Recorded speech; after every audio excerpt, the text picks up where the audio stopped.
Hi everybody and welcome to OBS Obsessed, the show all about OBS Studio. And today I want to talk to you about what OBS is and who it's for and why it might be a useful part of your content creation toolkit. So that's on today's show. We are going out live to all the various places. So if you are watching live, let me know in the chat where you're watching from. I'd love to hear from you. This is kind of, this is a brand new show for me. I'm trying to do a number of different things and I've just set up a new OBS scene collection for this today. I hope it's going to go okay, but I genuinely don't know. But let's just check in with the comments for a second. Saeed is saying hello from Germany. Great to have your company today. And thanks for being here. So I guess today, in some ways, I want to talk about what OBS is and what it does and how you might think about using it. But before we do that, I just want to say something more generally about this show and this content. And I guess, first of all, this content's not for everybody. Like, it's not for everybody. And this is really about OBS Studio. So if you're just here to tell me that, you know, you prefer something else, like, this is not the platform for that. So if you're interested in learning and maybe using this software, then that's wonderful. But otherwise, you know, I've done this thing on other shows where I kind of want to welcome everybody. And I still want to do that to some extent. But I think it's really important that I teach you about the tools I'm passionate about, and that's this one for today. So let's check in with some more comments. Neil is saying, hello from Portugal on YouTube. Great to have your company today. And Lynn Williams is watching on LinkedIn from PA. Great to have your company as well. And Chocolate Quilts is here as well. That's wonderful to have your company. So today we're going to be talking all about what OBS is and what it can potentially do for you. And, you know, talk about some of the things that you might need to keep in mind with this particular software. So first of all, let's actually go over and have a look at this particular website that you'll probably want to become familiar with. This is obsproject.com, and this is the official homepage of this software. So the great thing about this is, first of all, it's open source and literally free. So you don't need to keep paying for it. There are no sort of monthly subscription fees. You don't need to pay out thousands of dollars to get started. You can do all this for free. Secondly, it's cross-platform. So we've got options for Windows, Mac OS, and Linux as well. So this is really, really cool.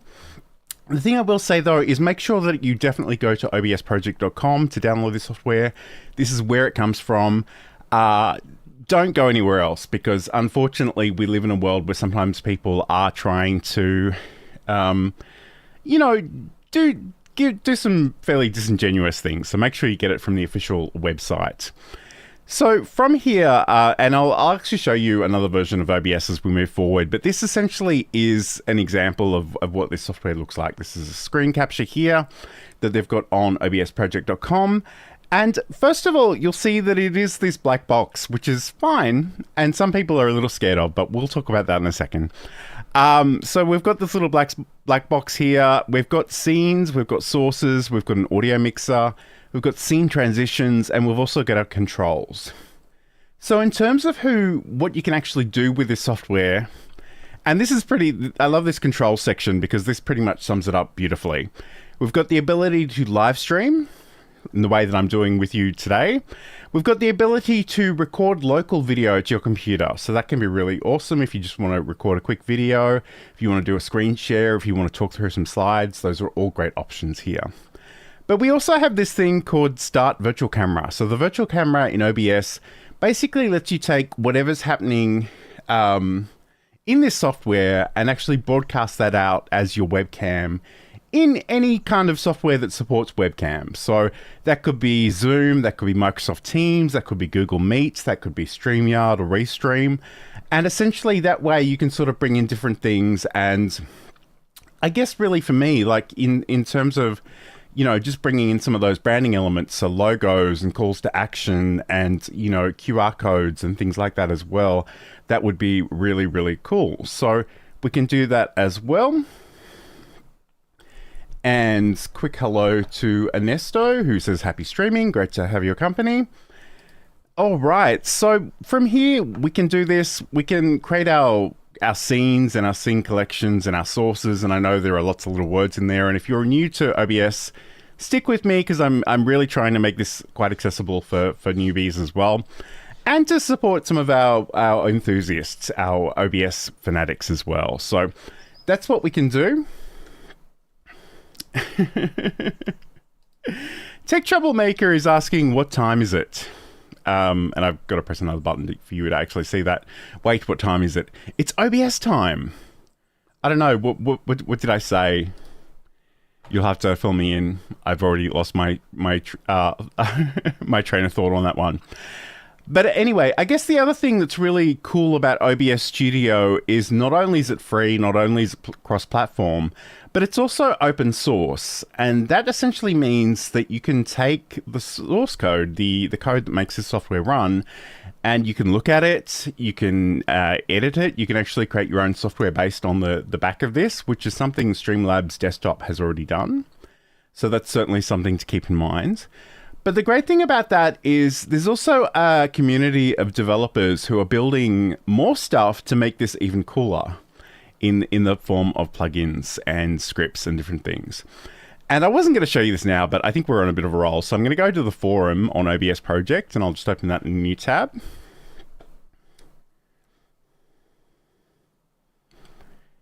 Okay, and Tech Troublemaker writes, there are so many amazing plugins that work with OBS. Absolutely. Let me show you some of these.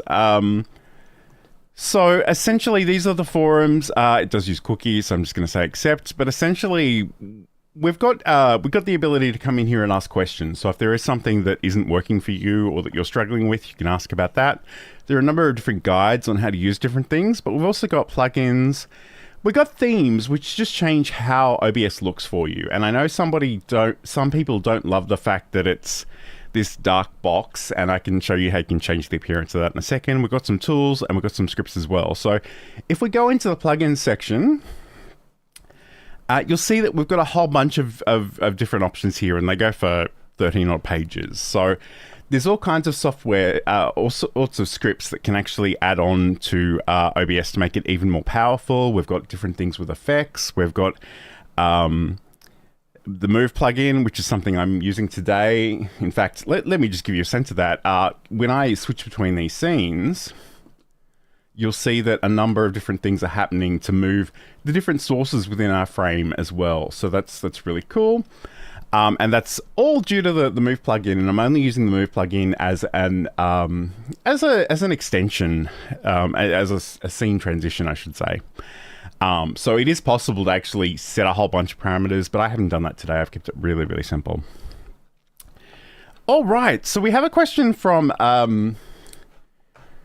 Chocolate Quilts. Let's get into this one. I like this. So the virtual camera. We need to talk about the virtual camera. So the great thing about the virtual camera, and I'm kind of wondering, I probably shouldn't try to do this in real time. In fact, what I might do is I'll switch back to this scene for a second. I'm just going to see if I can show you something really quickly here in the back end. But essentially, and I'm going to have to sign into Zoom, which is incredibly annoying, and I don't really know my password off the top of my head, so maybe we won't do that right now. But the great thing about this is, in fact, let me just see if I can go to Google Meet. I haven't used that in forever. But the thing about the virtual camera is essentially you can set up whatever visual elements you want in the frame of your video. So it could be things like the logo that's above me. It could be things like, the chat comment that's underneath me. It could be borders and colors and all kinds of different things. And the great thing about this is if you hit that Start Virtual Camera option, you'll have the ability to bring that into different pieces of software. So let me just see if I can do this. I hadn't really had this planned, but let's give it a go, and I will turn off that comment for the moment. So I'm just going to be in Google Meet. So I'm going to say new meeting, start an instant meeting. This will probably be quite meta in a second, but I just want to give you a sense of what is actually possible here. So if we go down to our video settings, which is sort of almost off the screen, and I haven't actually used this software in a million years, but essentially, if we go to settings, when you go to select your video camera, instead of actually going in and, okay, I probably need to give this permission to actually access my camera.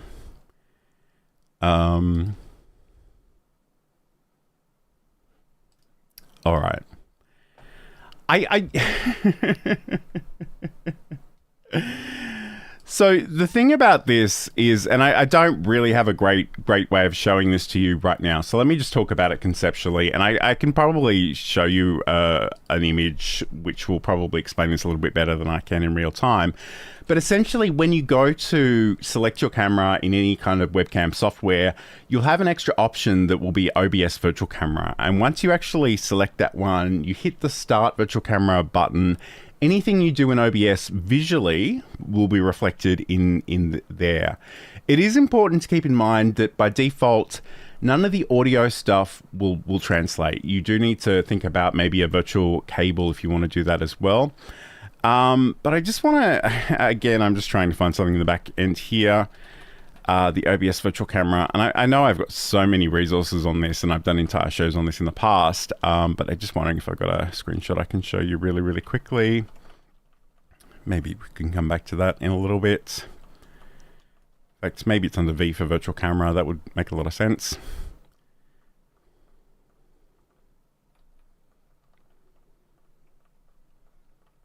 Okay.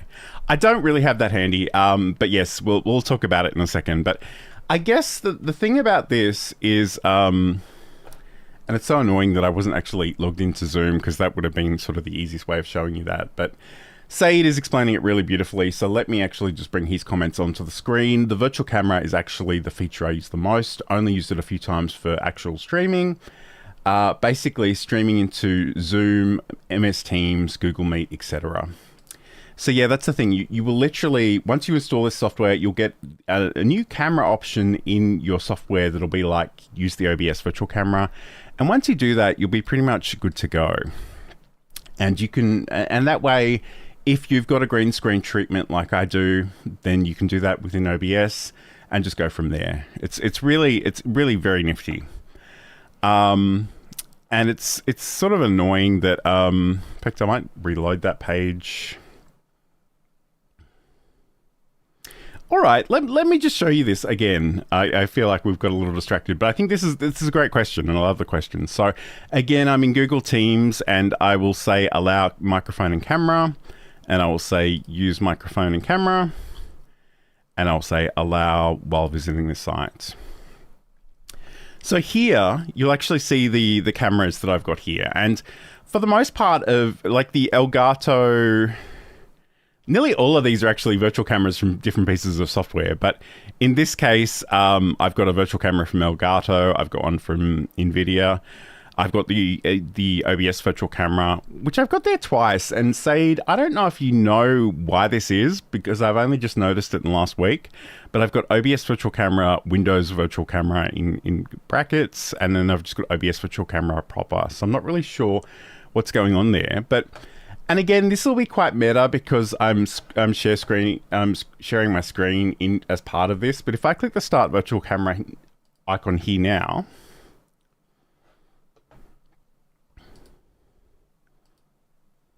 oh, it's telling me that it's failed, which is always fun. And maybe it's just because I'm using it at the moment. In fact, maybe I'll try the other one.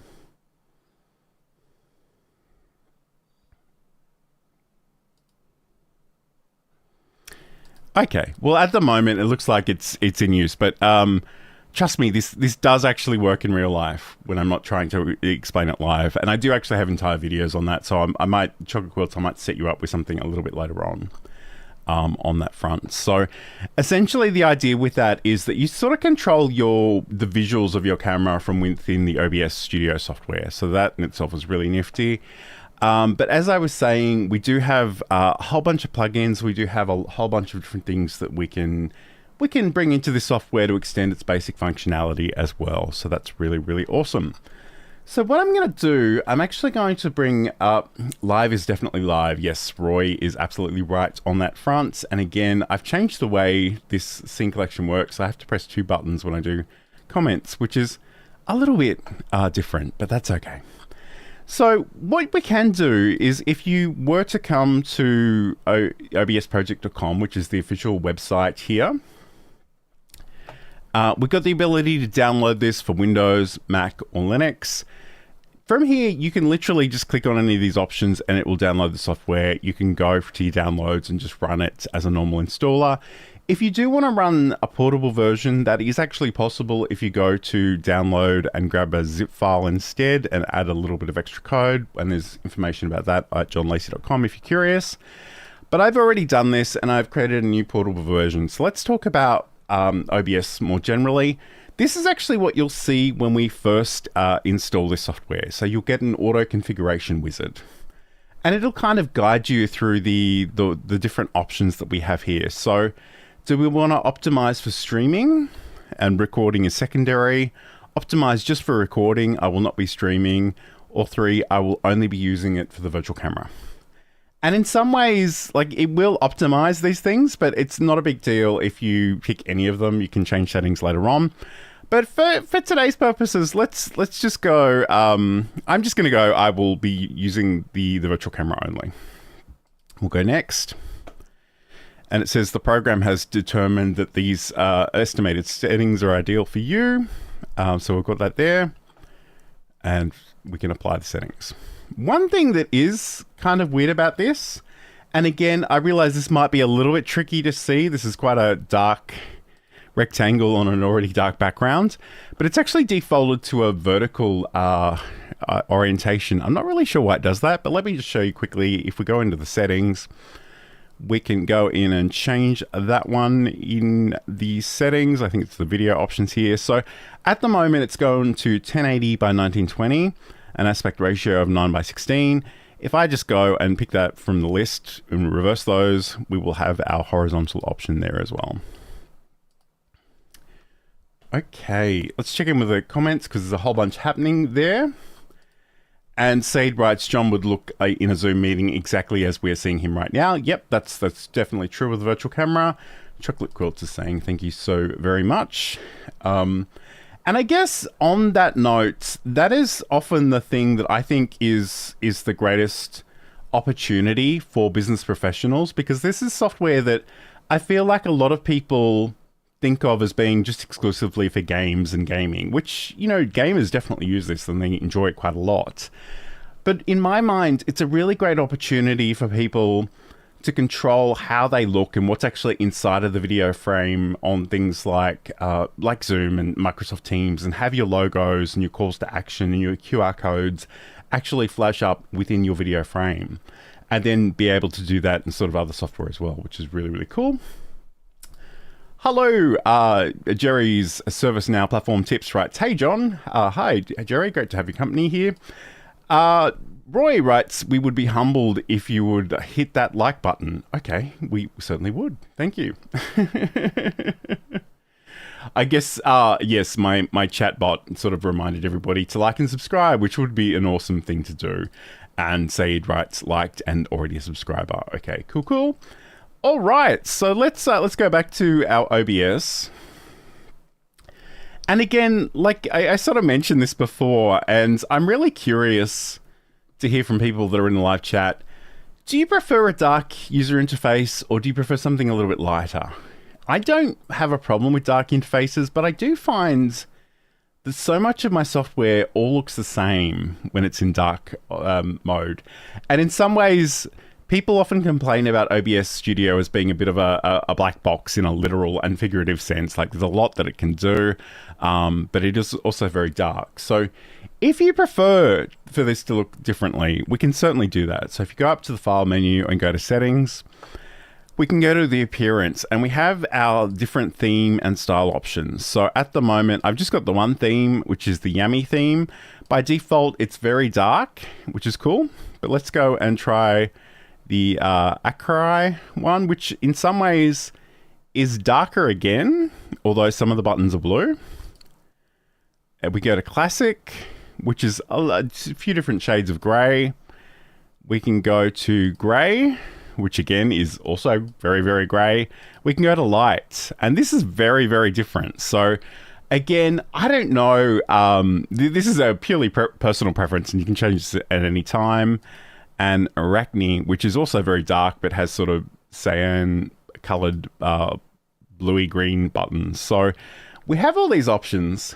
And And I'm sure you'll have your own opinions about this. And I guess the thing is, I've never really done this, but as far as I know, I believe you can actually go into the forums and there will be other themes potentially available to display how this looks. So again, I've never really used any of these. I tend to stick with the defaults just because as someone who's teaching the software, this is really what people will see by default. But I'm just curious. There's no pretty pictures here to show me what these themes look like, which is kind of annoying, but they're certainly in there if you want to check them out. Okay, cool. So anyway, I might, I feel like the comments are on fire, but I'm just going to go back to default for the moment, which is very, very dark.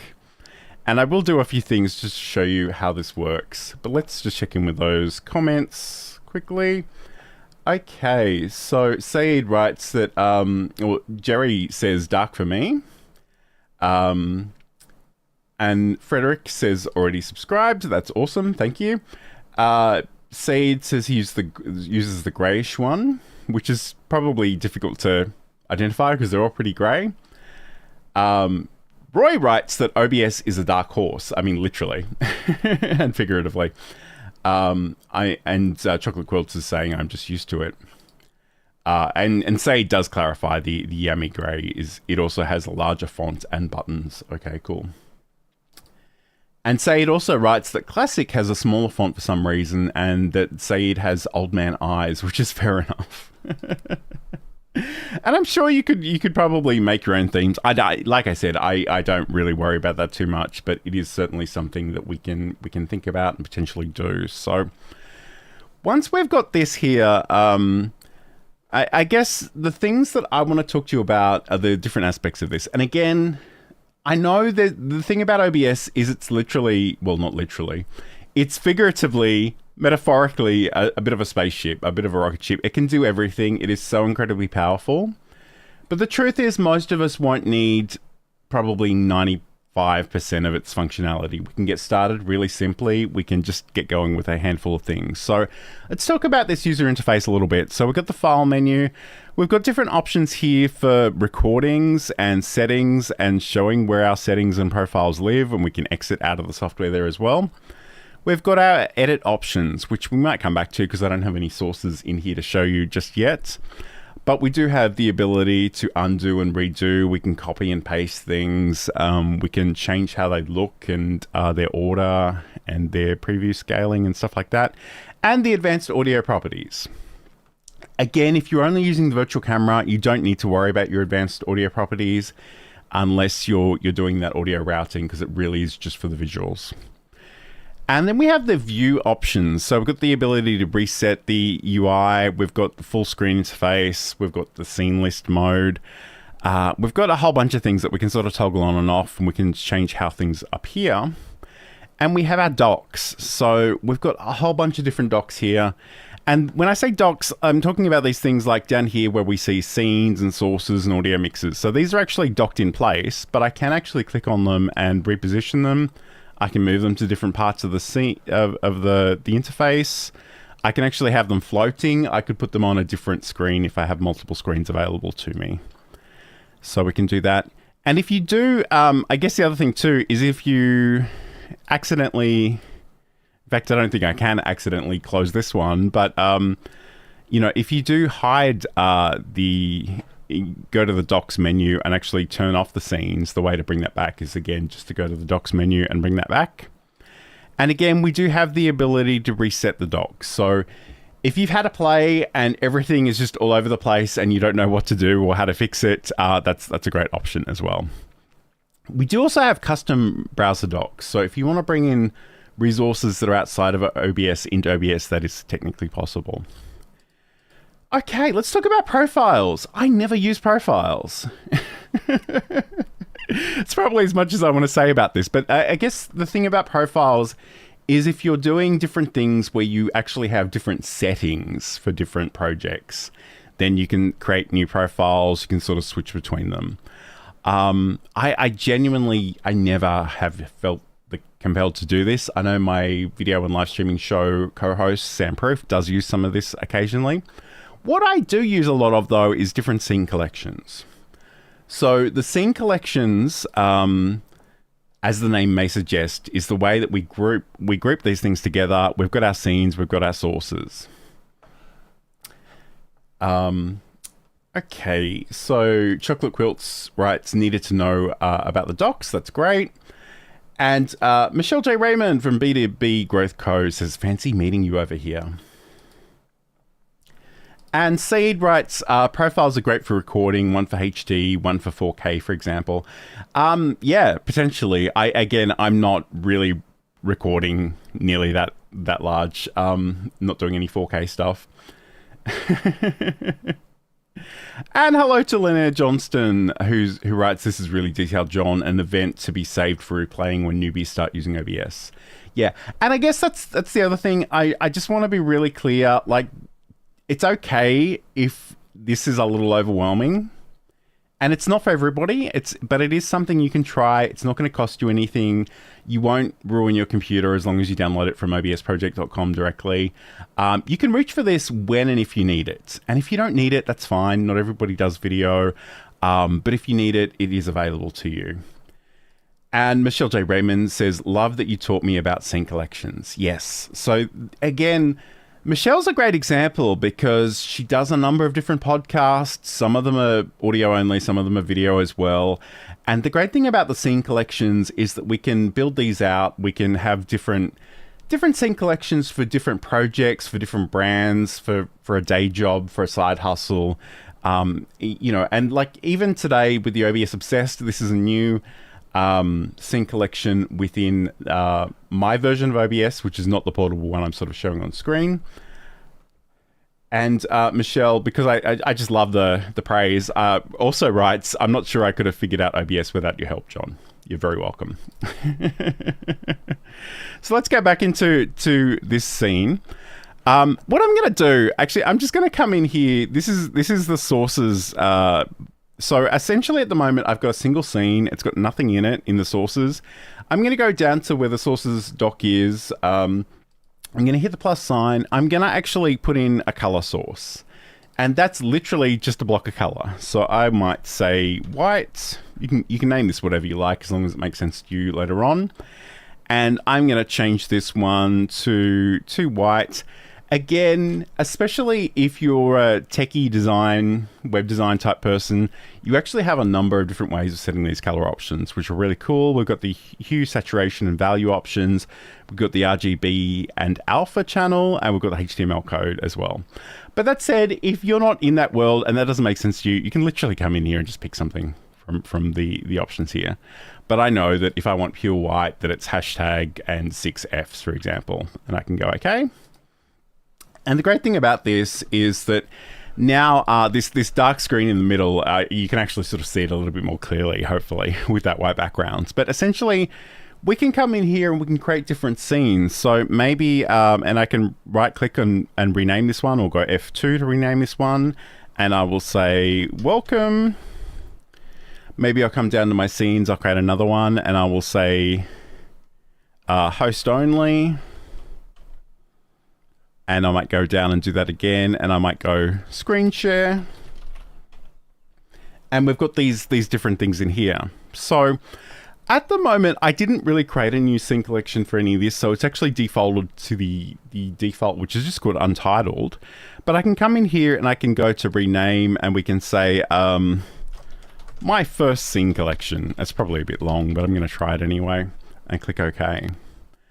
So you can imagine, like for me, in my main version of OBS, I've got different scene collections for my day job. I've got one for the video and live streaming show. I've got one for Learn Live Streaming Live. I've got one for OBS Obsessed, which you're watching today.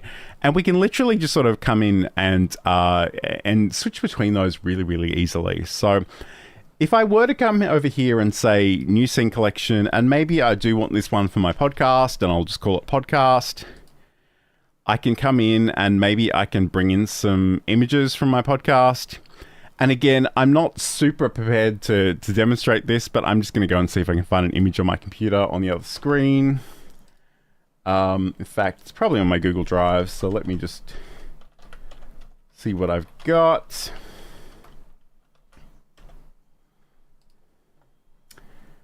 I think I've got some wide artwork here. So like over here, I could bring in an image and then I can just say, maybe this is, I can right click on this and rename it. The big thing about OBS is you're potentially going to have a lot of scenes and sources, and it's really important that you actually name them well so you know what they are when you come back to them later on. So I might say podcast opening. And the great thing about this now, and I realize I'm sort of blocking some of these controls. So what I might do is I'm going to grab the control dock and I'm going to move it into a different position. But when I start up OBS, it'll default to whichever scene collection I was using last. So maybe, let's just imagine I was in this one and it'll bring this up and I go, oh, actually it's Sunday morning. I need to record my podcast. I can go up to scene collection. I can go to the podcast. I can actually come up here and go start streaming or start recording. And then I can just do that. And then I can stop them. And then I can go back to other scene collections as well. So once you've built these things out, and again, there's a little bit of effort required to build these out well and properly, but once you've got them, you can sort of reuse them all the time. And if you have particular presentations that you give via Zoom to different people and you do them over and over again to different audiences, it's a great opportunity to actually set them up inside of OBS, and then the minute you're invited to do one of those, you can go and pick that scene collection, you can start your virtual camera, and you're pretty much good to go. So it's really, really quite amazing. So I'm going to, again, I realize I'm not showing the screen at this exact moment in time. In fact, that might be a really good thing to show you. So let me do that as well. Let's go back to OBS. So I've moved some of the docs. In fact, I'm going to move more of the docs just to give you a sense of how we can do this. I'll rearrange them and I'll go, oh, I shouldn't have done that. That's a huge mess. I don't know what to do. We can actually go in and go to our options and go to reset docs, and that'll move them back to their default locations. Okay, that's a great question. Let me just press a couple of buttons. So Jerry writes, how would you use OBS to bring a guest on camera? So if that guest is sort of physically off-site, you'd probably need to use some software to bring them into your version of OBS. And the ones that I've used in the past are Video Ninja, which is completely free. And let me just find that in the back end. It's actually going to default to my normal place. So I'm going to get rid of that one. So let me just share that screen as well. So this is Video Ninja, and it's literally the letters VDO.Ninja. And essentially what you can do is you can create a room. And the great thing about creating a room is that you can use that same room week in, week out. You get your guests to add their camera, to share their camera via this software. This software will give you a browser source that you can incorporate into OBS. And then you can sort of go from there. There was another one that I was using for a little while, and I genuinely can't remember the name of it. Maybe somebody in the audience can let me know, but there are paid options for this as well. So that is certainly a way of doing it. There are a number of different ways of doing that. And again, it's probably a little outside of the scope of what we're doing today, but you'll definitely find some content. I'm pretty sure you can find some content. In fact, Jerry, I'll find that after the show and I'll send you a message about that one. All right, cool. Actually, the one that I did use for a little while was ping.gg. And again, this is much the same as Video Ninja, although they have more servers spread around the world, and it can potentially increase the quality, and you'll have sort of less lag issues. That said, part of the reason I don't have a co-host for my content at the moment was just simply that the internet connection speeds between us were just atrocious and we couldn't really make it work. But again, they're sort of promoting lower latency and higher quality for this as well. This is a paid product, and I think sort of $24 per month, which I'm assuming is US. But essentially, it's much the same idea. You have a space you can share with your co-host or your guest. You grab an OBS, an embed code. And the thing about this is if we go back to here, it's actually brought in by what we call a browser source. So what we can do is we can come up here, we can go to browser, we could give that a name, and essentially you can paste in a URL to a website and it'll bring in your guest via that. So there is definitely definitely different ways of doing that, so that's something to keep in mind. This is a great question. Thank you for bringing this up, Lynn, by the way. Lynn writes, praying for the safety of Sandproof and his kitties. Have you heard if he is okay? Yes. So he's obviously in California. He did evacuate his home for a little while, just as a precaution more than anything, but he is safe. The family is safe, and his cats that he has, I think he has 4 cats at the moment, they were all safe as well. So he's doing okay. I realize, unfortunately, a lot of people in that area aren't doing so well. Certainly the news footage of that event has been terrible, like just awful, and our thoughts go out to anybody that may be affected with that as well. Jerry writes, the reason I asked this question is that I'm currently using StreamYard and I want to learn OBS to replace it. Yes. Okay, cool. It's certainly possible to do that. Okay. And Chocolate Quilts writes, please do a 30-minute show on Ninja. I've done an hour show on Ninja. Again, that's on the channel. I probably need to put some things into the chat because you're all asking me great questions, and a lot of these we have covered in the past, or I have covered in the past. So let me just see if I can find some of these in the background. If I can't, I guess it's a little bit tricky because I can't really reply to YouTube live comments in past tense, but let me just see what we've got here. So, look, I might as, if I'm sharing my screen, I might as well do this as well. So let's go and share our screen. In fact, let me go back to my version of OBS and I will hide this comment for a second. So if we go to the live tab, and I think, let me just make sure I've muted YouTube, because if I haven't, that's gonna give me a world of pain. But essentially OBS, so we've got an entire show on this from 4 months ago. It's all pretty current. So let me throw that into the chat somewhere. So mix it up, and that is kind of the way to bring in the chat comments into OBS. So again, that potentially could be something that Jerry might need as well. So Social Stream Ninja Chat. I'm just going to throw some of these links into the chat. These will go out to Twitch as well, and I'm really hoping that this is not against their terms of service. So I've got that one there. So that's the Social Stream Ninja. The other one was sort of bringing in guests. Let me just see what that was called. And so many shows. And if you're new here, like I've literally been going live like every week for years at this point in time. So there's a lot of content in and this is the Learn Live Streaming YouTube channel. So if you want to go to youtube.com/@learnlivestreaming, you can find all of this amazing stuff. Bringing in the guests. Goodness, I kind of need somebody to help me with this, because we've definitely done a show on this. I'm sure we've done a show on this. Guest. Not that one. Okay. I don't really remember what it was called. Maybe we didn't. Maybe we were only thinking about that.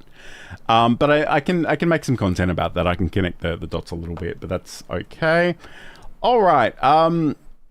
So yeah, I mean, I love the fact that so many of you in the chat are thinking about how you might be using this and asking very specific questions. And you know, I really want this to be a collaboration, so I really appreciate all the feedback that we've got there as well.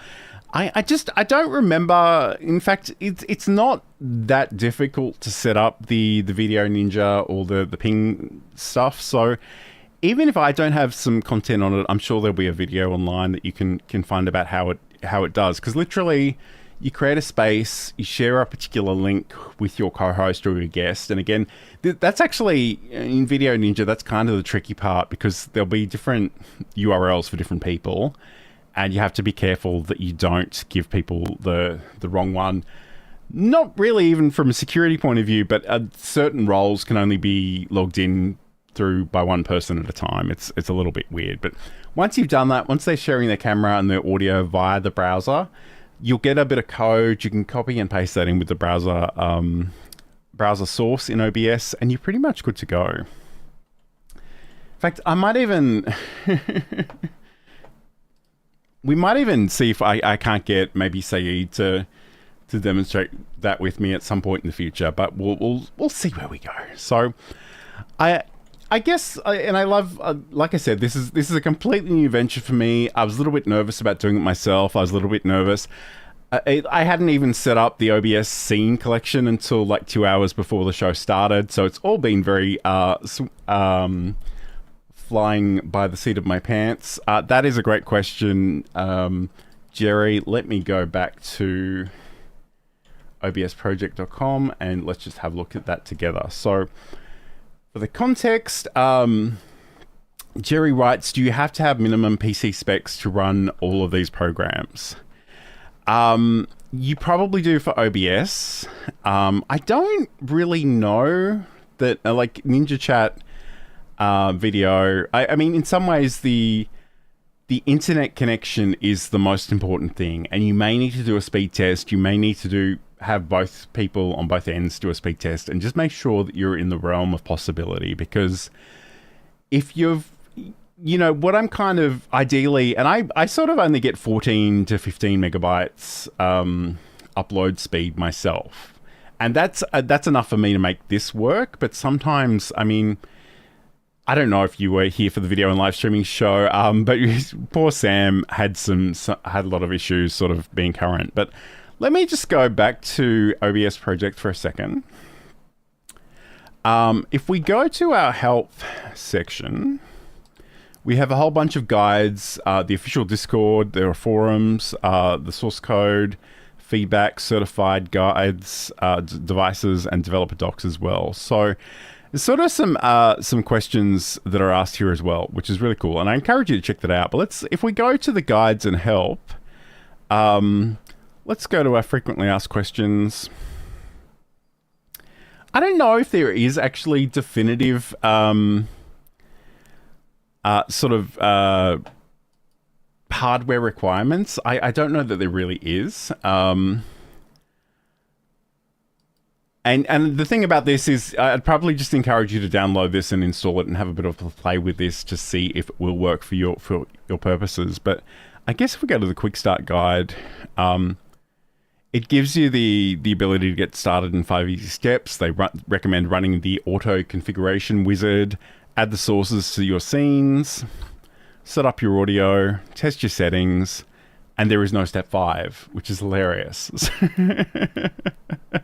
And then we give you some other guides for this as well. So in some ways, and thank you for those questions, Jerry, specifically about bringing guests in, because that is something I will cover in the next little while.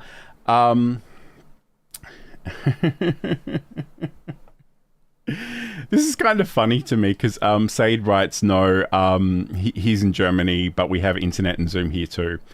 It is funny. I think some of us have a very narrow view of the world in which we exist in, so that can be a bit of a problem. So I guess, just in terms of talking about some of the other sources that we have, and maybe I'll cover this in more detail later on, but the sources are essentially the things that you can bring into your scenes, and you can actually go, oh, Lynn, you're a legend. Lynn has actually got us some system requirements. I'll have a look at that in just a second, but let's go back to our sources.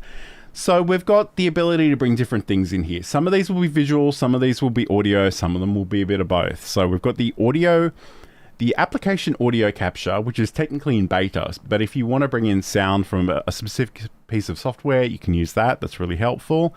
Audio input capture, so if you've got a microphone or a Rodecaster or one of those interfaces, you can bring that in as well. We can also get the audio output capture if you wanted to do something with that. The browser source, which is the thing that we kind of use to show chat in OBS. The color source, which is just a block of color, which I showed you earlier. Display capture. So we actually have sort of, I think 2 or 3 different options to share your screen in OBS, and that's one of them. We've got game capture as well. I'm not a gamer, so I've never used that. We've got images. So again, the image that you see on the screen behind you is just an image source. We can bring in a slideshow of images, which is really cool. There's a video on my channel about that as well. Media source, so we can bring in videos and audio and sound effects and different things. we can actually embed other scenes. We call this nested scenes. So you can bring another scene in. We can bring in text, and that's exactly what it sounds like. So I could write, welcome to the show, and I could put that in there, and I could make that a bit smaller probably, change the font and the color and different options. It is worth noting that this is called Text GDI Plus, and this is how this works in Windows. It's a little bit different in Linux and Mac. You do get a few fewer options, but there are definitely ways of working with text nonetheless.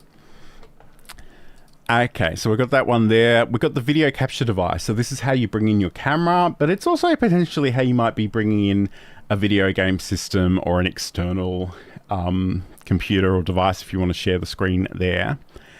The VLC video source is actually just a really cool way of actually bringing in playlists of videos, and we've got the window capture as well. So just to give you a sense of the difference between display capture and window capture, one is your entire screen, and I say that with some caveats. You can sort of crop the screen, so you don't necessarily need to show the entire screen, but the idea is it captures all of the windows. And the window capture captures one specific window. So that's certainly a way of doing that. Okay, so I just want to grab this link that Lynn has very kindly found and shared with us in the chat. Where is this one here? OBS Studio. Copy message. I probably could have just Googled that, and I suspect that's possibly what Lynn did, but thank you for that. Let's bring this up. So again, I guess that's the thing. There are some hardware implications. There are some, I guess, speed requirements as well that you might need to keep in mind. But let's check this out together. So this is the system requirements for OBS Studio. So OBS Studio requires the following hardware and operating systems to function. Having a compatible system does not guarantee that it is capable of streaming or recording using OBS. So what they're recommending is if you've got Windows, you have a DirectX 10.1 compatible GPU, and you've got Windows 10 or Windows 11. If you've got Mac OS, Intel or Apple Silicon CPU, an OpenGL 3.3 compatible GPU, Mac OS 11 or later, which is apparently Big Sur, and Linux, OpenGL 3.3 compatible GPU, and X Window System or Wayland. Again, my instinct is don't obsess too much about the hardware because I don't really know much about hardware myself. Download it and have a bit of a play and actually get started would probably be my suggestion. But again, thank you so much, Lynn, for sharing that with us. That's really awesome. I'm kind of losing the chat thread a little bit, but there was some concern that Said might have been affected by the fires. But no, he's in Europe, so he's doing okay.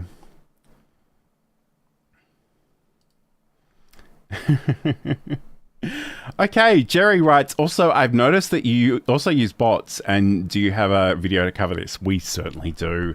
I think I've actually closed that particular window that had my, maybe I haven't, maybe it's still here somewhere. Let me just see if I can find it quickly.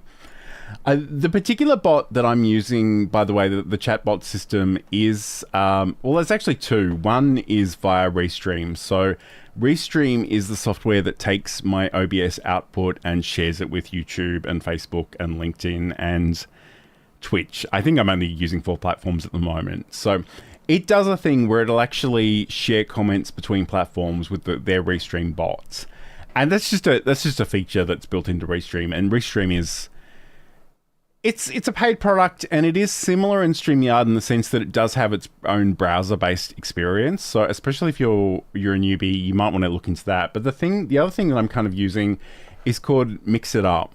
And Mix It Up, let me just see if I can bring this over here where I can show this. It's like, it doesn't look very elaborate, but this is a place where I can come in and actually create a whole bunch of different commands for different things. And just to give you a sense of what this looks like, if I write, I'm going to find out which window I want to do this in, but if I write enough said, let me go back to my chat window and go exclamation enough said, which is a play on Saeed's name, it will actually trigger command via the Mix It Up chatbot that will give you a link to Saeed's YouTube channel. and it's in there a couple of times. I have to be a little bit careful right now because both Twitch and YouTube are trying to use this. And the other thing too about this is that these commands only kind of work on YouTube or Twitch or Trovo, I think is the third one, which is not something I use. But there are videos, certainly at least 2 or 3 videos about Mix It Up on the YouTube channel. So you can sort of check those out as well if you want to.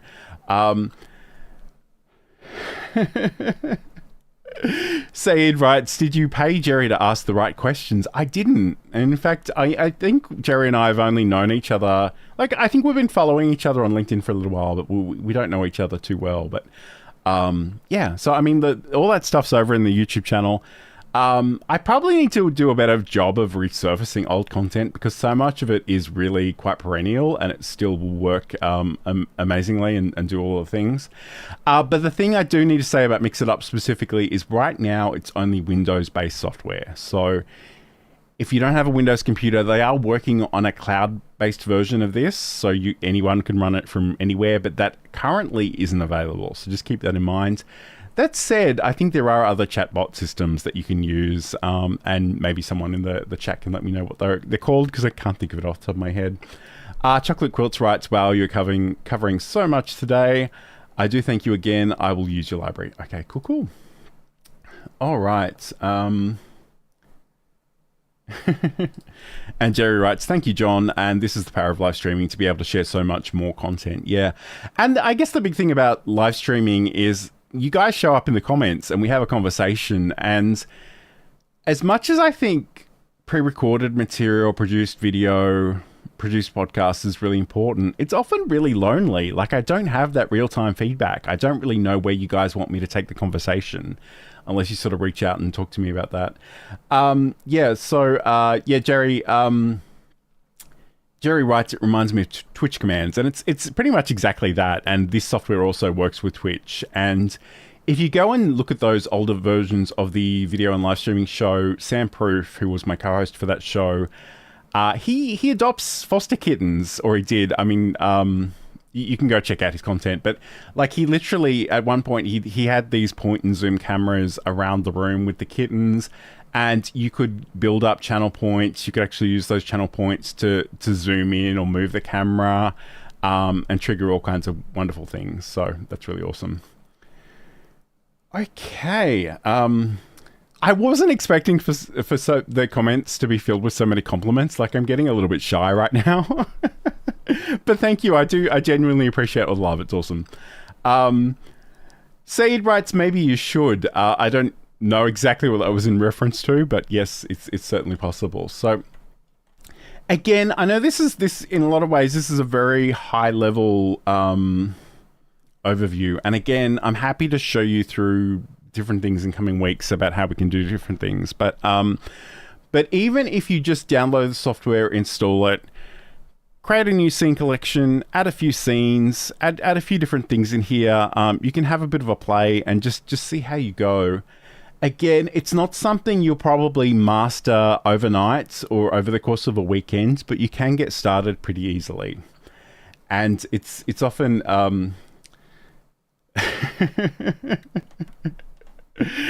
oh, there's so many weird discussions about things in the chat. I love it. It's really, really fun to see.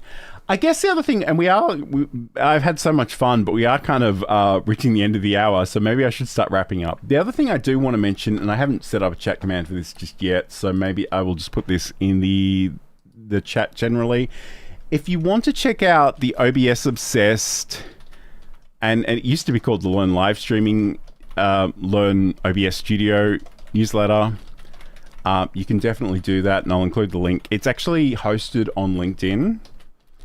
And I know not everybody loves hanging out on LinkedIn. I don't know that I particularly love hanging out on LinkedIn, but it is a thing that is possible. So I'll just shove that link in the chat. If you want to check that one out, you can head over to johnlacey.com/OBS news for that one. And let me just show that on the screen. So I probably should have checked that URL does in fact work. In fact, we'll do that right now. So johnlacey.com/OBS news.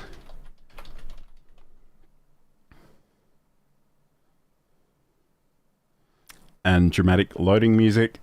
And once that is available, you'll see that this is the... like it's had a bit of an identity crisis later, but essentially we can sort of come in here and you can read different articles. I talk about different plugins as well. Some of these are quite old. I'm kind of bringing this back in a big way in 2025, but you can see some of the older content. So the virtual camera, and this is what Chocolate Quilts was asking about before, and this article probably does a much better view of unpacking this than I did on the show today, and there's a whole dedicated video on this. But essentially, I don't know if I can make that image larger. There we go. So once you install OBS, you'll actually get a new camera that you can pick from your settings and go from the camera, OBS virtual camera. Once you've selected that, make sure you hit the start virtual camera option. And once that's going, pretty much anything that you're doing in OBS should be shown to Zoom or to Microsoft Teams, like whatever software you're using. Again, you might need to try this out to make sure that it works the way you expect it to, but that essentially is how that works. So again, there's a whole bunch of articles. Come find me on LinkedIn. I know it's not for everybody, but if you are there, then you can certainly check it out. And Saeed saying that he just saw himself in the newsletter. And yes, of course he did. Because we did a show all about OBS Studio Plugins on the video and live streaming show, so you can check that out too. So I guess in some ways, the thing I kind of want to leave you with is... This can do so much, and it's really powerful, but it can also be a little bit overwhelming. So just decide what you want to do this week and have a go. Try it out. If you have any issues, come back to this video and leave me a comment and just tell me what you're trying to do and how it's going. And I'll try and steer you in the right direction. But again, I just think OBS Studio is amazing. It's literally free. It's cross-platform. It's relative, like there is a learning curve. I want to be honest about that, but I don't think it's too hard. I don't think it's too scary. I think you can do amazing things with it. And that's the thing that we will continue to explore moving forward. So have a great week. Have a great weekend. Again, I'm alternating my live shows in 2025. So next week we'll do Learn Live Streaming Live. And I'm going to be talking about microphones and audio more generally. So... and Chocolate Quilts writes, I was afraid of the virtual camera button, but now I am not. Okay, so have a great week. Have a great weekend.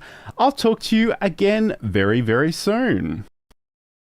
Hi, everybody, and welcome to OBS Obsessed. My name's John Lacey, and today I'm here to talk to you all about OBS scenes and sources. So we are going out live to all the various places, so let me know in the chat where you're watching from. I have had some technical issues this morning, which is incredibly annoying, and it's kind of thrown my confidence a little bit. I'm just going to do something in the background here just to make sure that I've got the things that I need. And I've made a mistake with that already, so that's awesome. But if you are out there watching, let me know where you're watching from. It would be great to hear from you. I want to put I've got a little clock. I don't want to put it there. I want to put it somewhere else. The field monitor. And then I want to go back to here. And I want to turn off studio mode. And I want this to actually be on the prompter. That would be awesome. Okay, so I think I'm okay. I'm in the right place now. Let me just make sure that I pressed one other button to make sure I can bring your chat comments in over here. Again, I'll put something in the chat just to make sure that's actually working. Okay, awesome. So, hello to Saeed, who's watching from Germany. Great to have your company today. So yes, I must admit I had a bit of a weird conflict with my camera this morning. It was being used by the Elgato Camera Hub software, and that was stopping it from being used directly in OBS, which is incredibly annoying. But I think I've sorted that out now. So what we're going to do today, we're going to talk about OBS Studio, and this is the subject of this show, so you're probably used to that already. But specifically, we're going to be looking at the sources that we have available to us. So if you don't know, OBS Studio is this magical piece of software that you can download from obsproject.com. It's available for Windows, Mac OS, and Linux. And, you know, you'll get something a little bit like this when you first get it straight out of the box. So we're going to talk about the scenes and the sources today, the things that we have available to us by default, and then we'll talk about maybe extending those even further in a moment. But let me just bring up my portable version of OBS so I can talk you through some of the things that we'll be looking at today. And I hope you had a great week. Like I said, Some technical issues this morning, which is always fun. But anyway, that's fine. We're good now. So if I go into OBS and let me show you the full screen. So this is OBS Studio. This is sort of a second portable version I'm using today. So what we're going to do, we're going to focus mostly down on here in the sources section. So we've got a whole bunch of different things that we can use here. And these include the application audio capture, audio input capture, audio output capture, browser sources, which are really nifty. Color source, display capture, game capture. I don't really do a lot of gaming, so I'm not the person to ask about those kinds of things, but it's worth noting that they exist. And images, image slideshows, screen sharing, media, all of the things today. So I just wanted to note, first of all, I'm really going to be focusing on the ones that come with OBS by default. So everything except for this one. This one's a little bit different, and it just comes up because I've installed VLC Media Player on my computer. The great thing about this is it'll actually give you the ability to set up playlists really easily in your OBS Studio setup. So that can be really, really nifty. All right, so let me just go back over here. It's kind of annoying how one little thing can go wrong and it can just completely send you off, but that's okay. Let's not worry about that. Let's keep going. I guess the other thing too, and I mentioned this a little bit in the last show, but the scene collections are different ways of organizing the scenes. So if you've got different projects, if you've got different podcasts, if you've got different video shows, if you've got different brands, for example, this is the place where we can organize those. So here in this portable version, you can see I've got my first scene collection and podcast. At the moment, the podcast one just has a bit of a promo for my podcast builder presentation muscle, but let's go and create a new scene. And let's just call it sources for today. And now in OBS Studio, in the left-hand side, and again, you can move these docs around. So if you've put this somewhere, if you've closed this, just go up to the docs menu and pick up scenes again and bring that back in. And of course, you can always sort of drag this back into position wherever you wanted to have it. We'll do that for the sources panel as well. But let's talk about some of the options that we have available in terms of our sources. So we'll talk about the audio ones a little bit later. I'll start with the visual elements of this today. So first of all, this is the most basic, I think, in some ways. It's called color source. And we can create our color source. We can give it a new name, and I will call it, I don't know, Aqua, for example. Click OK. You've basically only got three options here. One is for the color, one is for the width, and one is for the height. So again, I can adjust this to any size I want, but I'm going to go in and select a different color, and I'll pick this shade of bluey green. Again, if you're somebody that has sort of design colors and you know what you're playing with, you've got the hue, saturation, value options. We've got the RGBA options. The alpha is really cool because it can actually make things transparent, so you can actually build in layers. And we've also got the HTML hex code there as well. So we can use any of those color options. We can click on it, and there we go. We've already gone from a blank scene to something with a bit of color in there.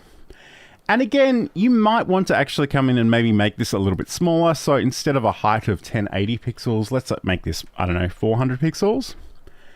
And then we could probably reposition that at the bottom of the screen and maybe make that a bit of a banner, or at least the background of a banner. In fact, I might even make it 200, make it a little bit smaller. And you can literally sort of design and build things out in OBS in this fashion. But I guess in some ways, if you already have assets from other pieces of software that you want to work with, that's also a thing that we can do. So we can, for the moment, I'm just going to click the little eye icon just to toggle the visibility of that one, because I don't really need that at the moment, but it's good to know that it's there. All right, so let's talk about images. So the great thing about images is, well, I mean, there's a lot of different great things about images, but the thing about images is that we can insert an image. And I know that doesn't sound terribly exciting, but this does support a number of different file formats in terms of images, including animated GIFs. So if you want to actually bring in an animated GIF, you can do that. Obviously, all the standard disclaimers about intellectual property and copyright apply here. But we can bring in an image with a transparent background if it's a PNG or a GIF, which again can help with us actually stacking our layers and our elements of design as well. There are a few different ways that we can actually add an image. So I'm going to go to the sources. I'm going to hit the plus sign. I'm going to go to image in here. I'm going to give this a name, and it's a really good idea to give your sources a meaningful name. That said, I'm not even sure what image I'm going to use, so let me just, I started a folder just before the show specifically for this purpose, so let me just find out what it was and where it is. Okay, well, I guess, like, first of all, I'm just going to call this one FOMO. You'll find out why in a moment. And from here, we'll click OK. There's not a lot of options here. Like, it's literally the location of your file, whether you can unload the image when not showing, which you could do, but I don't think there's a lot of point to doing that. And if we apply the alpha in the linear space, so if you wanted to work with that transparency there as well, you can do that. But I'm just going to go and I'm going to go find my files, and I might even copy that path and just do this on the screen so I can find it. So I'm going to grab my FOMO image. You'll see that this is actually pretty small, which is fine, but it is literally an animated GIF. So I'll just describe what's happening on screen for those of you that may not be seeing this. But essentially, there's an Amazon listing. The word FOMO pops into screen, and I pop up and I give myself a face palm. So there's an example of something that you can do with that. And I guess the other thing too is we can grab the corners, we can resize these things, we can make them larger or smaller. If you do want to actually crop this, you can hold down the Alt key on Windows and drag that in. And that will sort of crop that as well. If you find that you've been playing with this too much, the best thing to do is actually right click on it, go to transform, and just go to reset transform, which is Control R on Windows as well. And that'll sort of put it back to where it was and the dimensions it was as well. So I'm going to toggle the visibility of that one because we probably won't need to see that all the time. That'll be kind of annoying. But what we can do as well, and I often forget this is a thing, but I might even bring back my aqua color band there at the bottom of the screen. I can also drag and drop images directly onto OBS. And I often forget this is a thing, but I'm going to try it. Oh, I've got two images selected, an image and a video. I don't really want to do that right now. I'm just going to drag and drop my image file here. It's probably a little hard to see actually on this screen because I use that aqua color. Let me change that aqua color to something a little bit darker. In fact, I can literally do that by dragging this one down and go okay. But essentially, I've got my little John Lacey icon here in the corner. So that's another way of actually bringing images in. It's very quick, especially if you've got a folder with all the image assets that you want to build with, you can do that. The one thing I probably would recommend is that you sort of come in here and either right click or go F2 to rename this and just give them meaningful names. Because the thing is, you can use a lot of different sources in OBS Studio, and this can get really busy, and it's really important that you describe these things in a way that will make sense to you later on when you've forgotten what you've actually put together. So that's really important. And I guess, like, if we go back to just this scene here with me, so this is the OBS Obsessed John Only scene, I think is what I call it. And it's literally just me in the middle of the frame. I've got a rounded border with a bit of a gradient, and I've got the OBS Obsessed logo at the top, sort of breaking that border. And this is actually a number of different images that are combined together. And I think if you go to my YouTube channel at Learn Live Streaming, I'm pretty sure I did, I think it was a stream for the video and live streaming show with Sam Proof, where I sort of talked you through the way I was building this. But it's actually a number of different images. And the great thing about this is that I can sort of layer these. So, you know, there is actually, like, I know it looks probably all black to you, but there is actually a cutout around the outside of this that is literally black. So if I were to change the underlying color, let me just do that really quickly in OBS. And again, you won't be able to see this, but I'm just going to change this to a gray. You'll see that center section is it's a color source, which again I showed you earlier, but because there's sort of a black image with the center cut out of it going on top of that, it sort of makes that space available for that. So let me just change that back.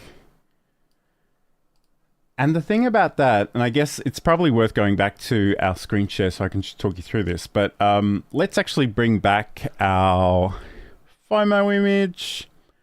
I'm sort of conscious of the fact that everything is very dark here, so I'm going to actually add another color source, and we'll just call it gray BG for gray backgrounds. And I'm just going to let it default to whatever that color that is. So the thing about this is the layers are very important. So if you just added something and it's covering everything else, you need to change the position of these. So whatever is the first in the list is on top of everything else. So in this case, we've got the gray backgrounds. We really want the gray background underneath everything else. So I have a couple of options here. I can either click and drag this to the bottom, which is quite effective in this example. Or the other thing I can do is we have these up and down arrows. So move source up, move source down at the bottom of the sources panel in the dock there, and I can just sort of move those around until I get what I'm looking for. So it's really important that you think about the order of these and the layering too, because at the moment, like if I make this FOMO GIF a little bit larger, it's appearing above the dark gray background banner thing at the bottom of the screen, which might be what you want, but it might not be. And again, if I just move this down one, you'll see then the banner is appearing on top of that. So again, those are just some things to keep in mind. Some of the other things that are really useful in terms of positioning, and you can probably already see this if you're watching this on the screen, is when I've selected my source, and in this case it's the FOMO GIF, you can actually see the space around this image, and it's telling me that there's 223 pixels from the top, 428 pixels from the right, 268 pixels from the bottom, 445 pixels from the left. So again, if we right click on this, we can go into our transform options. The transform options are really cool. They give you a lot of different things that we can do. But we have things like fit to screen, which will just fill the space. And again, I'm going to go Control Z to make that go back to what it was previously. But also even just going to the transform menu and going center to screen, center vertically, or center horizontally. So I'll go center to screen, which is Control D. And now you'll see that the top and bottom and left and right, well, the top and bottom are the same amount of pixels in terms of that margin there. So it has centered that for me. Okay, so Saeed is mentioning here a great little tip. Control plus up, Control down for changing the layer of a source. Okay, cool. So let me try that. Let me move this FOMO underneath here, and you'll see that this banner is obscuring the bottom of the screen. So if I go Control up cursor, yep, that works brilliantly. That's really useful to know. Thank you for that, Saeed. Okay, cool. I'm going to turn off that FOMO GIF because it's kind of annoying me at the moment. But there you go. You can see it's pretty easy to bring in some images, some graphical elements, and actually bring these onto the screen. So I'll talk more about other types of media in a second, but I think what we should do, let's go to the Add Source option. And we've got the ability to add text. So on Windows, this says text bracket GDI plus, close bracket. On Macs, on Linux, this will work a little bit differently. You won't get as many options. And if you are interested in sort of seeing the differences between the Mac and the Linux and the Windows version, there's actually some great documentation on obsproject.com. But I'm going to go down to the sources. I'm going to hit that plus sign. I'm going to click on text GDI. Again, as per always, it's going to ask me for a name. So I will call this title text and I will click OK. All right, so now we've been given the option to put some text in. So I'll say, I'll call this scenes and sources. And at the moment, it's sort of defaulting to Arial in a specific color at a specific size. We've got a whole bunch of different options. Again, a lot of these will be specific to Windows. So if you're not seeing these on Mac, you might need to do different things. But here in the text transform, I've got the ability to make this uppercase. I can make this lowercase. I can make this start case, which seems to be the capitalization of each word, the first letter of each word. But I'm going to go back to none. There's the ability to make this text vertical. So if you want it to go down the side, you can do that as well. We can change the color here. We can change the opacity. So 100% is completely solid. If I go down to 0, it will be completely transparent. And you may have your reasons for wanting to do something in between. We've also got the ability to use gradients, which is really, really fun. So if I pick a different color, At the moment, this is sort of a gradient starting at the top with the white and blending into the blue. Again, probably not the best color combination here for us at the moment, so I'm going to try something different. For the first color, I might even try making this an orange color, sort of orange fading into blue. I don't know that I love that from a design perspective, but it's something you could play with. So we've got the background color. So again, do you actually want a background color? You could potentially do that as well, if you wanted to. And the background opacity is sort of set to 0, so it's transparent by default, but we could bring that in, and we could make that more of a solid block. So that's something you could do as well.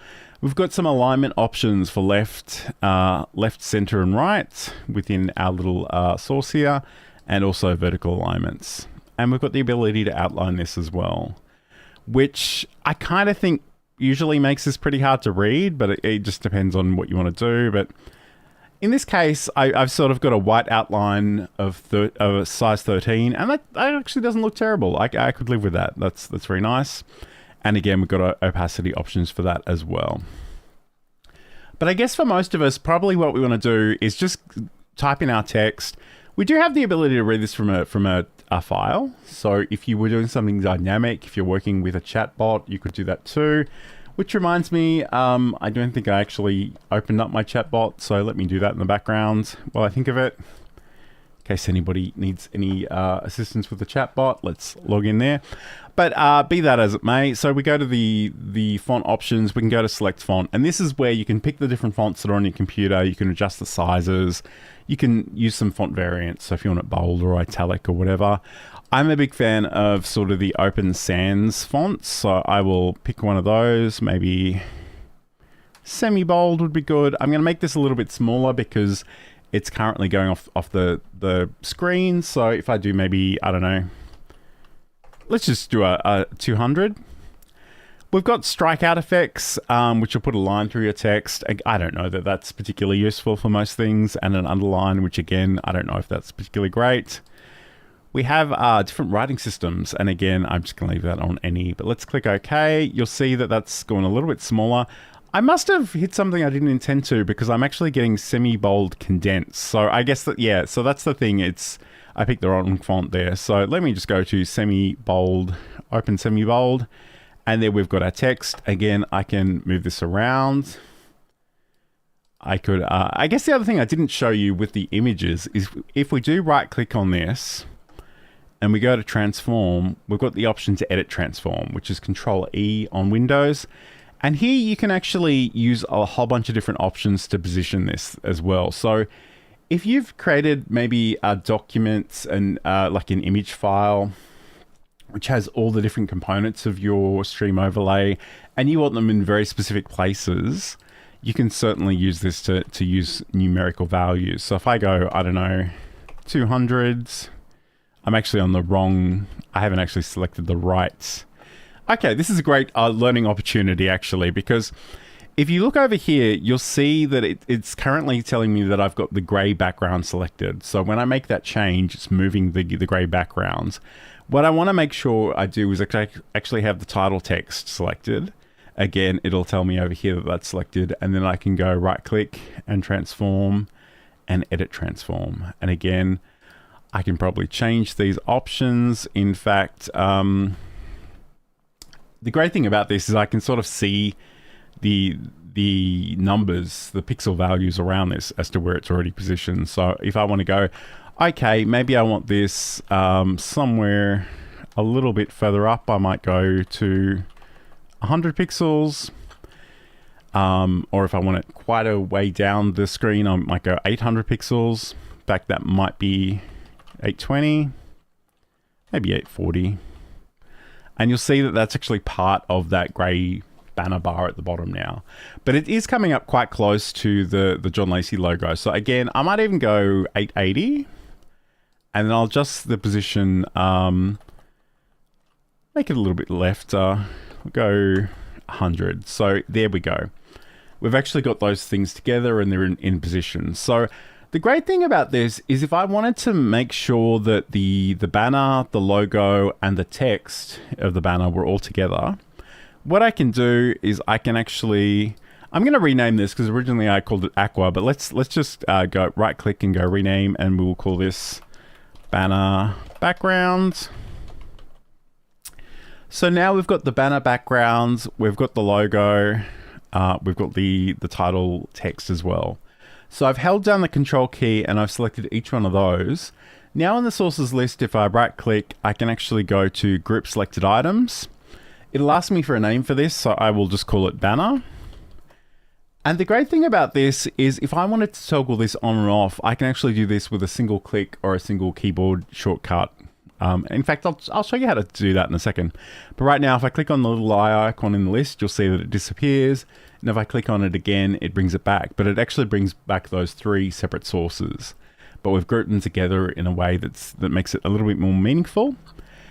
And now if I actually go and create a new scene, so again, you should give this a more meaningful name, but for today's purposes, I'm just going to call it scene 2. And now if I wanted to actually go in and to bring in those elements, I can actually go plus, add a group, go to add existing, and bring that in as well.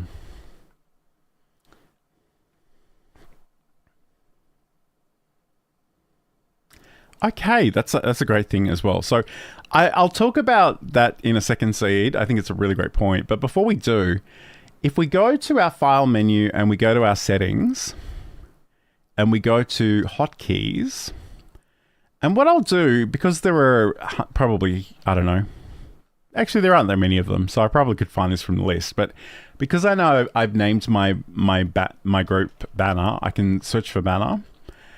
And maybe here I can actually click where it says show banner backgrounds. Okay. So in this case, I want the show banner and the hide banner options. So if I go Control Shift, that's clearly something that my computer is already using. This is the joy of actually finding unique keyboard shortcuts. But if I go Control Shift / on my on my keypad there, and I'm going to do that for all of these for the scene 1 and scene 2.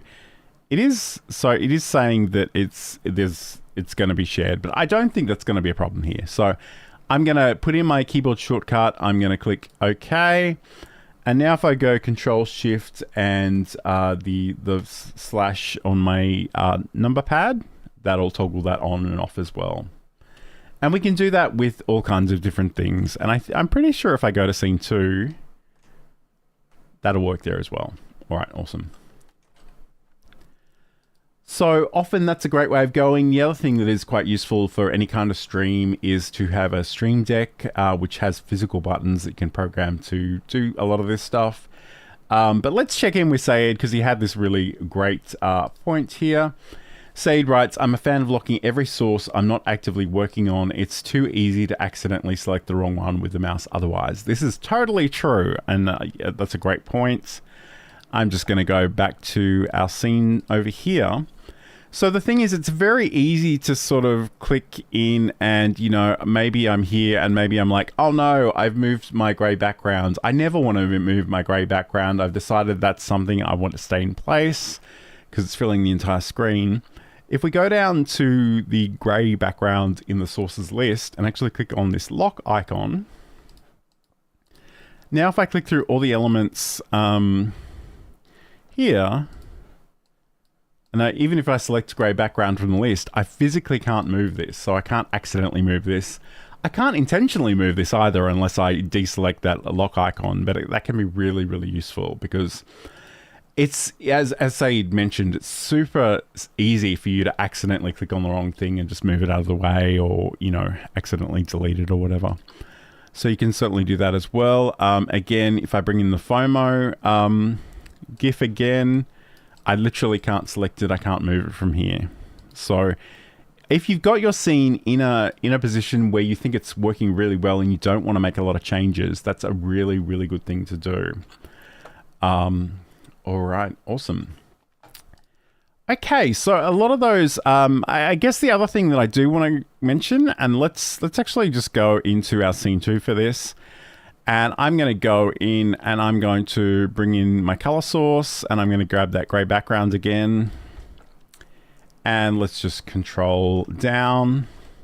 Oh, I brought it all the way down because I've really only got the two things in this scene. So one is the group and one is the background. So that's cool. That's awesome. And again, I won't want to move this. So I'm literally going to just lock that in place. So the other thing I kind of wanted to show you here is that we've got the ability to include an image slideshow. And I've done an entire video on this in the past, but I'll just show you this briefly. So we can go and add a new image slideshow from our sources menu. We've got a whole bunch of different options here. Most of these I probably wouldn't worry about too much, but we do have sort of the bounding size aspect ratio. So if you have a specific size that you want to work with, you can change that. But here we've got the image files. So we can add a file or we can add a directory. I'm going to go in and add a directory that I prepared earlier. And this is just something that I created a really long time ago. I have a weird feeling a lot of these are out of order, so I probably need to go in and actually do this properly. But when it comes to our image slideshow options, we have a few different slide modes. So we've got automatic and we've got manual. So if you wanted to actually just start at the beginning and work your way through, go with the manual option. And you'll see here, when I've got this selected, I can actually literally just go click on this forward icon, and it'll show me the second slide and then the third slide and the fourth slide and so on and so forth. I can also use the previous in playlist as well option. So I can do that there. But if I go back into my properties, we do also have that automatic option. That was kind of what was turned on when I first created this. So it's literally just sort of fading between these. And we can adjust the transition. So maybe if I want this to be a cut, you won't get that gradual fade, which I kind of like the fade, but let's try a different option, swipe, so that you get a visual swipe that goes between those. Again, that can be quite fun. But we can change the time between the slides, and this is all in milliseconds, and the transition speed as well. So often if I've got a collection of images that I want to use as a background in OBS, I will put a fairly long transition speed and a long time between slides, and make it quite gradual and just sort of fade those between each other, which can be really, really cool. The slide option is in there as well. We can do that. We can choose whether to loop them, do it once, or do it by random. So we have those two options. And again, I'm probably not going to dwell on this too much today, but I do have an entire video on the Learn Live Streaming channel about this, and it can be really useful. The thing is, if you do have a PowerPoint slide deck or something of that ilk, you do need to sort of export those as images, and it's really easy to do that actually. So again, check out that video if you want to know how to do that.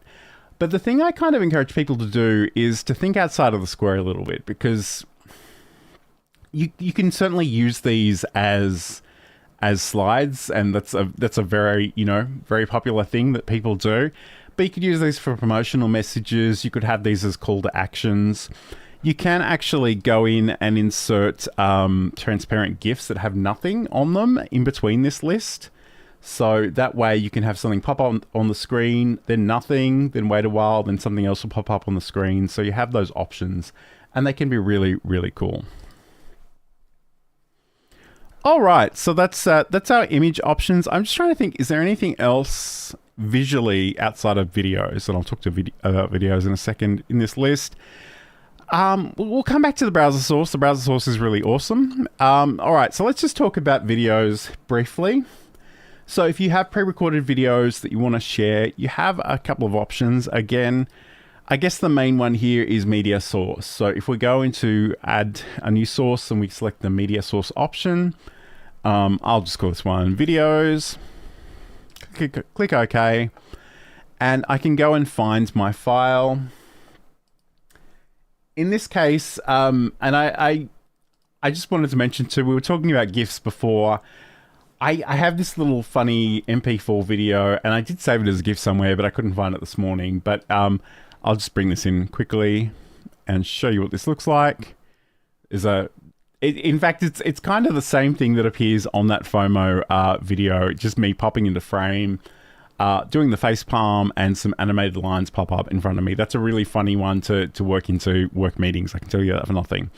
All right, so we can actually come and grab a file. This could be a video file. This could be an audio file. If you want music playing in the background, if you want a sound effect, you can do that as well. We can choose whether to loop this or not. So if I loop this, I can go okay, and it'll just keep popping up forever until I tell it otherwise, which in this case is probably incredibly annoying. So let's turn that off. And I'll just do that. It'll play through once and then it'll go away. So we can restart when the source becomes active. That can be quite useful. So if you have like a promotional video and every time you switch to that scene, you want it to start at the beginning, that can be a good thing to do. Show nothing when playback ends. So if I turn that one off and I play this again, you might have to toggle the visibility, turn it back on. This is kind of not a great example because I literally go off the screen to make this happen. But I guess you can still see the background's color there once the video is finished. So that is something to keep in mind. So you would essentially be showing the audience the last frame of that video if you didn't have that one selected. But if I go show nothing when playback ends, I'll toggle the visibility of that one. It'll start playing. And then you'll see it disappears completely. So that's a good thing to keep in mind. We can go back to our properties. We can close the file when inactive. I don't really like to play with that one. I guess it is there. So potentially if you want to free up some resources on your computer, you could do that. But it's probably a better idea just to make sure that the video file just isn't massive, like it's appropriate for what you've got there. We also have a speed option. I'm going to put this open to the chat, and I think it's just stayed with me today, but that's fine. Do you watch and listen to things at one speed, or are you speeding things up? Are you slowing things down? I personally don't. There's been one time in my entire life when I've slowed something down, but generally I leave everything on one speed. But in this case, because this will be absolutely ridiculous, I'm going to make this 200%. And you'll see how quickly that has happened. That's, it's literally double speed. So again, you may or may not want to do that. For the most part, I probably wouldn't recommend you do that, but maybe you have a funny reason to do so. We can have that in there as well. One thing I do want to briefly touch on is that it's important that we think about our audio, because there is actually some, and I realize you guys won't be able to hear it because of the way I'm sharing my screen today, but if I click on this, over here in the audio mixer, you'll see that this actually does have some audio. You'll see that it spikes quite dramatically into the red, which is a bit of a problem, and it's probably literally the point at which I smack my head with my hand. But if I go into advanced audio properties, I've got some great options here, and I can reduce this, and maybe I'll start with -6 dB, because that's often the thing that I find is quite useful for videos that I've normalized previously. So now if I turn that off and turn it back on again, it's a little in the red, but I can probably live with that. So that's fine. Again, when it comes to videos, we go back into our advanced audio properties. We can change the balance, so you could pan this left or right or somewhere between those extremes. Again, for live streams, I wouldn't really recommend it. There's a sync offset, so if your video and your audio are out of sync, you can potentially negotiate that there. Again, I hope that isn't a problem for too many people these days with modern equipment, but maybe it could be. But the big thing here is the audio monitoring. So at the moment, this says monitor off, which basically means the stream would hear it. And again, not you guys today because of the way I'm sharing this second instance of OBS. But monitor only means that I would hear it and the stream wouldn't hear it. And then monitor and output means both I and the stream will hear it. So if I turn monitor and output on, gonna toggle the visibility of this. And that time, for the first time, I've actually heard that sound effect. So that's quite a nifty thing to do. You'll see too, and again, I don't know how obvious this is, but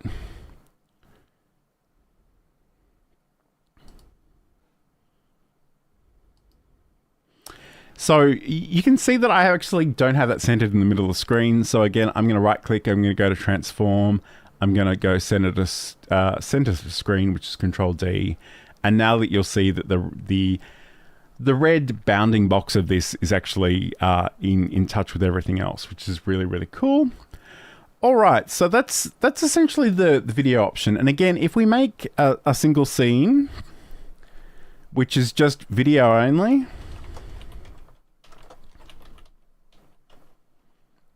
and again, I'm just going to go in and I'm going to add that media source back in. I'm going to go to add existing and grab that videos one. The only thing that's actually live on this scene is that video. So maybe I'm here, I'm talking, I'm introducing the show in scene one, and I'm like, watch this video, and I can click over here. It'll play the video. I can click to a different scene or use a keyboard shortcut or a Stream Deck button and then continue on that way. And I guess the thing that you want to keep in mind is the things that are in your scenes are as important as the things you leave out of your scenes, because here you'll see the video plays, the audio plays, but like I don't have my microphone here. So if I was actually doing this live, I wouldn't be able to narrate this. And maybe if you're doing a reaction type of video, you'd want to come in and actually include your audio input capture device. So in this case, I'd come in here and I would add my broadcaster, give that the name, select it from the list, and I probably just want the stereo version for this today. And now you'll see that I've got the roadcaster audio here and I've got the video audio down there. So in this case, I could actually come to the video only and say, this is me popping up on the screen. I hit my head with my own hands and that's what happens. And both of those are there. Whereas if I didn't have this in here, the only thing you would hear would be the video. And sometimes that's kind of what you want. Like sometimes there'll be times when I'll throw to a promotional video and I don't want people to hear me muttering to myself between scenes as I'm trying to think about what I'm doing next. So the things you include in your scenes are as important as the things that you leave out. So, okay. So the other thing I do want to mention too, though, is we have this VLC video source option. This isn't a traditional, this doesn't come as default in OBS. It's only because I have VLC media player installed on my computer, but it gives me this extra source. But this is really cool because I can actually create a playlist of videos. And it's very similar to what we saw in the image slideshow. We can come down here, we can add a directory, we can add some files. In this case, I'll come and add a few different files. I should say too, the couple of files I'm going to use for this example, that there are different screen dimensions, like screen ratio. So this will probably look a little bit weird, but I'm okay with that. And then we've got the ability to loop the playlist or shuffle the playlist. You can do either those or neither of those.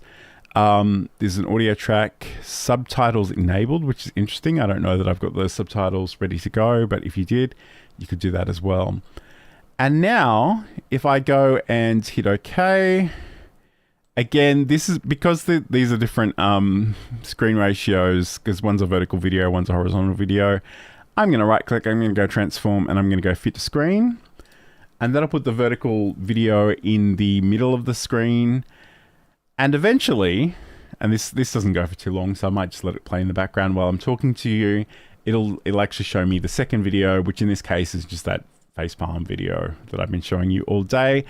But again, I should mention too, and I think I showed this on a show recently, but this is the Rode Micro, wireless micro, this thing here that I've been playing with lately. But you'll see it's gone from one video to the other video, and then it's gone back because I had that loop option selected. So if you wanted to, you could make a playlist of a pre-recorded material. You could stream that out. You could turn that into its own standalone video.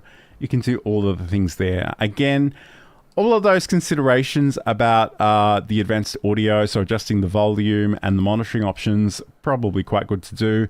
Again, you can see I'm in the red quite a bit. I'd probably take that down a bit as well. And I probably want to actually hear the output. So if I do that and I close, I can hear that audio. I realize you guys can't, but that's, just take my word for it. That's how that works. Okay, so I feel like I maybe have bitten off more than I can chew to try to fit all of this into 1 hour.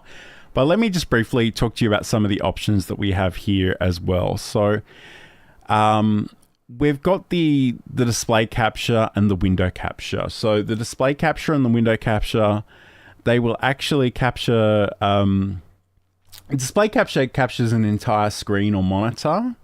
A window capture will capture a specific program on your computer, like an actual window.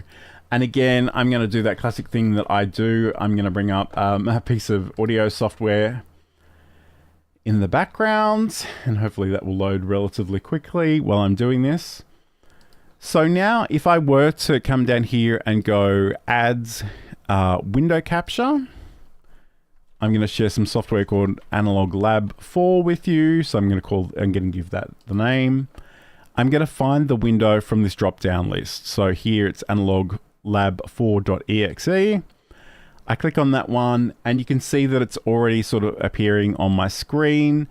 I could potentially also capture the audio. Again, I'm probably not going to worry about this too much for today because I've shown you this in other videos. But the thing about this is we can literally capture a single window on our computer and I can resize that to fill the space. I can do whatever I want there. Some pieces of software may actually consist of a number of different windows, and at that point you may be better off just sharing your entire screen. So that's something to try out and experiment with.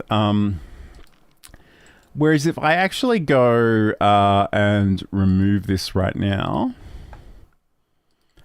and if I go to display capture, because I've got 4 different screens on my computer, they're all doing something related to the stream right now, but I'm just going to call this one clock and click OK. And it's going to ask me, what capture method, and automatic works 90% of the time, so I'll leave it on that one.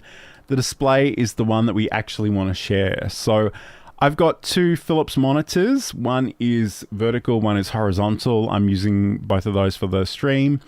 I've got the field monitor, which is the thing I'm going to share with you in a second, and I've also got the Elgato prompter. So I can capture any of these screens.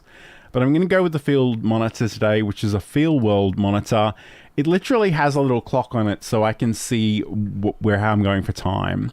And that was just something I threw together with a bit of HTML and JavaScript during the week, and I just sent it from OBS to that field monitor. In this case, I'm sort of capturing it again. But if I were to, I don't know, this is a very small monitor, so this will look absolutely ridiculous. But if I drag this software onto this monitor, you'll see that that's, I can capture anything that I put onto that screen in this window.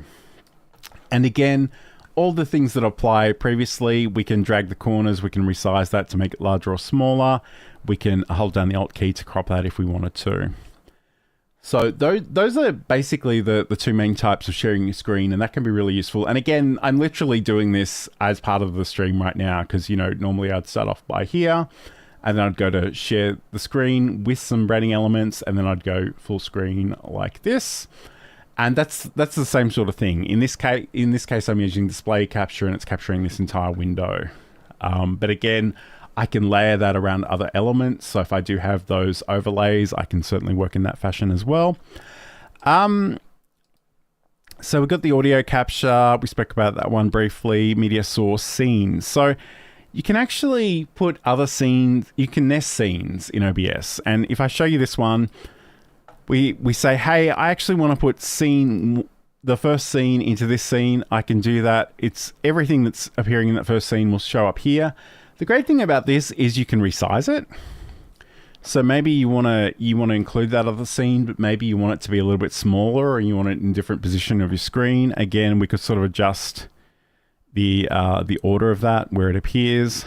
And there are all kinds of reasons that you might want to do that. Sometimes I will have a scene that is just promotional messages or just banners or just the chat. Sometimes I will have scenes that are just my camera, and then I use that camera source in a number of different ways in other scenes. So that can be really, really useful. I don't know that I've got a particularly great example for this one, but the browser source is kind of nifty. And basically all it does is it kind of brings in a HTML file. So this could be something live on the internet. It could be something that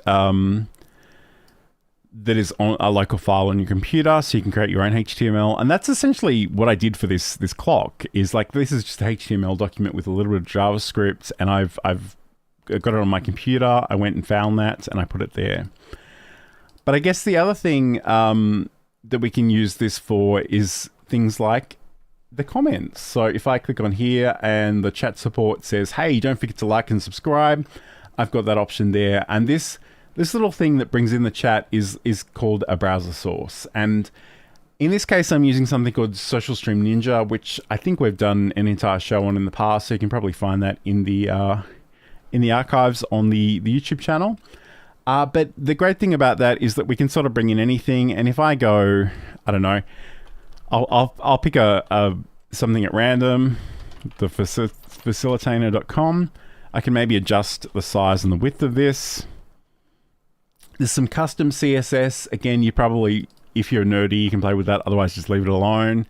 And we'll click OK. And there we go. We can see Said's website, thefacilitator.com. If I actually click on this and go interact, I can potentially actually click on things and go places.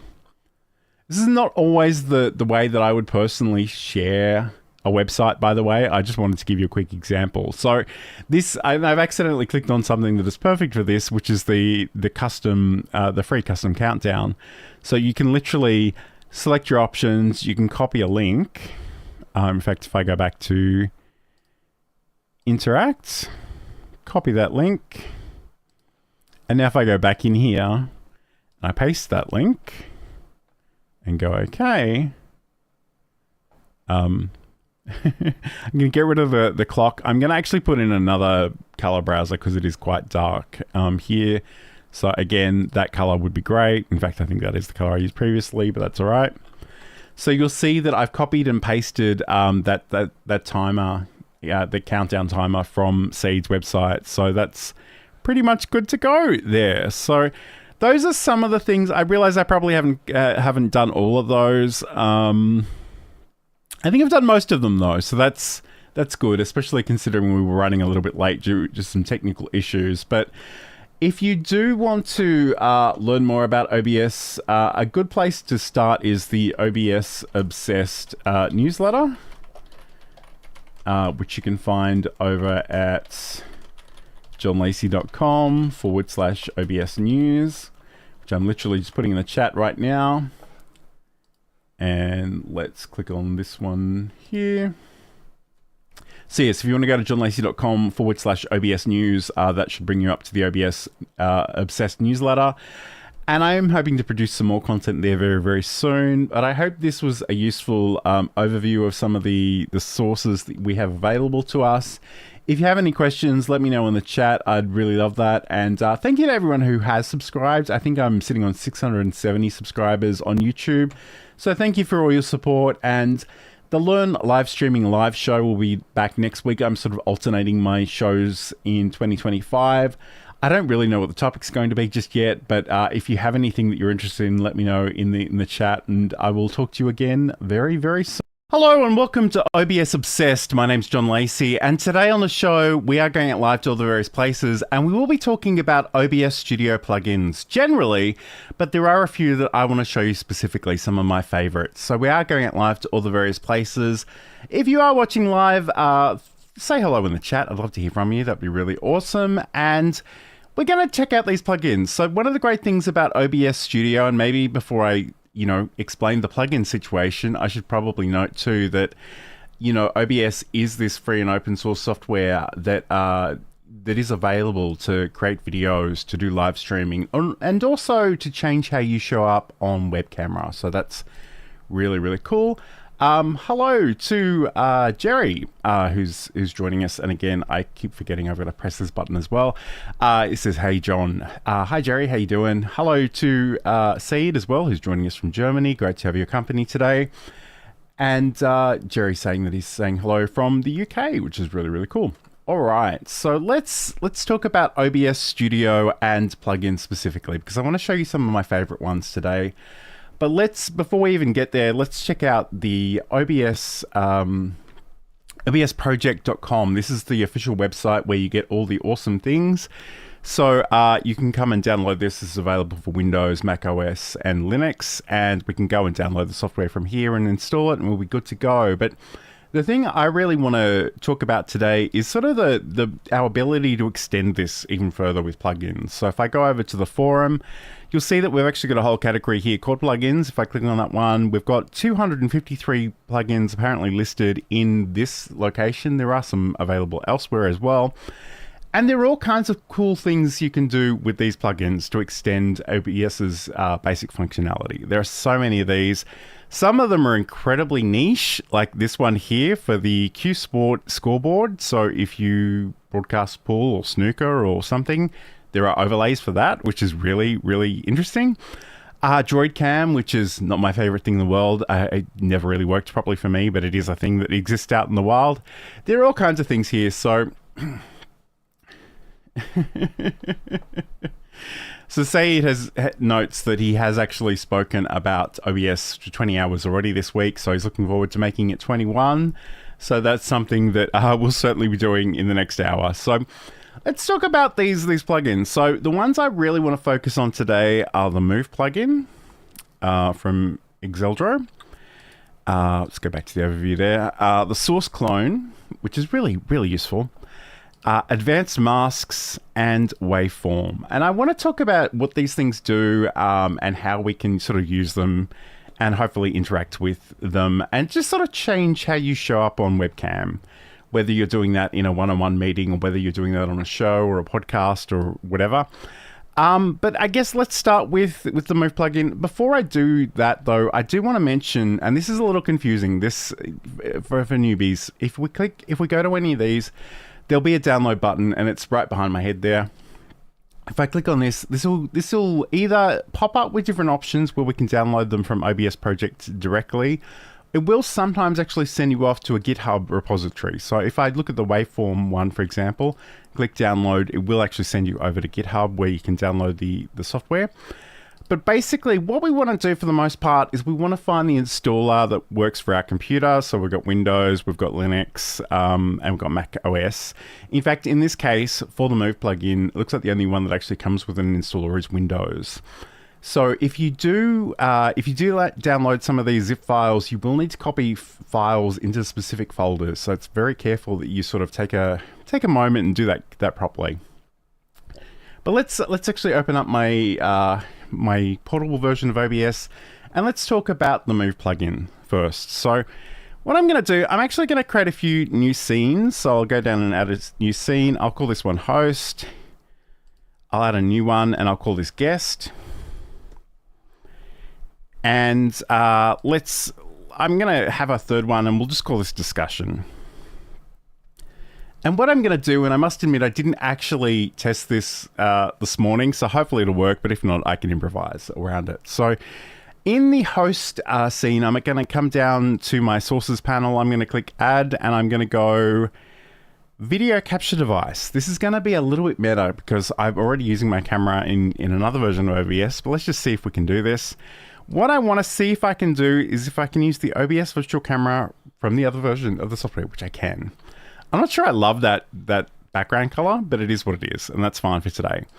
So what I would do, and I'd probably just mute, I'd probably get rid of these, because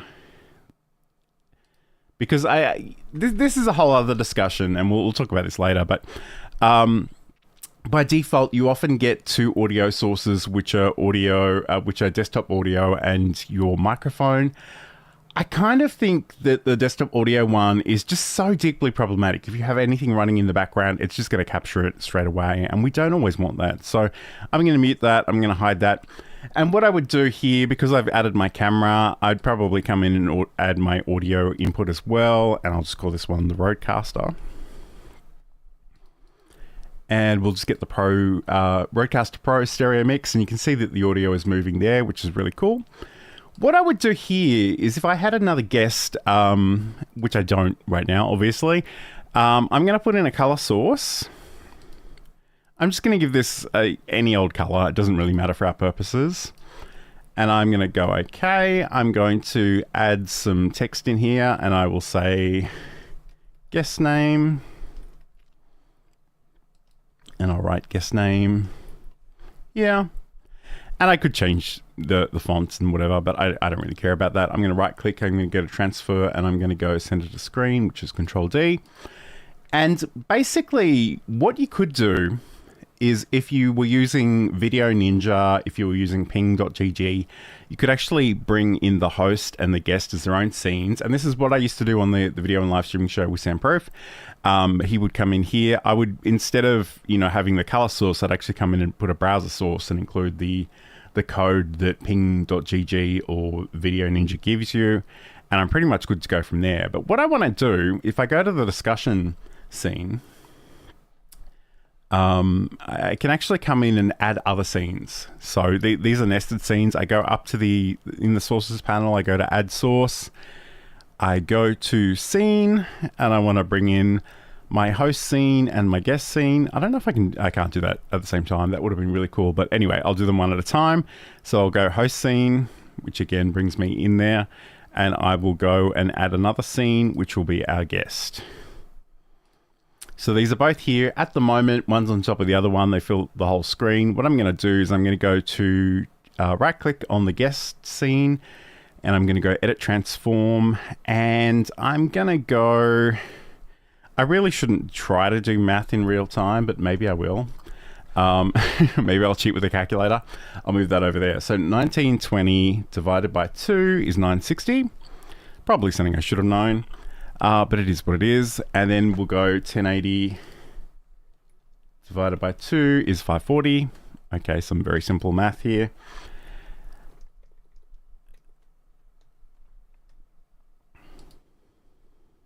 Okay, I've done that for the host one, which is actually underneath. So the whole idea of this is just that it's making that smaller and it's doing it proportionally. And I'll do exactly the same thing with the guest.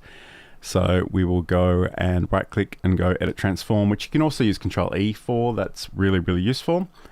So I want to make this 960 by 540. Okay. And I probably would spend some time doing this properly, like making sure that these things were aligned. But for today's purposes, I'm probably not going to worry about that too much, he says. And then he's playing with it forever anyway. 3. Because I guess that's the other thing. I can go Control E and I can go, okay, let's make that 3. Let's just make it 350. And then I can do that for this one as well. So if you, and I'm fairly particular about that sort of thing. So I will come in and actually put in the pixel values. But, you know, if you want to do that by eye, that's fine as well. So this in and of itself doesn't really do much with the plugins, but I just wanted to cover this briefly because I think it's really important that we know what this is. So the great thing about this now is I've got the Move plugin installed, and this is the one from Exeldro, but I can actually come in and I can go in, and if I right click on the scene itself and go to filters, I can create a number of new effect filters, and I can do that for the Move ones as well. And I haven't done this in a little while, so there's a really good chance I will stuff this up. But I think it's Move Action is the one I'm looking for. And I will say, I don't even know what I'm going to call this one yet, but we'll just say guest focus. And I'll go 001. And this way I can actually change how these things are set up. And actually, before I do that, because what I really need to do is just make sure I've set this up so that I'll go back to normal before I get too carried away. So we'll go and add a new move action, and I will say side by side 001. And what I want to do is I want to, I did move action, I should have done move source. Give me 1 second to fix that up. So again, add move source, and I'll go side by side 001. I realize this is probably not the most exciting thing, but it is cool. So sit tight. And I've duplicated those instead of deleting them. So let me just delete that. And that one as well. So here I want to say, okay, I want, when I use this particular move filter, I want these things to go back together. And right now, because they're in the right place, I can go down to where it says transform and just say get transform. And then I'm going to do another one of these. So I'm going to go add move source, and I'm going to go side by side 002. And I'm going to do the same thing for the guest action. And again, just going to go get transform. And I know that's not very exciting, but what I'm going to do is if I go back to the first one, we go down and we will say, we've got these options to do something else at the same time or slightly after. In this case, I'm actually going to do these at the same time. I don't think there's a problem with that. So I'm going to say, when you're doing this one, also, you know, do the side-by-side thing. Okay, cool. So what I might do, I'm just going to drag this guest focus down the list just to make this a little bit easier for me. But what I want to do at this point is that, you know, at this point, I probably want to feature the guest more prominently than myself. So what I can do, and I might even close this filter for a second, and I'm going to right click on the guest scene and I'm going to go transform and I'm going to go fit to screen. And if I go back into right click on discussion and go into the filters, I'm just going to say, hey, this is the guest scene. I want you to transform it into this. And again, I might even do another move source, and we'll call this one guest focus 002. You'll see I have a very specific naming convention here because it can be easy to confuse these if you're not careful. So in this case, I'm happy with where the guest is. I might want to move the host to those. So maybe I want me to be a tiny little blip in the corner somewhere. So maybe I do this. And then I'll go and say, hey, get the transform. And this you'll see that this is a big string of text, and it's basically saying where the position is, what the rotation is, whether it's cropped or not. You don't even need to worry about this too much. Just resize it here, or you can use the edit transform screen. That's good too, but just go get transform. And now, if I were to, I'm just going to move this slightly off the screen. So now if I go,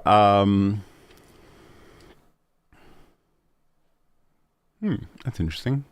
I obviously can't move that too far off the screen in OBS, but what I'll get you to do though is just focus on this section behind me. So if I go back here and I click on this little eye icon to say, hey, turn this filter on, you'll see that it should go side by side. In this case, I've made a mistake here. So let me just double check what that was. So guest, in fact, if I just toggle the visibility on that one, yeah, so I don't know what I've done there, but let me go in and fix it. This is always the joy of doing these things live. But anyway, that's fine. Let's go edit, transform, and I will go. So the size is good, or it seems to be good. 960 by 540. The position of it's a little weird. So guessed. That is rather odd.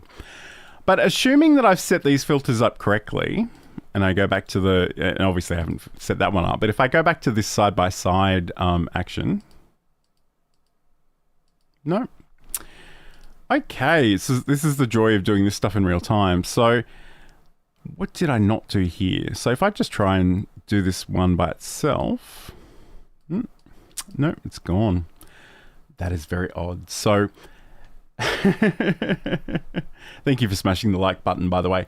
I just want to check in with the chat for a second. So let's go back here. Saeed notes that he recently discovered the stroke glow shadow recently. Simple but powerful. It's great borders, drop shadows, etc. Made it easier for me to create my scenes. And I'm pretty sure that's what I'm using for this white outline of me in the camera. I'm not sure off the top of my head if that's exactly right, but that's essentially what I was thinking. I'm pretty sure it's that, but anyway, we'll figure it out.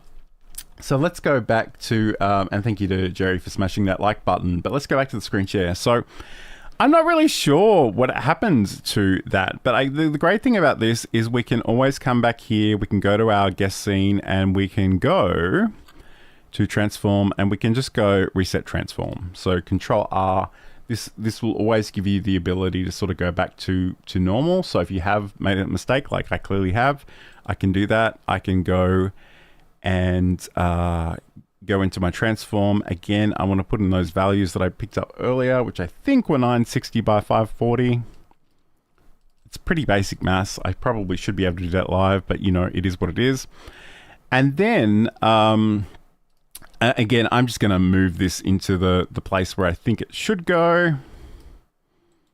I say that, and then I'm going to override it anyway, because that's just how I roll. So 350, I think, was the number I came up with previously. So that's cool. We'll go over to this one. We'll go to Edit Transform again. So in this case, this one's sort of 30 pixels in, which I don't really want, and 350. Okay, brilliant. So let me try this again. So we go, and maybe, I have a weird feeling that I didn't have this selected properly when I did this, but let's go back into our discussion. We'll go right click and go to filters. So side by side, this is the guest one. We want to get this transform. Okay. So again, I might just bring this down a little bit. And now if we go guest focus, we've got that big one.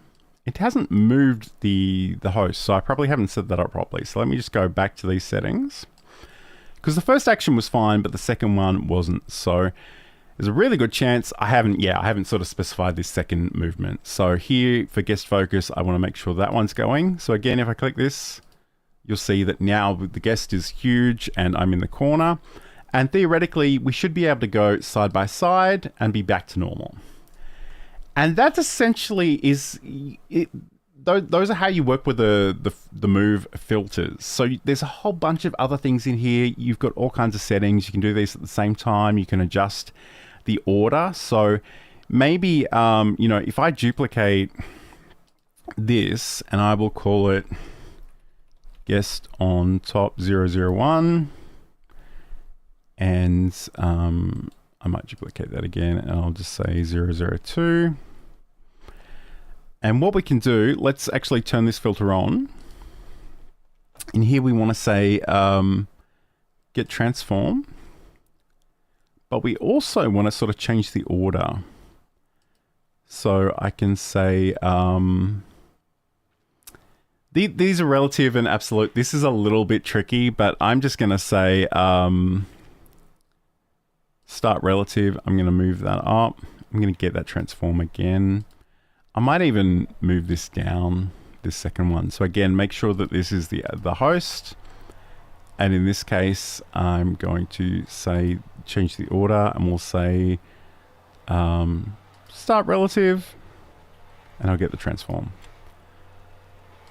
Again, and again, I have to be really careful because any of these changes I make will probably change other things. So in this case, guest on top, and I want to go and do the second one, which is this one here. So we go side by side. We go guest focus. And again, this is actually, in this case, I would need to actually change the order of this one. So I would have to say order start absolute. And I'd probably have to move this up. Actually, sorry. I totally forgot about this. And I don't know if you can hear it, but my lovely neighbors have started whippersnipping just outside my window. It's delightful. But we can change the order. So in this case, I want this to be probably 0. And I think it might be 1 even. So change this and 2. And then here, probably the other way around. So I'd go, if this is the guest, I still want the guest on top. So I will go 1, and I might even just go, even -2 might be useful. I don't know if this is going to work. I haven't had enough coffee this morning, but let's go back to side by side. Got guest focus, and we've got guest on top. If we go back to guest focus, it brings me back. Okay, cool. So you might need to experiment with those positioning numbers, but that in itself is really, really cool. And so much of the video and live streaming show, if you're around for that, is built around this. And again, instead of having just this placeholder here for the guest, I would literally go to ping.gg or Video Ninja and actually grab the embed code provided by those services and just bring that in as a browser source. And that would also include the audio, and I can go from there. So that in itself is really, really nifty. The other thing that's cool about that is because they come in as different scenes, I used to use another plugin, which I'm not going to talk too much about today, but called Source Record. And I could literally go in into the filters, and it's not actually installed on this version of OBS that I'm demonstrating today, but you can literally sort of go add a filter and say, just record this source by itself, just record this source by itself. And that way, if I do actually have different ways of doing things, like if I want to edit something later, if I want to create a short out of those two takes, I've got them separately, not just together. Okay, Jerry has got an epic question. So let's go to that question right now. Can you use Stream Deck to help change these scenes? You absolutely can. Thank you for that. So we'll go up. So I guess the big thing here is, and remember that these filters are usually created on the scene itself. But once you've created these and you've given them meaningful names, it's very easy for us to go and actually either create keyboard shortcuts or Stream Deck keys on here. So I'll show you the keyboard shortcuts first, but we will show you the Elgato key Stream Deck version as well. So if I go to the hotkeys, and this is file settings, I can literally search for those filters. So I can go, and I've already forgotten what they're called. I think they had guest in the name. So you'll see things like guest focus, and you can sort of go like, you can actually come in here and give these specific names. I just want to double check really quickly what I called those because I've already forgotten. So side by side and guest focus. Okay, cool. So what we kind of wanted to do is if we go into those settings, so if we go side by side, for example, is probably a better one to do. So we can create a keyboard shortcut to do this. So I could go Control-Shift-9. I don't know. The other thing is I do literally have a new keyboard this week, and it's cool, but it does things in rather mysterious ways at times.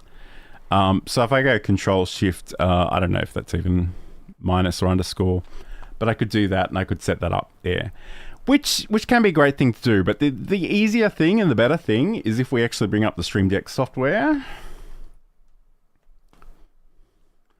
and I'll drag it over to the screen where you can see it, is that make sure you've actually got this OBS Studio plugin installed. And if you don't, it's really just a matter of going to the marketplace and finding it and installing it.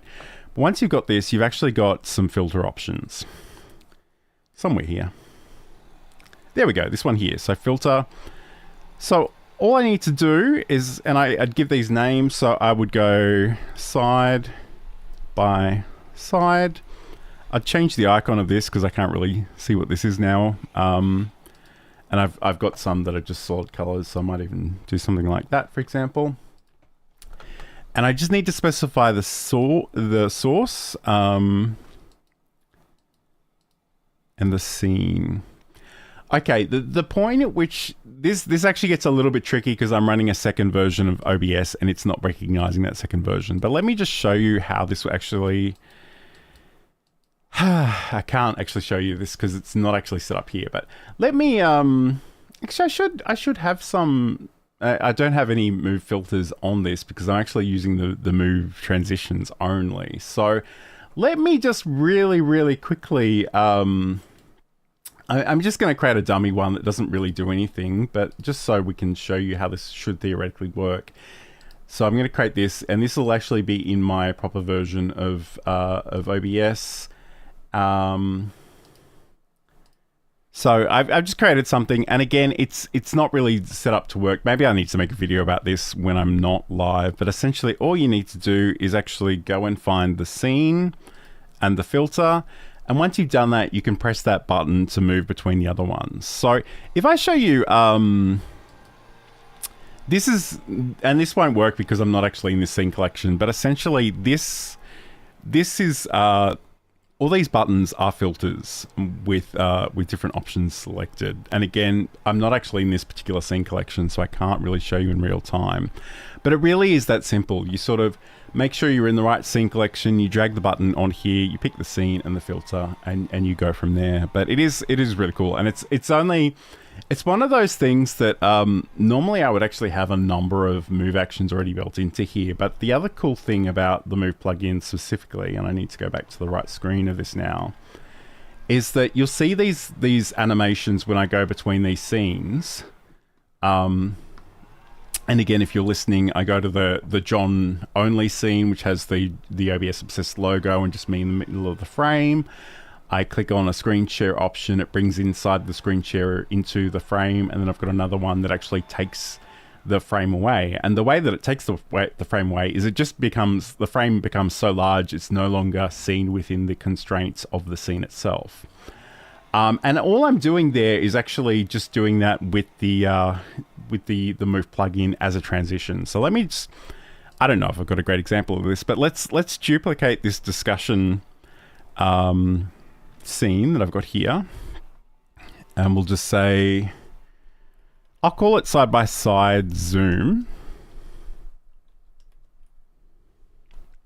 And again, it's exactly the same, and I can actually come in here and I don't know, I'd make this a bit bigger and I'd probably crop it.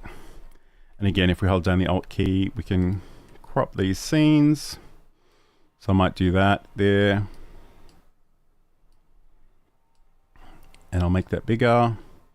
And I would do that for the guest scene as well, but I'm probably not going to bother about that right now because I'm sure you'll understand conceptually what this looks like. But if we go to the scene transitions, and it's slightly behind me, I might even move this one over here where you can see it a little bit better. We can come in here, we can create a new scene transition, and we're going to bring in the move. And there's a whole bunch of options here. I've never used any of them. Once you set that up, we can just make that our transition. And what you'll see now is if I go between the discussion and the discussion side by side, those things are being resized and I haven't created any filters for those. OBS is just seeing any shared sources here and recalculating and repositioning those. So if we wanted to make this even more dramatic, like I could literally drag the guest off and maybe I could go in here and reset this transform.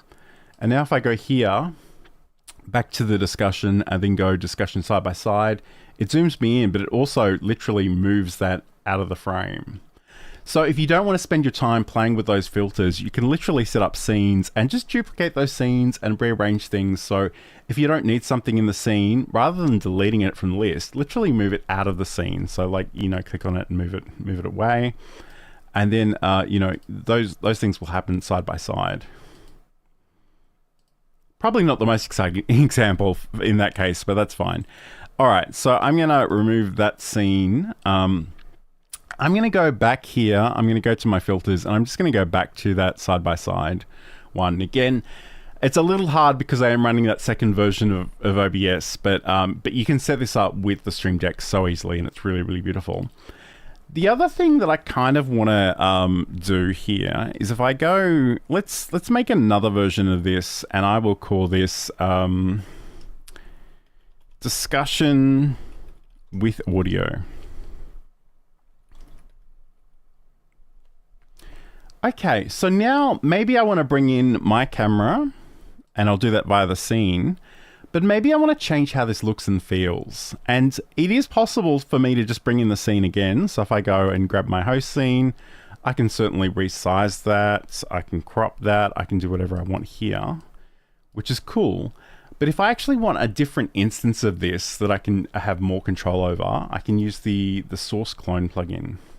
So I'm going to delete that one. And if I go down, and I should say too, all of the links to these are in the events in YouTube and LinkedIn and various places. So if we go and add a source clone, I'll say, I'll call this one copy of host, or it could just be copy of camera, whatever you're doing. And then I want to go and actually say I want it to be a source or a scene. In this case, I will make this host, and that'll bring it in automatically. And the great thing about this now is I can actually treat this differently. I can put different filters on here and do different things. So again, let's combine this with another plugin that's linked in the description. So if I right click on my copy of host and go to filters, and I'll go, here we actually have two different options. We've got audio filters and effect filters. Audio filters are the things you would expect, compression and noise reduction and different things like that. The effect filters are generally the visual ones. And what I want to do is I want to find the advanced mask, because this is something people are always asking for, and it's really simple to do these days. There was a different way of doing it, but this is so easy. I'm just going to call this mask. And you'll see by default, it's made a little rectangle around me already. But we can actually choose whether this is an alpha mask or an adjustment mask. We can do different shapes. I'm going to go a shape, but I'm going to go for a circle. And I'm going to, because I'm probably not particularly centered within this frame, I'm just going to adjust these center options. So that one's okay, probably this one here. And I can do zooms, I can put a radius around this. I can do feathering as well. So I can go out of feathering, and that'll sort of give it more of a blurred edge. And again, I could probably bring back that radius if I wanted it to be like that. But in this case, I probably don't want that. I probably want to go back to none, and I probably want to, oh, I don't want to zoom. That's weird. So you can play with this to your heart's content. But the great thing about this is that it doesn't impact the original host. So if you ever want to go back to this, it's very easy to do that. And this is the kind of thing that would be really good paired with a screen share with an image. So I'm actually kind of running out of screens to share, because I've got 4 different screens and they're all kind of in use for this show. But if you were to just go, grab a screen share, do a window capture or maybe a display capture, and then just put yourself in the corner, that's really, really awesome. I'm gonna look. I wasn't planning on doing this, but I think I'll give it a go anyway. I'm just gonna go find a random image from my collection somewhere. In fact, what I might do, let's go and grab the artwork for this particular episode. If I remember where I stored that. OBS Obsessed, and in here. So again, let's drag this in. And again, I keep forgetting this is a thing, but you can literally drag and drop an image into OBS and it'll bring it up. Again, make sure that my screen share image is there on top. And that is really, really cool. So we can go from there. What is kind of interesting about this, and maybe I need to go into the settings, because I can see that I don't have any audio. Testing 1, 2, 3. Host, testing 1, 2, 3. Oh, maybe, that's interesting. So if I go back here, I don't want the source, I actually kind of want a scene.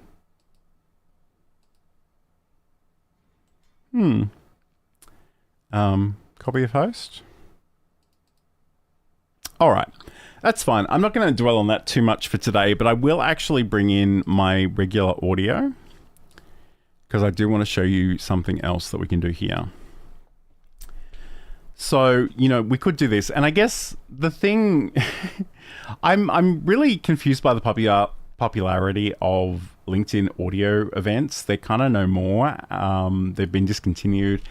And now people do these live streams where they don't want to be on camera. So I just want to show you this because I think it's nifty. I don't know that it's necessarily for everybody, and you can decide whether or not you want to use this. But if I go in, and again, this is another plugin you can find. In fact, let's go check out the page for this one. This is the Waveform plugin. So again, the link is in the YouTube and LinkedIn descriptions, but essentially we can come in and this just visualizes waveforms, and we have a whole bunch of different options on how this can look. So if I wanted to create a new one, I can come down here and go add a new source, and I want to pick the waveform visualizer. And I could give it a different name if I wanted to, but I think the default is fine. So we need to pick a audio source. So in this case, I want to go with the Rodecaster. And you can see already that it's sort of doing its thing. You've got a waveform here. There's all kinds of different options that we can do in terms of how this looks. He says, looking for them madly. Curve, here we go. So the display mode. So we've got a curve, we've got bars, we've got stepped bars. Testing, 1, 2, 3. The step bars look pretty cool. We've got a level meter, which is not that exciting. It's literally up and down. But again, if you wanted something visually on the screen to let you know that your audio is working, whether you want to share that with your audience or not is entirely up to you. We've got the stepped level meter. So again, same sort of thing, but in those blocks. Or the wave file experimental. That's really trippy. I don't think I like that one. All right, so if you did have a static image on your screen, but you wanted to let people know that there is audio there, that is certainly one way of doing that. The radial option is quite interesting. So I'm going to do the radial option. I'm going to do maybe the step bars. And we can choose how many bars there are and the gaps and the width. Like, there are so many options here you can play with. I will let you explore those to your heart's content. But what we can do now is, once we've got this as a radial output, I don't know if you guys can hear that power tool stuff happening in the background, but I certainly can. It's kind of getting on my nerves, but there's not much I can do about it. So what I can do is I can actually bring this and put it around this, and I probably need to think about how I want to resize that. And whether I want to maybe change the color, because I think that white is a little bit hard to see. So again, I could come in here and I could choose a different color and maybe a different middle color as well. So this is the thing, the render mode gives you options for solid, gradient, pulse range as well. So here I've got a blue and white, which actually I kind of like that, but let's see if we can go blue and darker blue and see what that looks like. Testing, 1, 2, 3, testing, 1, 2, 3. And we can sort of think about how we have those things together. And maybe I actually want that to be underneath my camera. So maybe I can do that like that as well. But there's certainly different ways you can play with that one. And the other thing too is we can sort of grab this corner and move this around. So if I wanted to have this here, you could duplicate it as well. You could have one on top, one on the bottom. There's all kinds of stuff you can do with that. And again, any audio source that you bring into OBS can be used as the source. So in the past, I've done things with music on the sound pad of the Rodecaster, for example. If we've got a video that has some music in there, that can work quite well as well. All right, so there are all kinds of things you can play with. And I might just turn off the wave visualizer now because it's distracting me a little bit, but that's okay. All right, so this is OBS Obsessed. I am curious if you guys have any favorite plugins that you like to experiment with. I might even just have a quick look in the list and see if there's anything else that pops out to me. The one that I haven't used it as much lately, but I just love the fact that it exists. And this is one of those ones where I think it is listed on obsproject.com, but you actually go to Aitum Vertical to grab this one. It's actually Aitum.tv, but this is really cool because it'll actually create a second canvas that is by default vertical, but you can actually change the dimensions of it if you want. And you can actually have sort of vertical and horizontal versions of your streams, of your show, in different formats in the same time. It's really, really nifty. I don't really stream vertically anywhere, but I love the ability to have a recording of the show that's in vertical. So if I do want to cut up some shorts, YouTube shorts or TikTok videos or reels or whatever, I already have that to start with, and that's really, really epic. So yes, there are all kinds of awesome things out there. Let's So I know Saeed and Reluctant Creators writes Move, so that's obviously one that we love. It's really, really epic. And I must admit, I barely scratched the surface on the Move plugin. There are a number of different filters in there. There are a billion settings. The great thing is that you don't really need to play with all of them, but if you wanted to, you can. So that in itself is really epic. Streamlabs plugin for OBS, I haven't played with that one, but that might be interesting to check out at some point. We've got options to replay a source, the audio monitor, which can be quite useful. And the Aitum vertical, which I just mentioned. Aitum do also have a multi-stream option. And if you're going out to a lot of different places and potentially going vertically and horizontal to different places, that can be quite a nifty way of doing it. Got the source dock, source record. So that was another one I alluded to before. This is really epic because if you want to get just if you've got a full stream happening and you've got filters and different things happening, but you just want a version of your video recorded, or if you're having a talk show, you can sort of grab those individual recordings of each host and guest in the way that I sort of spoke about earlier. That is really, really epic. Just make sure your computer can handle the recording settings and the streaming settings that you've got. Teleport's nothing I've really used, but I do hear about that from time to time. There are things for lower thirds, all kinds of stuff. So there's some really cool stuff out there. It's worth exploring. The only thing I would say is maybe make a note of the plugins that you're installing. It's very rare, but occasionally there might be some conflicts. Some of those may not play nicely with each other, which can be really, really awkward. Saeed has said composite blur is one of his favorites, and he does this really funny thing where he will sneeze and press a button on his Stream Deck and he will just become completely blurred within the camera. In fact, let me see if I can I probably shouldn't attempt this live, but let me just see if I can do this really quickly, and I will add a new effect filter on here and I'll go composite blur. And you can see I'm already blurred, but the great thing about this is we've got sort of box blurs, we've got pixelation. Pixelation is fun. So I could do something like that. I could make the pixels bigger or smaller. And again, that's just another filter. So you can set up Stream Deck keys to do that as well. We can actually change the shape of the pixels for that one as well. So if I do this, try to do this subtly. So that's a hexagon pixel. I've got a circle pixel. Again, I don't know how useful these would be for me personally, but they are entertaining. There's a triangle version as well. But I'm going to turn all of that off, but that is certainly something that exists. And you can use that for comedic purposes, absolutely. All right, let's go back to the comments for a second. Saeed writes, I always use the installer instead of the zips, just in case I want to uninstall the, yeah, so that's a good point. I guess the thing that I've done this morning, because I'm always running a second or third or fourth portable version of OBS, is that I do like to download the zip files and actually drag and drop them into place. But that's a good point. A lot of the installers actually do come with uninstall options. So if you go to in Windows add or remove software, I think it's called, or add or remove programs, you'll often find that you have the ability to uninstall a specific plugin in a way that might be a little bit more challenging if you just copied and pasted from the zip. But sometimes you don't actually get that option, so you kind of need to roll with it. All right, so I guess like in the past, we've done a number of different shows where we've spoken about some of our favorite plugins. Plugins are sort of the really cool thing about OBS in the sense that they will extend the functionality, and OBS is already incredibly powerful, but it'll let you do other fun things as well if you sort of look into them and have a go. And sometimes there is a bit of a learning curve with this stuff. Sometimes this stuff doesn't work straight out of the box. You need to really learn and have a go and sort of experiment a little bit more. But it is incredibly powerful.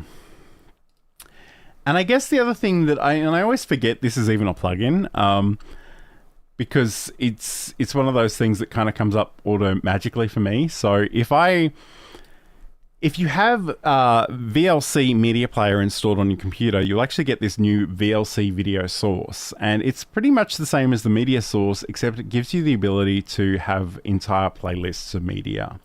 And that could be sound effects, that could be music, that could be videos. So we can come in here, we can add individual files, we can add a directory, we can add a path or a URL. And you can loop these, you can shuffle these, stop when not visible, restart, all that kind of fun stuff. And like, you know, Sam often, my video and live streaming co-host back when I did that show. He'd often, for his Cute Avalanche project, which is all about foster kittens, he would literally have all these previous shows that he'd done and sort of videos, and he would just have that running 24/7. So if you were ever in need of a bit of cats footage in your life, you could certainly come in and do that as well. So that's really, really cool. There's all kinds of stuff that you can do. I guess the only thing I would say is it's probably a good idea to think about what you actually want, what will be meaningful for your audience, and not add too many things just because they're fun, because sometimes that can be distracting for an audience. Sometimes, you know, that's not why they're coming to see you, because I know sometimes people are really excited about gradients and you know, special effects and stuff, but unless you're the special effects show, that's probably not the reason people are coming. So just keep that in mind. One other thing I will mention briefly, and maybe I should put this in the chat as well, is if you go to johnlacey.com/OBS news, you can check out the OBS Obsessed newsletter over on LinkedIn. And let me just see if I can throw this into the chat. And I mentioned this earlier, but my beloved keyboard broke. Well, I mean, it didn't break exactly. It had some sticky keys, and like I would hold down the N key for a second, and I would get, you know, 300 N's in whatever I was typing. So I've just replaced it with a new Logitech Wave keyboard. It is really comfortable. It's really epic, but it is much smaller than my previous keyboard, and I'm sort of looking at the things that I'm trying to type at times. So, and the other thing that really threw me as a nerd, and I'm curious to hear about what you guys think of this, but it literally doesn't have a print screen key on this keyboard. And I had to go and remap a few things, but anyway. So the OBS Obsessed newsletter, which is something you can find at johnlacey.com/OBS news, that will redirect you to where that is and where that lives. So if I do this one here, and we'll do the screen share just so I can show you what this looks like. Essentially, we've got all these different articles, and if there is something specific that you would like to learn more about, and there's Saeed because he's everywhere, let me know in the chat what you'd like to hear more about, what you'd like to share. I love this comment from reluctant creators: avoid word artifact or rainbow vomit. Absolutely. I think we all know people in our lives that think they're wonderful designers and they will use every color in the box, and that's not always a good idea. I wouldn't generally recommend that. So just keep that in mind. But anyway, I hope you have a great week and a great weekend. If you haven't already arrived there, obviously it's Saturday morning here in Australia, but I'm sure the rest of you will get to it very, very soon.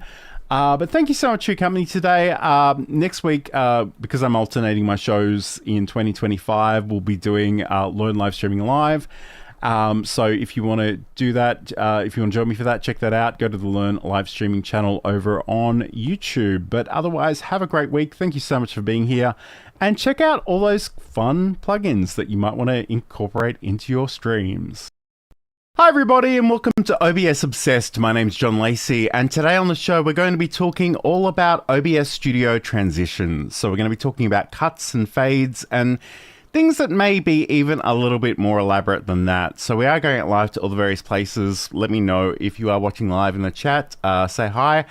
And I'm forever trying to make this thing happen, and I don't know if I still need to make this thing happen on this show, but hashtag Team Live, if you're watching live, would be awesome to see in the chat. So today we're going to talk about OBS transitions. So transitions are essentially the things that happen between OBS scenes.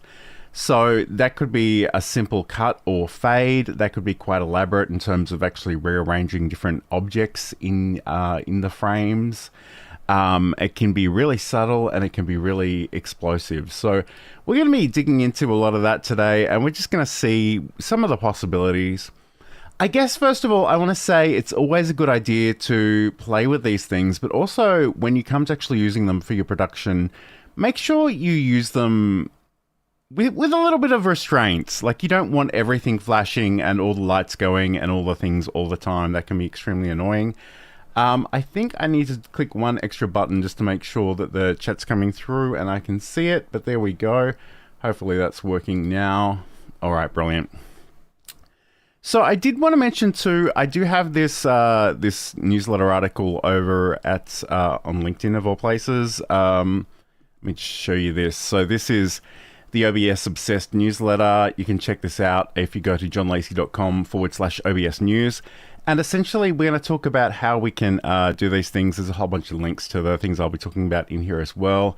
And I'll try to include that one in the chat as well at some point. But let's actually go into OBS. I've got another portable version running, so let's check that out over here. So first of all, in terms of transitions, the things you actually want to be looking for is the scene transitions doc. So if you're not seeing that, first of all, make sure you go to docs and make sure you find that one from the list. If you click it off and it disappears, you can always bring that back in by going to docs and scene transitions. We can also drag and move this around and it will dock into different places within the interface. So if you want to put it somewhere else, you certainly can. For our purposes today, I'm probably just going to leave it where it is. I think that'll work just nicely. But we are going to also just check out these options. So, and I guess the other thing I will mention, I'm not going to worry about the audio mixer much today in this second portable version of OBS that I'm demonstrating in, but just note that it's sort of tabbed underneath there. So we could probably bring that out as its own thing, but I think for the moment that's totally fine. Although what I might do, I might even see if I can just make this a little bit smaller just so you can see the whole thing. Okay, brilliant. So if we go to our transitions, by default, these are the two that you'll see. You'll see cut and fade. And fade is, it sort of fades between our scenes. So if I click on the second one or the third one or the fourth one, you'll see that that's a little feed, a little transition of a fade nature. We can actually make this longer or shorter, and the duration is described here in milliseconds. If I go, I don't know, 1,000 milliseconds, that'll be a little bit slower and a little bit more subtle. And especially if you're doing some sort of animated backgrounds, that can be really, really nifty as well. So we can make that really long or we can make that really short. And I guess the only thing to keep in mind is if you do make it really, really short, people probably won't even notice that it's happening. It's very, very gradual there. So let's just go back to the 300 milliseconds duration, which is the default there. And I think, honestly, that's very elegant. That actually will work a lot of the time. So if that is something that you want to experiment with and use. Okay, I can see that I've got chat comments over in Restream, but I'm not seeing them in OBS, which is extremely annoying. Just give me 1 second to make sure that okay, I didn't select that on properly. Let me try that again. So hello to Saeed and Jerry, who are watching both on LinkedIn today. So hopefully I'll see your future comments now that I've actually clicked that button correctly. All right, so we've got the fade and we've got the cut, and the cut is almost a lack of transition. It'll just go from one thing to another. So if I go to scene A, scene B, you know, we're just seeing them. There's nothing terribly exciting happening there at all. So that can be useful at times too, but I love the fade. I think that's so elegant. But we do have other options as well, and I want to talk about those today. And let me just see if I can trigger a test comment just to make sure that this is definitely working in the back end now. Okay, it should be working now. Cool. So again, hello to Saeed and Jerry. Thanks for joining me. So we're talking about scene transitions in OBS. And like I said, out of the box, you'll see these two, fade and cuts. They're very simple. Fade is very elegant. You can adjust the duration. But if you wanted something a little bit more exciting, we do have other options. And the other options will depend a little bit on what you've got installed, because a couple of the ones that you'll see on my screen are actually technically the result of plugins. So we've got Move, we've got Doom and Doom Faithful, which all three of those are plugins, and I will talk about them and show you those later. But the ones that you sort of expect to see in OBS if you've just got a new installation are Swipe, Slide, Stinger, Fade to Color, and Luma White. So if we wanted to add any of those to our repertoire, because right now we only have fade and cut. What we want to do in the scene transitions dock is click on the add configuration transition option, this little plus sign here, and then we'll go to say swipe, for example. We can give this a name, and for most of these I'd probably leave this as the default, but there will be a few where it will be meaningful for us to actually name these properly. And we'll go click OK, and then we've got the direction that this can swipe in. So we can go left, right, up and down. And the great thing about this is we have this beautiful preview transition option. So if I click on this, we'll see what happens. So swipe to the left, swipe to the right, swipe up, and swipe down. So I might even go swipe right in this case. And the thing about this is once we've selected an option from the scene transition, this will be applied to all our transitions, unless we do something different. And I'll talk about those other different things that we can do in just a moment. But essentially with this swipe that I've just added, if I click on that, now things are swiping to the right. And that's brilliant. We can always go into the properties and actually change that later on. So if we want to change that maybe to left or up or down, we've got that option there as well. But let's have a look at some of the other ones that we've got here. So we can add another one, and this time we'll go slide. Slide and swipe are very, very similar. I genuinely am not sure that I can tell the difference. But essentially we've got those left, right, up and down options again. So you could pick one that you liked, and in this case I'll go OK, and now slide is our option, and we're going to slide down, and we've got those there.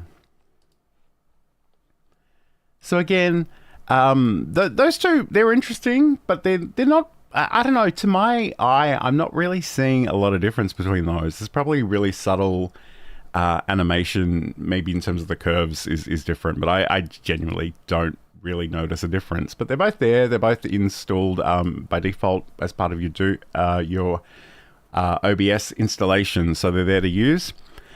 We've got fade to color. So fade to color is it's basically just fades to a color, as the name suggests. So essentially we've got scene A, then we'll go to scene B, but there'll be a solid color in between. So let me just pick a color from random. This bright orange can be our example today. We can preview the transition here. You'll see that it goes A, flash of color, and then B. And again, I can show you that one there. Again, I don't know that I love that flashing, so I'd probably use that rarely. And again, if you wanted to sort of increase the duration of that one, it'd probably be a little bit more subtle. There we go. I like that more. I think that works really well. Okay, cool. All right, awesome. So the great thing about this is I am actually now seeing comments. So hello, Jerry. Thanks for the applause. All right. So those ones, they're very simple. And again, a lot of this is how we're going to put it together ultimately, because you don't really want the same transition all the time. And we'll show you some options to override those and create some variations thereof. But let's go to the plus sign again. We've got Luma Wipe, which Luma Wipe is amazing because it has so many options buried in here. And again, some of these are quite simple, but let me just click on this this option, which is under the image menu.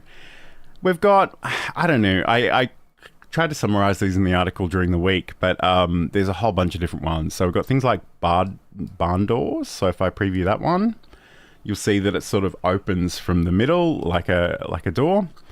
We've got the box, which sort of comes in from one corner. And again, there are all different types of starting and ending points for some of those ones. We've got the checkerboard small, which is actually, I kind of like that. That's quite a fun one. In fact, I'm going to just click OK. And if we go between our thumbnails that I've got installed here, like some of them, a lot of these do have a lot of black in them. So there's not a lot of, like you'll only see that transition in certain places. But let's go back into our properties. So we've got the checkerboard small, we've got circles. Let's preview that one. That's kind of cool. It's sort of radiating circle shapes.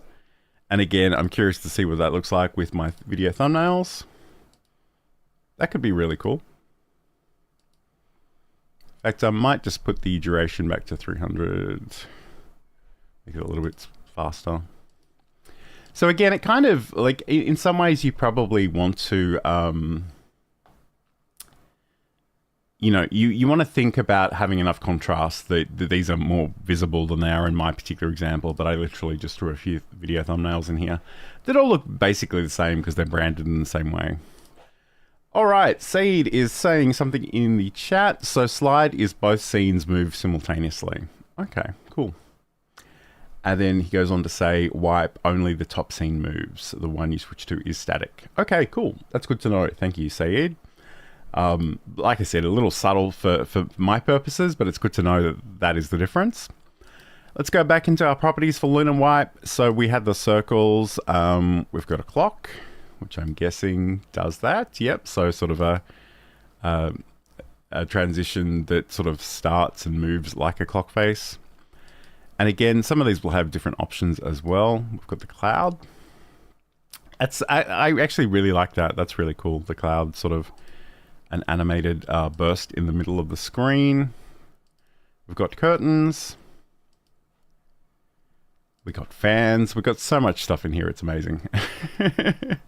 But again, I think it's a bit like when we started, or certainly when I started making videos with Windows Movie Maker. There were lots of fun transitions and it was really tempting to use them all, but we kind of want to think about when we'll be using these. So fractal, that's kind of cool too. Iris. So again, a circle from the middle working its way out. Linear. Parallel zigzag, and we've got a horizontal and a vertical option of that one. Sinus 9. That's interesting. Spiral. Square. But stripes. I could do this all day. I'm not going to, but let me just get this out of my system. As a watercolor option. That's pretty cool. And zigzag, horizontal, and vertical. So we've got all those options. Again, you could play for the end of time, but I think what we will do for the moment, what was a nice one? Let's go back to fractal. And I guess the other thing that I probably want to do here is, now that because the Lunar Wipe has so many different options in here, I'm actually going to go back into the three dots in the scene transitions, this little menu here, go to rename, and I will say, I'll just call it Fractal Lunar Wipe, so I know which one it is. So that's the thing. If you're going to use like 3 or 4 different Lunar Wipe effects in a presentation or a stream or a show or a podcast or something, you actually do need to come in and add each one of those in here separately so we can use them later on. Okay, I think that was the bulk of them. We do have the stinger, and the thing about stingers, and I do have a stinger. I created a stinger. I need to go and find it on my computer really quickly, but I'm pretty sure I remember where I put it. Stinger. There we go. It's always good to name these things. So the thing about the stinger is that the stinger essentially is a video that will play between the transition of 2 scenes. And it's often really useful if you actually incorporate some transparency into the stinger so that you can see a little bit of the old scene as it leaves and a little bit of the new scene as it comes in. I've created a stinger a really, really long time ago. I say long time ago, probably 3 or 4 months ago in DaVinci Resolve. And if you do want to see how that works, that video is on the Learn live streaming channel. You can certainly check that out. I will focus predominantly on how this works in the OBS sense today. But if you want to see how it's built, the thing about this thing is only certain video formats really support transparency. Apple's QuickTime Movie, the MOV format does. Animated GIFs do as well. So that's potentially a really important thing to know. So think about the format you're actually creating these in and exporting these in. But essentially what we're going to do, let's go back into our OBS and press that button. And what we want to do is, if I come down to my scenes transitions and go and add a new one, and this time we will use the stinger option, and I will call it JL Logo Stinger because that's what it is. And here we've got to actually sort of specify the video file, and I have got that here. And I guess like the thing that you may notice about this is that I've got the movie files, the MOV files, which are the QuickTime files, and I've also actually compressed them in Shutter Encoder. And again, if you check out that video on the channel, it'll explain how to do that. The reason that I've brought these into WebM format is because they're tiny. Like this is the QuickTime movie versions are like gigabytes. They're massive, and they're only like, I don't know, 15 seconds long. So in fact, if I hover over this, you'll see that this one is 1.08 megabytes. That's the WebM format that's been compressed. This version is 1.15 gigabytes in size. And again, to be really honest with you, my computer could probably handle that fine, but it's a good idea to compress it. All right, I just want to make sure that I've actually got the other version of OBS visible so I'm not missing your comments as we go through, because I have a feeling there's a whole bunch of them. Hello, Ernesto. Thank you so much for joining us. Great to have your company today. So basically what happens here is we've got our video and it's going to be the stinger. It's going to show the A scene. It's going to cross to the B scene, and we get to specify when this happens. And we can do this as time or frames. I should know this, and I don't really know this, so we're going to experiment in real time. But I'm just going to imagine that it's probably 15 frames in. And we can play with all these different settings. Again, if your video also has audio, you might want to think about how that works, whether you're listening to that audio as the transition plays or whether that's off. So again, those are the same 3 audio settings for audio monitoring that we have in our normal audio settings. But we do also have fade options in there as well. All right, so I don't know that that is actually the frame at which this changes, and I could probably look this up, but I'm not going to worry about it too much. But you can specify that in time or in frames. I'm just going to try at 15 frames. I have a feeling it might be something in that ballpark. Again, I've got the original file. I could go look this up, but essentially now, with that on, if I click on Scene A, we can see the transparency. It goes out.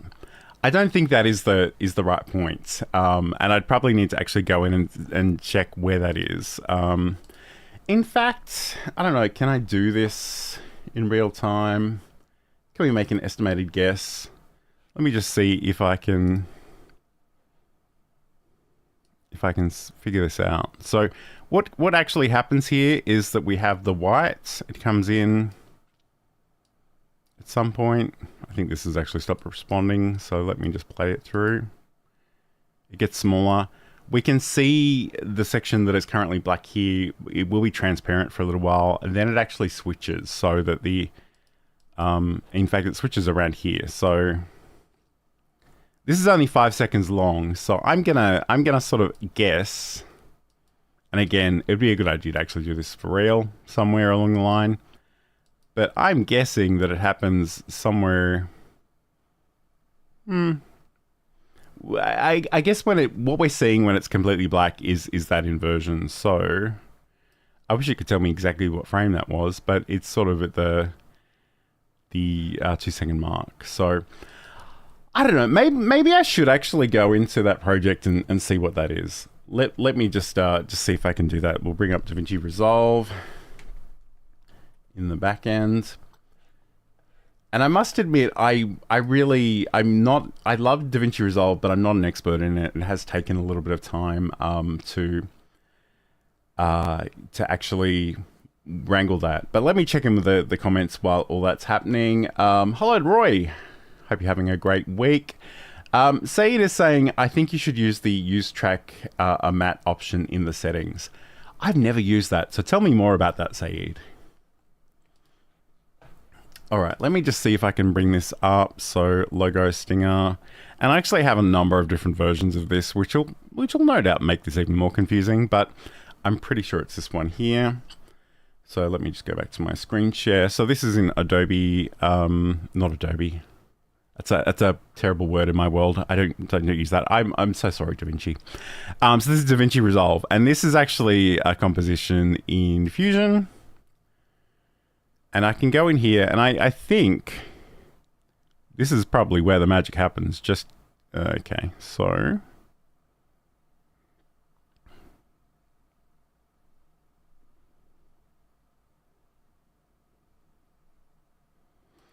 So probably around there, which I'm guessing is frame 50.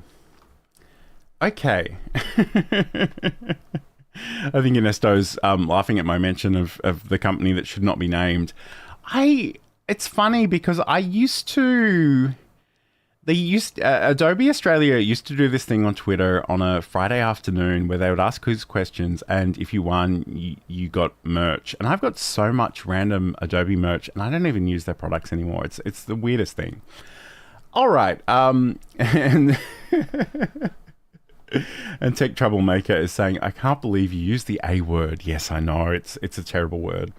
Yeah, and it's funny because I know people, like I've had teachers and trainers and colleagues that are so deeply invested in that ecosystem, and I don't trust them anymore. I really don't. But anyway, let's get back into OBS. So I'm pretty sure around frame 50 is where I want the magic to happen. So, and what I might do, just because all these video thumbnails that I'm using as examples are so dark, I'm actually just going to create Scene E, and let's, and you can see it's already doing its thing because I created a new scene. I'm just going to put in a color source, and I don't even care what color this is, but let's make it really bright and very not subtle. You know, something like that. Okay. That's really not subtle, is it? All right, so what I'm going to do, I'm going to go back to the cut temporarily. I'm going to switch over to the stinger. And now, again, because so much of the stinger is black and white, in fact, let me, you know, I feel like I'm being so indecisive today, but just roll with it, everybody. Let's just put in another scene that'll just be a solid color as well. So I just want two contrasting colors that aren't black and white, essentially.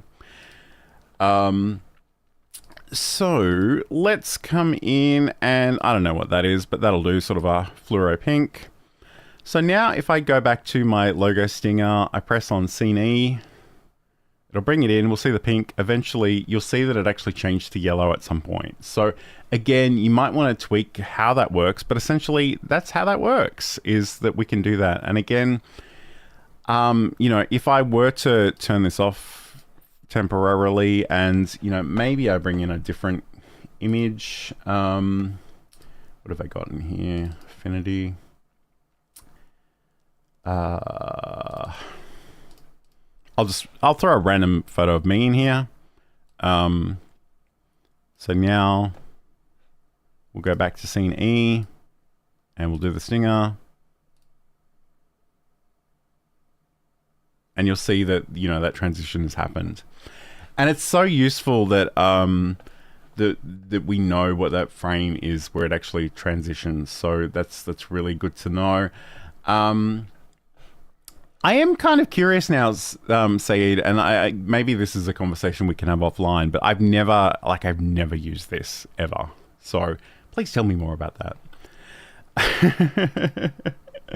All right, let's check in the chat. We have gone on a bit of a tangent because I did use the A word, as Roy said.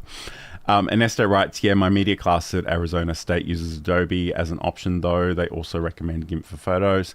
I've been loving the Affinity Suite, and I don't remember exactly how much I paid for it, but it's sort of the lifetime license for version 2. And it costs less money than I spend on takeout food in a week, and it's so good. Like occasionally there will be some features that aren't the same, and I have to do a bit of a workaround to figure that out. But otherwise, I do find it's really good, and it sort of has their publisher, their designer, which is sort of the equivalent to Illustrator for vector stuff, and they've got the photo app as well. So yes, it is the joy of time zones. Ernesto's telling me it's Friday over there. It is Saturday morning here in Australia. We are here in the future. And Ernesto also says, "Who's that guy?" So that's just another photo of me randomly. I don't know why I've got that weird expression on my face, but it is what it is. This is kind of the problem I have with these demos, though. I probably need to think through a little bit more because I just grab random things and throw them in. So I guess just to recap, if we go back to this version of OBS, so we had our cut and our fade transitions. Again, they're the most basic. I'd probably, for 99% of people, I'd say live on the fade option because it is so elegant. But we do also have the swipe and the slide, and Said articulated the difference between those two. Fade to color might be good. Again, especially, I'd probably go with fairly neutral colors if you could. The fractal wipe, the Luma wipes give you so many options. They're quite fun, but again, probably want to use them sparingly. And then the stinger can be great for a transition. And again, just sort of that, in fact, I'll turn it off for a second. But the idea that, you know, maybe there is a point at which you actually want to tell people, you know, what show they're watching, or just have some branding in there that's like that. And the thing that pains me about that stinger is I've spent so much time working on it. I haven't actually incorporated it into any of my real stream scene collections yet, so I definitely need to do that in the future. But we've got some great fun options here. So the thing about this, though, is by default, whatever we select over in scene transitions is going to be there for everything. And that's potentially going to be incredibly annoying. So I want to talk to you about a few different options that we can do to maybe be a little bit more selective about this. So if I go back to fade as my default, and maybe if I want to switch to scene E, or scene F actually, I can actually create an override here by right-clicking on scene F. And I go to transition override, and for this one only, I'll do the JL stinger. So all these other ones, they'll just be fade, fade, fade, fade. And then when I go back to this one here, maybe I didn't do that correctly because it's not working. Let me try that again. I mustn't have clicked on it properly. Let me try that. All right, so if I go back to E, and then I go to F, it's still not working. Why is it not working? That's crazy. All right, what's going on here?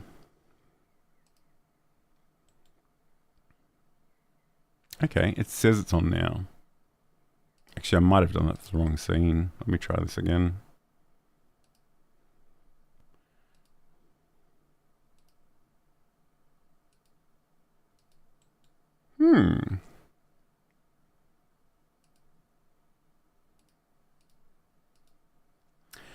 All right, I'm clearly out of my depth with that one. So Said, if you know the answer to that one, let me know. But that is weird because I assumed that would just work. So if I go transition override stinger,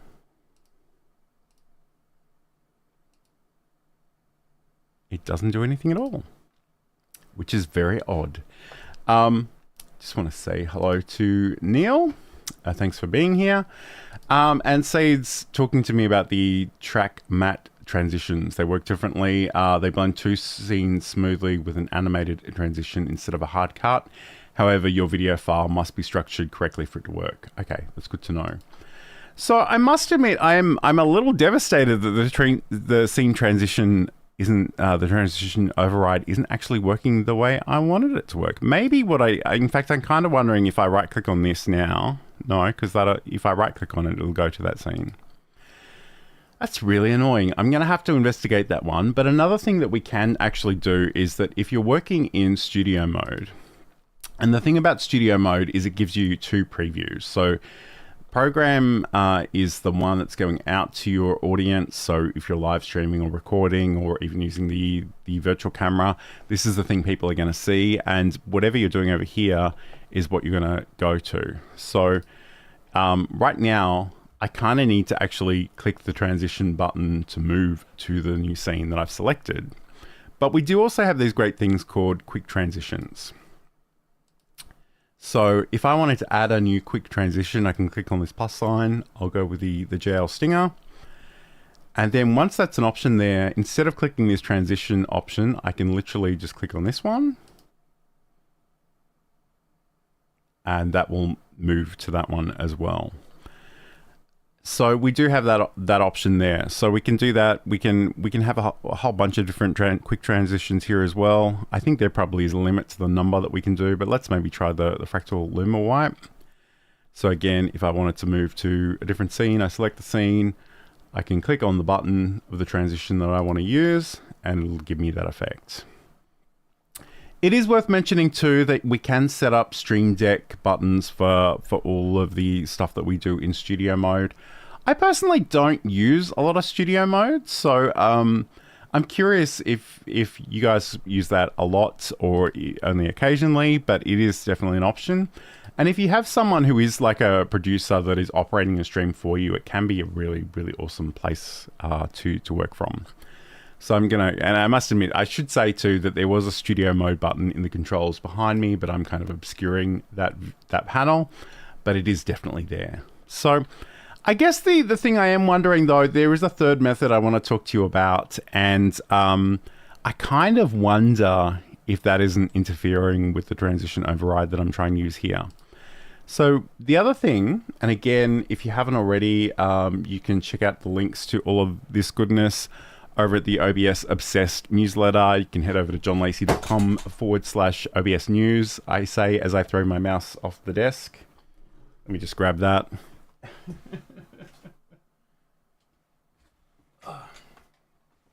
Really ruining the green screen magic by sticking my head out at the side of the frame, but you can definitely check that out as well. So you can definitely do that, and we can come in here, and I guess the thing I wanted to show you here is that we have, in addition to that, we also have a thing called the transition table. So if I go, and I probably already got this open, I've got this great plugin called Transition Table, and essentially you can download this and install this, and it'll give you a table where you can say, when I'm moving from one particular scene to another scene, I want to use this type of transition. So I've already got this installed in OBS, so let's head back over there. If I pick the right version, there we go. So once you have installed this, this will appear under the Tools menu. So you can go to Tools, Transition Table. And now if I want to go from Scene E to Scene F and use the Stinger transition, I can do that. And again, I can adjust the duration for that, and I can go Set. And maybe if I want to go from A to B, and I might use the Luma wipe for that one.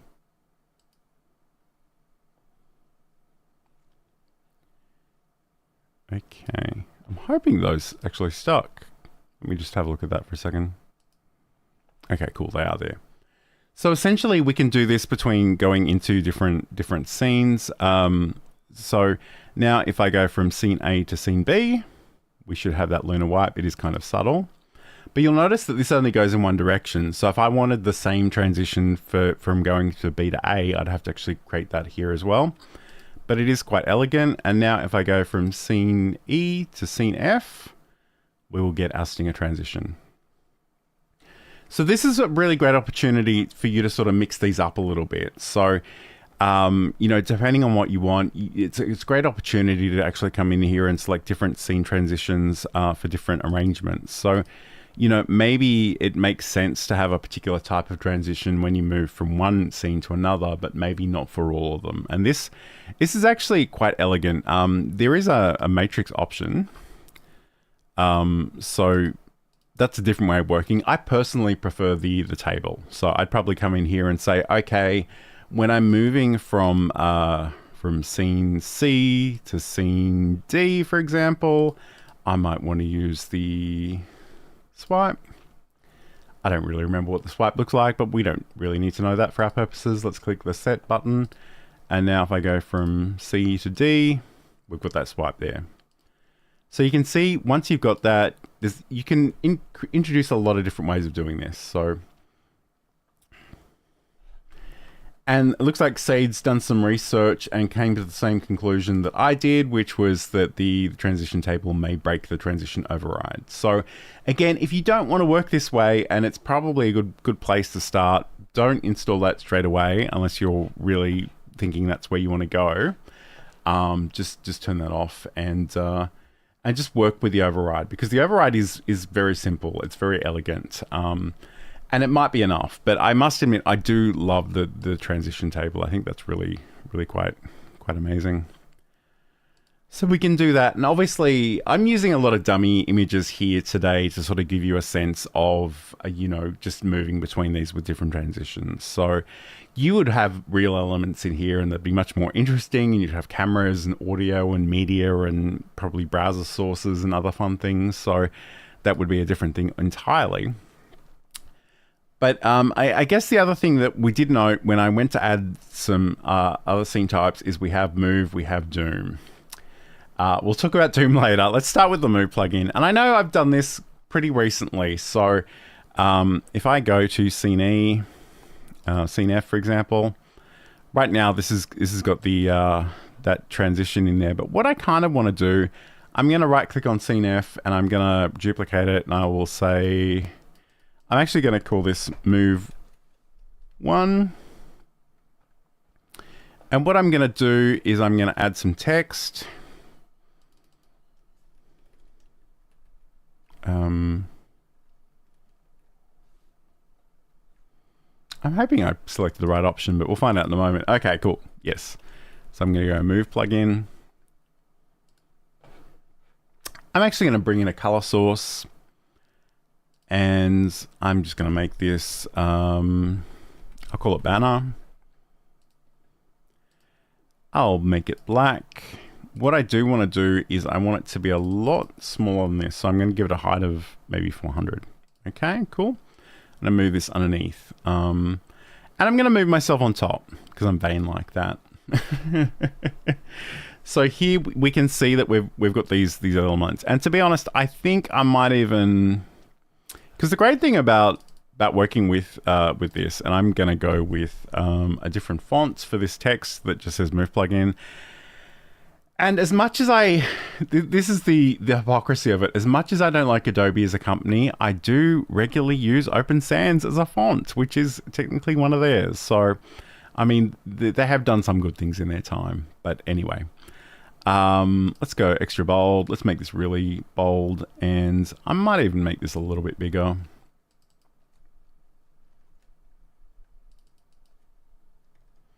So I'll give it a size of 300 and go OK. And again, keep in mind that you can sort of right click on this and go to our transform options, and we can send it to screen or sort of center vertically or horizontally. So, you know, I can move that around as I like, but I think that'll do for the moment. So I guess what I wanted to mention, and I probably got a little bit distracted here. Let's go back to our wonderful browser tab over here. So the move transition is a function of the move plugin. This is a really cool one. And you've probably seen on previous shows, if you've been around for them, that we can set up a whole bunch of different filters to trigger movement in OBS. But this also does have a very simple transition type just called move.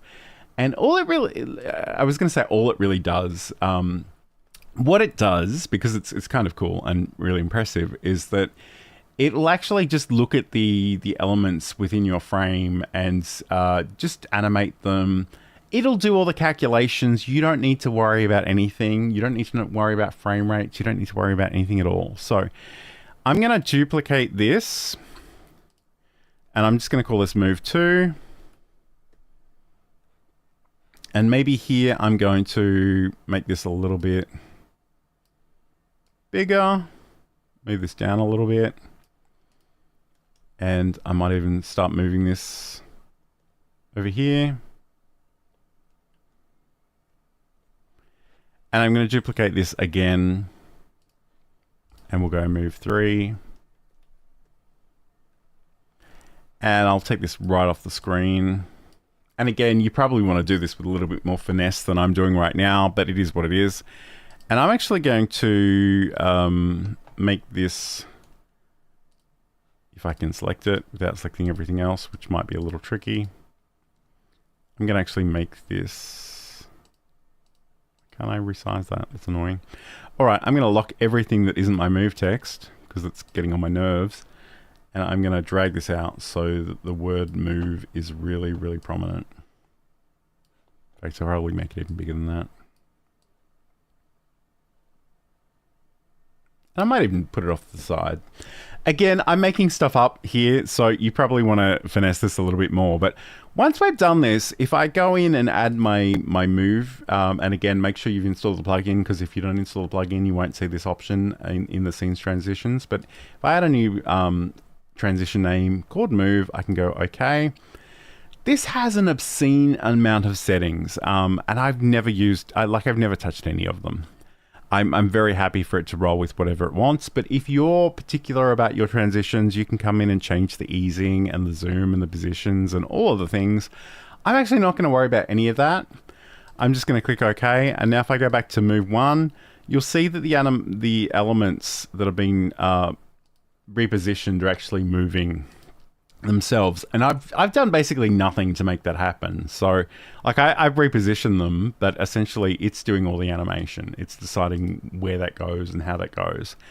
And the great thing about this is, you know, in this case, I might even I haven't locked that there. So potentially I could come in here and I could say, okay, I want to make me bigger in this part of it, and you'll see that it'll go from here to here to here. And you know, we've done basically nothing to make that happen. Like the plugin is doing all the heavy lifting. So, and this could be just a matter of repositioning elements. You could have things outside of the canvas come onto the canvas, or vice versa. In fact, I've mentioned this in previous shows, but this to this to this, and those are 3 different scene transitions. That's all the Move plugin doing it by itself. Like I've really done no exciting work to get there. So if you want something that's a little bit elegant, a little bit more streamlined, that is so beautiful. That is completely free. It is very easy to set up. And again, if you want to do that maybe in conjunction with some of those other things, we can do that with the transition table. So now if I want to move between move to move 2, and I'll set that, and then the only thing is I probably want to do this for a whole bunch of them so that they can move in either direction, because that can be really, really useful. So even if we go back to move 2, and this is probably the point at which the matrix would probably make more sense. So maybe I should do that. Let's go into the matrix. So if we go from here,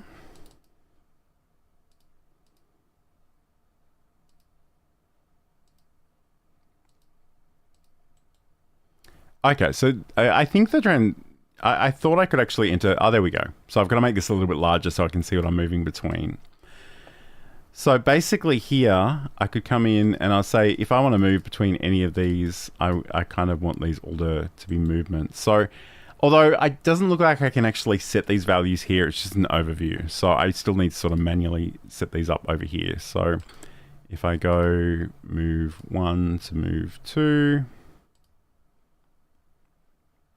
and I guess the other thing I've noticed about that is if I go out of it and go back into it, that's when I see what's actually there, which is kind of more useful. So once you set this up and you've got the different ones, so again, we go from scene A to scene B, we've got a bit of a Luma wipe in there, C to scene D, we've got that, I don't know if it's a slide or a swipe, but it's one of them.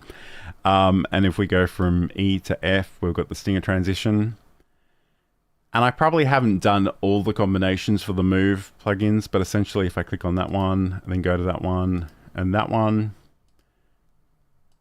that's mostly working, but I haven't set up one for Move 2 to Move 1. So there's lots of possibilities, and you can make this visually quite dynamic and quite interesting by using different things. And you kind of need to think about, you know, your show structure more generally, just to see what would make sense and what would work. But like it could be possible for you to set this up in such a way that, you know, maybe you've just got different words moving on the screen. You could make a really simple sort of intro video for your stream or your show or whatever.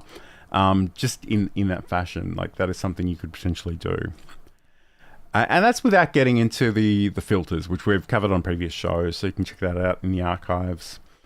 All right, I'm going to head back to my magical little article, if I can remember which one of these windows it's in, over here. Okay, cool. So, again, the links for all of this stuff is in this article, and I'll try and update this in the video description later too. So we've got the scene transitions doc, we've got our swipe, slide, stinger, fade to color, luma wipe, and we've also got the stinger transitions. We've got the override. So again, if you don't have that plugin installed, the right clicking on the scene should let you override that easily enough. But if you don't, you do have the options of studio mode or the transition table plugin. I think the transition table plugin is amazing, and the fact that it's available for free is really cool. So we looked at the move transition. The one that I haven't mentioned yet is the Doom transition. So if you grew up playing this particular game, which I certainly did, this might be a little bit nostalgic. So again, this is just a plugin in the repository. You can check this out if you want. But once we've got that here, and I might even, I don't know, I might need to actually go into my transition table and just change some of this, but I've got to add them first. So again, if I go and add my scene transitions, I've actually got Doom and Doom Faithful. I actually don't remember seeing the Doom one before I saw the Doom Faithful one. So let's just try these out and see what they look like. So we're going to add the Doom one, click OK. So we do actually have a whole bunch of options in this one, which is cool. So if I go preview transition, you'll see that it's sort of, it melts the screen in a way that is reminiscent of those games. And this all happens very fast. So we could potentially slow this down if we wanted to, but we've got that there. So we'll go from to Doom, and I'm going to come in and add the other one as well, which I think doesn't have as many settings from memory. Yeah, okay. So I'm guessing that Doom Faithful it doesn't give you any options really. It's just, it is what it is. Whereas the Doom version actually gives you a lot of parameters you can play with. So if we go back here, and if I go from, and let's do this in the transition table. So if I want to go from E to F,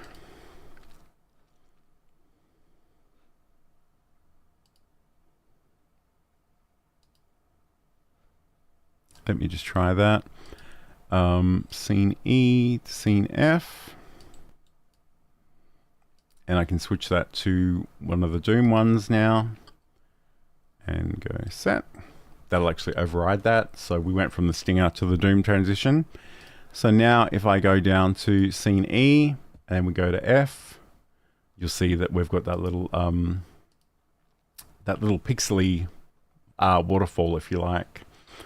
So that's another option. I'm sure there are probably a lot of others out there in the plugin repository. If you know of any cool ones, by all means, let me know about that. That would be really good to know about. But I think in some ways, we just want to think about how and when we use our transitions, because like I said, I think we've all been guilty at different points in our lives of wanting to play with all the colors and all the settings. And I think that can be that can be interesting, but that can also be overwhelming, and that can be sort of fatiguing. So don't get too carried away, but certainly play with these. And I think really, if you do have an elaborate stream and you do want to sort of think about working with different transition types, often the transition table is a really good option for that. I will need to do some investigation of the track matte transitions, which Sade's been telling me about, which is really interesting. One thing I do want to actually pick up on that Sade did say in the chat that I sort of skipped over earlier. He says studio mode is only for fixing stuff live. I don't know that I necessarily agree with that. I think often if you do have a producer that is doing stuff in real time, and you know, I think it's often a really good place for them to operate, because they can they can sort of preview the next scene and see, oh, we've spelt the guest's name wrong. Let me quickly jump into that before we get ready. So I think there are a few different uses of that. But I mean, for an individual person, I think you're right. I think a lot of it is just fixing errors. And again, you know, it's up to you how you use these transitions. But I just wanted to show you that because I think that's a cool thing. And I don't think that's always articulated, that we have those options with OBS that we can play with. And, you know, think about how you use them creatively, but think about how you use them tastefully as well.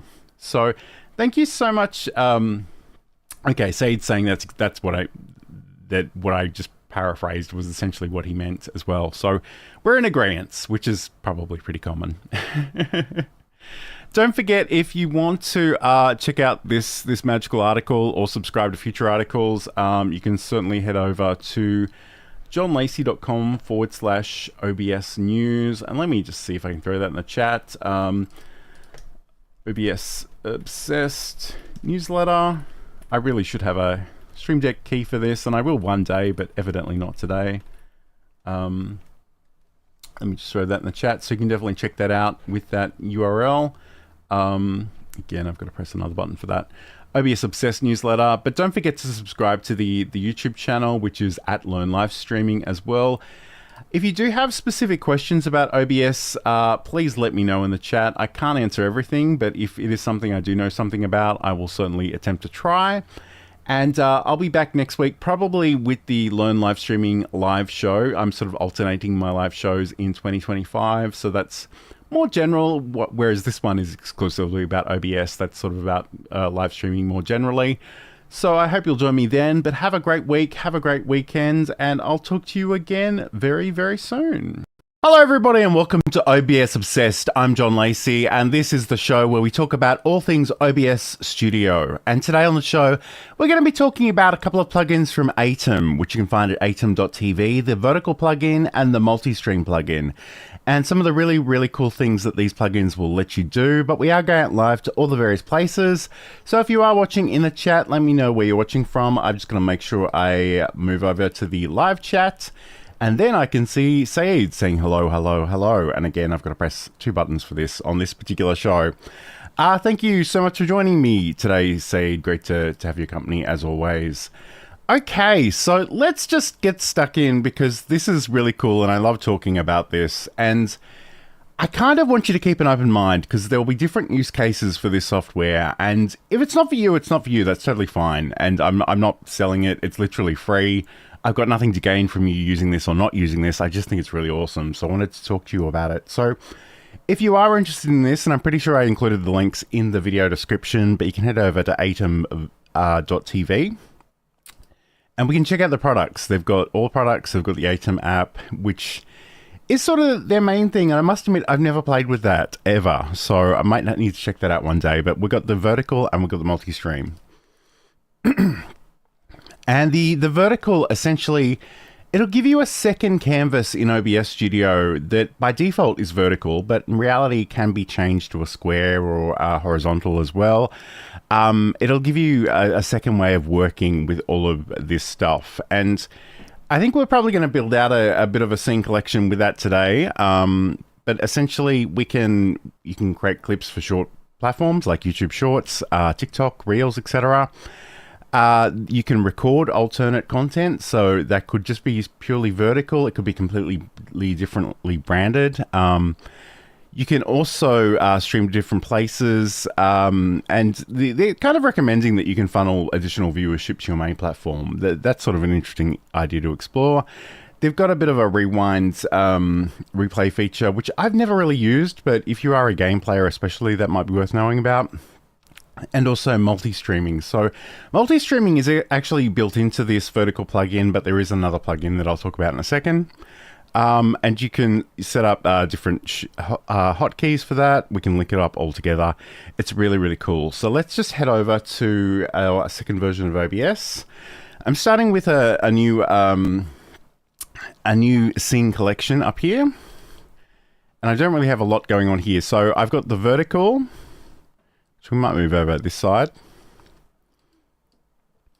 And I've got the traditional horizontal view as well. So the thing you'll notice when you install this plugin is you'll get a few extra docs. And if you don't see these, you can go to the docs menu and check them out. There'll be vertical scenes, vertical sources, vertical scene transitions, and vertical, which is the canvas itself. And from here, we can sort of build these things out together. And it's a good idea if we go in and I'm going to do this in real time because I think it's really worthwhile looking at this, but let's rename this and we'll say, we'll call this opening. And again, because you'll be working with two lots of scene collections, it's often a good idea to think about some sort of naming convention. Here I'm going to go opening and vertical opening. And I'm going to create a new scene. This again is for the main canvas, the traditional one, the horizontal one. And I will call this John. And I'll do a similar thing down here. I'll say vertical John.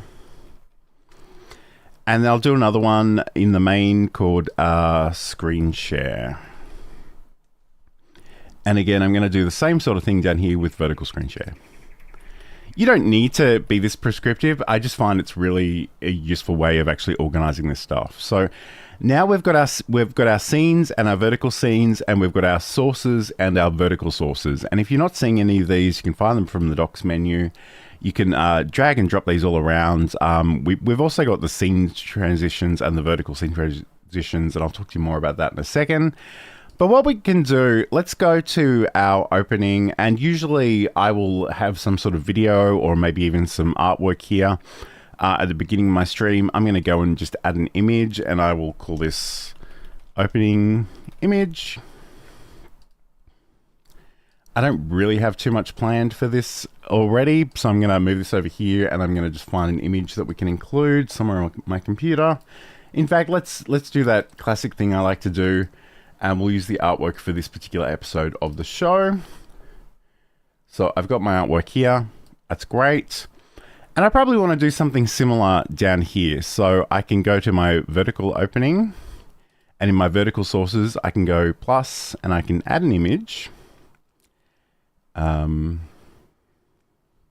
say that, it's not, it's right at the top. There we go.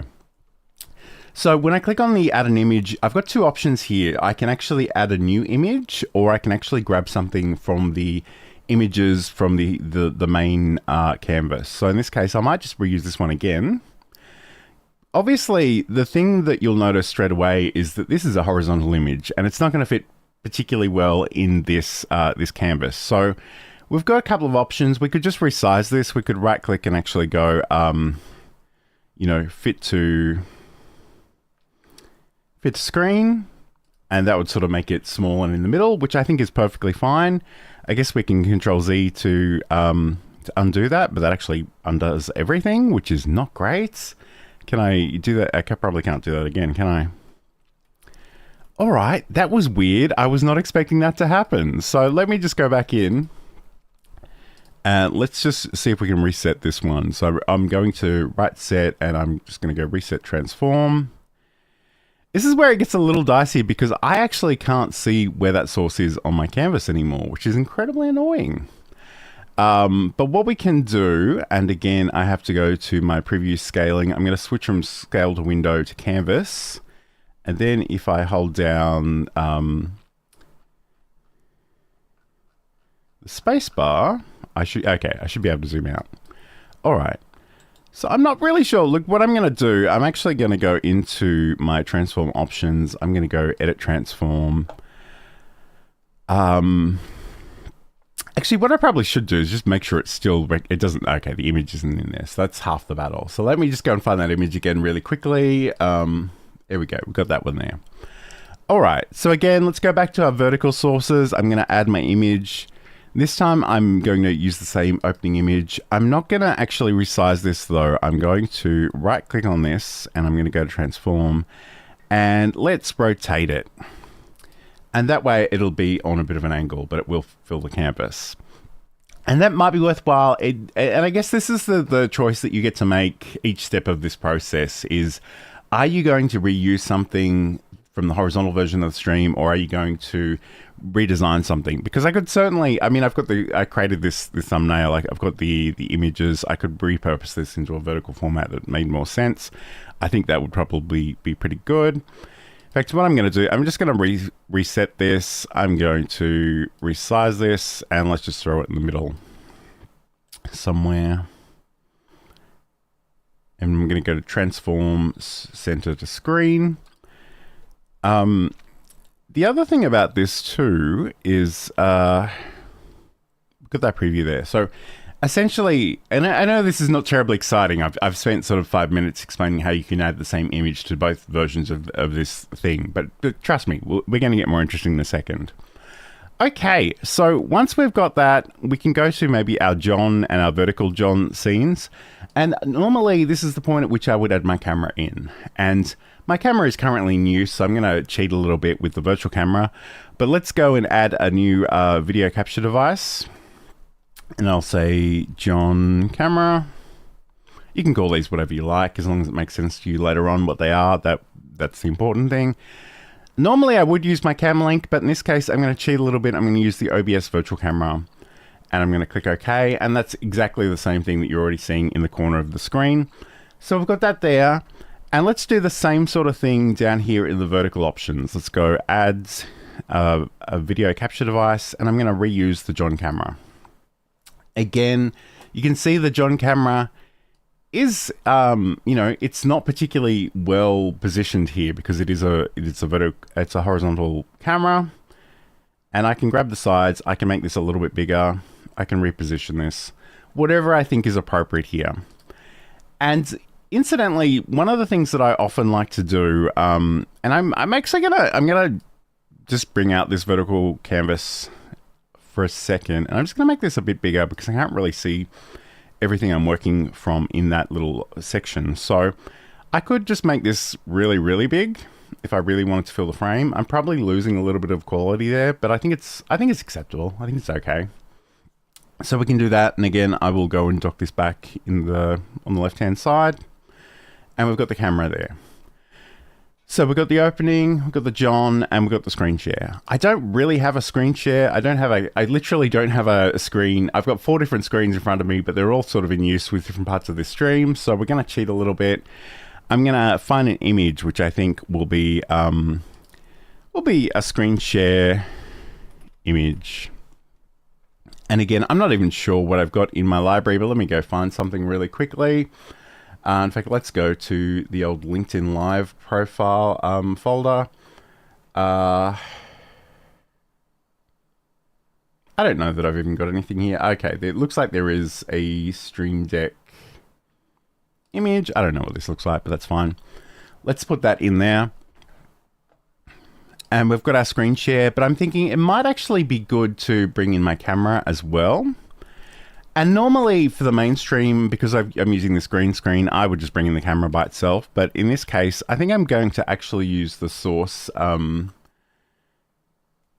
hello to Erica. Thanks so much for joining us today.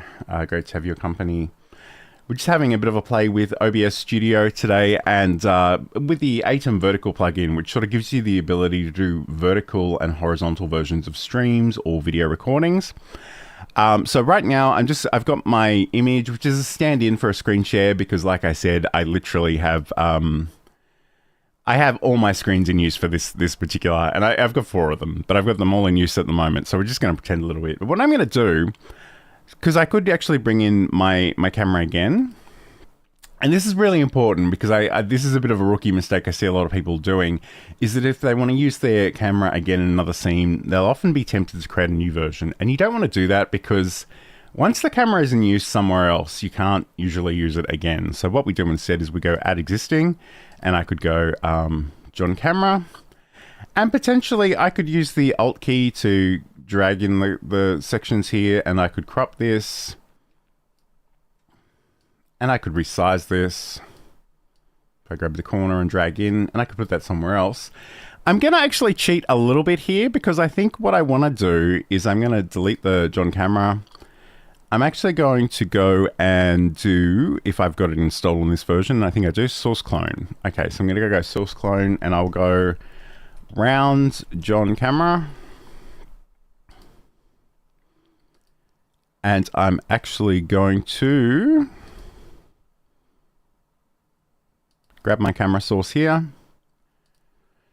And again, with another plugin that I've spoken about in a previous show, if I right click on this and go to my filters option and go to the effect filters and add in the advanced mask, I'm going to do this as an alpha mask. I'm going to make this a circle. And I'm probably not particularly centered in this frame, so I will need to tweak this a little bit. And I think it's no, that actually was pretty good. Gonna resize the centering options. There we go. So I think that works.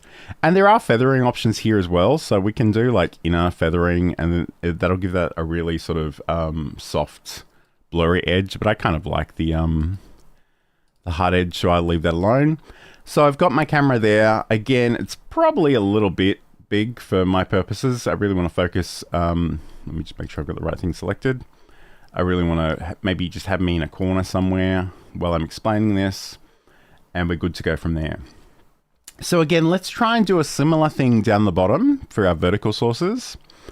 In this case, I don't know that I really want to use the source clone version. I mean, I could potentially. If that's available, which I think it is. So, I mean, I could bring this in here. In fact, like, you know, and these are all the creative options that you have. You've got to play with these things and see what works. So, in this case, I probably wouldn't do that, though. I'll probably get rid of that. I will probably just go with my normal camera. But before we do that, let's just add in that screen share image. And again, I probably want to make that a little bit smaller. Keep in mind that you can always go to the transform, edit transform options if you want to do this manually. So I'll go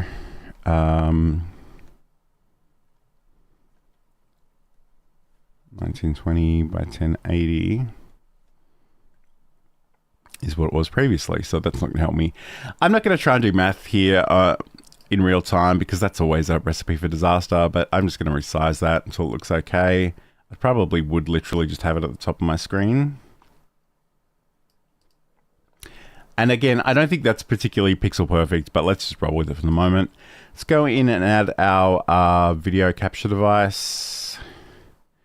It's surprisingly hard to see things in this list because I think in the vertical sources, they're organized alphabetically in the way that they're not for the other. Actually, no, they're really not. I don't know, the order feels different. Maybe it's just me. Maybe I haven't had enough coffee. That's always an option. So in this case, what I kind of want to do is I'll have myself at the bottom of the screen. And again, I might need to resize myself to fill that space. And I might just want to make sure that the screen share image is always on top, because I think that would be better. So I'm not obscuring any of that. And often, especially if I'm making a clip for vertical repurposing for YouTube Shorts, for TikTok, for Reels, etc., I usually want to leave some space in there for some burnt-on captions. So just keep that in mind. But I can nudge that in position with the cursor keys as well, or Shift, and the cursor keys goes even further, which is really, really nifty. So I've got those two options. I've got my three scenes, and I think that's all I had planned for the moment. So what we can do now, though, is we can actually link these things together.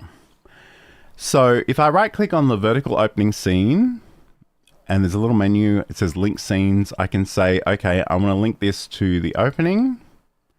And if I go down to vertical John, I will link that one to John.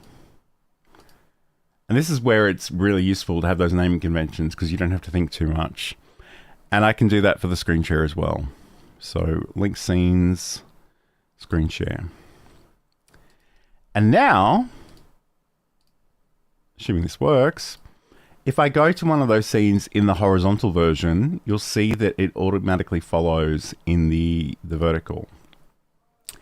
And that way, if you're moving between scenes, if you're using keyboard shortcuts, or if you're using an Elgato Stream Deck button, you only need to think about doing that in the horizontal version.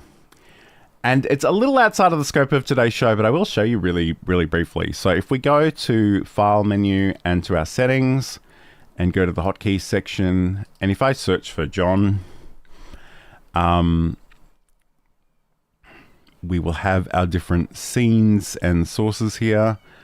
Hopefully, maybe I'm doing that wrong. Let's look for scene. Okay, so if I search for the word scene, you'll see switch to scene John, switch to scene openings, switch to scene screen share. You do actually also have the ability to do this for the vertical versions, but again, if you've linked those, you probably don't need to. And, you know, so what we can do here, we could go in and we could add some sort of keyboard shortcut to switch between these. You know, whatever it happens to be. And I'm going to get rid of those because I'm not actually going to use those. But if you wanted to do that, you could. Again, if you've got an Elgato Stream Deck, there's a scene. In fact, let me show you. Let me bring up that software. I can't show you in this second version of OBS because that's not how this works. But essentially, if I go to the scenes, scene, all I need to do is find this, give it a title, and then just nominate the scenes. And again, just keep in mind that the scene list that you might be seeing on the screen is actually the version I'm running the show in, not the second version I'm demonstrating in. But once you've done that, it's literally just a matter of pressing those buttons and going to those different scenes. And I know some of you are probably wondering why you might want to do this. And again, it will depend very much on your use case. But essentially, the great thing about this is we can potentially do an entire presentation once and have it recorded in both horizontal and vertical. We have the ability to actually stream it horizontal and vertical. And in some cases, such as YouTube, you could potentially do that, both of those in real time or as near to real time as possible at the same time. Again, I know that might be splitting up your audience a little bit. And I haven't done a lot with vertical streaming on YouTube, but it's probably something I need to play with at some point. But the great thing about this, and I guess we haven't spoken about these yet, so let's look at these. At the bottom of the vertical dock, which is the one with the canvas, you've got a few different options here, and we've got the ability to stream. And this is stream all vertical outputs. We've got the ability to record vertical. We've got the backtrack options. So again, if you want to replay the thing that happened 30 seconds ago or 15 seconds ago, you can do that. You can also make an individual clip of what happens for that duration. So if you just did something, and it's a little bit outside of the scope of what we're talking about today, but sometimes you can even set up things with chatbots that will, you know, let people in your audience create a clip, especially on Twitch. We also have the vertical virtual camera. So again, in the same way that I use the horizontal virtual camera to bring OBS into other applications that support a webcam, we can do this with the vertical one too. This is predominantly, the reason this exists, and I didn't really understand it at first, but I reached out to Aitum and I asked the question, is essentially because it was a way of getting OBS into the TikTok studio if you wanted to go live in that fashion. So that's the main reason it works. It is it is by definition a vertical canvas, a vertical camera. So sometimes if you bring that into apps that aren't expecting to see a vertical camera, it'll do weird distorting things with your camera, which is not good. We've got our settings. We've got the ability to actually support Aitum because, again, keep in mind that the plugins I'm talking about today are totally free. So if you want to give back to them, you can. And you can also head over to the website at aitum.tv. So let's check out the vertical settings options here. We've got the ability to change the canvas size and resolution. And like I said, by default, that is vertical, but you could make that a second horizontal canvas. You could make that square if you wanted to do that as well. We've got some vertical camera options. So we can do vertical, main, or both. I haven't tried both. I think that's something I'll have to try after the show. We've got the ability to do those backtrack clips. Again, not something I personally need, but especially if you're playing games, that's a really awesome thing. You can specify the period in seconds where they're being saved to and set up some hotkeys for that functionality as well. We've got the streaming options. So this is where we would go out with our vertical canvas. So again, the first thing I will note is you'll see a warning up here that says, as you are using Aitum Multistream, you must control the vertical streaming outputs from the Aitum Multistream setup. So you can't actually do this here, but if you didn't have that second plugged in there, you could certainly do that here. And essentially, you could sort of adjust where you're actually streaming those to. And then we've got our recording options. So in the recording options, we can choose where we want to save this to. There are a lot of different settings. I'm not going to worry too much about those. We've got the start recording hotkey, the stop recording hotkey, pause recording, unpause, add chapter marker, but only if you're using that hybrid MP4 format. You can split the recording file. There are additional settings, so you can change sort of the stream encoder and the audio options and the file name output. And hello to Ernesto. Thank you so much for being here. So we actually have all those options in there. We've got the help ability as well. So I think, I'm just trying to remember. Okay, so this is the setting I really wanted to call out. So this is pretty magical. This one says start and stop recording when main OBS starts and stops recording. This is really, really cool. So if you've set up your vertical versions and that's going, and I guess the other thing I should do, I haven't really added any audio into any of this. So, and again, for my demonstration purposes, it doesn't really matter too much, but let me just talk to you about that briefly. So if we go add audio input capture, I'll just call this Rodecaster. And I'll get my Rodecaster Pro stereo. And if I go to my audio mixer, you can see I've got the audio there. Again, make sure you put the audio into your vertical sources as well. So because it's already here, we can find the audio input capture. We can go Rodecaster there. And we just want to make sure that both of those are in the relevant scenes. So again, I'm just going to re-add this to my input capture device. But again, because we've already got this one, I'm going to add existing and go to Rodecaster. But I want to do that for vertical and horizontal. And I don't know what this order is, but it's definitely different. And it's definitely tripping me up every time I go back to the vertical.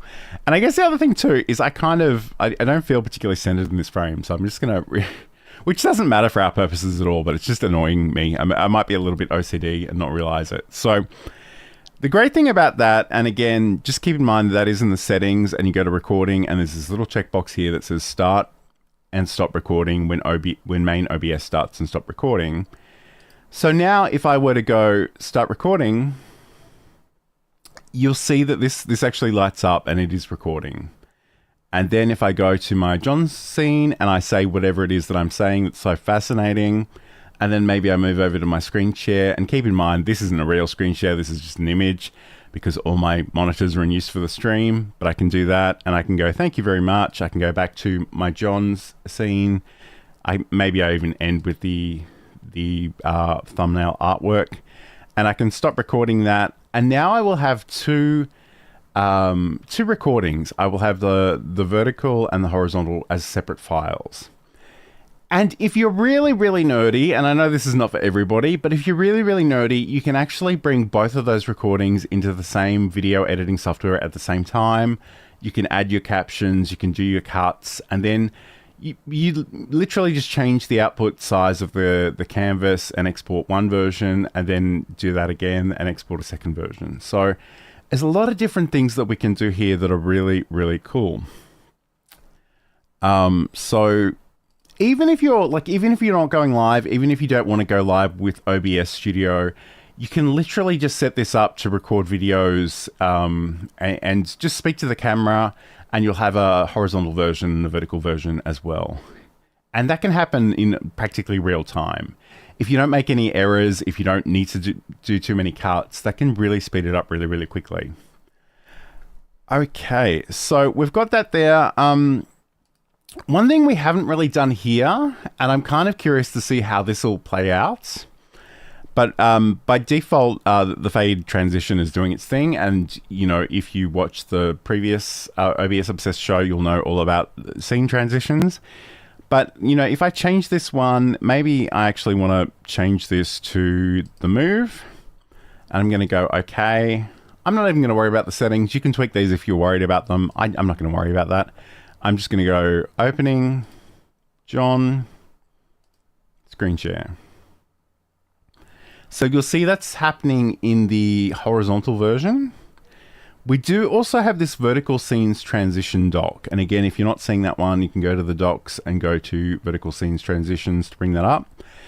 Now we can actually, and this works pretty much the same, but the thing that I'm kind of curious about is that we have this option called copy from main. And I don't know how long this has been here. I only noticed this during the week. But essentially I could potentially use the same scene transition for both of these. And especially the move transition, which does a lot of calculations. I'm not really sure if this is going to work particularly well or if it's going to be a bit of a car crash, but let's find out in real time. So if I go to opening, I go to John, I go to screen share. It does seem like there's a little bit of a lag there between those two things. So maybe move isn't necessarily the best way to go. But again, I could grab any of my my other transitions. Let's try the Doom one just because that's fun. So now I've made the Doom transitions only for the vertical version. So we go opening. It's really fast. In fact, it's so fast, I doubt most people would even notice that. But the idea here is we can use the same sort of transitions or we can use different ones. And that can be really useful. I imagine I could probably, in fact, I'm really curious because if I go to my transition table, okay, I do have the vertical options in here as well. So we can do that as well. And I'm not going to dwell on that too much because like I said, the last episode of OBS Obsessed is entirely about that. And I just want you to know that you can do that for vertical and horizontal as well. Just check in with the chat for a second. Hello to Cheryl from Cheryl's Design and Photo Art. Great to have your company today. Don't forget to like and subscribe. And I don't actually have the exciting animation on this particular one, but if you want to do that, you certainly can. But today on the show, we're talking all about the Aitum vertical and the Aitum multi-stream plugins. So I must admit, these are really cool things, and not a lot of software lets you do this in this exact same way. And it does require a little bit of thought and a little bit of planning with your scene collection up front, but once you've got it there, it's kind of good to go for the rest of the time. And I guess, you know, my use case for this is very much just recording a second version in a vertical format so I can make clips, I can do YouTube shorts, I can do reels, all of those sorts of things. So I'm really curious, and I suspect most people in this audience probably haven't played with this yet. I'm curious, are you tempted or are you just happy to do your own thing? Either is fine, of course. But I'm kind of curious to see how you guys feel about that. All right. So this is OBS Obsessed. My name's John Lacey, and I do this show every 2 weeks, and I like to show you stuff about OBS Studio, which is free and open source software. I feel the need to mention that actually because somebody during the week I invited them to this and they were like, okay, that's cool, but what does any of that mean? So OBS Studio is free and open source software that you can download from obsproject.com. In fact, let me bring that website up for you.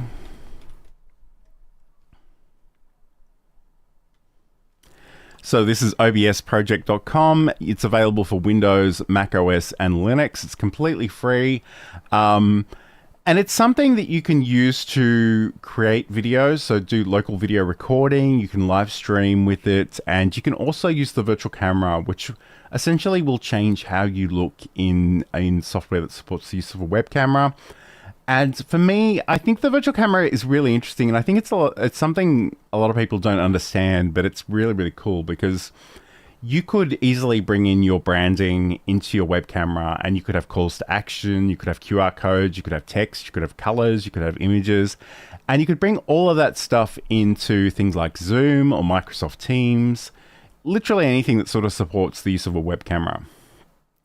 It is predominantly for the visuals. If you did want to bring audio in from OBS, you do need to use a virtual audio cable to do that, which is something I've never actually done. But I know it's possible, and I know other people do that. I personally don't feel the need to do that, but if you wanted to, you could explore that. Again, although this is open source software, it does have some corporate sponsors, as we discussed in a previous episode. But it's really cool. If you want help with any of this, a really good place to go is the help section here. They've got their guides and help. They've got an official Discord, so if you've got to ask questions, you can do that there. There are also forums as well. So if you check out the guides and help, you can check out the frequently asked questions, getting started, troubleshooting, all the various things. And there's some really good stuff in here. The great thing about this too is even though the software is available for Windows, Mac, and Linux, some of the features do vary from platform to platform. And I see a lot of questions from Mac users on Facebook about this software, and I kind of have to go to the guides and just check things out and say, oh, okay, well, this is how it works on Windows, but it looks like it's a little bit different on the Mac.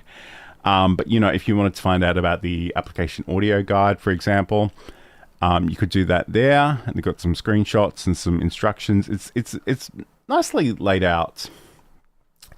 And I guess that the criticism that we sometimes hear about this software is that it's sort of hard and scary. And I genuinely don't believe that's true, or I wouldn't be doing this work.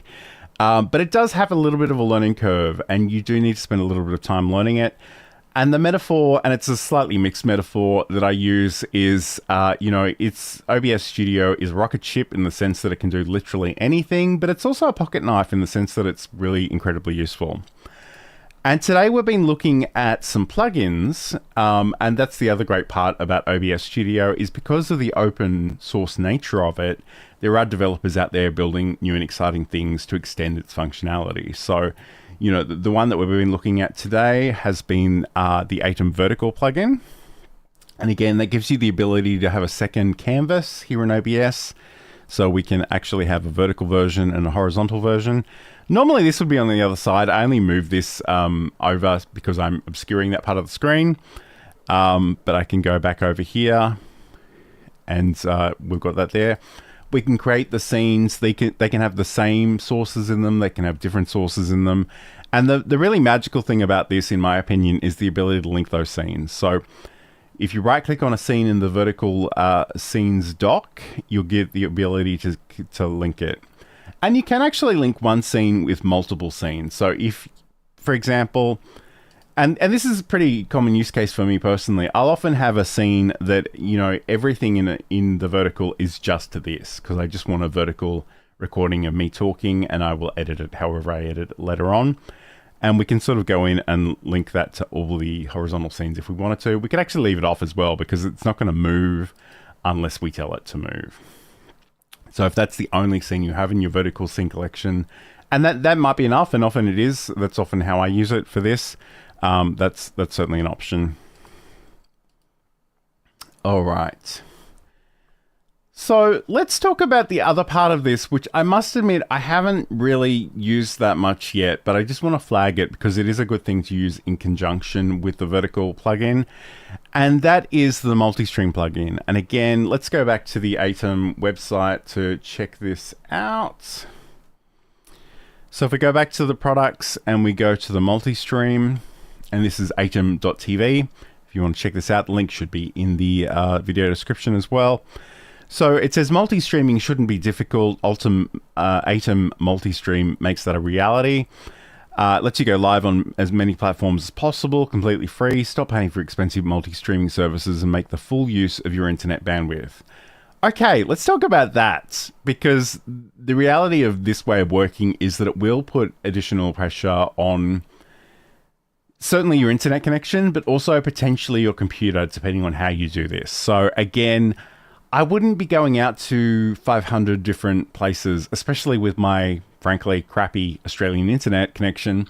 But if you have really high-speed internet, this might be something that's worth exploring. But the great thing about this is it'll actually give you the ability to decide which destinations the main canvas goes out to and which one the vertical canvas goes out to. And again, these are some of the other features that Aitum are talking about: maximizing your reach by multi-streaming, reach new audiences across different platforms, funnel additional viewership to your main platform, and gain subscriptions across multiple platforms. So I will note too that I do go out to, I don't know, I think it's 4 places at the moment: YouTube, LinkedIn, Twitch, and Facebook.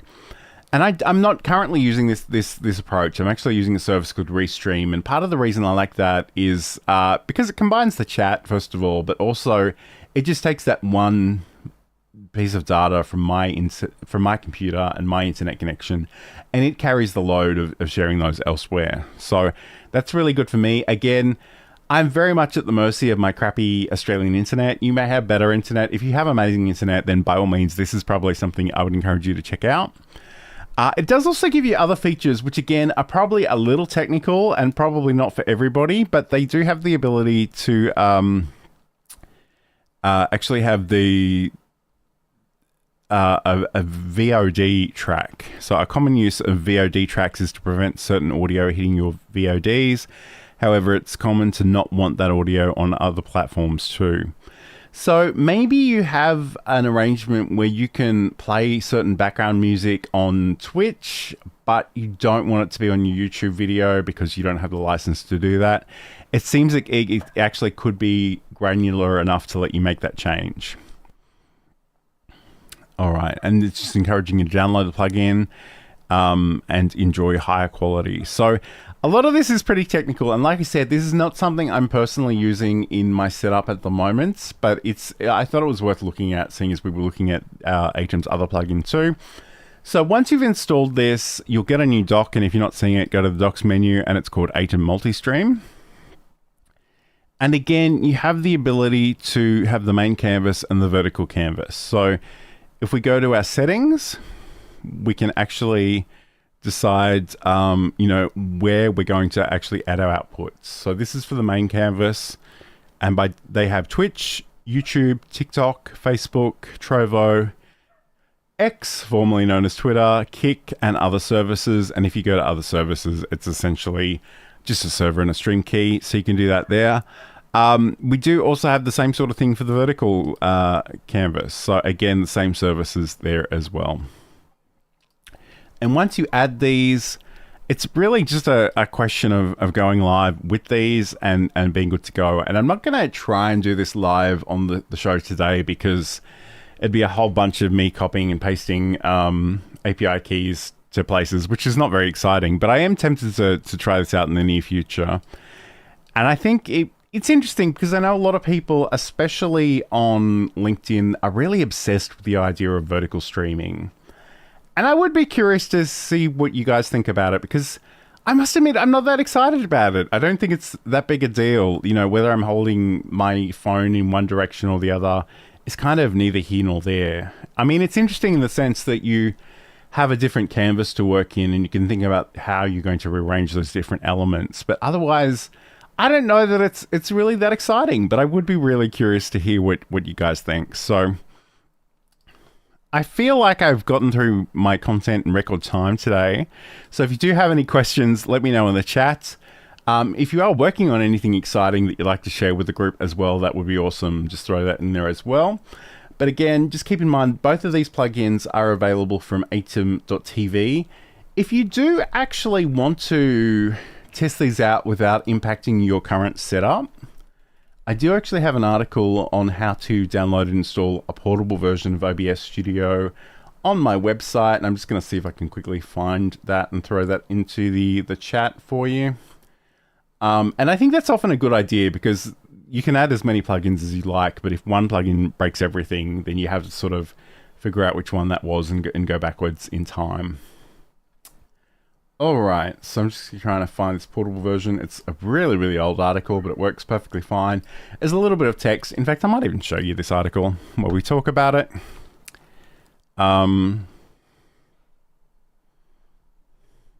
This is the joy of multitasking. So this is over on johnlacey.com, running a portable version of OBS. There is a video that walks you through this, but we do have the steps here as well. And again, this is specifically for Windows. So if you actually download a zipped version of this instead of the normal installer, you unzip that somewhere. You go in and create a shortcut. You add -- portable at the end of the target. And there's sort of an example there from OBS 28. So that'll give you some idea of how old this article is. And then you can just, you can actually change the name of that shortcut if you want to and click OK, and you can sort of run from that one as well. So I will throw this in the chat. We might do that via Mix It Up.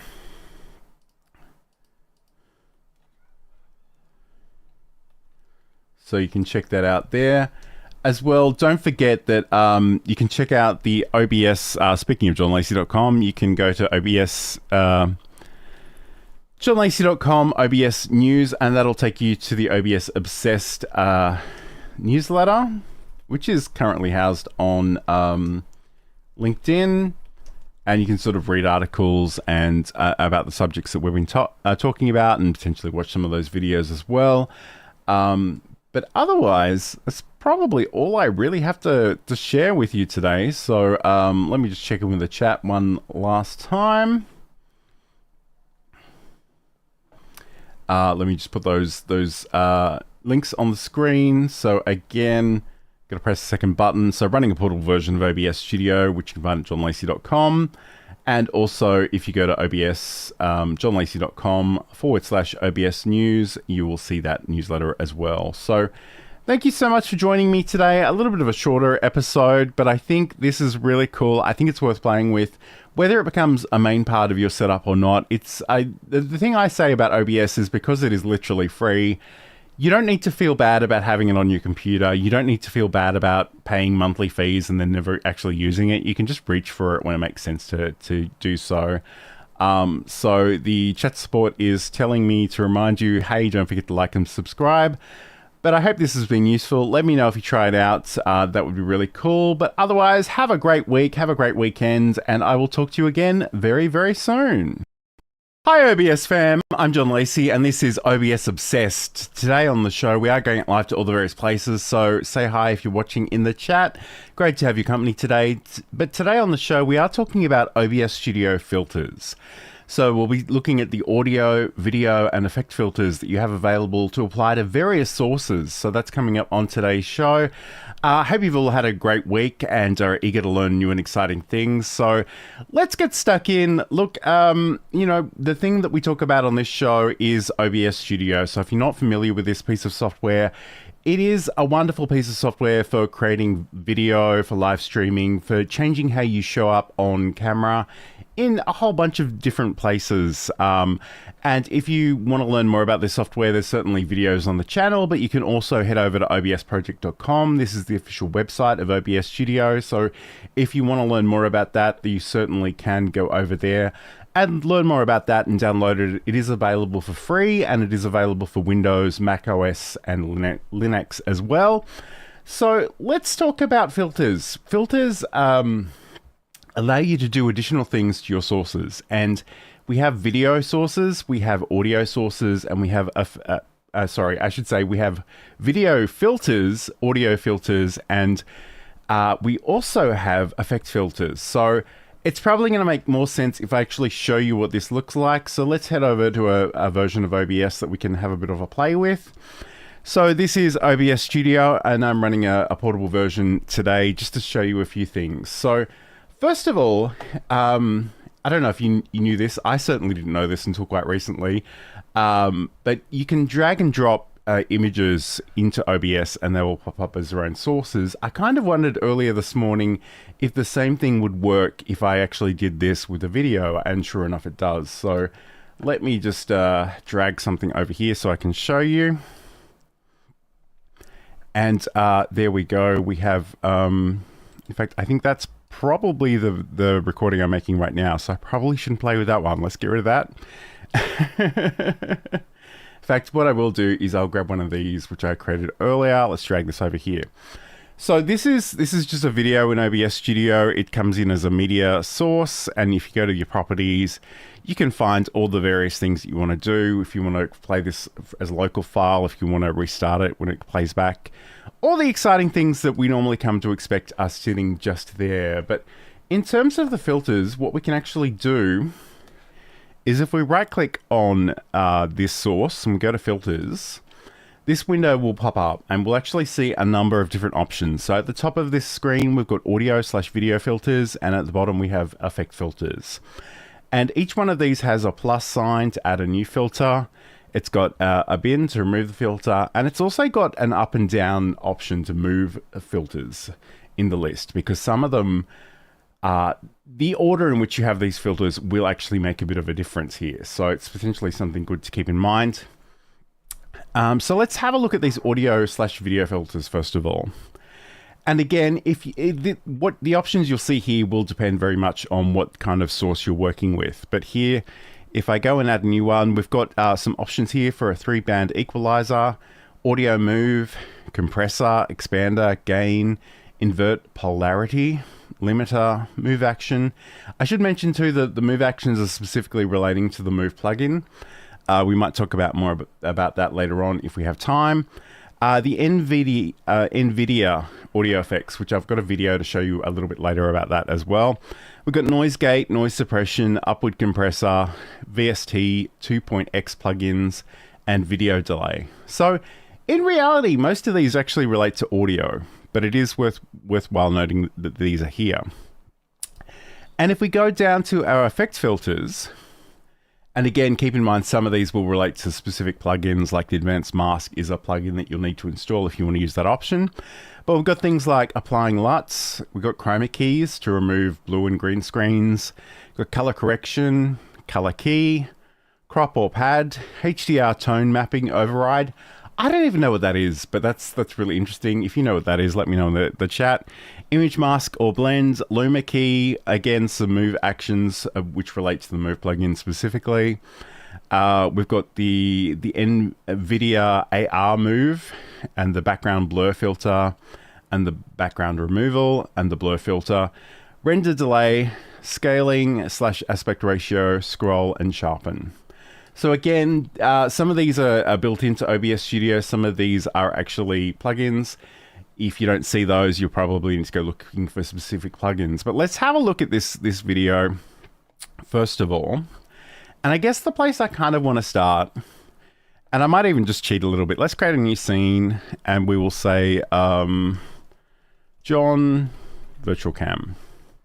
So what I'm going to do, I'm actually going to bring in a new video capture device. And in this case, it's kind of a pretend one from another instance of OBS Studio. So if I go down to my scenes, I make sure I'm on my new scene. I go to the sources, click the plus sign, and we go to video capture device.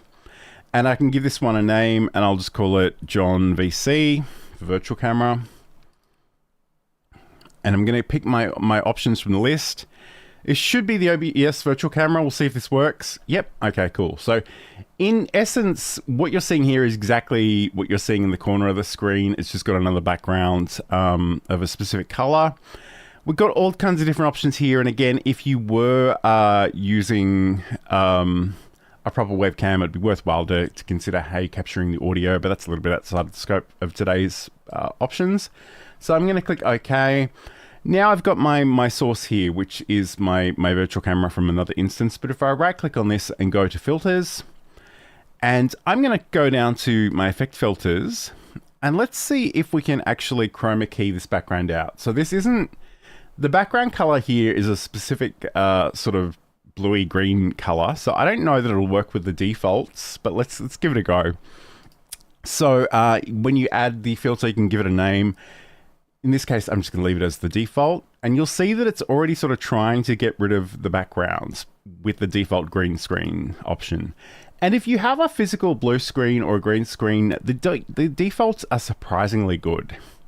I've only needed to tweak these ever so slightly, but I am curious if I go to blue. Blue's going to be a problem because I'm wearing a blue shirt, and you'll see the minute I do that, like it takes out everything.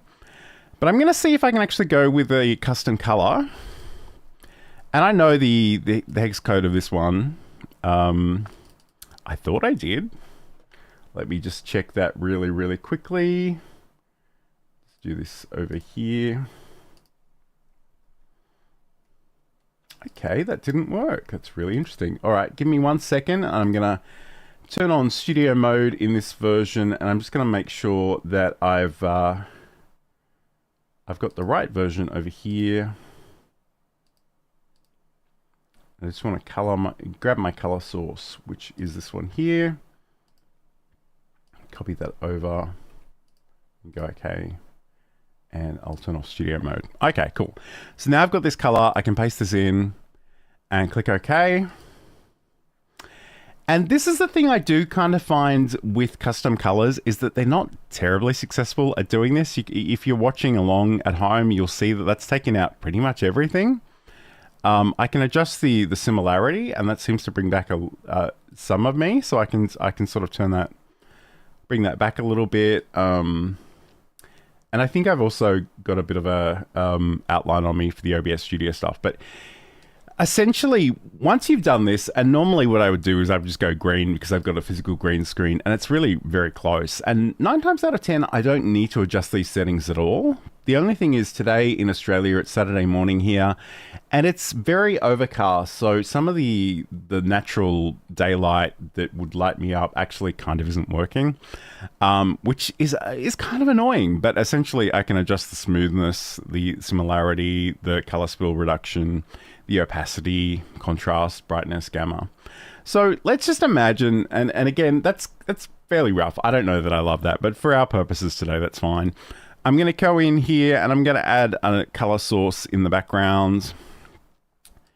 And it sort of defaults to this off-white color. I'm going to leave it with that. That's great. I'm going to move this underneath my camera.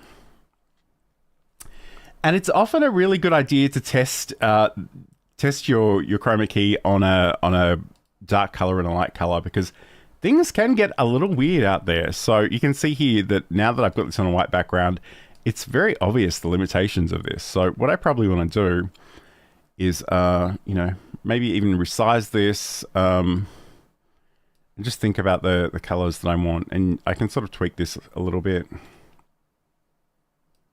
I think that's better. It's often a really good idea if you are playing with green screen though, just try it on a dark background, try it on a light background as well.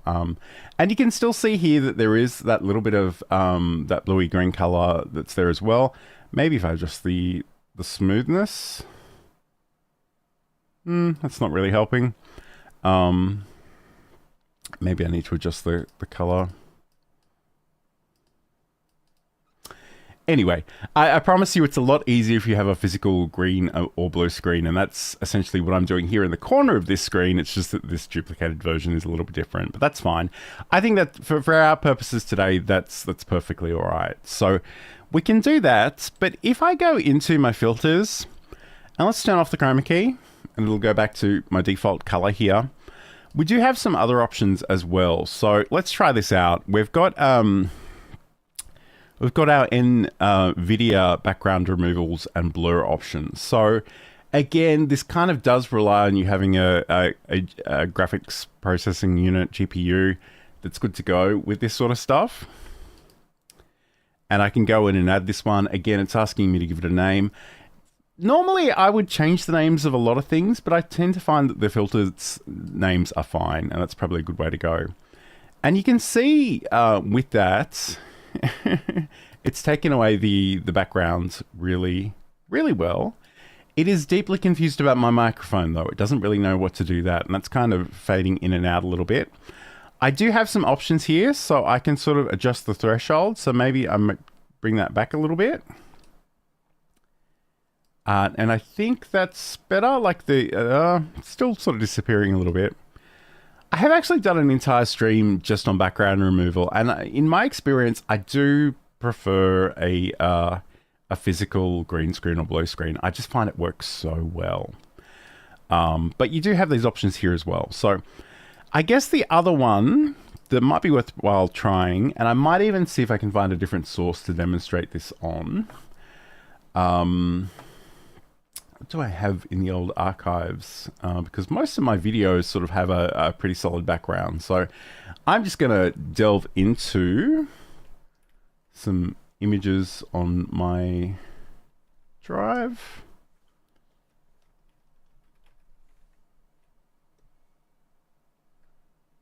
And we'll just find those in just one sec. It's being a little bit slow for me, which is rather annoying. I'm just gonna double check that the chat is doing its thing. Okay, so it seems to be all right. All right, cool. I must admit, I did leave this one quite late in the week to schedule, so, you know, I'm not really that surprised that there aren't too many people joining me, but that's okay. All right, so what I'm gonna do, I'm gonna grab just a random photo of me. Let's, in fact, what I might do, let's just create a new scene, and I'll call this one BG Removal. What have I got in here? I really should have picked something a little bit earlier, but that's okay. We'll figure it out. All right. So I'm just going to grab a random selfie. Feel free to think I'm vain if you want to. That's totally fine. So this is actually a vertical image. So I'm just going to right click on it and I'm going to go to my transform options and I'm going to just go fit screen and that'll bring me into the middle of the screen here. All right, so let's, and you'll see that I just dragged and dropped that in here so that the source name is actually the file name. I can go in, right click and go rename or use F2.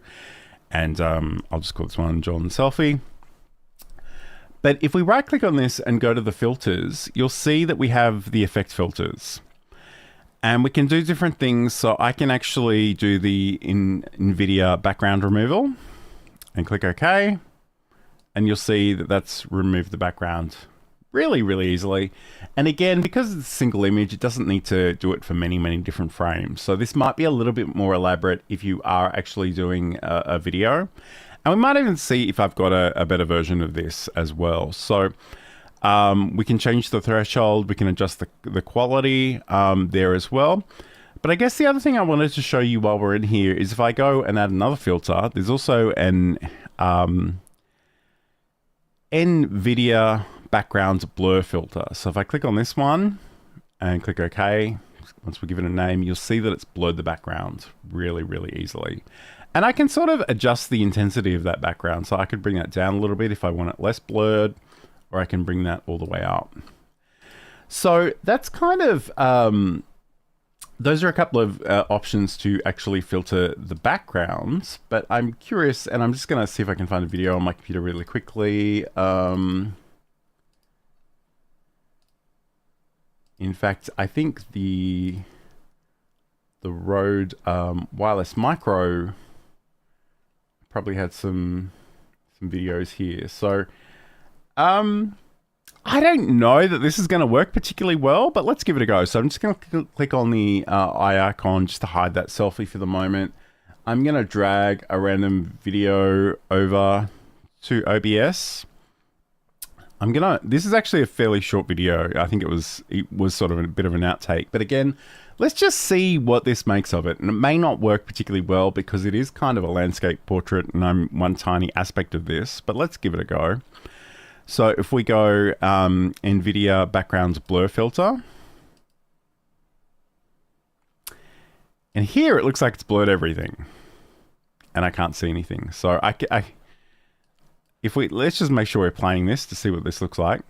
Okay, you can see what it's trying to do. So and again, let me describe this if you're only listening. It has actually blurred out the background and it's sort of, it's got me there. In fact, what I might do, I'm going to right click and go to the properties and I'm just going to tell it to loop this video so we can keep seeing this.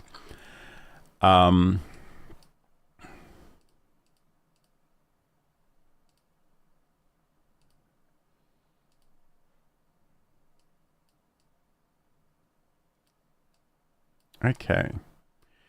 So now that I'm looping it, it doesn't seem to want to play nicely. So let's turn the loop off for a second. I'll turn that off for a second. We might even use the hardware decoding. That might be helpful at this point in time.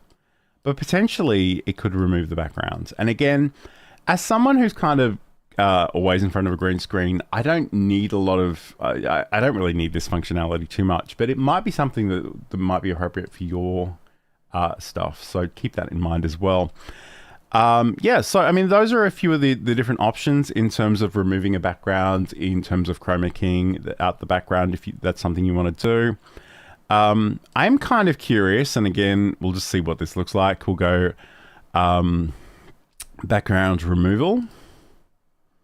And again, I'm just going to leave it on the defaults. I'm going to hide this for a second, and I'm going to turn it back on. In fact, let's do replay start when that becomes visible. That is really trippy. So it's trying its hardest. And again, this particular video isn't necessarily particularly optimized for this background removal, but you can see that it's genuinely giving it a go. So that's kind of cool. All right, let me just check in with the comments. So hello to live stream consultants. Great to have your company. Saying good afternoon, John. Wonderful. Thank you for being here. Today we're talking all about OBS Studio Filters, and we have a lot of options sort of buried in the background, and I don't think a lot of people know that a lot of these exist. So I kind of wanted to talk about them a little bit more. So we've kind of looked at removing a background with the chroma key, whether that's a blue screen, a green screen, or potentially something else. Again, your results may vary a little bit, and we've looked at the NVIDIA background removal and background blur. Again, really does depend on the kind of sources that you're working with as to how successful they will be. I do want to talk about audio sources in more detail, but I think let's change tack a little bit, and we'll go back to our screen share. So I'm going to create a new scene, and I'm just going to call this one ticker. And what I might do, I'm going to create a new color source, and I'll say white bar. And I'm going to drag this all the way up so it's pure white. I'm going to adjust the height of this one. I'm not really sure what the height should be, but let's try 280. That's all right. I think that works. What I will do is I will reposition this roughly to the bottom of the screen. Again, you can actually right click on this and go into edit, transform, and do this mathematically. But yeah, it is definitely a part of me can be a bit of a control freak, and I really do love sort of going in there and sort of just working with the numbers and the pixel values. That's really oddly comforting to me. But anyway, let's just double check in the chat because it's suddenly on fire after me doubting I was even live for the longest time. Roy says, cool. Yep, absolutely. Business Growth Ready does make this point about the NVIDIA filters are subject to the card you have. Yes, that is true. And I think there is something else I wanted to show you about that too, because the other thing, you might actually get an error message if you use those filters and you don't have those particular cards. So I'll just hide that comment for a second. So if you actually go to the NVIDIA Broadcast Download Center, what you want to do is you want to actually download the audio effects and the video effects for the type of card you have. And eventually it dawned on me that I had a 40 series, so I sort of downloaded and installed both of these. And it really was just telling us that there was a newer version. It actually didn't prevent me from doing anything in terms of using those filters, but it does, as Business Growth Ready notes, it definitely requires some sort of GPU unit. So if you don't have that, there are other ways of doing things, but again, just keep that in mind because it is important that if you're using the NVIDIA stuff, that you have a card that supports that. All right, and hello to Saeed as well, who's popped in as well. All right, great to have your company, everybody. All right, let's get back into my magical thing. And I'm sure many of you will have seen this, and this won't be a great shock, but I'm just sharing this in case it's new to somebody else. So I've created a new scene. I've got a white bar at the bottom of my screen as the source. I'm going to go in here, and I'm going to actually add a text GDI plus source. GDI Plus is Windows specific, but any old text source will work on Mac and Linux. I'm going to call this one updates. Again, it's up to you what you call these things. So now, it's sort of defaulted at the top of the screen, which is super annoying, but that's okay. So I can sort of see what this looks like anyway. I'm going to go in and I'm going to say, hey, that's might be a little big, but actually I'm sort of okay with that. I'm going to change the color of this to black. It's going to disappear visually, but I'm going to bring it down here. It's probably a little bit too big. We'll go in and we'll adjust this one as well. So I don't know. Let's try 160. And again, you can change your font. I'm going to leave it on the default, whatever it happens to be. And I might go latest version of OBS Studio is out now. I'm going to put some tabs in, and I have a weird feeling this won't interpret this space in this way, but let's not dwell on that for too much right now. I'll go OBS Obsessed newsletter, and I'll go John Lacey youtube.com/OBS News. And I don't know, we'll say subscribe. I'll go youtube.com/@learn live streaming. Okay, let's click OK. So you'll see I've got this giant string of text that is so large it actually goes behind my head and off the screen, which is kind of what we actually do want here. So in this case, I'm going to right click on the update. So that's the text, and I'm going to go to filters, and we have our effect filters, and I can go to scroll.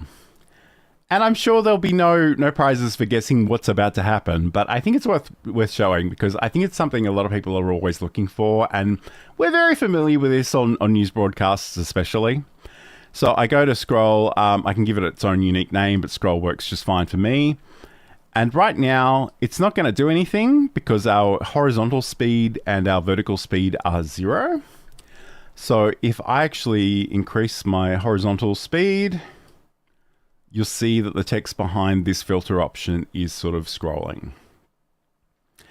And if I actually go into the negative territory, it will go from left to right. And if I go positive, it'll go from right to left. And you can also do this for the vertical speed. So in this case, this is not a great example because I really only have one line of text, but essentially if I were to increase this ever so slightly, it's actually repeating the same line of text over and over again, which actually isn't awful. I'm sure they could find some options for that. But yes, we can certainly do that. And I just think that's a fun thing. I think a lot of people are always looking for that one. So if you want to go back to the defaults, just hit that default and say, are you sure you want to do that? And then I might increase the horizontal speed. So we go like that.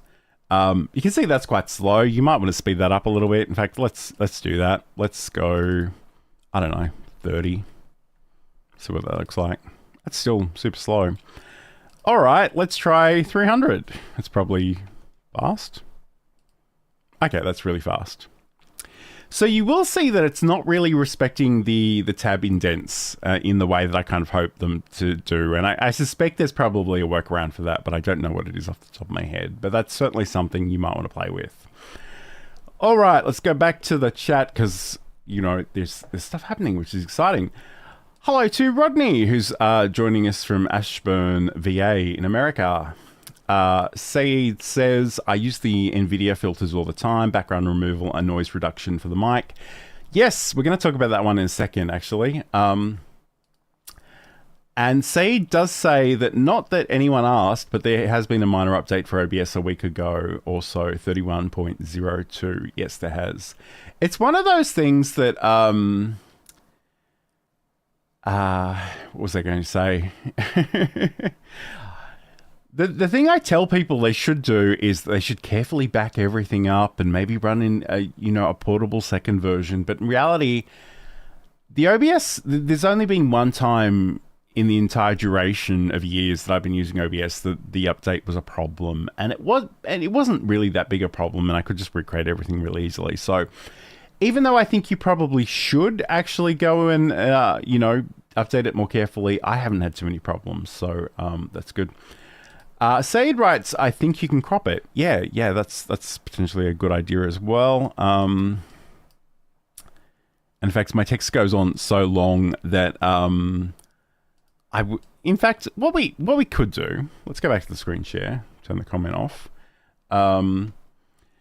So if I go to the updates and I go to my transform options and we'll go edit transform. Crop to bounding box. So I'm not really sure how this works, but I'm going to, okay, there we go. So if I go, and this is really super long. So that value was obviously too big, but we're getting close.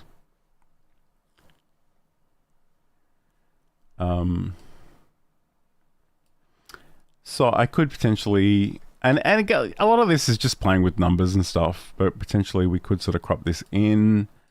In fact, 10, I could be doing this all day. It's probably not very exciting, but Yeah, I don't know. That's probably not the way to do it, actually. Sayed probably knows better. He can tell me in the chat. But we do have that, so we've got the ability to do that as well. So let's talk about audio, because that is something I alluded to earlier. And the thing about the audio, and let's go back to this one, for example. And this is actually a video I'm going to play for you in a second in the stream, so you'll be able to hear this. But basically, if we go into our filters, right click on our source, go to filters, we've got the audio/video effects, filters, I should say. We've got all these different options. So if you wanted to EQ your audio, if you wanted to compress your audio, expand it, got limiters, we've got all kinds of fun stuff here. The thing that you kind of need to keep in mind though, and again, Said, correct me if I'm wrong, but my understanding with this is, even if you have, if you go into the audio, advanced audio options here for this source, and even if we were to change this from monitor off to monitor and output, you're not necessarily going to hear the processing of that audio.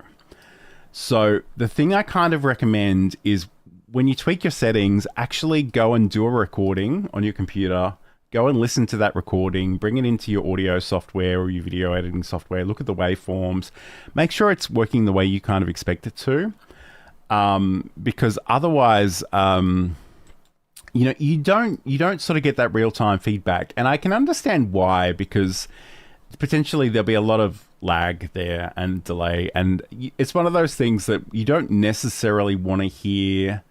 Even if you're monitoring your own audio, you don't necessarily want to hear your own microphone sort of broadcast back at you at a slight delay, because that will be incredibly distracting. But essentially, if we go in here and we can try these different things like compression. So compression is essentially sort of shortening the gap between the louder sounds and the smaller sounds. And if I add a compressor here, we've got the ratio, we've got the threshold, so that's when the compression sort of kicks in. The attack is how quickly the compression kicks in, and the release sort of is how soon it lets go of it as well. And we've got the output gain, because a lot of the time, the reason you're compressing is that you can reduce that dynamic difference between the soft sounds and the loud sounds, and then sort of actually increase the volume afterwards.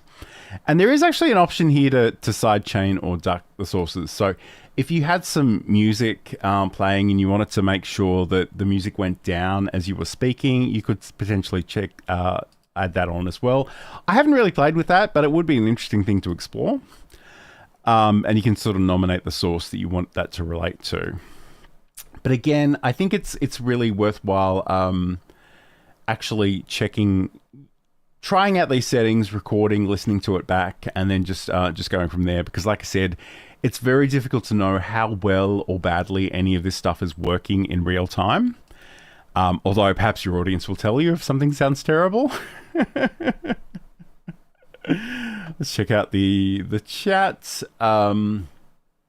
And the chat support is telling you don't forget to like and subscribe, so I'd appreciate that as well. Hello to Ender, who's watching from Malta, where it is apparently 11:30 p.m. You're such a world traveler, Ender. I never know where you're going to pop up. You're like Carmen Sandiego or something. Saeed writes, good question. I never use monitoring. I use the audio monitor plugin and filter. And I guess, you know, in full disclosure, I should note that although my audio is processed, it's actually generally processed by hardware. It's not necessarily processed by OBS itself. So I'm coming out of the Rodecaster Pro and I've got a number of different settings on there. And I probably couldn't tell you what many of those are and what they do, even though I've sort of studied audio engineering 20 odd years ago. So, you know, if you find a sound that you like, however you get there is all good. But I guess the other thing to note too is if you are using the virtual camera, audio doesn't come out of OBS to the virtual camera unless you've got some sort of virtual audio cable to route that around. So just keep that in mind. So if we go back to our screen share, we've got some options here for noise suppression. So we've got a noise suppression option here. And it only gives you two options. One of them is good quality and one of them is low quality. And again, keep in mind, either way, this is going to be using CPU resources. The other one in here that's really interesting, and again, it kind of depends on whether you've got the GPU processing, but is the NVIDIA audio effects. And this is something I think Saeed mentioned that he uses. So this gives you noise removal, room echo removal, or a combination of the two. And because I can't really show you what this sounds like in real time, I have created a bit of a video earlier on this morning. So let's watch this one and let's listen to this one. And I'm really curious to hear your thoughts on this because my use case is kind of ridiculous, but I thought it illustrated the point brilliantly. So let's have a listen. And for whatever reason, OBS isn't going to that scene, so let me just do this manually. Okay, so I'm in a very noisy room with a portable air conditioning unit and a fan going. I wouldn't recommend you do either of these things when you're actually going live, but I just wanted to try out the noise suppression options that we have available to us over in OBS Studio. Let's start with the noise suppression filter. So I've just turned that one on. Again, we've got a couple of different options in here, good quality or low quality. Be really curious to see what that sounds like. And let's turn off that one. And let's turn on the NVIDIA audio effects. So again, we've got the noise removal option. There are a couple other options in here, room echo removal and a combination of the two of those.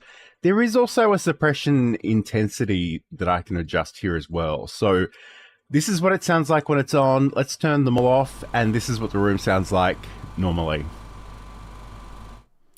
So those are a couple of different options. I should say too that the NVIDIA version does have a suppression intensity, and I didn't play with that at all. Sage wrote something really funny, and I'll get to that in a second. But I guess to my ear, and maybe it's only because I'm so used to hearing myself, but the NVIDIA audio effects, the noise removal at that one suppression intensity, I did feel like it was modulating my voice ever so slightly. So potentially I might want to bring down the suppression intensity there. But to be honest, when it comes to audio, the best advice a lot of the time is the best, quality audio in is the way to go. So if you physically can, turn off that air conditioner, turn off that fan, move your mic away from any noisy thing. And it could even just be the fan on your computer itself. But let's check in with these comments. So Saeed writes, that's funny. I wanted to demo the same using my electric air duster. You definitely should. That would be hilarious. And your audience would love that. Ender writes, NVIDIA rocks. And Saeed writes, the good thing about the NVIDIA one is it will not add load to your CPU. Yeah, absolutely. So it's taking the load off the CPU and sort of processing that with the GPU. All right. So, and hello, welcome, and thanks for joining us, my good friend over there on LinkedIn. Great to have your company today. So we are talking about OBS Studio Filters, and there's so many fun things to play with, and they may or may not be appropriate for your streams and shows. You've got to make a call about that. But we've sort of looked at how we can remove backgrounds via the chroma key, whether it's a blue screen or a green screen, or some of those NVIDIA options. Again, if you've got the processing power of the GPU. We've also looked at some of the audio options there as well. In fact, let's go back and maybe keep going with those audio options. So I'm just going to delete these. And again, if you want to delete any of these filters, there's a bin icon there. We can also right click and go to remove, which apparently is delete on Windows. And let's remove that one there. Okay, so we've got the 3-band equalizer. And again, I can show you conceptually what these look like. You won't really hear what these sound like. So again, if you want to play with these, play with them on your own computer, do a bit of recording and see how they go. Essentially, we can increase or decrease the highs, the mids, the lows. That's not terribly exciting, but if you have a particular microphone that needs a little bit of tweaking in terms of its sound, that's something you could certainly try out. We've also got the compressor or the expander. The expander essentially does the opposite of the compressor. So it's actually trying to I don't know, increase the dynamic range if you like. We've got the gain as well. I'm not really sure actually why the gain is its own separate filter here, because I would be really tempted just to change it in the audio mixer, but maybe you reach a point where, you know, it's all the way up and you can't sort of get it any louder. I don't know, that's really interesting to think about. So it would be really interesting if you've got a use case for that one, let me know.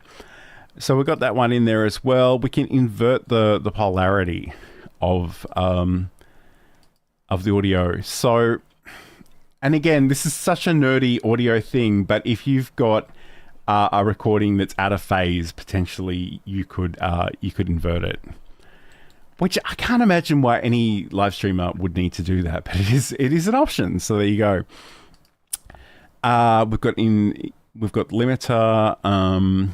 Limiter is probably a really good idea, and again, I'm a little rusty when it comes to the audio things, but essentially we kind of want a point at which we don't want the audio to spike too loudly into the red, and chances are you would just adjust your audio in the audio mixer and be done with it, but I guess this is kind of a bit of a backup option as well.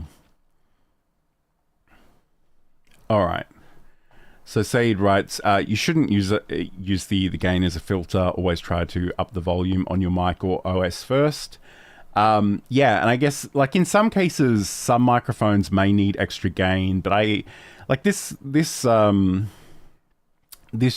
Shure, I keep saying this microphone, you can't actually see it in this scene, so let me just go back to this one. So this is the Shure SM7B, and this actually, because I've got the first generation Rodecaster Pro, it kind of did need a little bit of gain, and I've got a little cloud lifter attached to it, and it works really, really well. So yes, and it's all right, say it. I knew exactly what you meant. All right. So we've got that as well. So the limiter, again, even though I've done study in this, it's probably something you want to play with and get the settings right for yourself. The move actions, again, they relate to the move plugin specifically, and I've done a show on that previously, so we're not going to revisit that today. We've got the noise gate and the noise suppression. So again, you saw the noise suppression in action. The noise gate essentially will wait until your volume is at a certain, it sort of gives an indication of when you're speaking and when you're not speaking, and it actually essentially mutes your audio once it's below this threshold. And you can adjust the attack time, the hold time, and the release time as well. All right, and there's an upward compressor, which is really interesting. There's a video delay, which I've never needed, and I know some people do, but essentially, I guess the idea here is that if your audio and your video are out of sync, you do have the option potentially of adjusting the delay between those two things. And again, I would probably want to investigate why they're out of sync in the first place, because that's really not a problem I've ever had. And we do also have this VS2 2X plugin option. So if you do have VST plugins, and these are audio processing plugins that you would use in software like Cubase and Pro Tools and things like that, if you do have something else, it does have to be version 2, and I think the standard is actually version 3 these days. So if it's too new and too recent, you may not be able to play with it here, but if you do have the option, and this is probably one of those times where I would actually change the name of this one to reflect the particular plugin I'm using, but we can select a plugin here. I've actually got a whole bunch of plugins, some of which are actually virtual instruments, and OBS won't be able to play nicely with those. If you want to capture the audio from those, there are other ways of doing that. But essentially, if I had, and some of these are free, so like if I had this, what is it called? M-Charm Verb, I think this one here. I can actually open up the plugin interface and I can actually adjust this however I want. They've got a whole bunch of presets here as well. So if I really did want a particular echo for a time, I could set this up. And again, I don't think I would actually hear this. In fact, let's actually try this out. Let's, and And I realize you guys won't be able to hear this, but I'm kind of curious if I can hear this. So if I go in and add in my audio input capture, so I'm going to say Rodecaster Stereo, and I'm going to go to Rodecaster Pro Stereo, and you can see down here it's capturing my speaking. Essentially, if I was playing a sound pad, it would do that as well. But if I right click on this and I go to my filters, and I'm going to go in and add my VS2 plugin, and I will call this one Charm Verb, and I'll find that from the list and open it up here. And I will just go, I don't, it doesn't really matter for our purposes what this is. So if I've got that there, I don't think I'm going to be able to hear this unless I do a recording.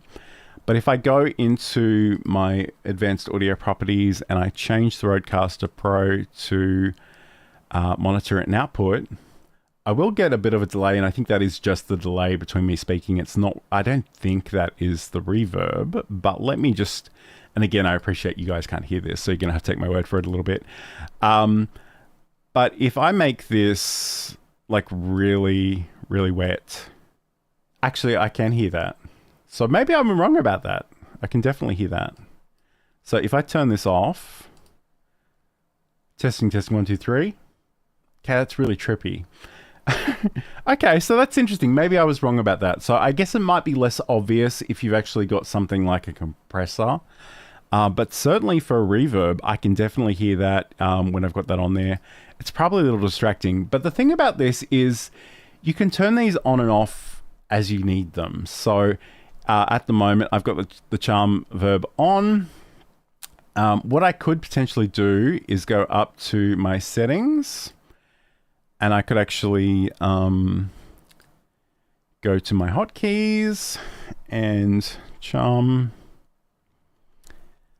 This will be where I have to figure out what this was actually called, because it would be really easy for me to do this on a Stream Deck, and maybe I can show you conceptually how that works, although I can't actually do that for this particular one, although I am going to turn off the advanced audio properties because it's really getting on my nerves. So let's go back just to output off. All right, that's awesome. But if I were to bring up the Stream Deck software, and I'll drag this over where you can see it, we essentially do, if we go to our OBS Studio options down here, we can actually sort of turn filters on and off. So if I bring our filter up here, again, I'm not going to have the, this is actually for the proper version of OBS that I'm doing the streaming, not this second version, which I'm using to demonstrate. So I'm not really sure. I don't know that I've really got many filters going on as it is, but like let's just imagine there's, so in this case, there's sort of the composite blur. So I don't even remember what this looks like, but let's try it out. Because this will probably be really ridiculous. So if I press this one, you'll see that I become really blurry and pixelated, which is not particularly great, but it is what it is. And if I press that again, that will go away. And you can essentially do this for any filter. So it could be an audio filter, it could be a video filter, it could be an effect filter. And again, I don't know, I mean, I've got the glow as well. So like I've got this white outline around me, but I think if I turn that off, you'll see it disappears and then it comes back on. So you don't feel like you need to actually have any of these filters on the entire time that you're doing your stream or your content. So just keep that one in mind as well. Let's go back to the comments, because there's a whole bunch of stuff in there that I haven't had a chance to look at. So Livestream Consultants writes, there is a time when bringing your video in through outside tools such as Aitum, you could get the audio ahead of the video. Yeah, okay, that's legitimately a good use case for that. Thank you. And again, this is a great point. So the Business Growth Ready writes, the order matters. So if you needed noise suppression, then gate, EQ, expander, compressor, just in case last limiter. So I think the idea was that the limiter should be last in that list of filters. And again, you do have the ability to rearrange those in any order that you like. And you will find that some of those will make a difference, others may not. So it's definitely a good thing to do. Said writes, side note, the order of the filter matters.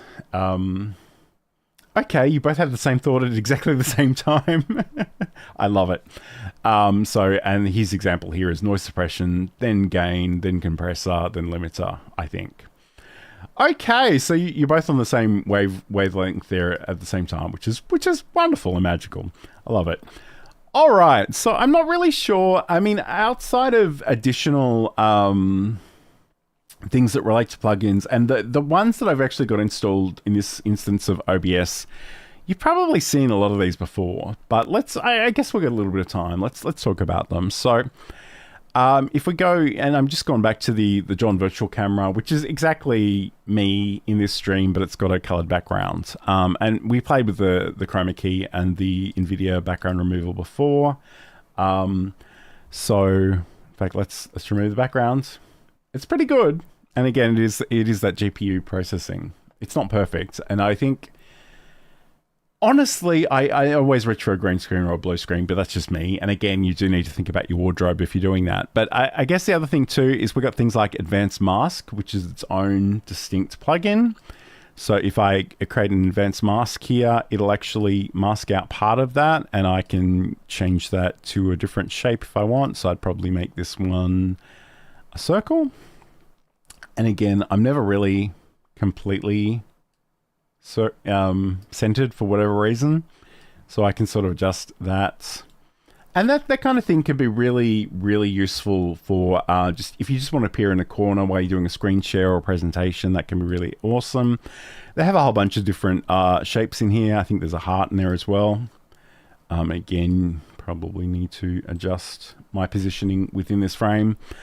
But you can sort of play with those. There's a star. I don't know that the star is particularly useful unless I make it a lot larger, which I guess I could do, but let's not dwell on that.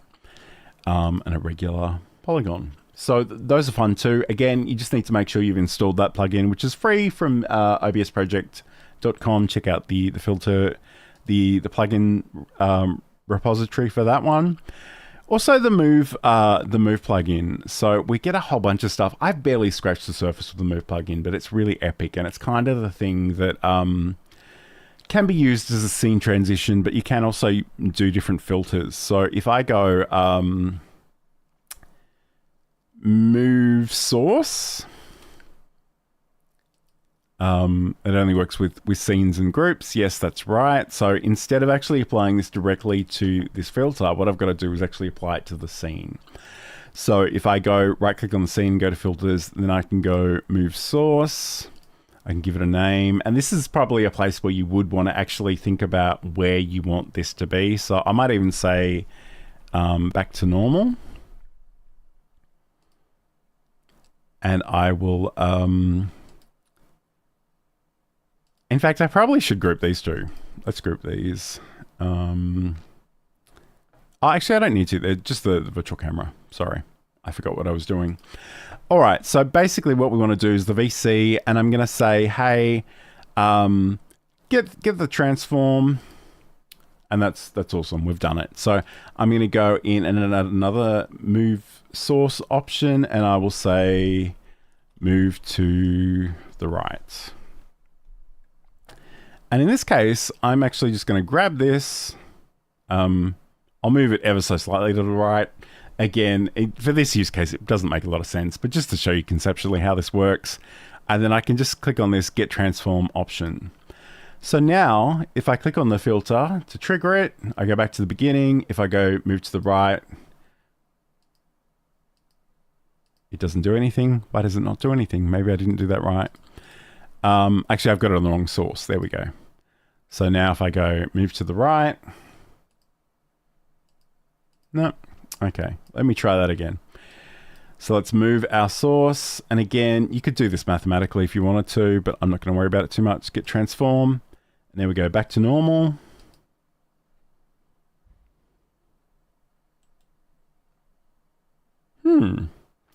Doesn't... Oh, okay. Maybe I need to make sure I'm on the right one, but anyway.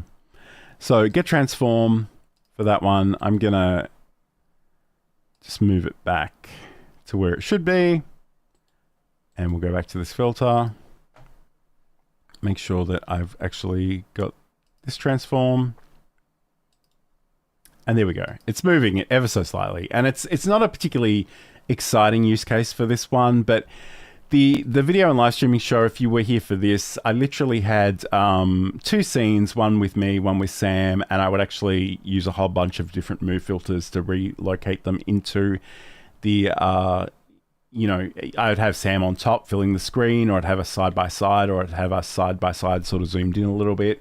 You can do all kinds of things, and you can actually sort of go in and do all of the stuff. And I don't know if I've made it in the world, but I actually have some spam in the chat, which is very exciting. So don't click on that if you see that. It's not actually a link, but it's sort of it's some advice. But anyway, so there are a whole bunch of different things. And again, if you want to find out about the advanced mask or the move transition specifically, the move plugin, there's a whole show on the YouTube channel that you can check out. So please do that. But I hope this has been useful, because I think this is kind of a slightly hidden aspect of OBS Studio that not everybody knows about. And I think it's got a lot of possibilities in there. Again, don't get too overwhelmed, but you do have the option to play with those things.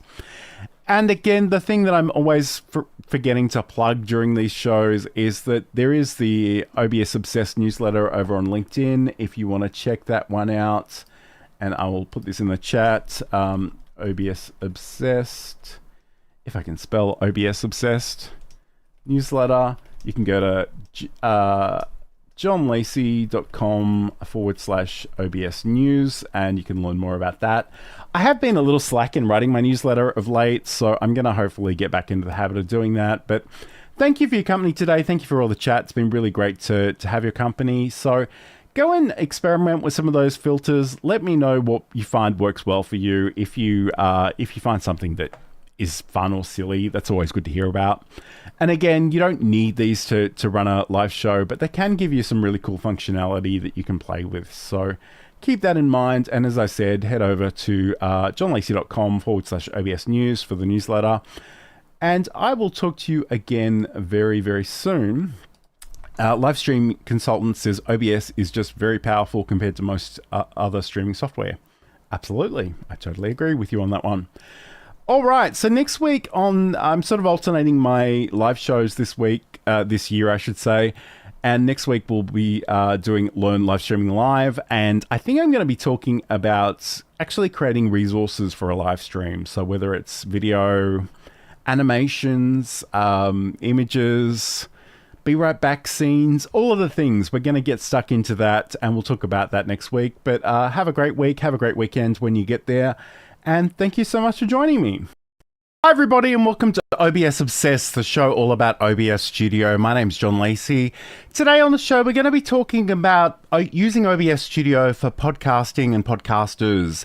And perhaps not in the way that you may necessarily assume, but we are going out live to all the various places. So if you are watching out live, let me know where you're watching from. It's great to have your company today. So we're going to get stuck into some of the things that OBS Studio can do for you as a podcaster. And I guess, first of all, I kind of want to, there's a couple of things I think we need to get out of the way, first of all. And one of those is, this is not going to be one of those pieces of content where I tell you, as an audio podcaster, you have to be doing video. That's a very personal choice. You need to weigh up the pros and cons for yourself. And I think it's really important that you kind of make a decision about what your deliverables will be and what they will look like, and sort of not listen too much to the random opinions of people on social media, because there are lots of people pushing their own agendas, and you really need to decide what's appropriate for you. So, and hello to Roy, Czech troublemaker who's watching from his couch.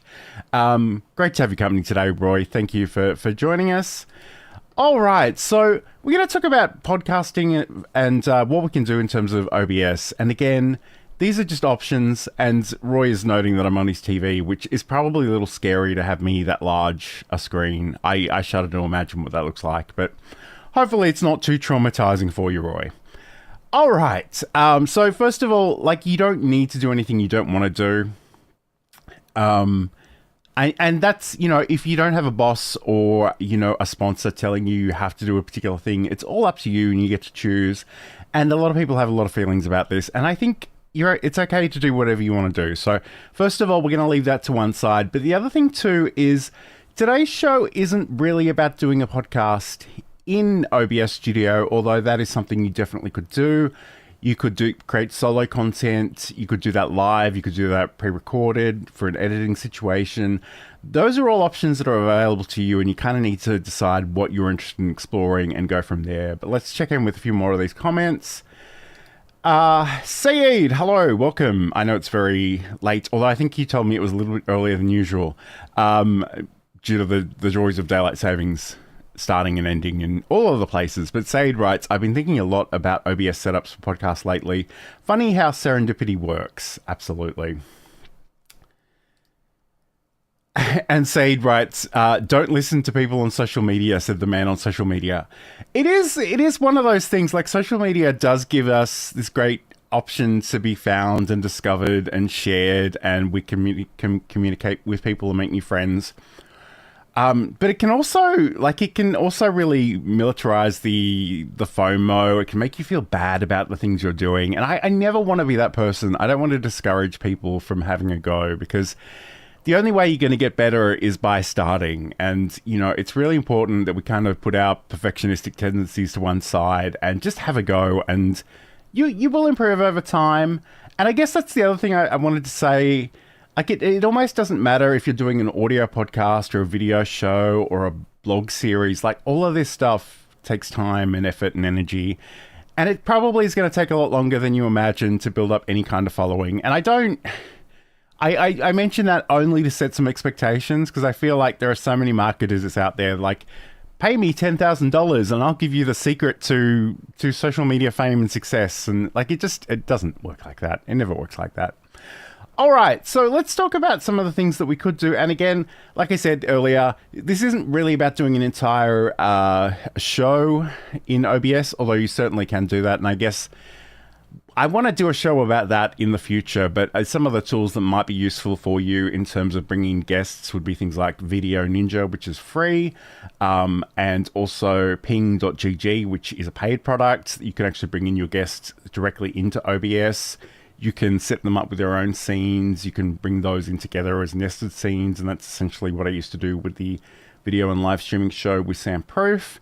And we'd also bring in some guests in that fashion. And I think we will have a guest in a couple of weeks' time, but I'm not going to tell you too much about that. And I'll have to revisit all those things I used to do. And I don't actually have a guesting option in this particular OBS Obsessed OBS profile, if you know what I mean. So that's something I'll have to think about a little bit, but that's okay. All right, so in terms of OBS, and again, I feel like the two people that are actually in the chat will know this already, but just in case somebody's watching the replay later on, let's head over to our screen share. OBS Studio is free and open source software, and it's available for Windows, Mac OS, and Linux. If you want to download this and play with it, it's available from obsproject.com. You can literally just download one of the operating system buttons here and go from there. But if you want some more granular options, there is a download option at the top of the screen, which will give you things that let you run a portal version of OBS if that's something you want to do. So I've got a second version of OBS running over here, and we're going to play with this. So I guess first of all, and I think this is really important that we think about, because if you're ever a guest on somebody else's content, it's often a really good idea to keep some sort of local recording of that, of yourself. And that's for a few different reasons. First of all, it can be really useful to create your own content out of. Again, just maybe let the person whose show you're appearing on know that you're using it for that purpose. But the other thing too, like if you're speaking to media or journalists or academics and you just want a record of what you actually said in case there is some misunderstanding and something slightly misleading goes to print or whatever, you can actually go back to your original recording. So this is OBS, and here we've got our scenes dock, our sources dock, we've got the audio mixer, some scenes transitions, and behind me, and I'm always conscious of the fact that I'm skewing this, and I might even move this out of the way for today. Let's put it over here on the top left-hand side. We have our controls. So we've got things to start streaming, start recording, start the replay buffer, start the virtual camera, which we will talk about today, studio mode, settings, and exit. So, and I guess the crux of this software is that you can stream, you can go live, you can record, and you can use the studio, the virtual camera. And the virtual camera will actually change how you show up in other pieces of software that use webcam. So It could be that, you're arranging elements in your webcam scene and you're going out to Zoom or Microsoft Teams or, other streaming platforms, Restream Studio, StreamYard, whatever. You can actually bring your own sort of virtual camera there and bring it into that software. So I might just move this back because I don't think we're going to need this too much at the moment. So what we can do, first of all, is if you want to record something that is just yourself, or just your side of the conversation. And again, it could be that this is solo content. It could be that you're just recording your own part of the conversation. We need to think about the sources that we incorporate here. So if I go down to the sources and I hit the little add button to add a source, and I can go to video capture device, this is the point at which you might bring in your web camera. And again, I'm going to give you some other options. So if you don't want to appear on camera, stay with me. Don't run away just yet. So I will just say my webcam, and it's a good idea to give these things names, and I'll click OK. Normally, this is the point at which you'd bring in your own web camera or video camera or whatever it happens to be. I am going to be cheating a little bit because I really only have the one camera here today and it's already in use. So I'm going to grab the OBS virtual camera from the other side of my setup and click on this, and that'll bring me in here. So the other thing that could potentially happen when you add your camera is that you'll be asked about some audio options as well. So generally speaking, I wouldn't use the audio built into a web camera unless, or an external camera, unless you actually did have a special mic physically connected to it. So if you wanted to, and again, it's not actually an option here because the virtual camera doesn't include the audio. But essentially we could say, okay, use a custom audio device, and I could bring in my Rodecaster Pro, which is down here, which is what's popped in automatically. But generally speaking, what I would probably do, in fact, I'm gonna bring that audio device in just to pretend for a second. So just indulge me because this is the only way I can really show this. But if you did have, say, a Logitech C920 webcam, which does have audio, the thing I'd probably want you to do is accept the audio that's coming into it and then actually just hit the mute button in the audio mixer, because we don't really want to capture that audio. It's always going to be too far away from your mouth to capture good audio. So we can turn that off. And then what I'd probably do is go and find my audio separately. So again, it depends on what your audio capture device is. In this case, I'm going to go to add a new source, which is audio input capture. And I'll call this Rodecaster because my audio is coming in from the Rodecaster Pro, the original one. I choose what this is. So I'll go with the Rodecaster Pro Stereo. And then I've got my video and my webcam. And once you've got that there, the minute you are talking to somebody via one of these other pieces of software, you can literally just come into start recording and it will record everything you say until you stop. In fact, let me show you. I'm going to hit the start recording button and you'll see that it changes from start recording to stop recording, and it's blue, and that just lets us know that that is currently being recorded. So that in itself can be really, really useful. But let's imagine, and this is kind of a very popular thing on LinkedIn at the moment. LinkedIn had what they called audio events. They decided not enough people were using them. They've kind of taken them away. There's a bit of a weird stopgap measure with people doing LinkedIn Lives, which is essentially the video live streaming option, and just turning off their camera, which I personally find a little weird. But, if that's what you want to do, that's what you want to do. So let's imagine that I don't want my webcam on here. So maybe I haven't added this. Maybe I've deleted it. I'm just going to toggle the visibility to get rid of it. So we've got that there.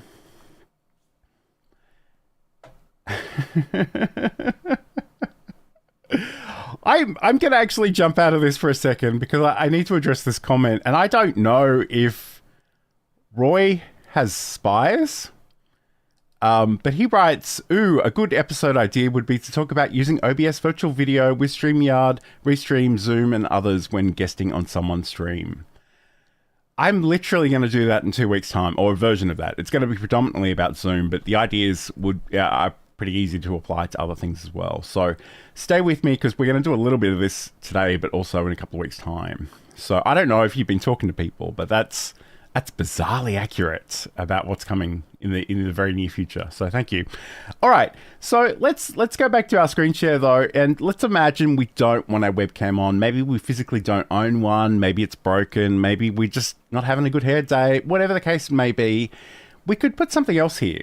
And you could put literally anything else here. And I guess that's the thing I want to talk to you about, is that we can combine a few different elements, or we can actually just grab some stuff from graphic software that maybe were designed earlier.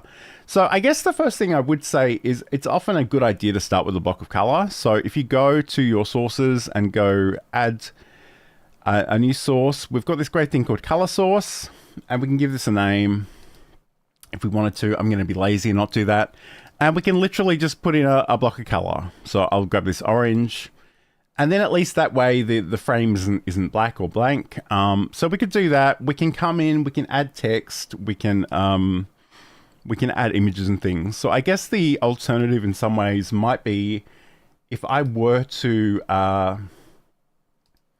bring in an image that I've created for my podcast, for example, whatever that might look like.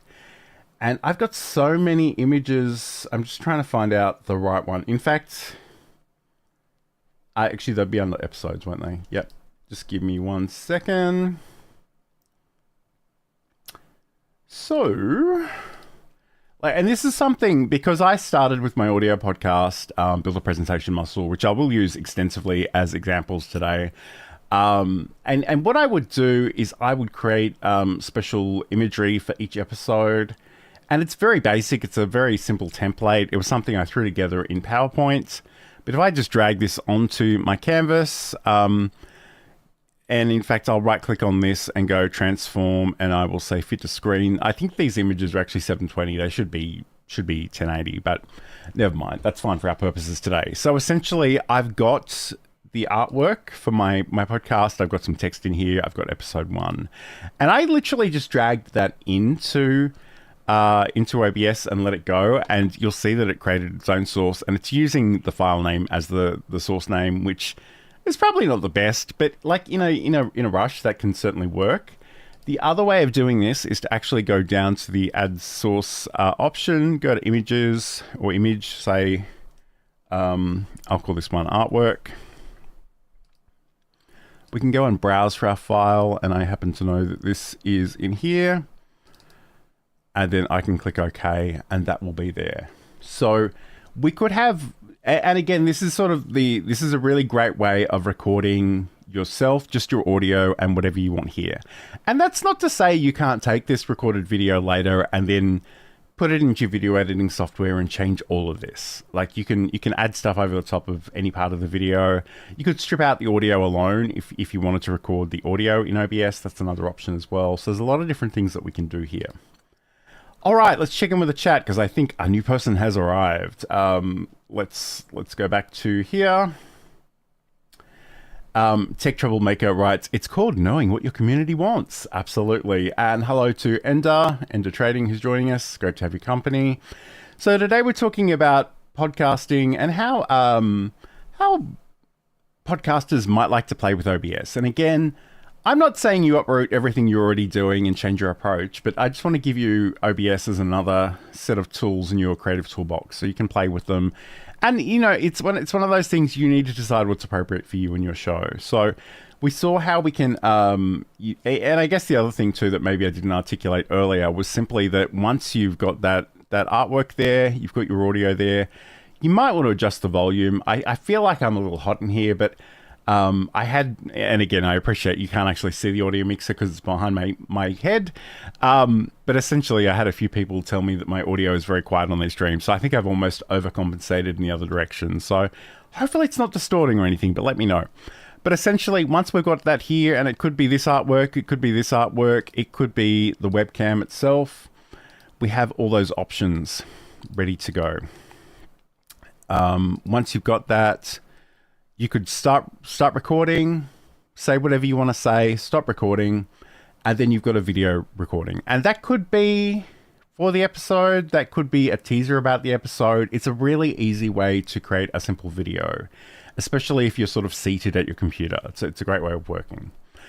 All right, so we've got that as well. The other thing we should talk about, and I'm just giving you options. Don't feel like you need to run off and implement all of these things at once, because that would potentially be quite overwhelming. I'm going to go to Aitum.tv, and I'm sure a lot of people in this audience have heard me talk about this in the past, but I think it's really cool. Aitum is a company that produces a number of different products for live streaming. Their main one is the Aitum app. I've never used it, and I actually had somebody from the company ask me if I was using it so I could make some tutorials, and I'm like, no, I've never touched it. I'm sure it's probably wonderful, but I don't know what it is. It's a lot of automation and scripting and stuff, and I kind of use different tools for those things anyway. But the thing I do love, and we've spoken about this on other shows, is the vertical and potentially even the multi-stream. So if you wanted to go out to different places all at once, you could do that. But let's talk about the vertical, because I like this, and I think this is, I can't overstate how useful this can be, because a lot of the time, if you are doing a podcast and you've got your horizontal video, the next step that in terms of repurposing that a lot of people want to do is actually just make some sort of vertical clip. And, you know, we can certainly stretch and resize the video to fit. That's something that we can do. But it can be really useful just to actually have a vertical variant of what we're recording. So again, when we download this for free, we'll get a few extra docs and we'll be able to do different things with this. And I guess we'll just go back to OBS. And I've already got this installed. So I'm just going to put this controls back where it was.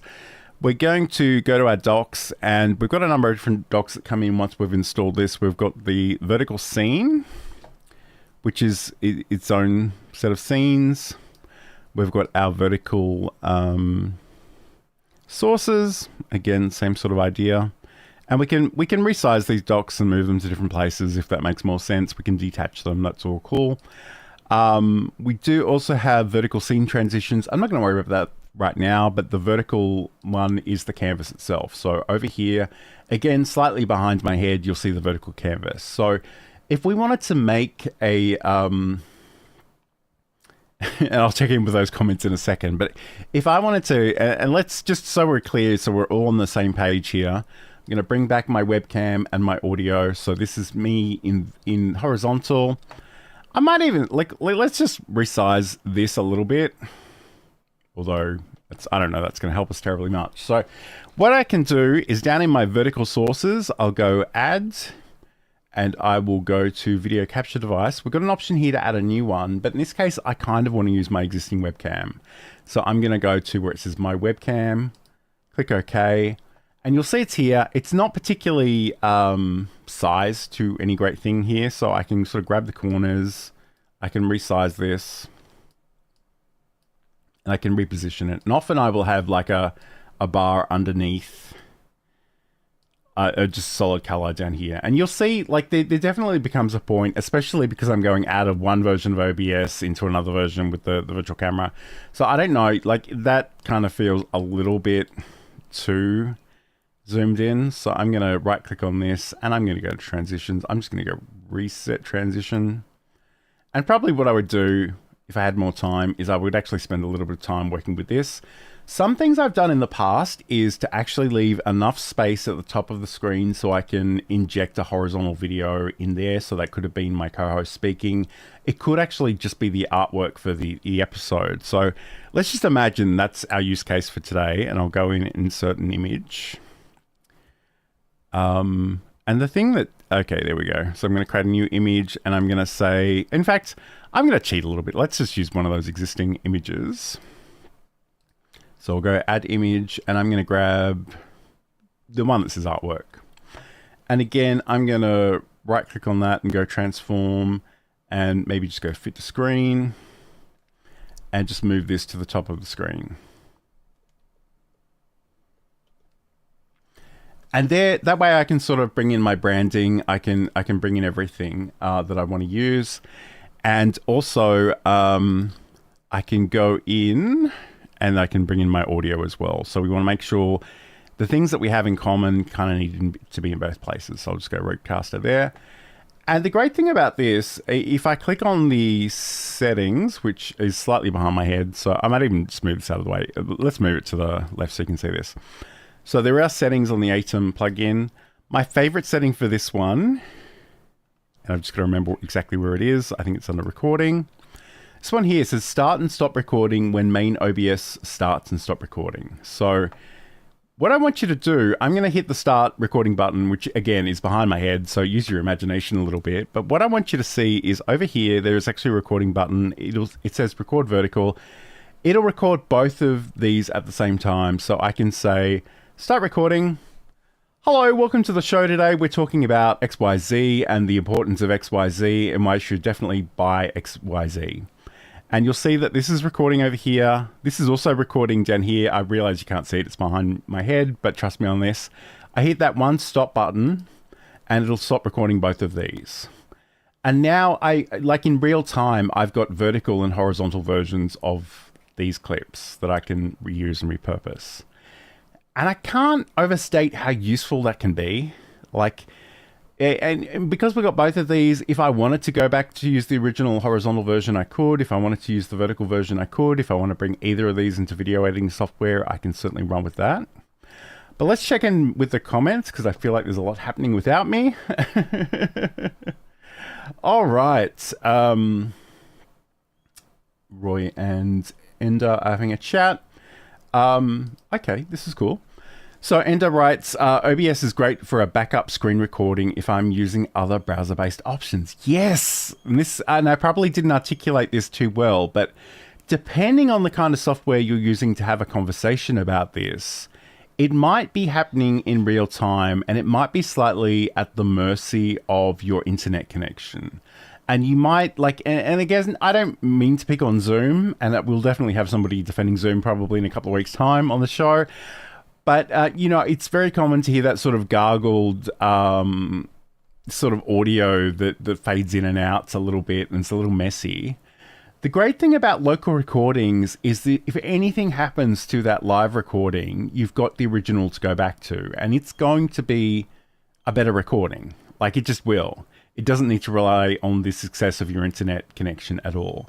And I should say too, there are some pieces of software out there that will do local recordings and do different things.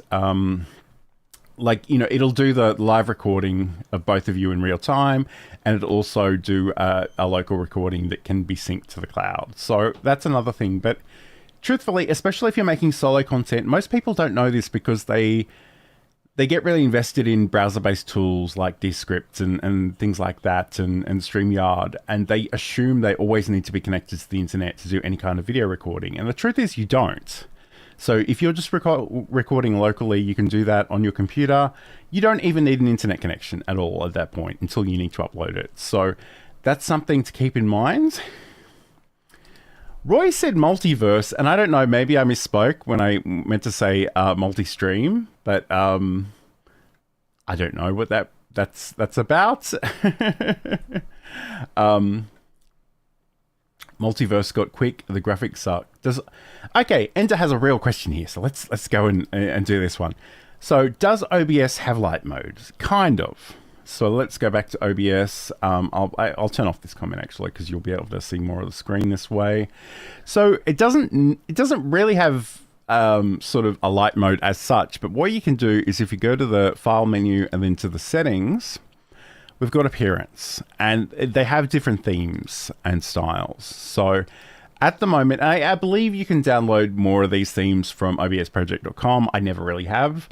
But essentially, within this Yummy style, we've got different color schemes. So if I click on this, you'll see that you probably won't see it actually, but the buttons behind me to start streaming and stuff have gone blue. Much of the rest is actually sort of even a darker black. There's classic, which is different shades of gray and black. We've got the default, which is the thing that you normally see when I do these streams. We've got gray. And we've got the one that you're potentially looking for. It's called light. It takes a little moment to catch up that one, but it does look different.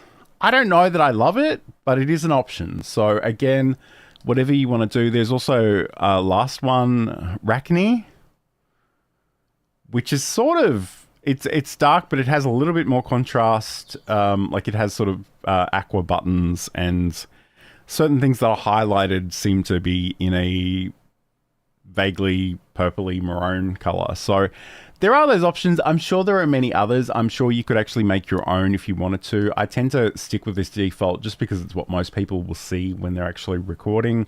Oh, once they've downloaded the software, I mean. So we've got that there. All right. So we've spoken about how you can record your end of the conversation. We've spoken about how we can do that with video, with images.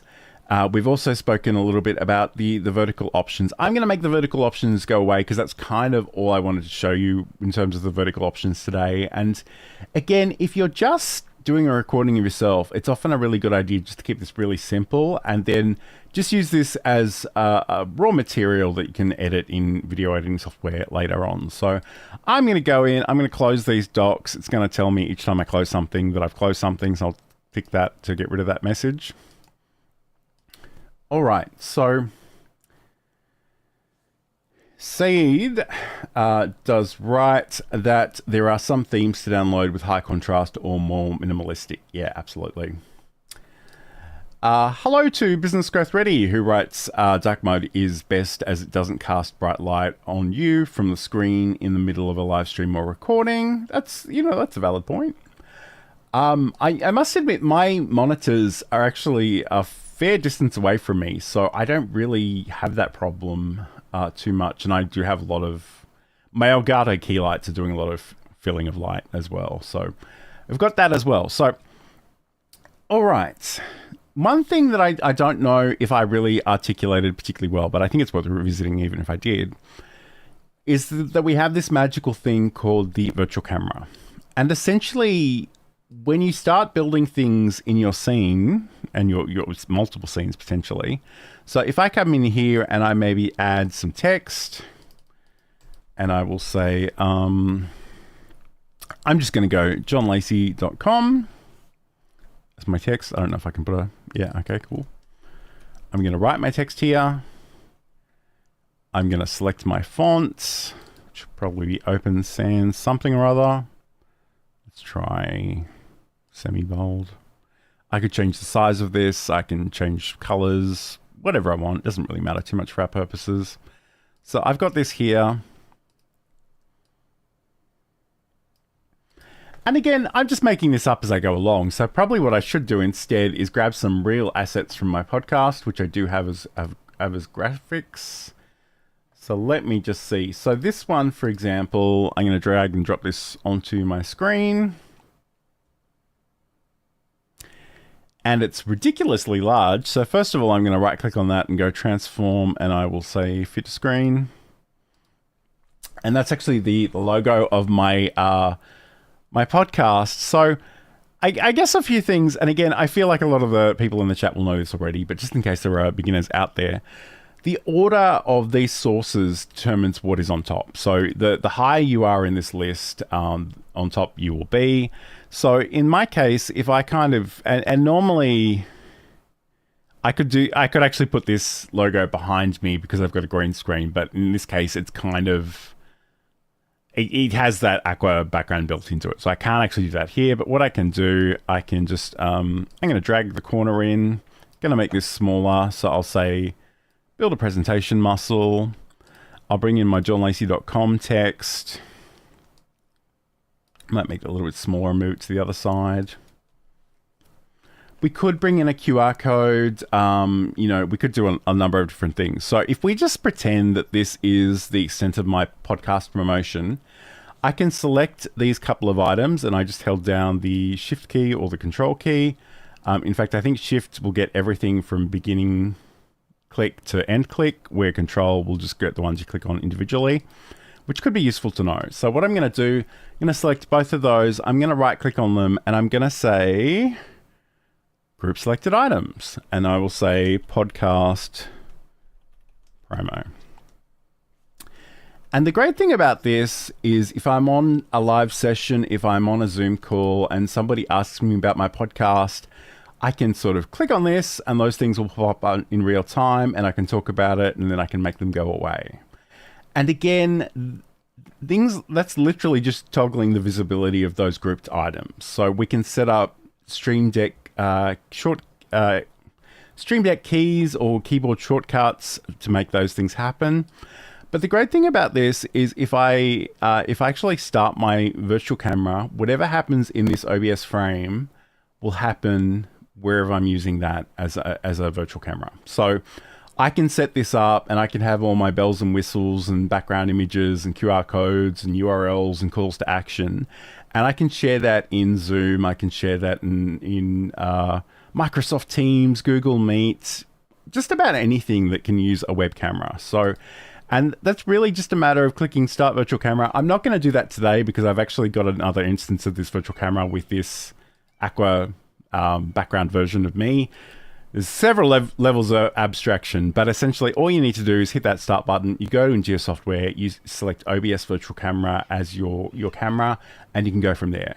The one thing that is really important to let you know about the virtual camera, though, it is very much only for visuals. So if you're playing videos, if you're doing sound effects in OBS, you'll have to think about a different routing option for that. And there are sort of virtual audio cables that are available out there. So you can definitely try that out and let me know how you get on. I've never really used them. I've never really felt the need. In some ways, like it's not the way I would play a video, for example. And I do have a sound pad on my Rodecaster. So if I want to bring in sound effects or music, that's usually how I work. But I feel like Saeed probably uses them. So remind me to grill him about that in a future episode. All right, so we've got those different things. We can do local recordings. We can create those clips.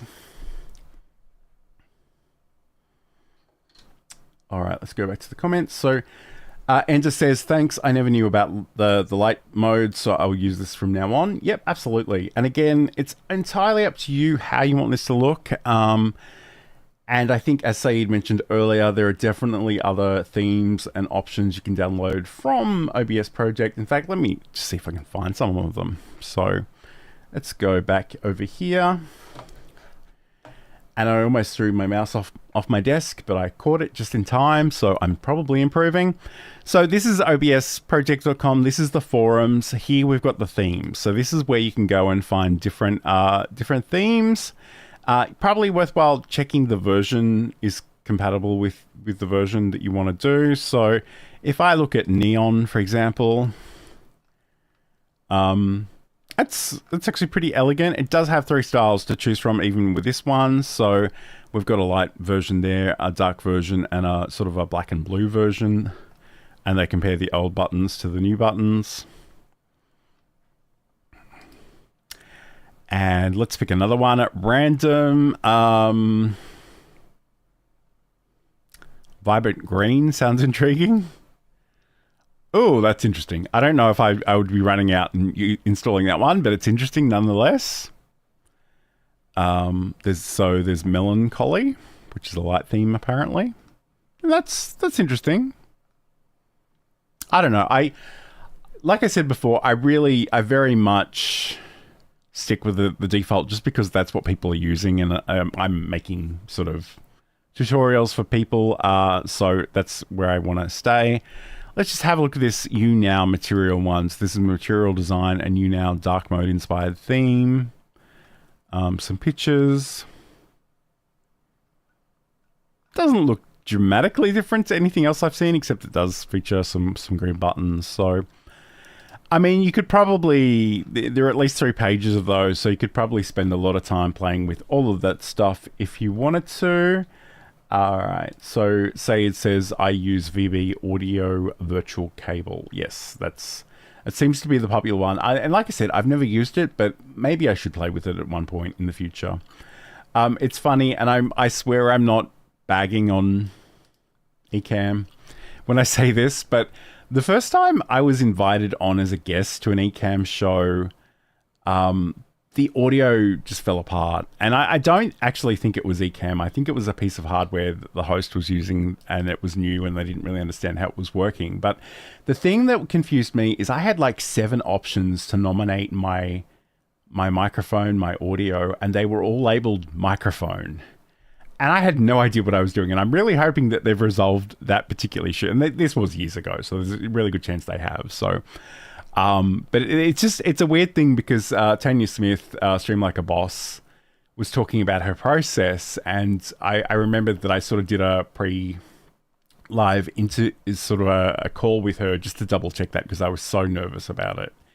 And again, tying back to today's show beautifully, it's one of those things that we did that conversation, and because the audio was garbled in such a way on the live, there was no way to save it, and I was kicking myself because it would have been so easy for me to do a recording locally in Zoom.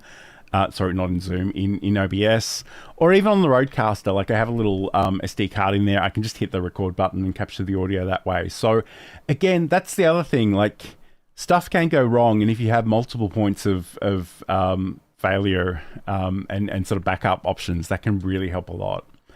Because there will be times when the audio will just be a problem, and there'll be times when the camera plays up, and if you have options, it's not a waste of the energy and the time that you've put into that moving forward. So just keep that in mind. I must admit, I am very much improvising today's show, and I feel like I had some very specific ideas about, that's what it was. Okay. So yes, let's go back. All right. So again, these are a couple of plugins that I feel like I've spoken about before. So let's go back to our screen share. So I kind of mentioned that LinkedIn Audio went away. They've got LinkedIn Live, and LinkedIn has kind of worked with companies like Restream and StreamYard to create a new layout that is optimized really for people that don't want to turn on their cameras. And I do find that a little weird, but I kind of wanted to explore maybe how we could do other interesting things on your screen that maybe aren't actually your video camera. And as a side note, I'd love it if you could turn your camera on, but if you're not there yet, let's just talk about it. So I'll just call this the no camera scene. I'm creating a new scene. Down here, added the new scene. I've got no sources in this scene. So again, if there's anything I want to use in this sources, I can do that here. So first of all, I probably want to bring my audio input capture. And again, it gives me the option to create new or add existing. In this case, I want to add existing. So I want to bring the Rodecaster. So at least my audio is here. So what I'm going to do, I'm actually going to bring in a new instance of my camera. And I know I said I wasn't going to use my camera, but just indulge me for a second. So I'm going to actually bring in, I'm going to use this source code plugin, which is something you can get from obsproject.com. Essentially, it'll give me the ability to make a copy of one of my other sources. So I'm going to say copy of camera. And clone source will be source. And I will go to, I think I called it my webcam. And again, if it had audio, I'd bring that in. But in this case, it doesn't. So I'll just turn that off. It's not important. So now...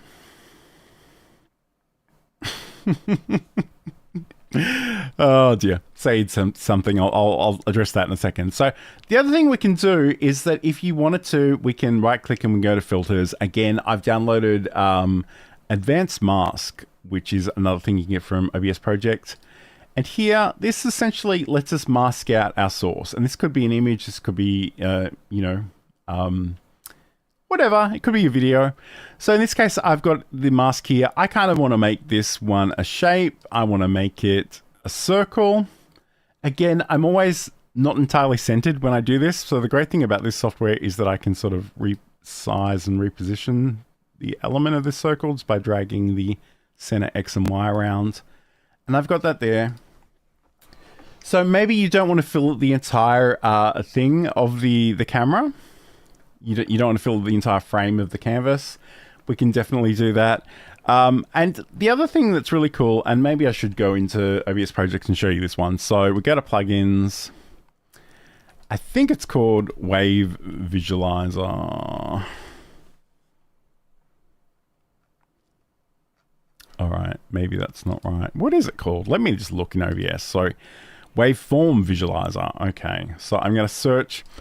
And a couple of tips about this, and again, I realize I'm obscuring part of the screen, so let me just resize this ever so slightly. But if I go to my search options, I can go Waveform Visualizer, And this will search everywhere, which isn't actually that useful. What I want to do, because I'm already in the plugin section, I'll change this from everywhere to this category. And we will go search. Okay, and I'm pretty sure this is the one I want. It's just called Waveform. Waveform 1.8.1. And this essentially, it'll create waveforms of a whole bunch of different options in different styles to actually to make sort of visualize, like literally what it says on the tin. It'll visualize the waveforms. So from the audio it's hearing. So if I go in here and I can add this source because I've already installed this plugin, go to add waveform visualizer. I'm just going to leave it like that. We do need to set up some options here. So first of all, we need to say, what is the audio source for this? And in this case, it will be the Rodecaster Pro. But it could be something different. You could have a pre-recorded video that you want to do, but you can sort of see that this is already bouncing around. I'm going to normalize the volume here because that'll just make it a little bit more dynamic and interesting. And I can change my display mode. So this is pretty cool. If we start with this curve that you're seeing right now, I could change this to bars. So those are the vertical bars. Could have stepped bars, which are like little bricks on top of each other. I could do a level meter, which is probably the least exciting, but it can be quite useful actually. So it could be that maybe you actually have this projected on something the audience doesn't see, but it just reassures you that your audio is actually on and working. Because I know we've all had that experience where we've figured out halfway through something that we were muted. We've got the stepped level meter, which again is the same sort of brick option, and the waveform, which is experimental apparently. Oh, that's really trippy. I'm not going to leave that one on. Let's go back to...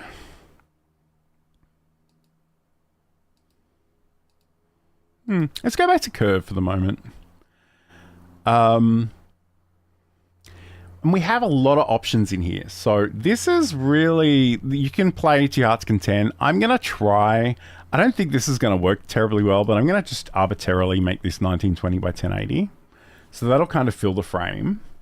And again here, I don't know that this is particularly useful as a curve. So what we might even do is we'll change this to bars.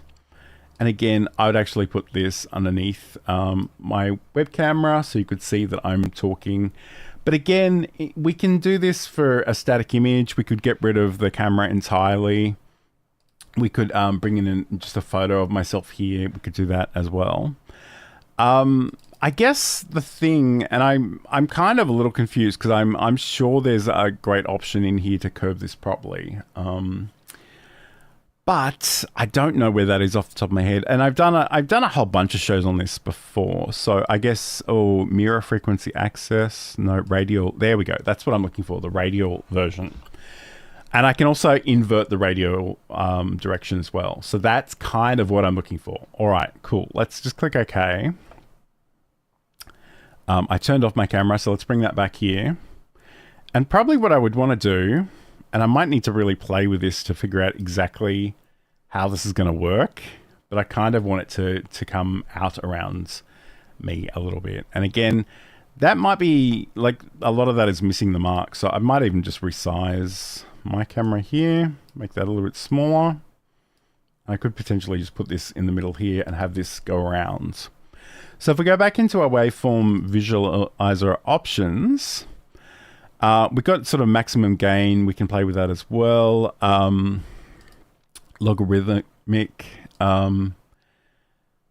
mirror frequency axis. There we go. That's kind of cool. Those two in together, because it really, it's got that, it's sort of matched either side, which is quite interesting and quite dynamic. But I guess the other thing that we can do too, and radial rotation, what does that do? Okay, it moves where that's positioned. Cool, cool. We've got so many options. In fact, I probably wouldn't worry about most of these unless you're really pedantic. But the thing that is cool is we can change the colors of this. So we've got render modes, we've got solid, we've got line, we've got gradients, we've got pulse, and we've got range. So if I go to line, you'll see that's actually the outline of that shape. And we could change the color of the outline. We've got solid, which is what we were on before. We've got gradient. So let me go back to solid first. And you'll see that we've got three colors here. We can only, for solid, we can only change the base color. Again, if I had a particular hex value or something I wanted in there. I'm just going to pick a random red for today's purposes. Move this to the side for a second, and you can see that that's around me talking. If I change this to gradients, then we actually have the base color and the crest color. So I could go maybe red to yellow, for example. And then I've got this rather trippy effect as well. And I'm assuming that the pulse, okay, the pulse doesn't give us that either. Maybe the range. Okay, so the range gives us a middle color. So if we really wanted to, we could maybe put an orange in the middle of those things. So it's just a way of sort of making the audio a little bit more interesting visually. And again, that's going to work better for some applications than others, but I think it's kind of really cool and fun to play with. And again, that's very much in that round curve shaped. And again, like stepped bars is pretty cool. That's even, I think in some ways that's even cooler. So we've got the curved approach applied to those stepped bars, but let's see what else we got. Got the level meter. That's not going to be very interesting for our purposes, but the waveform experimental, that's very trippy. In fact, I'm sorry, that probably would cause seizures. I don't recommend that. So we can go to, I think the step bars really is quite elegant. We can actually change all the numbers with those. So if you don't want to have your camera fill the whole space, or if you don't want to use your camera at all, you could very easily just replace this with a static image. And again, combined with the virtual camera, you can bring that into Zoom, you can bring that into, Restream or StreamYard, any of those things. And you can switch between scenes too, which is something I kind of take for granted. But again, if there are any newbies watching, they may not know that's the reason we have these different scenes, is that we can easily switch between them. And if you have a physical Stream Deck, you can set up buttons to do that to make that even easier. We can also set up keyboard shortcuts as well. So there's all kinds of stuff that you can do. And again, it is one of those things that there are so many options out there, and I don't want to overwhelm you with the options, but they can be really fun. And it's really probably just a matter of playing with those. All right, let's check back in with the comments. Saeed wrote, I always have my camera on when I watch your live streams. Awesome. And Ender writes, one of the channels I follow that use Ecamm had to resort to OBS to stream to What's Not, a live product selling platform. And I don't really know very much about What's Not, but I think the broader point is there are just going to be times when you'll need a variety of tools. And that's the thing I keep coming back to, is that these are just options in your creative toolbox. So you can reach for them when it makes sense to reach for them. Sometimes you don't want to use OBS. Maybe it would make more sense to use something else. That's totally fine. The great thing about OBS though is it's free, so you don't have to worry and feel guilty about paying $50 a month to not use it. So that's something you can keep in mind. The chat support is saying, don't forget to like and subscribe. Yes, that's always appreciated if you want to do that. That would be really, really awesome. All right. So I don't know actually how many of you actually even have a podcast. So there's a really good chance that you might want to take these ideas and apply them to other things as well. I just want to double check my notes in case there was anything else that I was going to cover today that I've forgotten about. So recording your own side of the conversation for an interview, whether that's video or audio. Also getting that content for those clips, changing how you show up on webcam to incorporate some of your podcast's branding and images, working with the virtual camera. It doesn't necessarily need to feature you on camera. So I feel like we've probably hit most of those marks today, which is really good because I didn't really have a list in front of me. So that's really cool. So even if you don't have a quote unquote podcast, it can be a really good way of working to create short videos, long videos, screen capture videos, all kinds of things. So I'm curious, if you have been watching today, is there a particular feature that maybe caught your idea that you'd like to explore a little bit more? And if so, what is that? Let me know in the chat. I'd love to hear that from you. The other thing I should mention too is that, and I'm never really organized enough to do this properly, but let's just roll with it. If we go to johnlacey.com/OBS news, in fact, let me hit that. It'll take you to LinkedIn. This is where the OBS Obsessed newsletter is. So you can go in here and find sort of written instructions and previous sessions and videos. And you can find all that good stuff. It is over on LinkedIn. I know not everybody loves LinkedIn. I don't really love LinkedIn, if I'm being honest, but it's just the place that I decided to house that. So if that is something that might be of interest to you, you can check it out. So OBS Obsessed newsletter, which you can find at johnlacey.com/OBS news. And I'll just put that into the chat.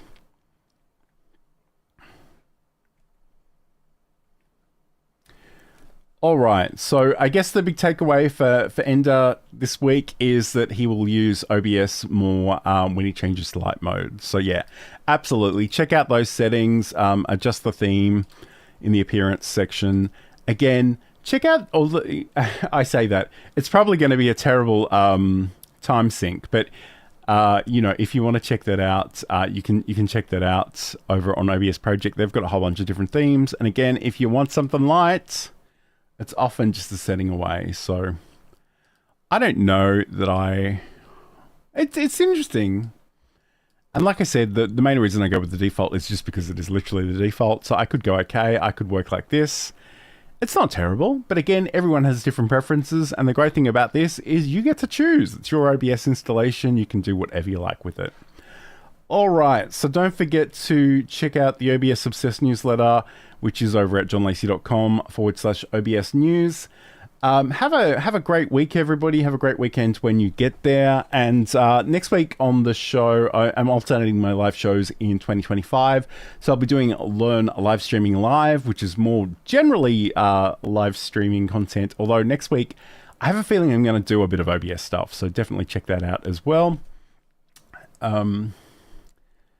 And Ender is saying also that he's going to set up an account on OBS Project 2. So to actually sort of respond to the forums. And it's a great place to actually ask questions and get feedback and all those good things. So have a great week. Thank you everybody so much for joining me today. And I will talk to you again very, very soon. Hi everybody and welcome to OBS Obsessed. My name's John Lacey and today on the show we're going to be talking all about how we can use the power of OBS Studio inside of Zoom meetings and Zoom calls and Zoom trainings, all of the Zoom stuff, and we're joined by a very special guest, the facilitator himself, Mr. Saeed Sadouk. Welcome, Saeed. I know it's like 1 a.m. where you are, so thank you for being nocturnal for me. Thanks a lot for having me, of course. Usually I'm awake and I'm watching, so it makes a big difference. Now I have to talk. Actually, on other Fridays for me at least, I'm just in the chat, so I'm awake anyways. So I know you sort of describe yourself as a bit of a textrovert, someone who's extroverted in the chat. So it's great to have your company. It is a little bit weird because normally the way I know if the chat is working is that you're in there commenting, and you're not commenting there today, but that's all right. I'm sure it's doing its thing. So we are going live to all the various places. Let us know in the chat where you're watching from. But today we're going to be talking about OBS Studio, and I guess in some ways the virtual camera. We're going to be talking, oh, there we go. He actually did put something in the chat, so I know it's working. Let me just click on that. Hello from Germany. Yes, awesome. Okay, so let's get stuck into this. So first of all, I guess why do you think it might be worthwhile for people to explore this? Obviously, they have an opportunity to just turn on their web camera and go, and I guess there are probably some background removal and blur options in there. What do you think the benefits are of actually creating something in OBS? Yeah, I think maybe that's exactly the point. Everyone can just turn on their camera, and whatever angle it is, whatever the lighting is, whatever you get out of the camera, just like I'm doing at the moment. My point is to distinguish yourself from the rest, especially if you are not only a participant, but maybe if it's your job to do trainings online and workshops and meetings or facilitate, for example. And I think it adds a lot of professionalism if you. It's not about having 100 scenes where you switch between things and things popping up on your screen, but alone if you start somewhere with, you crop yourself correctly. Right, so that is not like too much headspace, or people are seeing your ceiling or the rest more of the room than they see of your face and your body. You can add small details to your camera. Let it be your name. Let's say if you're a trainer, you can have something like your name here that pops in if you are doing training somewhere where people don't know you, or add like little lower thirds. And they don't have to be even fancy, but it's something that's on camera. And the two of us, and probably the people who are watching tonight or today morning, they are used to these things. I mean, you don't get like excited when you see someone with a lower third somewhere, because you know what it is, you know how to work. Mm-hmm. But this is us. We know these things, and if you don't know what you don't know, you think this is kind of magic or witchery if you see someone using the full power of OBS and not only in Zoom. It doesn't matter which of these video conferencing platforms you use. It works in most of them in a similar way. Absolutely. And hello to Business Growth Ready, who's watching from Birmingham today. Great to have your company today. I should say too, Saeed's not at his normal computer. He's had some technical issues during the week. So the audio is a little glitchy today, but let's just bear with us. We've got some really great stuff that I think will help you a lot. So if people don't know, like OBS Studio is this free and open source software that is available for Windows, Mac, and Linux, and essentially we can come and download it. I probably don't want to go on this tangent, but I know Meld Studio is all the rage at the moment, and it kind of hurts my feelings a little bit when people say mean things about OBS. And I had a moment last night. I watched a stream, and I Saeed will know who did that stream, I'm sure. But I got annoyed at it halfway through, and I stopped watching. And then I thought, I'm going to have a play with Meld, and it's good. Like it's a gentle introduction, but there are so many things that are actually missing for my purposes. So look, they're both free. You can try them out and use them yourself. But essentially, we can come in, we can download for Windows, Mac OS, or Linux, and basically you will get something that looks a little bit like this. And again, the one thing that came up in recent shows is that you can sort of change the appearance of this. So if you prefer something that's a little bit lighter, for example, we can click on a button and it'll change how this appears. I generally stick with the default just because that's what most people are seeing. But once we're in OBS, we have this inner sort of black rectangle, and again, you can change the size of this if you need to. If you're doing something vertical or square, that's an option too. But the great thing about this is now we've got our scenes and our sources, and I'm going to come in and just add in a version of my camera. So I'm going to go up to add a new video capture device. I'll just call this one camera. Normally, you would actually get your real camera in here, but I'm already using my real camera, so I'm going to cheat a little bit with the OBS virtual camera with another version of OBS, which is incredibly meta. But essentially, I've got my camera here, and I've also, because I've got my green screen magic here, I've also got the color underneath me. So the great thing about this is we can come in, we can add in images, we can add in text, we can add in animations and videos and stuff. And I guess one use case that came up recently was just somebody was asking about actually having a bit of an agenda within their video frame. So I'm just going to call this, I'm going to rename this one, I'll just call it John Only. And I'm going to just duplicate this. I'm going to right click and go to duplicate, and I will say agenda. And from here, I can literally just sort of make sure I'm going to select my camera. I'm going to move it off to one side. I've got the wrong source. In fact, I'm going to lock that because it's in the way. Just going to move myself off to one side. Again, you may not have a green screen.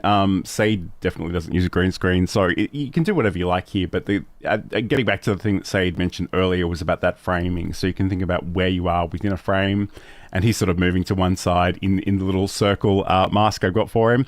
But essentially, we could come in here, we could add in images, we can add text. I'm going to just say, I'm just going to call it agenda, and we'll say introductions, today's theme, whatever it happens to be. And I'm going to make this, I probably should have had a better use case for this, but anyway, let's just go. I'm going to change the font to about 90. And we could bring that in. We can reposition that anywhere we want. We can change the colors. We can go from there. And the great thing about... I thought I duplicated that, but evidently I did not. So that's all right. What I can do is if I go back and duplicate this scene again, and I'll just call it John. So basically what we can do here, and in this case, I actually want to move the agenda out of the way. I probably want to just recenter myself here. I'll go to transform and I will go to center to screen. And now, you know, we could be in our Zoom meeting. We could go between these scenes and we could do our, you know, our agenda and move on to other things. We can also bring in, you know, QR codes, lower thirds, all that cool stuff that Said mentioned. And I guess the magic of this, and again, a lot of people think of OBS sort of exclusively as streaming software, and it definitely can do that, but you can also record local videos and you can use this magical start virtual camera option as well. When you click on this one, and I can't actually click on this one in this case, so you'll have to use your imagination because I'm doing a little bit of stuff in the background, but I'm just going to go to Zoom. I'm going to bring up my settings and I'll drag them over to where you guys can see it. I've got so much going on my computer today, it's kind of hilarious, but that's all right. So if I go into my settings, and I'll drag this over here, essentially, when you go to the video over here, you'll see that we've got a camera option that is OBS Virtual Camera. So we can select that one, and then anything that we do inside of OBS will be shown to our Zoom participants, which is really, really cool. So say there is one thing that I guess we do need to be conscious of, and that is simply that by default, the virtual camera is very much about visuals only. So I know you do some stuff with virtual audio cables. Can you talk to us a little bit about that? Yeah, so as you mentioned, so when you create something in OBS like this, because it's meant for streaming, you can add all the visuals you like, of course, but you can also add audio sources. Let's say you have a video that plays, you have sound effect and music and stuff. When you record yourself, you will hear it in the recording. The audio is captured. When you connect the virtual camera to your Zoom, for example, you will see the image changing, but you haven't connected any audio source. So there are different ways you can do this. One is you select the virtual camera of OBS, and then in the audio settings as a microphone, you select your regular microphone. So you speak directly into Zoom, but the image comes from OBS. This can work very smooth, so you don't have to add anything or do anything else in OBS. What will not happen is if you're thinking about, oh, I have some cool effects, sound effects, especially in OBS, nobody will be able to hear it because you're only capturing your direct microphone. So that there is that. And what can also happen is that you have a slight delay. It always depends on, I don't know, how much load is going on. It could be that you are asynchronous because your audio is faster directly through Zoom, and video always takes a little bit longer and they're not synced up, but it always depends. So this is option one. Option two is a virtual audio cable, just like the virtual camera. It will simulate like, let's say, a hardware device. So if you have anything in OBS that plays sound, you can connect it with the virtual audio cable. What I do for that, and this is for you, John, my way of doing this is I install the plugin Audio Monitor, called Audio Monitor, and then for every audio source I have in my OBS, I can select where I want to route it as a filter.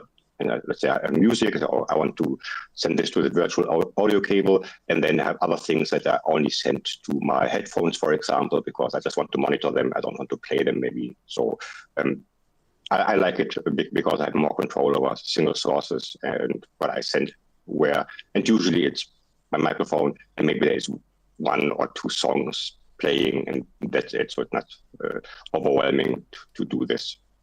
Nice. And there are more options to get audio from A to B, but these are the ones I would just recommend and quickly done. Okay, awesome. I guess the other one I do hear a lot about is this one, and I've never actually played with it, to be honest, but the VB audio virtual cables. So essentially, It's sort of, it acts as a pretend bit of hardware that you can sort of route things to and from. I personally don't use the virtual audio cabling and redirection because if I've got sound effects and stuff to play, I can actually do that from my Rodecaster, and that works pretty well for me. But it's definitely worth exploring. But let's just check into the chat a little bit. I'm going to turn off my screen share. All right, so Business Growth Ready writes, OBS is a recipe book, Meld is ready-made cake mix. Both have their place, however, recipes mean you can do more. And okay, there we go. Yes, I think that's fair. And I think it's a really good introduction to streaming and video creation. Like, I don't have anything against Meld. It just hurts my feelings when people say mean things about OBS. Hello to Walter, who's watching as well. Says, good evening, John. Great to have your company today. So today we are sort of experimenting and talking about how we can work with OBS in Zoom to make our I guess our meetings, our presentations, our facilitation a little bit more compelling in Zoom. Zoom's not a piece of software that I personally use very often, so I was thrilled that Say could come on and talk about that because I know he uses that sort of day in, day out. The other thing I will say, because it did come up as a question during the week, is the great thing about the virtual camera is that it does work in most software that supports webcams. So if you are using something like Microsoft Teams or Google Meets, it's very, very similar process. You just sort of make sure that you've got that start virtual camera button selected and go in and select that as your video camera. I've only had one or two pieces of software that didn't play nicely with it, and that was many, many years ago, and I imagine they're probably a lot better than they were. So I guess the next part of this is that I know, Saeed, you often bring in the Zoom comments into OBS, and that means that you can actually display them on top of your video. So can you talk to us a little bit about how that works? You talked about this, I think you showed it in one of your live streams, at least in one, and there are videos on your channel. It's called Social Stream Ninja, and it's a free plugin, not even for OBS, it's a free plugin for Google Chrome, and I think even Firefox, which is not recommended, but there's also one for that. And what it does is it captures the comments in the chat, and it does this for YouTube, it does this for LinkedIn, but also for video streaming platforms, video conferencing platforms like Zoom, Microsoft Teams, Google Meet, and a few other I never heard about. I think the list is about 50, 60 different platforms and tools, no matter if it's streaming or anything else. Yeah, and from there you can set it up a little bit if you want to beautify it. Otherwise, it's just a browser source that you can then add to OBS, and so to display them. And there's a second one for you as an admin where you can just filter them or click on them, which one you want to display or to highlight. It's not a little bit of work, but it's an additional step. So if you're doing this, everything needs a little bit of effort to do it, but the effect is very, very big. So if you actually have like a webinar or a training in Zoom and somebody asks a question, it pops up and says, oh, John is asking, does this also work in Microsoft Teams, for example? In Zoom, you would even have the face next to it because it captures all the avatars. It's a very personal thing. It doesn't always work in all chats, but so people are always surprised when they say, oh, how did that work? And you're not even screen sharing or doing anything. It's just people are looking at your camera and things are happening there. So yeah, it always adds a special effect to what's happening on the camera. And I think it's appreciative to show people's names or to show the questions so everybody can read them. And you don't lose track of, depending how much is going on in the chat, you may lose questions or comment this way. You have them all queued and can go through them. Just like you are doing right now. So that's why I like it. Whatever you're doing right now, you can literally go into a Zoom meeting with me and press virtual camera instead of start streaming, and it would look exactly the same. Yeah, absolutely. All right, so what we might do, and I'll head over to Social Stream Ninja. So essentially, we do have different apps, and I think these are relatively new. But essentially, you can install a Chrome extension, by downloading it, or you can get it from the web store. I won't take you through the process of actually installing it, but I do want to talk to you about how this actually works. So first of all, the real trick with working with Zoom in this way is that when you log into the Zoom interface, it'll really want to push you to the app that's on your computer, and that's great. It's probably where you want to do your meeting, but we also want sort of this backup here. So I'm just going to say cancel, and I'm going to hope that it's going to give me the option to, okay, it's not going to give me the option, so that's going to be really annoying. In fact, I might just reload this and see if it gives me any more joy doing it this way. So, all right, I don't know that that's going to work, but let's just try this. So I'm just going to really quickly go and host a meeting. Okay, now I can go cancel. And you'll see here, there's actually an option that says, don't have the Zoom workplace installed, download now. I don't really want to do that now. Okay, there we go. So if I press it again, it clearly wants you to use the app. So we're going to have to annoy it a little bit. And then we can say, join from your browser. So once we join from the browser, we will have the meeting here. I don't know that I will share all my details here, but we'll see. But essentially, once this is going, we've got you've installed this extension, and I might even, I'll just hide Sade for a second, because where I've got in place. So essentially, we've got this, we make sure it's activated, it's turned on. We've actually got a few different things here, and these are blurred out, so you can't see them, but essentially we go to streaming dock, and I can right click on this one, I think, copy link is what I'm looking for. Sorry, haven't had enough coffee this morning. So we go to copy link, and if I go over to OBS, and I'm going to have to hide this temporarily because I don't want you to see this link because it's literally the one that I'm using live right now.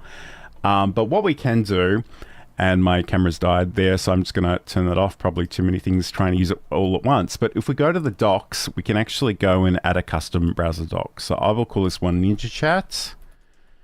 And I'll paste that URL in here. And again, I'm going to just stop sharing my screen for a second because I don't want you to see this because it's literally something I'm using right now that's live. And if we go back to, okay, I think my entire camera has frozen up, so that's joyful. I'm just going to say, it's okay. I'm going to say allow. I don't know why I'm probably expecting too much of my computer right now because I'm doing a lot of different things, but let me just see if I can refresh my camera. So I guess, Saeed, in some ways, like the thing that you keep alluding to, I think, is that there's a degree of magic involved in all of this, and it can be really impressive to other people when you do this. So like I realize you do a lot of fun things to sort of get people really entertained. So what are some of the things that really stand out in terms of just making sure that people can do their thing? While you were showing, there you are back. Okay, awesome. Yep. While you were showing Video Ninja, I always call it Video Ninja because it's the same guy. Social Stream Ninja. There are also other options which I find very convenient because I already use it for the comments, and even if I don't use it for the comments, one thing I like to use is the emoji wall, I think it's called, where when people type an emoji in the chat, it will somehow pop up on your screen. Yeah, it looks boring, but it only looks boring in its raw condition. If you add this to your scene in OBS, for example, and add a little bit of transparency, make the whole thing a little bit bigger or smaller, or put it only in one corner, or crop it a little bit. It's not only about creating something that's impressive. It's also okay that people see their own input on screen. So if I have like the laughing emoji or thumbs up or thumbs down, I can actually see it on screen. And you as a streamer should know. I mean, engagement is not only something you want if you do live streams. Sometimes it's even maybe more crucial if you have the people actually in the room and they have their cameras off and falling asleep because it's just another PowerPoint presentation. So it's really small things to have this little effect. Oh, there's something changing on the screen. And maybe I even triggered it because I asked a question or I shared a thumbs up or something like this in the chat. And that's one tool. And I also, probably I haven't shared this one with you yet, but I also use Stream Alive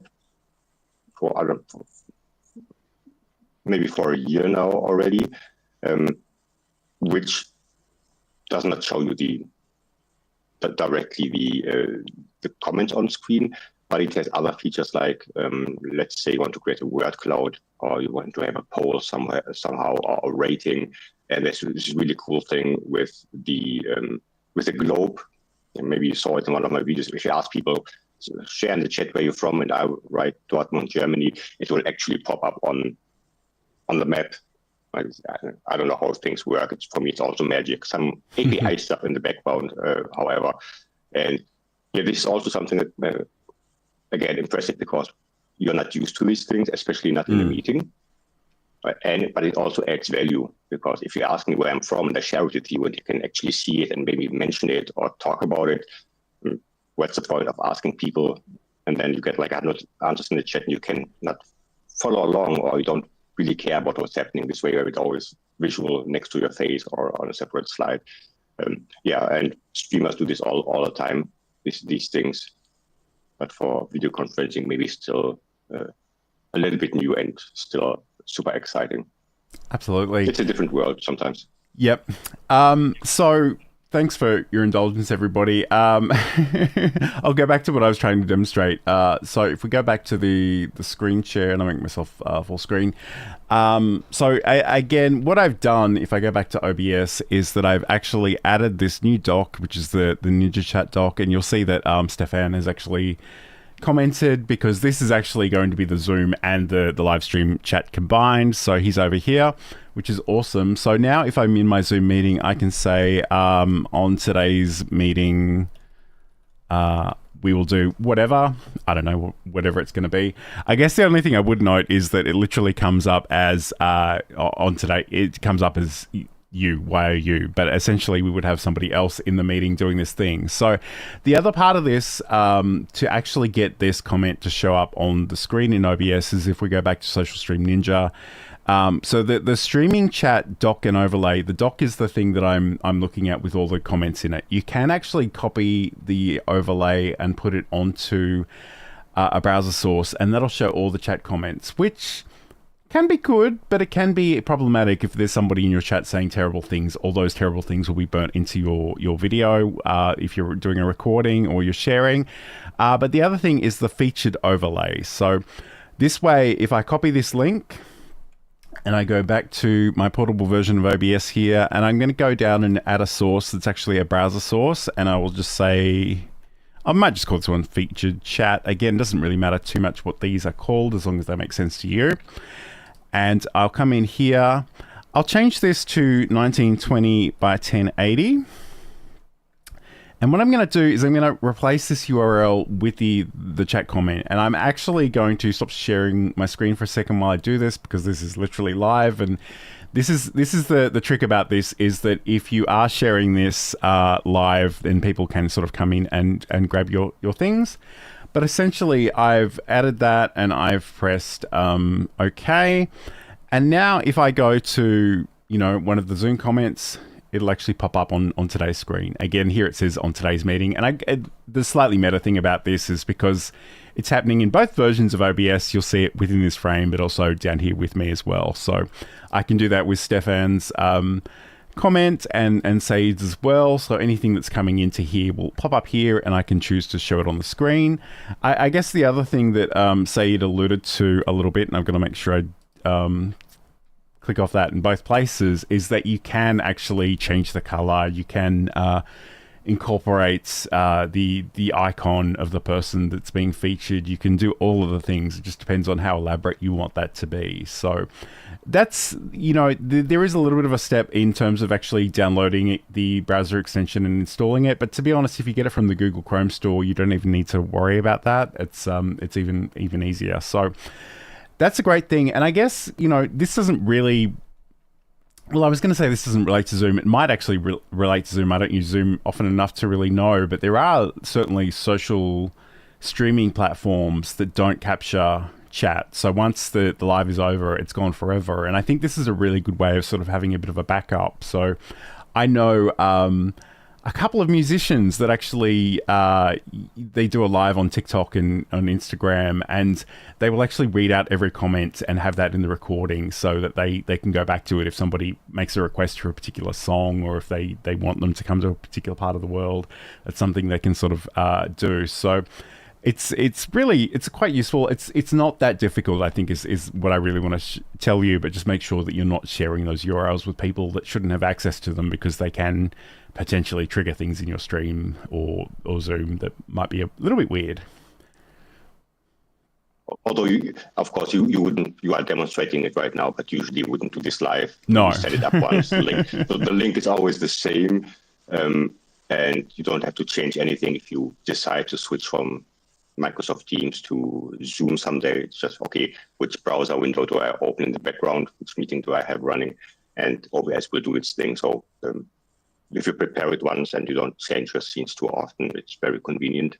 But yeah, you still have to get used to it, or also if depending on what you do for a living, if you have like a co-host or a moderator or somebody who supports you, they can do it. So if you send me the link to the chat, right, and I can see all the comments, and whenever it's Q&A time, I can just click through them. You don't have to do very, very much on your side. So it would also work having someone who supports you with all the tech features and tech stuff. Although you do need to negotiate that a little bit, because Sam and I both had the chat link for a little while, and like he was triggering things while I was trying to trigger other things. So we're sort of stepping on each other, but that's all stuff that you can work out in the wash. So that's all good. I guess let's talk about, in fact, what I might do, I'll press this magical button. I'm not sure what this will look like, but don't forget to like and subscribe wherever you happen to be watching this. This is OBS Obsessed. My name's Sean Lacey. I'm joined by the facilitator, Saeed Sadouk, today, and we're talking about bringing a little bit of OBS magic into Zoom and potentially other meeting platforms as well. So, Saeed, in terms of actually sharing your screen, like obviously Zoom has its own screen sharing capabilities. It's a bit of a running joke, I think, for you especially, that there is that whole dance of they have to find the button, they click the button, can you see my screen yet, all that sort of thing. There are obviously ways of doing this within OBS. When do you think it would be more appropriate to reach for one or the other? I think screen sharing itself is always the same effect as trying to plug in an old USB stick. It always takes 3 tries until you get the right monitor or the right window, or I forgot to activate the audio or whatever. It's really a running gag. But the good thing about screen sharing on your virtual camera is, first, you don't have to change anything. The only thing you have to do is change to the scene that has the screen sharing in it. And if you're lucky and have like a Stream Deck, you have like 3 buttons. One is you, one is the screen sharing. That's all you need. And it's also not that hard to have like a hotkey that you create, or just click on the next scene in OBS. And if you screen share, most of the time you have your camera like really small in the top left or in the top right of the video conferencing tool. And yeah, if you do it with OBS, you can control it better. I mean, if it's just a small information, I have here like the agenda point, which was a great example. I don't need to be like this little in the top left corner. It can be just me, and then it's the points to the left or to the right. And people keep focused if they see your face. If it's just a PowerPoint that's not moving for 12 minutes, I think it's just harder to keep people engaged. But of course, there's nothing wrong with using screen sharing. If it's for something you spontaneously, so let me quickly share something, or answering your questions. Yeah, why not just using the screen sharing? But if you have the time to prepare it, why not doing it in OBS? And I personally like it better because I can have all the things open I want to share. I mean, let's say I don't use PowerPoint, but just for the example, let's say I have a PowerPoint presentation. and then there is, I don't know, something else, a website or anything. I have it somewhere. I can add one in one scene, the other in the other scene, and I can just smoothly just transition without, again, having to, or stop, wait a minute, and then you stop the screen sharing, look for the other window. So it makes everything smooth, at least for your audience. Yeah. Okay, awesome. Stefan has a great question. If you use a virtual camera and share your screen in the same scene, do you need to tell people to pin your camera or anything else instead of Zoom screen share? You can tell people, but you don't have to. There is a feature that's spotlight mode. So you can spotlight yourself or you can spotlight any other person in the room. And that's usually the very first thing you do. Then you are automatically in large size on everybody's screen. So you take control over what they are seeing. But they can also spotlight you if they like, depends. But why should you ask people and then, I don't know, everybody knows how to do it, or why should you bother them with your problems? Just spotlight yourself if you are the host of the session and you're good to go. Yeah, makes it much easier. And I think the same features or similar features are also like in Google Meet or something. Yeah, there is maybe something that's called pin myself, or I don't know, different wording, but it means the same. Yeah, and most software does have some version of that capability. Interestingly, there have been times, and I use a lot of Microsoft Teams, and like I can do everything in OBS and share it via my camera. But the other thing that I have done on the odd occasion is actually project my OBS scene to a separate monitor and just share that monitor. So either way, it's sort of screen share and me. And again, with the extra sort of green screen technology, that blows a lot of people's minds too. But yes, Stefan is saying thanks. That was a really great question. I'm so thankful that you brought that up, because I guess there are a lot of different ways of actually doing this. And I think let's pop into OBS and talk about some of these options that we have available to us. So I guess, first of all, in terms of capturing a screen, and again, I might bring my virtual camera back in a second. I don't know. I'll think about that. But in terms of actually capturing different things, we've got the display capture, which essentially is the entire screen, although you can actually crop parts of it out if you need to. We've got game capture, which I've never used. I'm not really a gamer, but that's a thing that's there if you need to know that. And we do also have window capture. So this is for a specific window. And again, depending on how an app is built, that may or may not include additional dialog boxes. But essentially, if I go in here and I grab my display capture, I can give this a name. I will call this one Field Monitor, because that's the screen I'm going to share. It's not actually 1920 by 1080, which you'll see in a second. But basically, I never change the capture method. I leave it on automatic. That always works pretty well for me. But I want to find my Field Monitor. And at the moment, it's just got the clock on it, so I know how we're going for time. We can capture the cursor or not capture the cursor. So if I have that on and I move this over here, you'll see that the cursor is being captured, which is probably a good idea for a screen capture. But like if you were just sharing PowerPoints, maybe you don't need that. So that's the choice you can make. But essentially, I've got my screen here. I think in the spirit of Zoom, let's move to something that's not exactly Zoom, but Zoom-esque. We've got a little bit of a cute avalanche Zoom gallery of kittens, and you can check those out. And thanks to Sampro for letting me do that. The great thing about this is that we can make this as large or as small as we want to. If I hold down the Alt key on Windows and drag in, it'll actually crop that for me. And I can do that on all the edges. Again, had I sort of designed something specifically for this, it probably would have made more sense. And I guess that's the thing, you'll have to think about where this is being positioned in the scheme of things. But if I turn my virtual camera back on and maybe bring myself back here, actually I think it's, am I moving? I am moving. Okay, that's cool. All right, so what I'll do is if I move my camera to one side and then I go, okay, maybe this would make more sense if I sort of grab this and did it, I don't know, vertically instead. I can potentially play with this and make it fit. I won't worry about that too much right now, but it'd be a great thing that you can actually sort of bring that in. And that could be the Zoom participants. It could be literally anything else, though. It could be an application. I actually have 4 different screens here, but they're all mostly being used via the streams. So, and the other thing is, when I have my proper green screen, I could actually put this, slightly behind my head or whatever in the way that I'm doing for the software sharing. So, so do you have any sort of, I guess, best practices when it comes to capturing your Zoom participants?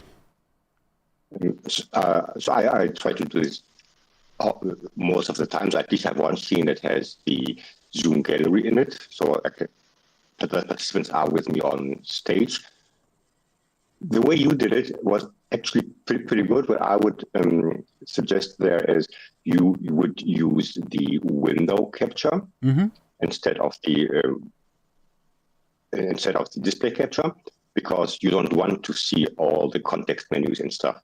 Imagine if you go over the gallery to mute yourself, to have this little tooltip or whatever, which can be on somebody's face. So in this case, I would do it specifically to avoid having anything popping up or moving, and also turn off your mouse cursor in this source. So because you will hover over them to do something, so and then don't want that to be. And once you cropped it to the right dimensions, you can add a little bit of style to it. Have a little mask with a little bit of rounded corners, add a little drop shadow, have a little frame around it, and then have this one scene where it's you maybe a little bit smaller, and then it's just Zoom gallery in big, maybe for the welcome, and people can see themselves, and maybe just later on for little check-ins, maybe just small somewhere down in the corner so that you can pop them in from time to time.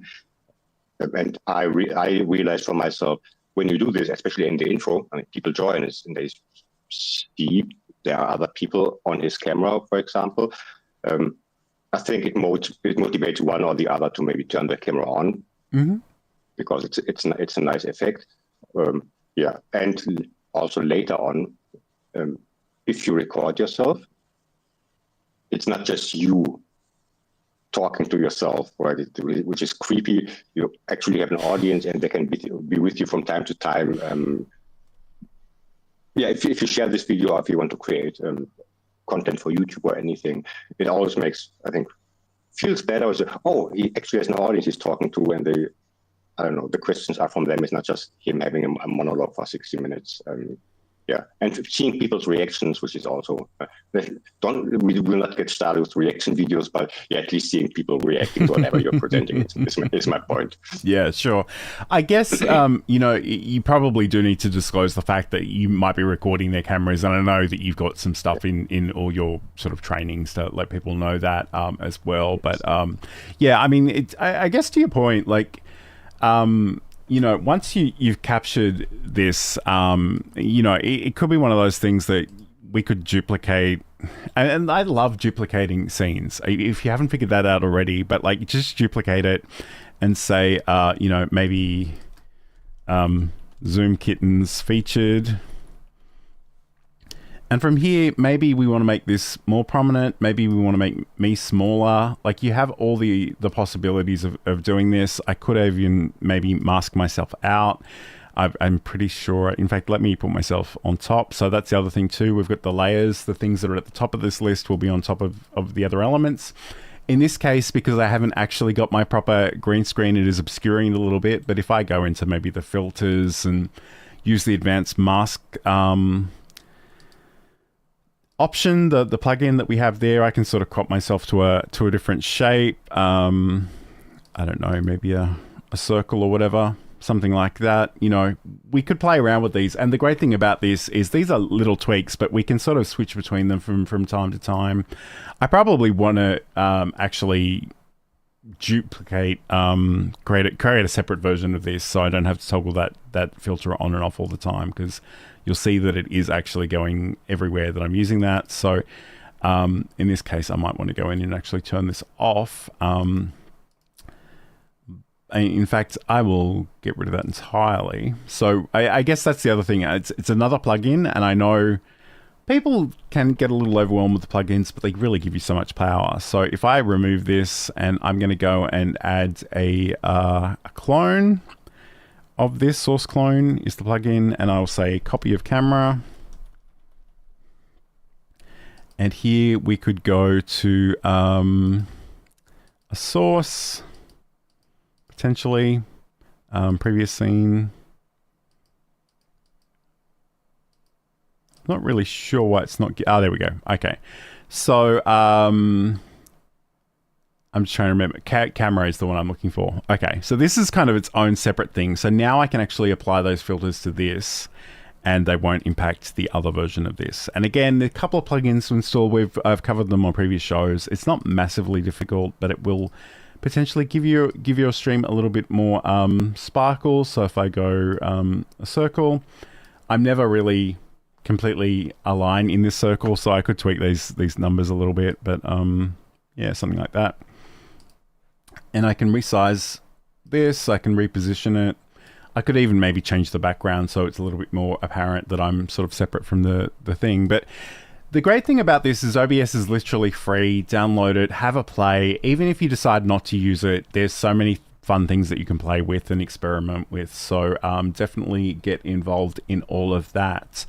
I guess, like, say the other thing that I guess you alluded to, and again, this is where I have to admit that I barely ever use Zoom, but I imagine that there's a whole lot of docs and different things for chat and stuff. And can you set, I guess you can separate them because you mentioned the window capture to get the Zoom gallery by itself. So how do you like to work with the different docs and options that you have available to you? So there is one little thing you don't have to, but nice to know that it exists in Zoom. There is a dual monitor mode. So you go into the settings, I think under general, then you activate dual monitor, which will give you two Zoom windows. One is the gallery, and the other one is the speaker view or your self view, depending, or you can pin somebody to the second window. If you're not used to it, so, oh my God, now I have an additional window here. If somebody's just saying, if somebody's screen sharing, you still have the gallery on one window and the other one shows a screen share. Mm-hmm. And as the host of a session, you can then put the gallery. I like to put it on my teleprompter because I like to look at the people, and because my teleprompter is also a monitor, I capture it from there into OBS back, right? So, and then there is the other window that is on my regular monitor. You pop out the chat, so you have it somewhere positioned, and you pop out the participants list, so to see all the names, just in case. I don't know if you see people are joining or leaving and all the other settings. So I always try to pop them out if I have enough space on my desktop and have them separately. And I think you talked about it. I definitely talked about it. Fancy zones from the, what is it called? The actual tool. The Power Toys. Yep. Yes, exactly. Then you can create this little zones, for example, if you like, and then, oh, here's where my chat is always, here is where my participants list is, here's where the gallery is. Which is good for organizing yourself and also good for capturing, because the gallery is always at the same place, always has the same size, and it's way easier to just capture it and reuse it. And for your own flow is always a nice thing if you know where things are on your desk. But you don't have to pop these things out or dock them out if you don't want to. And this is just the way I like it. So when I'm looking for a chat message, it should be not buried under other windows, or I have to do 3 clicks just in case. Yeah, absolutely. And I guess, you do so many of these, so it's really important that you find the workflow that works for you. I guess I did just want to touch on, since you mentioned it, was this Power Toys. This is Windows only. It's from Microsoft. It has an extraordinary amount of options in here. I barely use any of these, but the one that I do use is called Fancy Zones. And this is the thing that'll actually let you carve up areas in your screen that you can actually have things sort of snap to different regions within your screen. So if I launch this, and I'm not really sure how this is going to go, but we'll give it a go. So essentially, I think that's the teleprompter. Okay, there we go. So basically here, I've got and it's probably going to look a little weird in OBS, but just bear with us for a second. So we've got these different things where we can actually create rows and columns and grids and have different areas that we can have things snap to. So I'm not going to make any changes here, but what I kind of wanted to draw your attention to is if I open a random image, and I think we'll go with the thumbnail for this show, I can drag this, and when I drag, see that there are actually 3 distinct areas here because I've set them up in such a way. So I can have it here, I can have it in the middle, I can have it over here, and that's just one layout. In fact, there's an extra layout that I forgot was even there that I can drag things into. So if you do need to arrange things, especially if you've got an extra wide curved monitor or something where you know, maybe it's not really feasible to just like maximize things without additional tools, but that in itself is really, really cool. It's literally free. It's sort of perennially in beta, but it is really, really quite awesome. Yeah, I use it all the time. And again, it's one of these tools where I ask me, why is it free? I don't get it. The fancy zones alone is, I tried out some others. I was researching. I couldn't find any window management tool that comes close to what Fancy Zones does. And I have to admit, the one other tool from this suite I use is the ruler. And I use it to actually, when I create overlays, then I can measure how many pixels is something on my monitor away from the next window, or I don't know, how can I organize it better, or how much do I have to crop so I can get the last pixel. And I use this pretty often, so just to measure out things, and then I could create more easily in OBS itself or in Figma or elsewhere. So small and simple tool, but to me it helps a lot.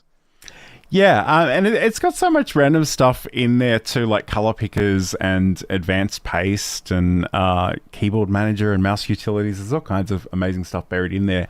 I guess the other thing, and I haven't played with this in a while, there are plugins for the Stream Deck that let you rearrange windows as well, and there was one that just was diabolically awful that didn't work for me ever, and I don't remember the name of it, but I think the one that I did end up liking was the Matrix one. Let me just see if I can find it in this list and mention it briefly. Okay, let's share my screen.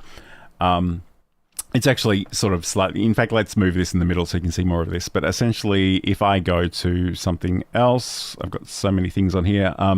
This is just the mini. I do also have the extra large, but I'm using that for the stream. But essentially, the great thing about this is we can sort of find a window with a particular title. Actually, that's the button title, but I can sort of say, like, what do I want here, and actually reposition it into different places. I can use one of many screens. In fact, I've only got 4 screens and it's listing 20, so you have to be careful that I'm not moving it to a screen that doesn't exist. But essentially, we can click on this also to find the screen ID.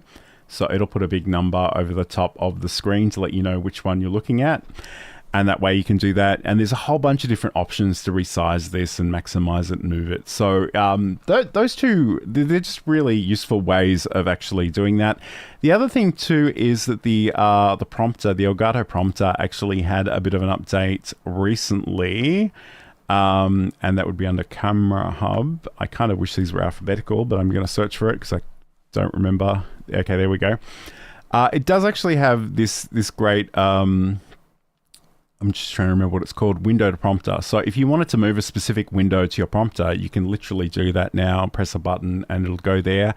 And the great thing about that is it's a toggle. So you can press it once to move it to the prompter if you've got one, press it again, it'll go back to wherever it came from. So those are a couple of things. Again, I don't know that everyone necessarily needs all of that stuff, but if you do need that stuff, it's really important to know where it is and what you can do with it. So I hope this has been useful for you today. Thank you so much, Seed, for joining us. Do you have any places where we can send people who want to learn more about you and follow your content and all that good stuff?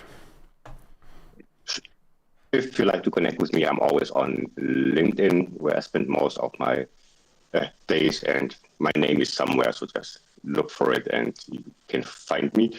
And otherwise, I also have a YouTube channel. I don't know if your bot is running, but I think you have this little command somewhere you set up last year. I can't spell evidently, but it actually works. So that's okay. So, someone triggered it. Oh no, and I can't spell because there are all the things you talked about. There are some recordings where you can see how I use Zoom. There's whole workshops and trainings are recorded there to watch, and you see the little things like what we mentioned before: having the gallery on screen, having other visuals on screen, having the emote wall, and the questions, etc. So you can watch it live in action. Absolutely, and make sure you actually check out Saeed's YouTube page, which is at the Facilitator. There's so much great content in there. Guest star moments. He goes on a lot of streams, popular videos, all the good stuff that's in there. And Saeed likes to infuse a lot of humor into all the various things that he does. So that's really, really cool. So again, thank you so much for being with us. I know this is some people, especially if they've just been using Zoom alone, may find this a little bit daunting, but I think it's honestly worth playing with. Go ahead. I didn't mean to interrupt you. One point is because, as you said, most people are more into video production or for creation and maybe live streaming. I'm not a live streamer. I don't have something that doesn't work for me. But I think using OBS in Zoom, for example, it's the same setup. It's just a closed audience, so you know who to invite.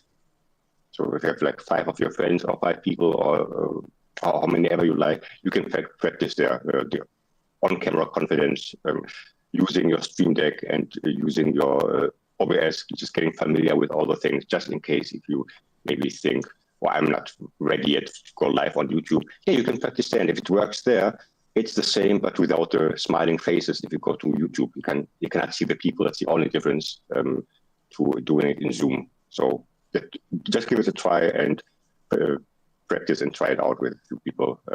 Maybe it helps. And even if you want to perhaps aspire to live streaming and you're just not ready to go live to the world because anybody can show up and ruin your day in the comments, just grab a few supportive friends and have a bit of a play in Zoom or another sort of closed experience. I think that's really, really good advice. All right. Well, thanks for joining us, everybody. As you probably know, I do alternate my shows every other week in 2025. So next week I will be doing Learn Live Streaming Live. I don't have a topic just yet, so if there is anything that you're dying to know, let me know in the chat. But otherwise, have a great week. Have a great weekend when you get there. Have a happy Easter if you celebrate. And just have a go at OBS and let me know if you do that. And if you've got any questions, I'd love to hear from you. Again, thank you, Saeed, so much for being here. And we'll talk to you again very, very soon.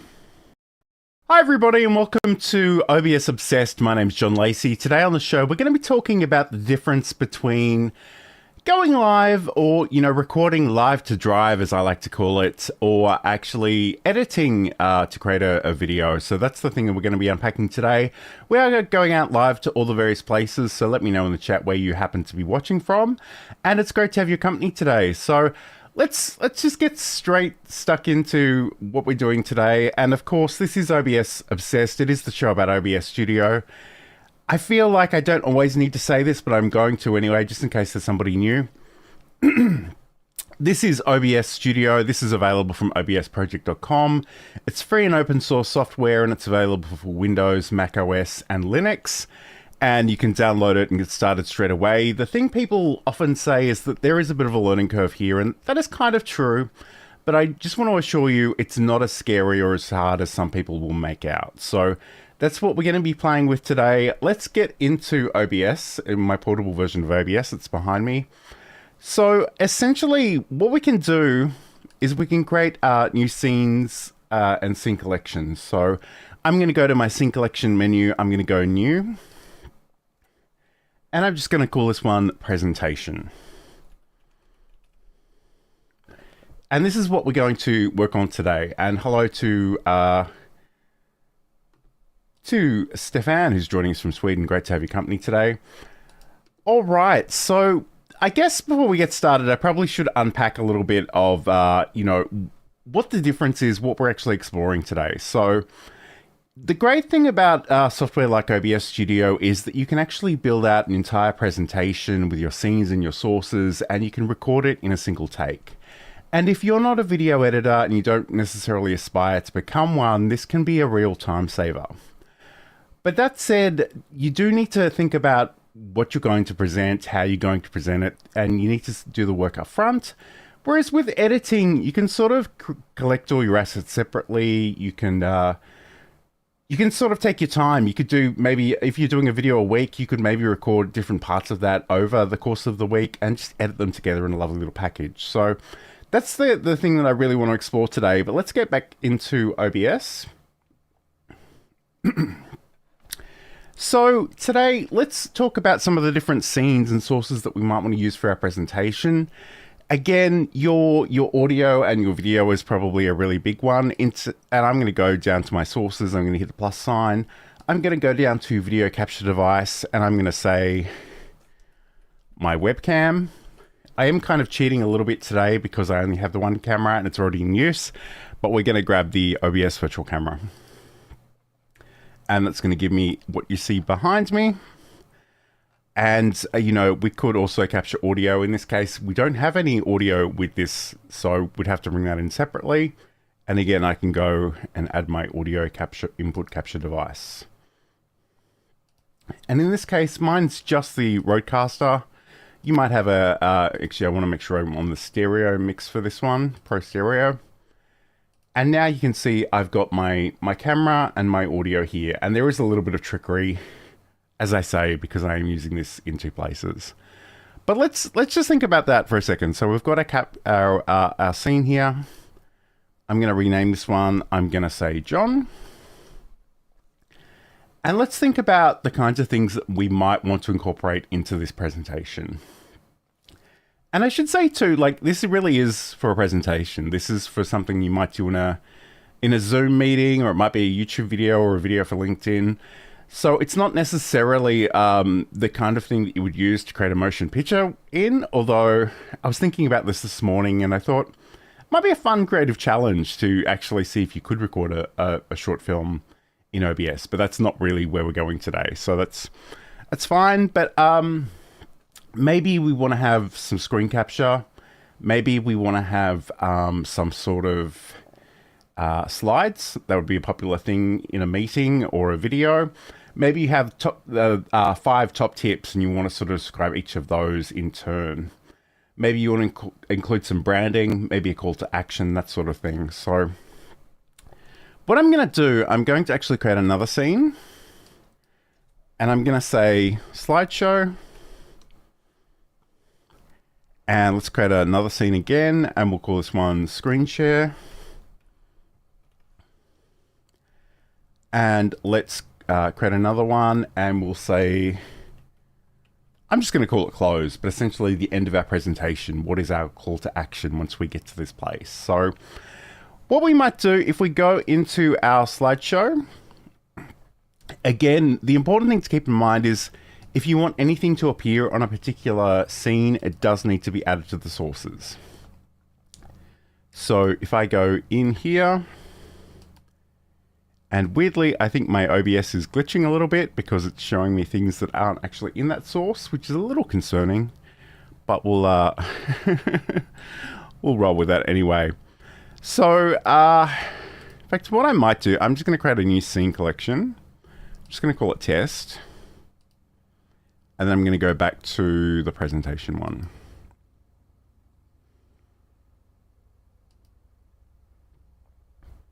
And I've got a whole lot of nothing in there. So that is a little concerning. All right. What I'm going to do, let's just go back to me only in this frame. And I'm going to close down this instance of OBS. And I'm just going to bring it back up in a second. Hello to Business Growth Ready, who's noting that it helps make Zoom meetings less boring. And if you want to learn more about that specifically, you can check out the last episode of the show. Saeed Sadouk joined us and we spoke about how we can use the virtual camera to make this a little bit more engaging. Okay. This is always the joy of doing things live, is that sometimes things just disappear entirely. But I'm literally, let's just do it again. Let's just do it again. Let's go and create a new scene, and I'm going to call this one the presentation. And let's just create those scenes again. So I'm going to go rename, and I will say John only. Slideshow.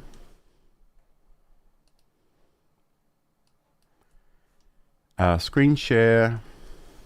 And close.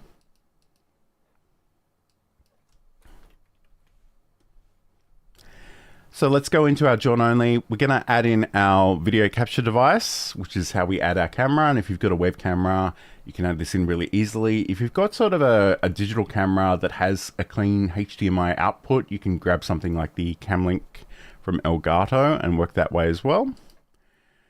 I'm just going to go and hook my OBS virtual camera because, again, that's the little workaround I'm using today because I've got the camera already in use. We're going to go and grab our audio input capture device as well. And as long as you can connect it to the computer and it can recognize it, it should be good to go. So this could just be a USB microphone. This could be an audio interface. Could be really just about anything. The thing we probably want to avoid is sort of using our internal microphones on our laptops and that sort of thing. That's never a great look. But essentially, I've got my audio here. I've got my video, so we're good to go. Let's go and check out the slideshow. So there's a really good chance that I actually want to add a few elements in here to make this more interesting. And again, the place where this show often falls down is that I don't design this stuff ahead of time. I'm making it up as I go along. So some of my creative choices may leave a little bit to be desired, but that's okay. What I'm going to do is I'm going to go in and add a color source. And at the moment, it's sort of defaulted to this off-white color. I'm just going to pick something at random. It doesn't really matter too much for our purposes. Again, if you had brand colors, you'd actually go in and pick these properly. And what I'm going to do is I'm going to actually bring in my camera again. So I'm going to go to the video capture device. Instead of adding a new one, creating a new one, I'm going to go add existing and I'm going to select from the list. So again, here you can see that I'm taking up all the space. And normally in my little green screen world, I would be very happy to do that. But in this case, I'm actually going to hold down the Alt key and I'm going to drag the sections in. And I can do that from any of these sides. And I might even do it from the top as well. And that will crop it. I could also sort of resize this and maybe put myself somewhere else. So if you are actually wanting to repurpose that, you can do that there. Just want to go back to my John only scene. You'll see that that's still okay. That's still the same as it was. This is actually a change that we're just making for the slideshow. And the other fun thing that we can do, and I might wait until we get to the screen share to show you this one, but we can also use the source clone plugin to make another instance of this that we can change even more. But let's just imagine for the moment that you know, maybe this is what I want to work with. I put it to one side because I really want my slides to be featured here. So what we can do for our slides is we can actually come in here and we can use an image slideshow. So I'm not going to demonstrate this today, and I've got an entire video on this if you're curious, but if you are working with something like PowerPoint, and there's even a workaround for LibreOffice if you're using that, what you want to do is actually export your slides as images, because this is how this will work in OBS. So I'm literally just going to call this one slideshow, and I'm going to go OK. And what we need to do is locate some slides, and we can go down to where it says image files. We can click on the plus and we can add files, so individual files, or we can add an entire directory. I'm actually going to go and add the files. And I'm just going to move this to another screen while I quickly find the location of some slides that we can use for this purpose. But essentially, all we need to be mindful of is that these images are the same size. All right, so I'm going to go into a magical little folder on my computer. I think it's in here. There we go. All right, brilliant. And I think these are kind of out of order, and these are really, really old. But I've gone in, I've selected those, and I've added them there.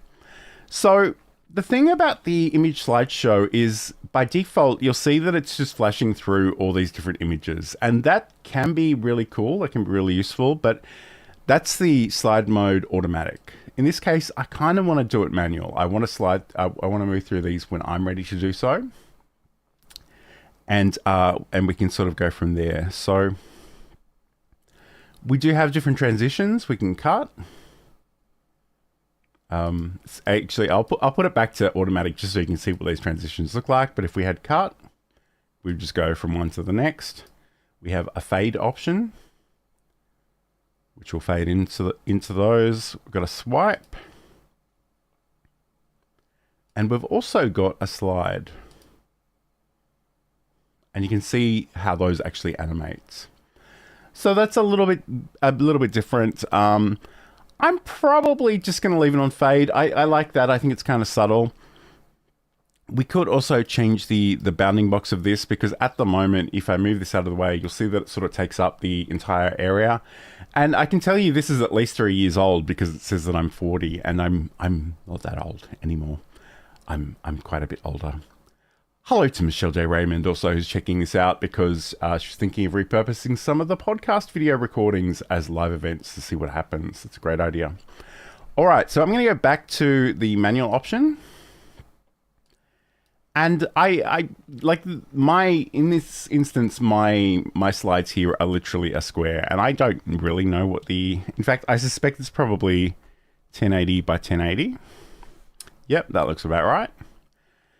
So I can click OK, and I could resize this as well. So I can make this smaller if I wanted to. I can move this into a different place. And normally what I probably would do is I would design my slides to fill this entire space, and I would green screen myself out in the way that I'm doing for this presentation, but not here, if you know what I mean. So the great thing about this is when this is selected, I can come in here and I can click on these forward and back things. So I can say, hi there, I'm John Lacey. Today I want to talk to you about the things that are important to me. I'm powered by coffee, music, and podcasts. And I can go through those. The other thing I can do as well is if I go to my settings, go to the file menu, then settings, I go to hotkeys. It helps if I remember what this is actually called. So it's slide space show. I can actually set up some hotkeys for this, although at the moment these are just for the show and the hide ones, which is interesting. So if I find this from the list, screen share, slideshow, there we go. That is really interesting. I'm not seeing the options that I normally have to actually... Oh, there we go. Okay, so next slide, previous slide. So if I wanted to, I could add a key on my keyboard, which is the right sort of arrow, and I could do previous, and I could go OK. And now if I hit those keys on my keyboard, I can go through the different slides. You can also set up a keyboard shortcut, not a keyboard shortcut, a button on your Elgato Stream Deck, which is also really awesome. If you don't know what a Stream Deck is, I have to be really careful because there's so much random stuff on my desk, but essentially it's a little physical device that gives you buttons you can press, and you can program those however you like. This is the mini. It's only got 6 buttons, but it's great. Yes, 6 buttons. I do also have the extra large, which I'm not even going to try and pick up because there's a really good chance something could go horrendously wrong, but it has many, many more buttons. In fact, 2, 4, 6, 8, 10 times 4. I don't think I've got that math right, but anyway, sort of somewhere between 38 and 40 buttons. I'm not going to count them live. That's just a disaster waiting to happen. So the great thing about this is, we've got our slides and we could literally come through here. We could say, hello, welcome to the presentation. Today I'm going to be talking to you about blah, blah, blah. Make sure you actually go back to the beginning. And this is the place where I talk about you really need to be organized to make sure that this works well, because we don't want to come to this and be on the wrong slide. So make sure you reset that first. But essentially, and again, you kind of have to take my word for this a little bit because the controls are behind me. But what we could do is we could go start recording. We could do this scene here. We could say whatever it is that we want to say. We could move on to this one. We could go through these slides and then we could move on to the next thing. And it could be, okay, so there we go. Business Growth Ready is helpfully pointing out that there are 32, 15, and 6 in the original Stream Decks, so that's good to know. I really shouldn't count live. And hello to Michelle J. Raymond as well, who's popping in to check things out. All right. So the great thing about this is we've got this ready to go. We can come in, we can do that. I want to talk to you about the screen share a little bit, because again, I think it would be really worthwhile for us to potentially have a few options when it comes to the screen share. And I'm going to talk about a couple of plugins, and I think probably what I should do is just hop over to this browser and talk about some of these. So these are plugins, they're free, they're available from obsproject.com, which is the official website of OBS Studio. This one is called Source Clone, and this will actually help you create a whole new instance of a particular source that you're working with. And that helps us make even more granular changes to that source. So you saw that I could crop and resize my video camera. I kind of want to do even more with that. So, and it's not to say that we can't do that by other means, but I just find this is a really easy way of working. We also have source record. So if you wanted to record a source or a scene separately, that will definitely give you more assets to work with if you are moving to an editing situation. So, and kind of the classic example that I use is, if we think about the show with Saeed, like I bring Saeed in as his own separate scene in OBS Studio, and I'm in my own separate scene.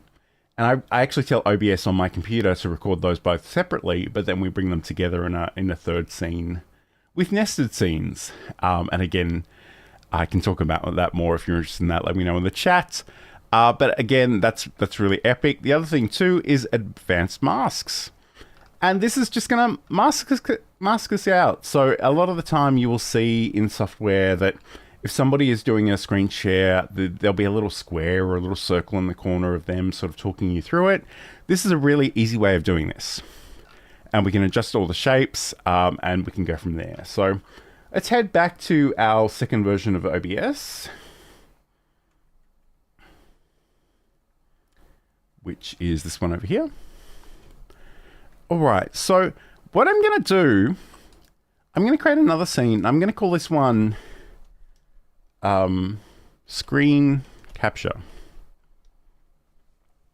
And in the same way that I kind of alluded to, we're going to capture something on our computer that we can potentially record this separately. So what I can do is if I go to my sources, we have a few different options for screen capture. We've got the window capture, which will capture a particular window. We've got the display capture, which will actually capture an entire screen. So that is quite a useful thing to do as well.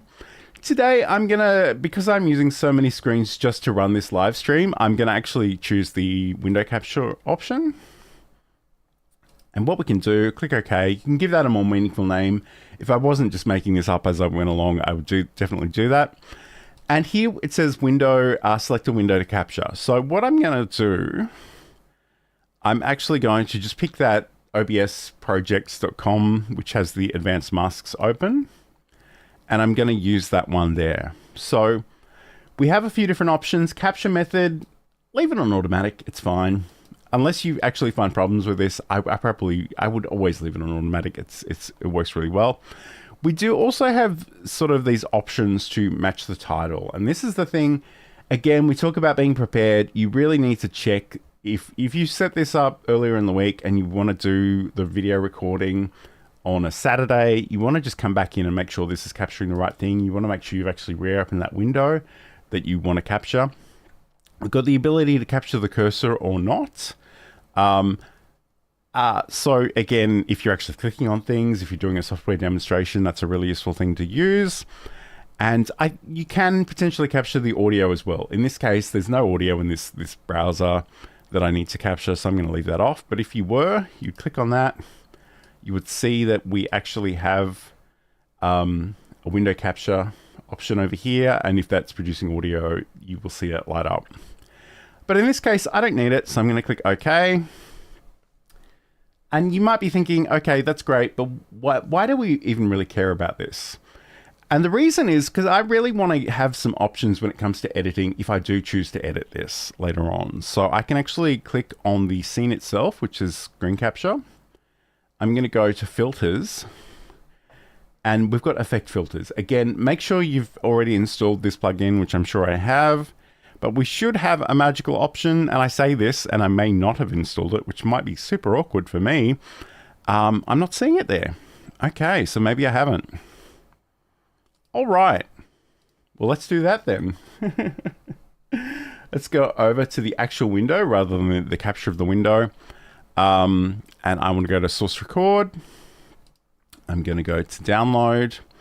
In this case, I'm actually going to get the Windows zip file because this is a portable version I'm running and it'll just make my life a little bit easier. I am going to come back in here and actually close out this version of OBS because I need to make sure this isn't running when I make this update. But essentially what I can do is I can find this window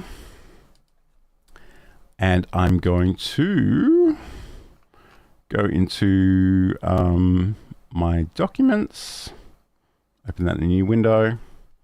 We'll just do those side by side. And this is OBS and plugins. So for most of you, you won't need to do this. This is they literally have a Windows installer. You can just run that. It's totally fine. But what I want to do is I just want to copy the files from one side to the other. So I'm going to go into data and then I'm going to go into OBS plugins. I'm going to copy this and I'm going to paste this on the other side. If you're doing this with kind of a proper installation, there's a really good chance Windows will want to make sure you're an administrator. Because this is a portable version, they don't really care, which makes my life a little bit easier. And I'm going to go into 64-bit. I'm just going to copy those two files over. And they're in there. Okay, awesome. So what I will do back in this portable version, let's just open that up again. And if you want to know how to run a portable version, there's instructions over on johnlacey.com. But essentially, I've got my John capture, my slideshow. One thing I did forget to do with the slideshow is I need to add my audio back in because there'd be nothing worse than me randomly talking and not capturing this. So again, I'm just going to go and add a new audio input capture device. I'm going to choose the existing one because it should be the same again. And we've got our screen share, screen capture. Okay. So you'll see that because I've closed this down, it's actually struggling to find that a little bit. And actually the reason it is struggling is because this Google Chrome was on this one. And actually if I select that tab, then it's fine. So that's one of the things you do need to be mindful about in terms of window capture. So just keep that in mind. But we've got our screen capture, we've got our screen share. So I'm gonna move this up, and what I want to do is I'm gonna actually reproduce some of these things here, but I am gonna have a slight variation on a theme. But let's go back to the screen capture itself. So now that I've got the source capture, the source record plugin installed, if I right click on this and go to filters and go to add a new effect filter, I have source record. And again, I could give this a name. I'm not going to worry about this too much right now. But what we can do is we can give this some instructions. So record mode, when do I want it to record? Always, which could be a problem. When I'm streaming, when I'm recording, or streaming and recording. So again, the whole premise of today's show is that we're recording to create a video. So what I can do is I can come in here and I can say where I want to save this. I can give this a recording format. I really like this hybrid MP4. I think this is really quite epic. So I've got that in there, and literally now if I'm recording, if I have that turned on, if I use my controls, and again I'll move them over here so you can see them. If I start recording, and maybe I'm on this scene, I start recording, I'm talking away, that will be captured for the entire duration of me recording. And I will have a version of this that doesn't have my audio, doesn't have my camera on it. So that really adds to the creative possibilities when we do this. But let's go back to our screen share. I'm actually going to move this screen capture down because it's not really one I'm going to throw to, but I just like it being there in the background. So let's go back to our screen share. Again, name these however you want to name them. It's all good. What I'm going to do, I'm going to add my color source in again. So I'm going to go and add the color source. I'll go add existing. This is not my brand color, really. I mean, it almost matches my shirt, but it's not really what I'm looking for. Again, I probably want to make sure I've got the audio, because people, if I'm going to narrate this, people are going to want to hear that. And I'm actually going to add in what we call a nested scene. So I go to my sources, I hit the add source button, which is that little plus sign. I go to scene, and I want to add existing. So I want to actually get my screen capture in this case. And I've got my window there. And that might be, it could be that I want that to fill the whole space. It could be that I want to resize this. Again, I can hold down that Alt key and crop things out. So maybe I don't actually want you to see the tabs at the top. Maybe I just want you to see the video, the website content. I could do that. I could resize it. I could do whatever I want, but I'm just going to undo some of those things and leave that full screen. So I could very easily bring in, my video camera here again, just in the same way that we've done before, in terms of just going in and adding that video capture device and selecting add from existing, select from the list. But I actually want to do something slightly different here. I want to use that that source clone and advanced masks together. So I'm going to go in here and I'm going to add a new source. I'm going to go to source clone, and I will call this copy of camera. And it's going to ask me, what do I actually want to clone? Because it could be the current scene, it could be the previous scene, or it could be a source. In this case, I'm going to choose a source. And I'm actually just going to go video capture device, because that's what I called this. And we could potentially also bring in the audio. I'm not going to worry about that here because the audio doesn't work. Here it's sort of its own separate capture for my purposes. So I've got myself there. Again, I could crop this. I could resize this. Let's not worry about either of those things right now. What I do want to do instead is I want to right click on this copy of camera. Again, we need to make sure we've got the advanced masks plugin installed. And I'm pretty sure I do, but again, if we have to install it, we will install it. But if I go to the FX filters, I can add a new one and I can go to advanced mask. And again, I could give this a name, but it's pretty self-explanatory. So the great thing about this is that I've done that, and pretty much immediately it's put me in a little rectangle. I kind of want a circle, so I'm going to go to the shape and I'm going to change this to circle.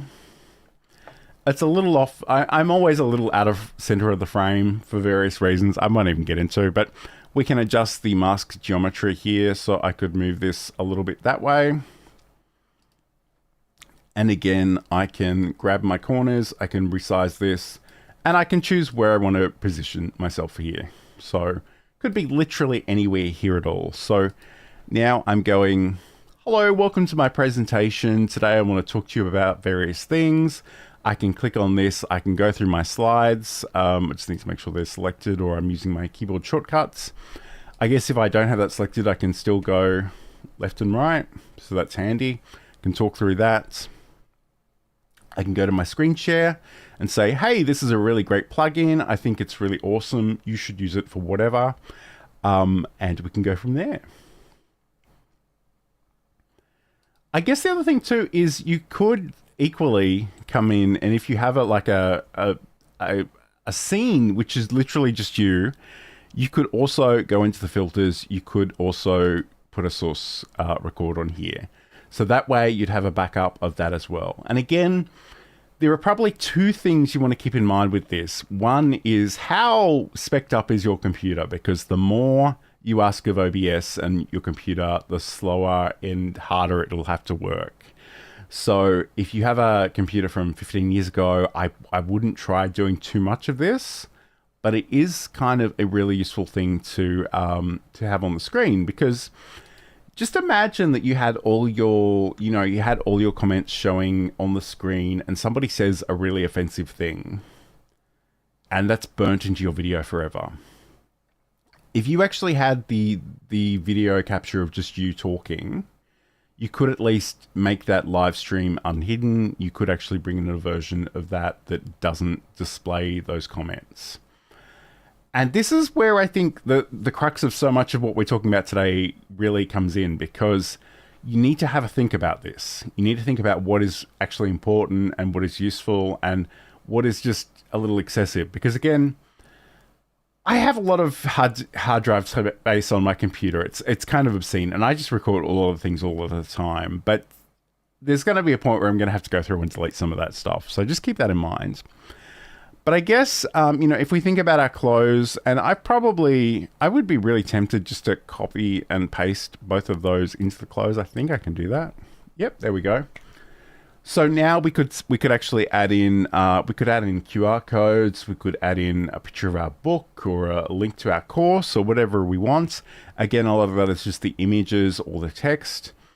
In this case, I'm just going to say, thank you. And I can adjust the text and say, thank you for joining me.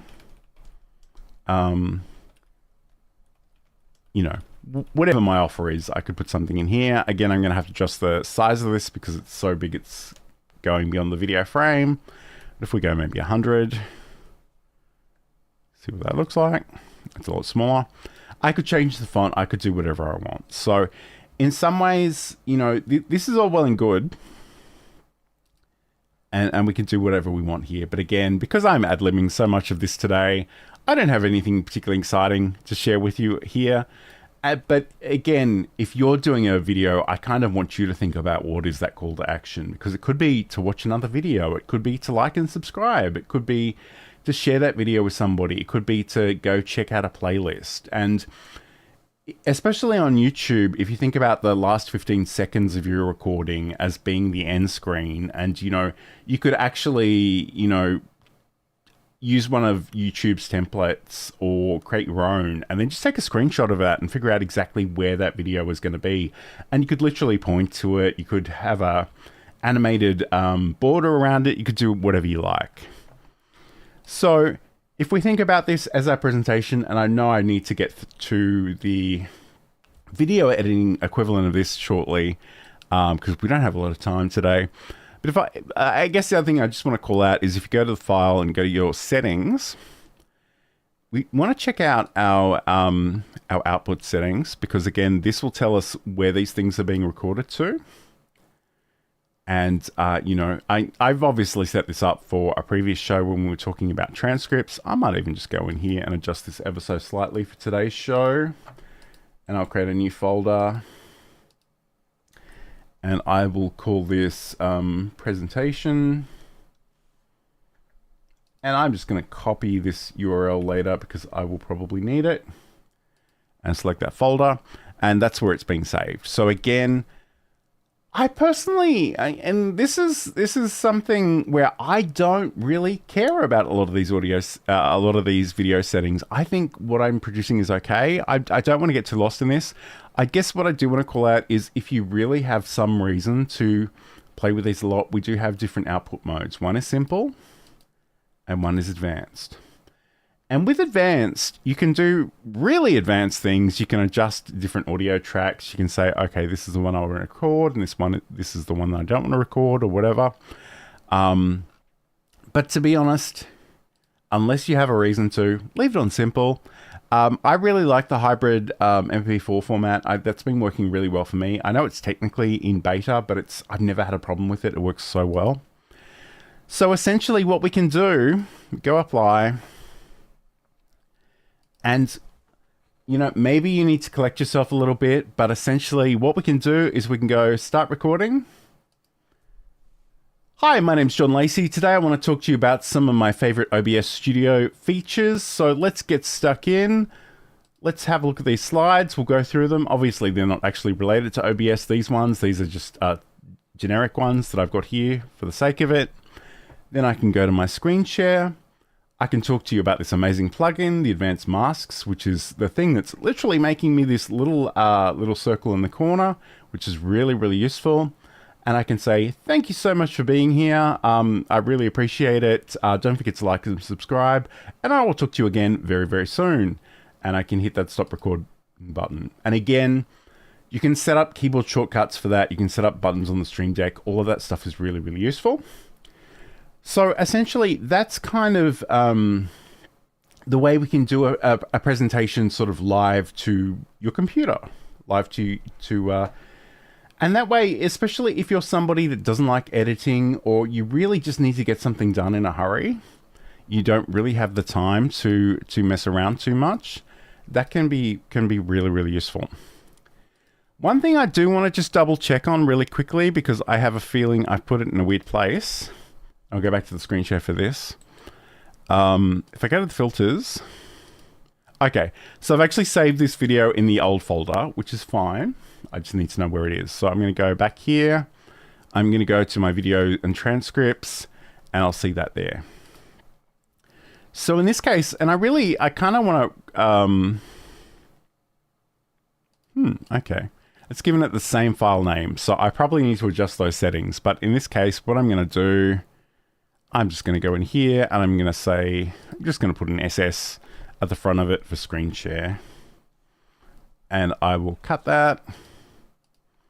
I will go into my presentation folder. And now I've actually got these two assets. And again, only two assets for today, but it could be that you could have any number of things going on here. So it's all good. I'm just going to open up DaVinci Resolve. Again, whatever video editing software you want to use is fine. But I kind of want to talk about the different ways that we can sort of bring these together. So again, there's no right or wrong here. Whatever you want to do is perfectly fine. I'm going to create a new project in DaVinci Resolve, although I have a weird feeling it's going to probably want to update on me in real time. And as much as I'm sort of talking about these two things as almost opposite ends of a spectrum, and I suppose they kind of are. Like you can do the live presentation and then you can make a few edits. You can put B-roll on top of this. You can do whatever you like. And I think that's the thing. We don't want to be too constrained. But essentially, I'm in DaVinci Resolve. I'm going to drag my two video files over here. And this isn't really a DaVinci Resolve tutorial. So even though I know a lot of people would love to do this in the edit page, I'm still wrapping my head around that. It's kind of cool, but let's just go straight to the sort of the edit page rather than the cut page, I should say. So essentially, I can drag this onto my timeline, and I've got my presentation. It's all good. And I guess, like, one thing I didn't speak about, and I won't dwell on this too long because I've done an entire show on this, is those transitions. So at the moment, I think it's literally just fade. But if I drag this, so you'll see that one fades into another. And that's a really beautiful thing. And the ability to do that live in OBS is kind of amazing. So especially if you have, like, the Move plugin, it's not to say that you can't do versions of that within your video editing software. You definitely can. And if I were to just record my normal setup with the camera and the audio and the green screen, I could actually sort of come in here and maybe be a bit more nebulous about how I move all those things together. But essentially, we've got that here. So what I might do as well, if I bring this screen share on top,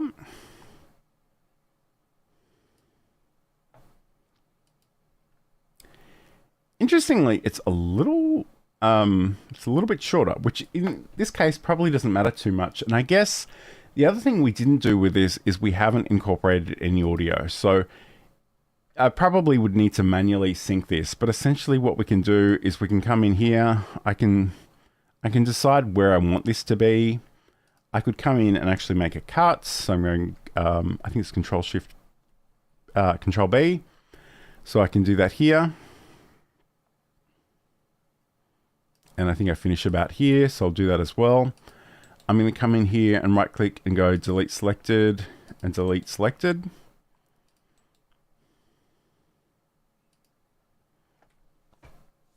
And we could have this on top of it. Again, we can organize these elements in any way you like. And again, you can create all kinds of cool stuff here. You could record on location, which is something I did during the week for a promo for this show, out in the wilds. You can do audio narration on top of the video. You can add in, B-roll. You can have images and slideshows and things as well.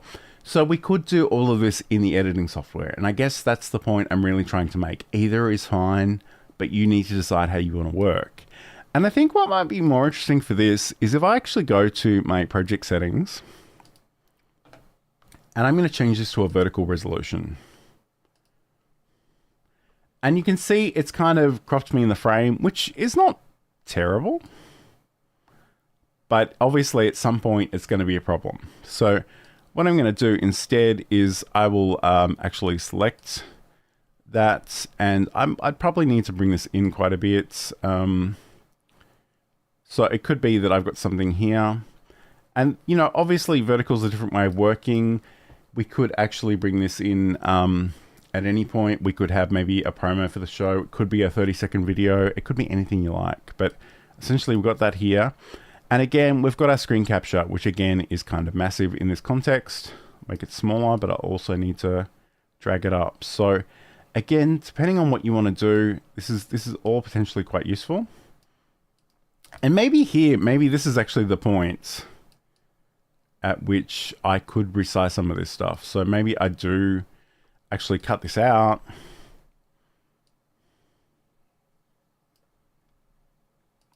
And at this point, I actually make this larger.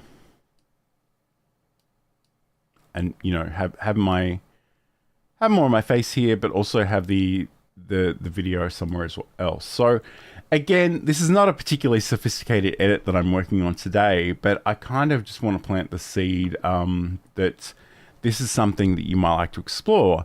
And what I'll do now, actually, I'm going to go and find another recent project.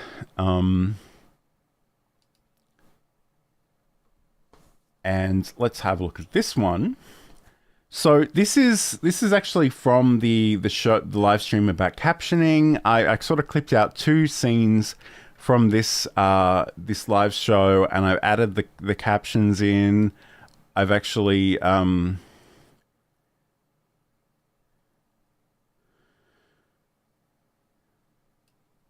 at some point, there's actually a bit of a transition because these are 2 clips. So in fact, it's just over here. So if I hit play,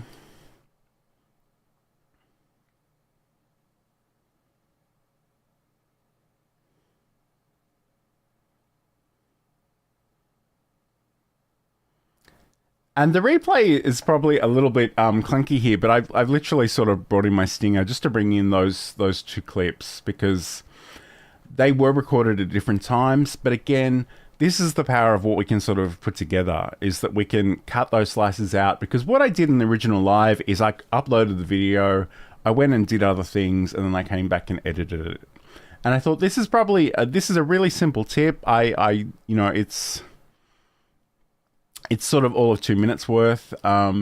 It's something that I can cut out and do standalone. And again, it could be that, maybe I want to repurpose this. I want to create something else. I want to have it as a standalone thing. So again, the actual video editing of this is a little outside of the scope of what we're doing today, but I just really wanted to call that out because I know some people confuse OBS Studio for video editing software, and it's definitely not that. But by the same token, it is possible to record a whole bunch of different things And again, you could do that as a put together presentation, or you could do those separately and then bring them into an editing situation such as this. So I think this one's been a little bit outside of the box, so I hope it's okay.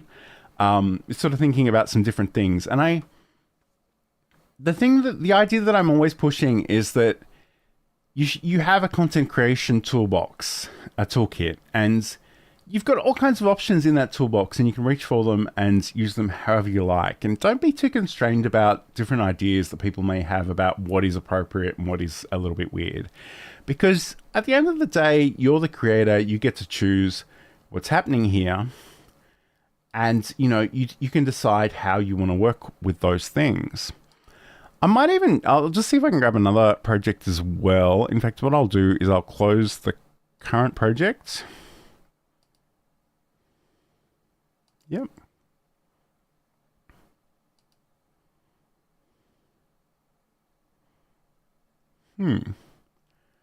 All right.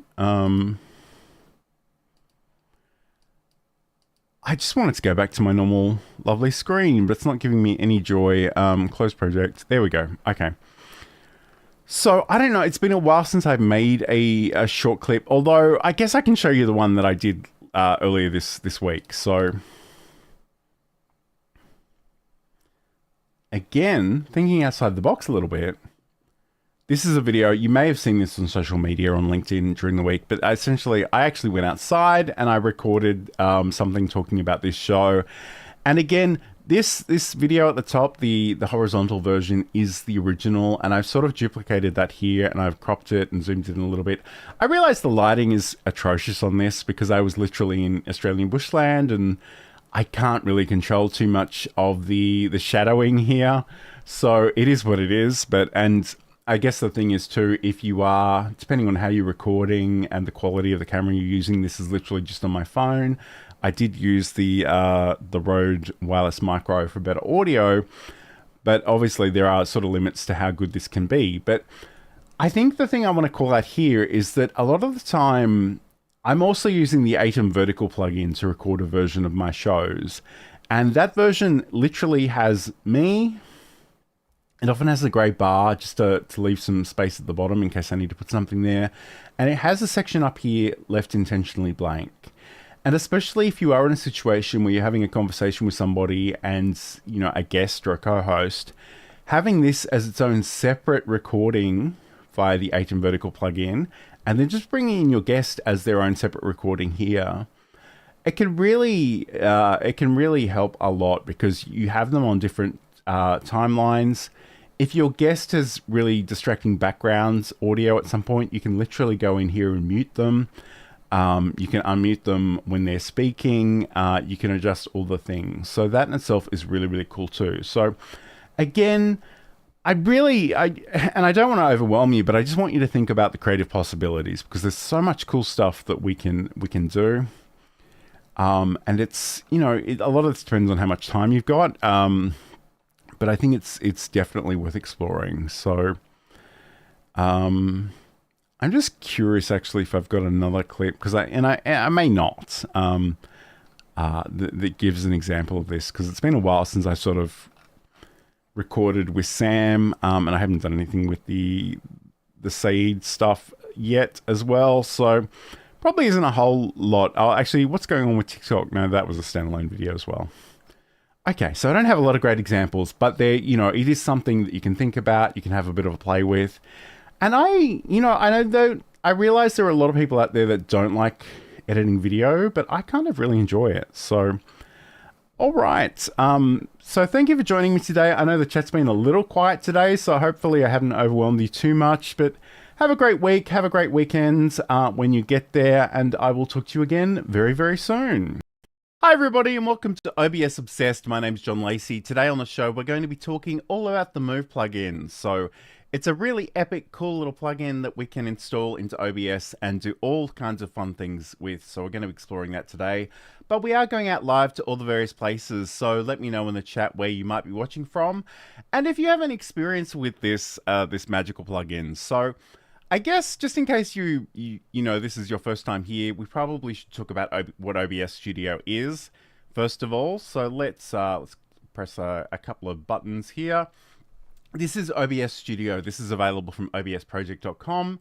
This is free and open source software for Windows, Mac, and Linux that will let you record video locally to your computer. It'll let you stream, and it'll also help you change how you actually show up on webcam. But we do have this magical plugin, which we're going to be talking about today. And I have kind of spoken about this previously, but I really do love it, and I think we need to talk about it. And really interestingly, like 4 hours before I was going to go live today, I noticed there was a social media update saying that it had been updated. So it's fresh and new and exciting. So we're going to be checking out that in a second. But before we do that, let's check out the comments. Hello to Business Growth Ready, who's saying greetings all, and it's midnight in Birmingham. So I'm sorry if I'm cutting into your sleep time. I know we have a few friends in Europe that tune in, and I love you for it, but I hope I'm not upsetting your sleep too much. But let's check out this magical plugin that we're looking at today. So this is from Exeltro, who does amazing things for the OBS community and has all of the plugins. In fact, if you click on his username, it's going to prompt me to actually log in if I do that. But he's, you know, if you search for this, in fact, maybe this one will be better. Let me try this. No, I've got to log in for that as well. All right, let's not worry about logging in, but he's got so many different plugins out there. They're all really epic. Some of them are really super niche. But this one in particular is a lot of fun. So I guess, first of all, if you are new to working with plugins, what you will need to do is head over to OBS Project, check out the forum, and then there's an entire section called plugins, or alternatively, you can just search for Move. I think I put the link to this one in the video description, depending on where you're watching this. But if we click on this magical download button, which is sort of behind my head there, we have all these different options. So we've got an installer for Windows, which is probably the safest, the easiest bet for Windows users. We've got a Windows zip file as well. We've got Linux, and we've got Mac OS there as well. For these ones, there's a really good chance you'll need to copy out the files from the zip file into OBS. It's not massively difficult, but you do need to concentrate while you're doing that as well. So I'm just gonna put this up for a second because it's blowing my mind a little bit. But Business Growth Ready writes, await coding an SMTP mailing script for websites. Good stuff. And I love how nerdy the audience is for this show. It's brilliant. All right, so once we've downloaded this and installed it, there's a whole bunch of different things that we can do with this. And the instructions here actually give you more information if you want to work with this. But I guess first of all, probably the simplest way of working with this, and I'm just going to go to my portable version of OBS over here, is that we have this brilliant thing called a transition. And I don't know that I can see my transitions doc, so maybe it's right in front of me and I'm blind, but let me just see if I can find it from the list. Scene transitions, we'll click that one on. I might even just move this over here, if I can, if it'll let me. All right, so let's dock it over on the side. So once you've got installed this plugin, we can actually use the Move plugin as a scene transition, which is really cool in and of itself. But we also have the ability to set up a bunch of different filters. So we're going to be looking at all of those things today. But essentially, if you, by default in OBS, we've got the fade and the cut as our basic transitions. But if you do come to this plus sign in the scene transition dock, you'll have the ability to add more of these in. And, you know, I've done an entire show on transitions. So, you know, if you want to see what the Doom one looks like, for example, you can definitely check that out. But I'm going to go to Move. And again, we could give this a more exciting title if we wanted to, but I'm going to leave it as Move by default. And we've got a whole bunch of options here. To be honest, I don't even look at these. But if you're a little bored and you want something to do, you can play with these because they've got all different kinds of options about things appearing and disappearing. But to be honest, the defaults are perfectly fine for me. So I'm just going to roll with those. And let's check in with the comments for a second. Americo says, hey, John, I too appreciate listeners who join from late night time zones, unless we're the cure to their insomnia. There is that. Yes, that's always an option. Okay, so what I'm going to do, I'm going to bring in some things into my scene. I've already got this color source, which will match my background. And hello to Ernesto as well, who's joining us. Great to have your company. And for the life of me, I still don't know why it periodically cuts off the usernames there. I'm going to have to figure that out. That's a project for another time. But anyway, so we've created our scene transition for move. We can adjust the time if we want to, but what we really need to do is actually have some things here that we can move around. So I'm going to cheat a little bit because I'm using my one and only camera. So I'm going to go and add in my video capture device. And this is where we'd give this a name like camera. And I'd normally select my Camlink 4K, but it's already in use with the other version. So I'm going to cheat a little bit. I'm going to use the virtual camera. And that'll bring in another version of me. Again, if you had audio coming in with this as well, you could wrangle that there, but I don't, so it doesn't really matter to me. So what we've got here is we've got the camera, we've got the color source. You can't see the color source underneath this at the moment, but I'll show you how that works in a second. I'm going to bring in an image, and I'm going to say show. I'm just going to call it show topic. All I'm going to do, and I'm just going to find this really quickly on the other screen, is I'm going to find the artwork for today's show of OBS Obsessed about the Move plugin, which is this one over here. And we've got this here. It's obscuring everything. It's filling the whole frame, which is something we may or may not want to do. But let's just imagine that this is our starting point. We've got this here. What I'm going to do, I'm going to actually right click on my scene. I'm going to duplicate this. And again, in a perfect world, I'd give this a more meaningful name, but for the moment, let's just call it scene 2. That's totally fine. And we've got all the same elements in both of these two scenes, but what I want to do is I kind of want to rearrange some of this stuff. So first of all, let's actually make the show topic a little bit smaller. Again, if I was using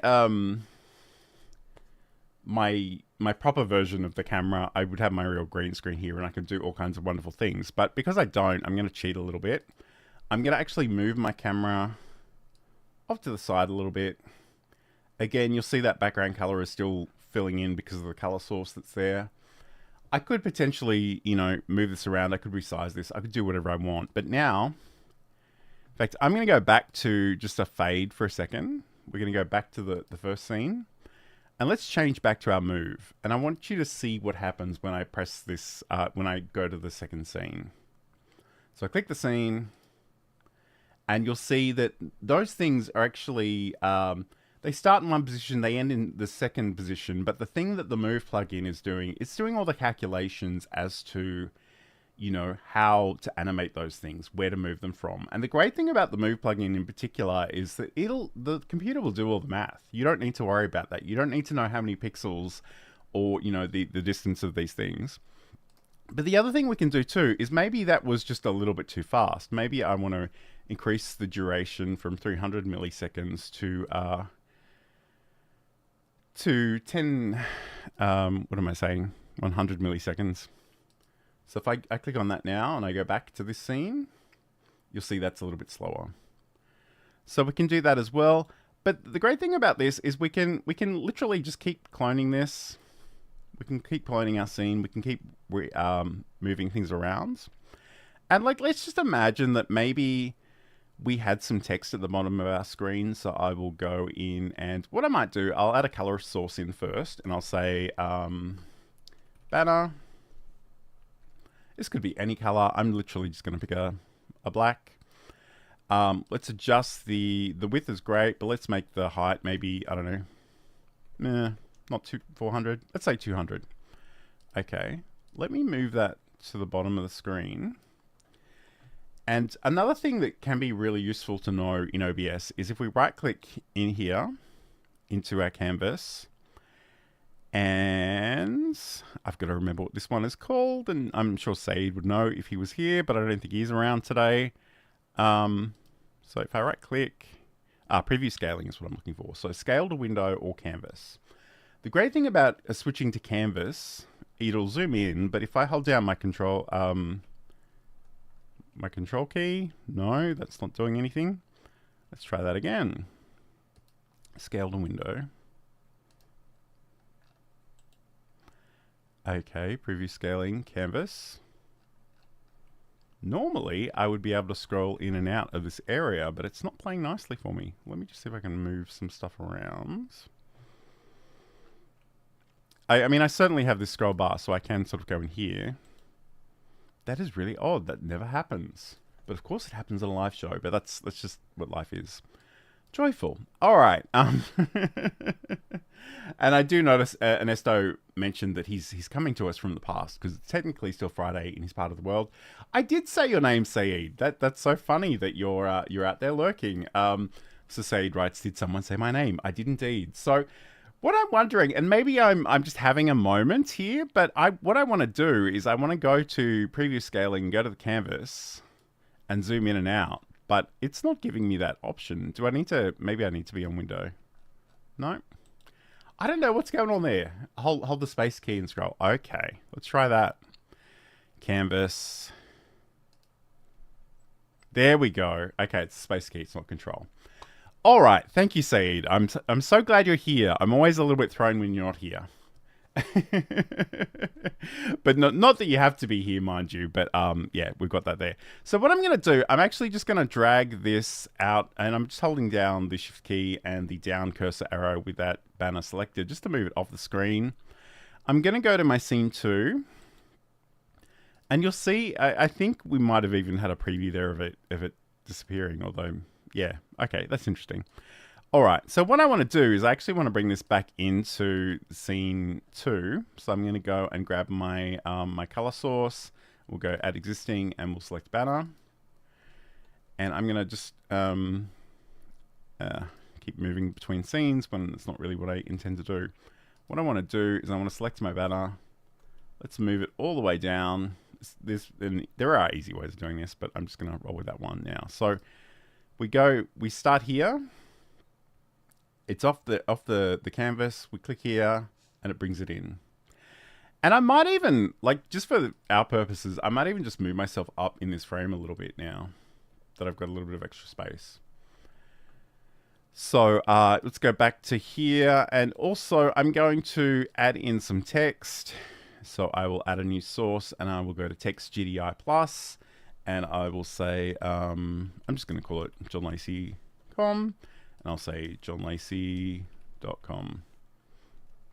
And, you know, maybe in a perfect world, I would spend a bit of time thinking about the fonts and the colors and all the rest. I'm not going to worry about that too much today. But again, let's move this so it's off the screen, off our canvas. You'll see it sort of disappearing there. And I'm going to go to scene 2. Again, you'll see that it's already animating out of the way, even if I don't have it here. But I kind of want it to be in a specific part of this scene, so I'm going to go and add that in. And I guess the thing that you probably may have intuited already is that it's much easier to do this first and get all the stuff that you want in that scene and duplicate it and rearrange stuff than add it manually, but both are possible. So now that I've got this here, I keep moving between scenes without really meaning to, but that's okay. So we've got our text here. Let's just move this down. Probably make that a little bit smaller because I want a little bit of, or potentially make the banner bigger, but either. We could tweak that. But again, I'm not being too precious about this because this is just the demo. But the great thing about this now is that we can move between these scenes and those things will pop up. And again, maybe we can make this duration shorter. I think maybe 400 milliseconds might be the way to go. We can click that, and we can click this.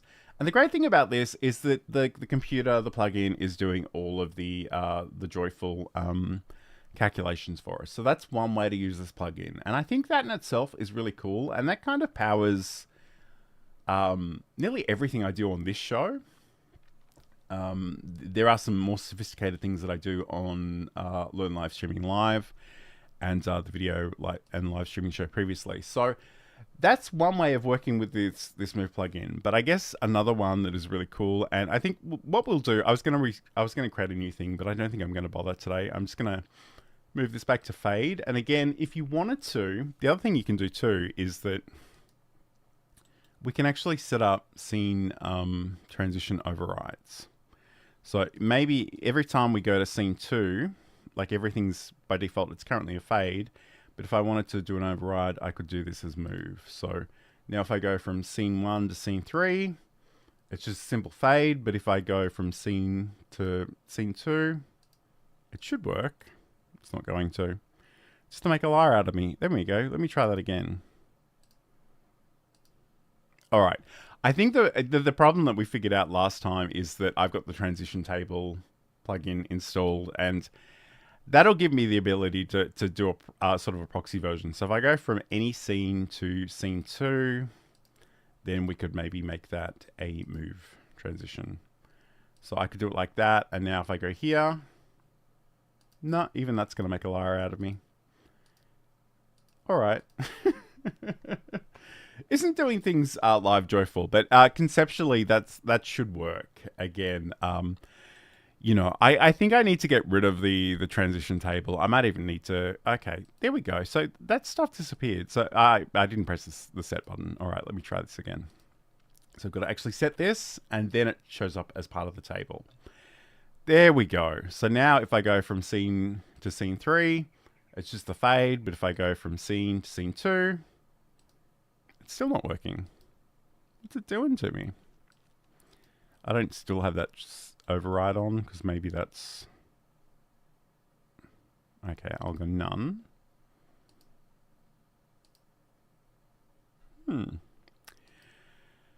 Joyful, joyful, joyful. So from any to scene 2 is cut. Okay. I didn't want it to be cut. Let's try that again. We'll go any to scene 2 is move. Set. There we go. Okay. So now, theoretically, if I press this scene 2, okay, that worked there. And everything else is going to be the default, which in this case is fade. But if I go back to scene 2, it will rearrange things. So you don't have to use the same scene transition on everything. So just keep that in mind. But what I might do, let's actually just delete our... in fact, let's not delete things. Let's just work with what we've already got, because, you know, we don't have a lot of time today. The other thing that we can do, which is potentially quite fun, is that we can actually animate other properties. So if I go into the banner, and Seed's blowing my mind with science over here. Seed writes, fun fact, you can create multiple move transitions, maybe a slower and a faster one, name them accordingly. Boom. Yes, absolutely. So in that same way, if you just keep going to ads and then selecting the move option, and again, give that a more meaningful name than the default that I'm inclined to leave this on. So that's a really great point. Thank you for that, Seed. All right, so what we're going to do, we can also animate other properties on individual sources and scenes. So let's, I'm going to right click on my show topic, and I'm going to go to filters. I have set up a few other plugins on here. One of them is, let me see if I can remember what it's called. I think it was called Shader-tastic Filter.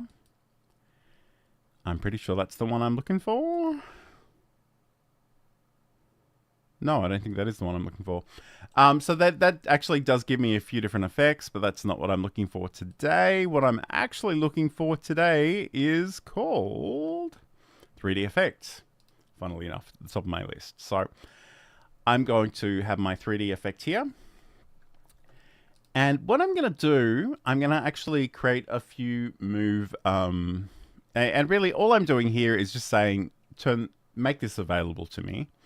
And then I'm going to go to add another filter, and this one will be add move source.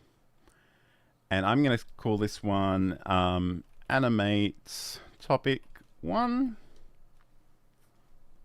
Okay, it's not move source. Let me try that again. Move value is what I want. Yep, move value. I'm pretty sure animate topic 1. There we go. Brilliant. Okay. So now it's asking us what we want to actually change. So in this case, we want to adjust the 3D effect filter. And we have the ability to change a single setting or multiple settings. In this case, I'm going to go with settings, in duplicate. I can grab the values of this as is. In this case, I haven't really changed any, so that's fine. But I might go through the action of doing that anyway. What I'm going to do, I'm going to duplicate the animate topic 1, and I'll call it animate topic 2.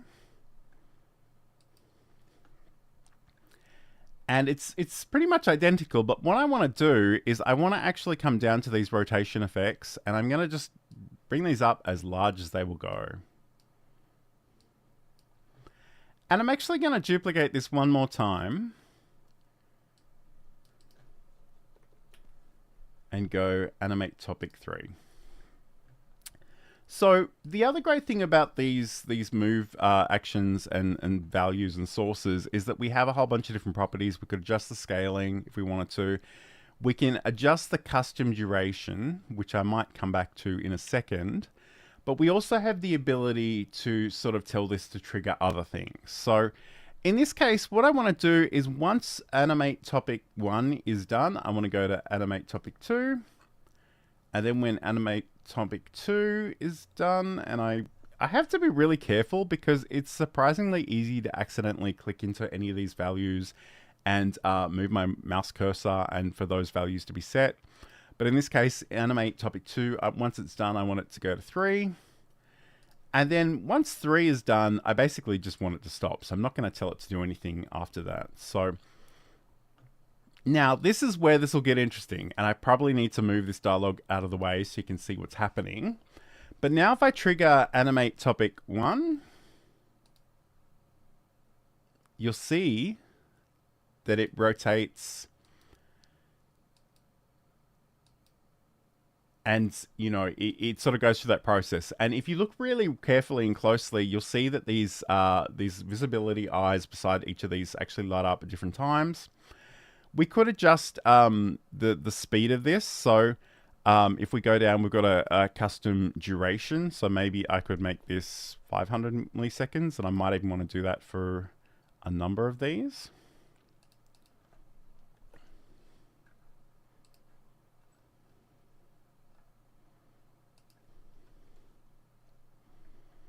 And again, if I move this slightly out of the way so you can see what's happening on the canvas itself, and let's turn that first one on, and it sort of rotates in that way, which is kind of fun. What I might do is play with some of these other options. So maybe even the scaling. Let's see if we can make this in the middle of this. Let's actually make it bigger. I'm going to try 150% scaling for both X and Y. Let's just see what that looks like.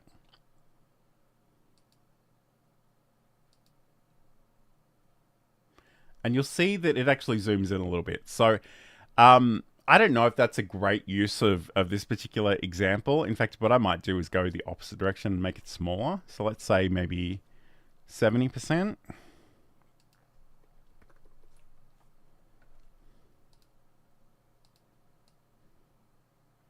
And that actually made it a little bit smaller in the middle of that. Again, I'll play that again. And that's really quite fun. And you can sort of do a lot of these things. You can do these in conjunction with each other. You can play with all of the different settings. And these, you know, these will vary from plugin to plugin. So the point is, if we can actually bring something in here, we can totally do that.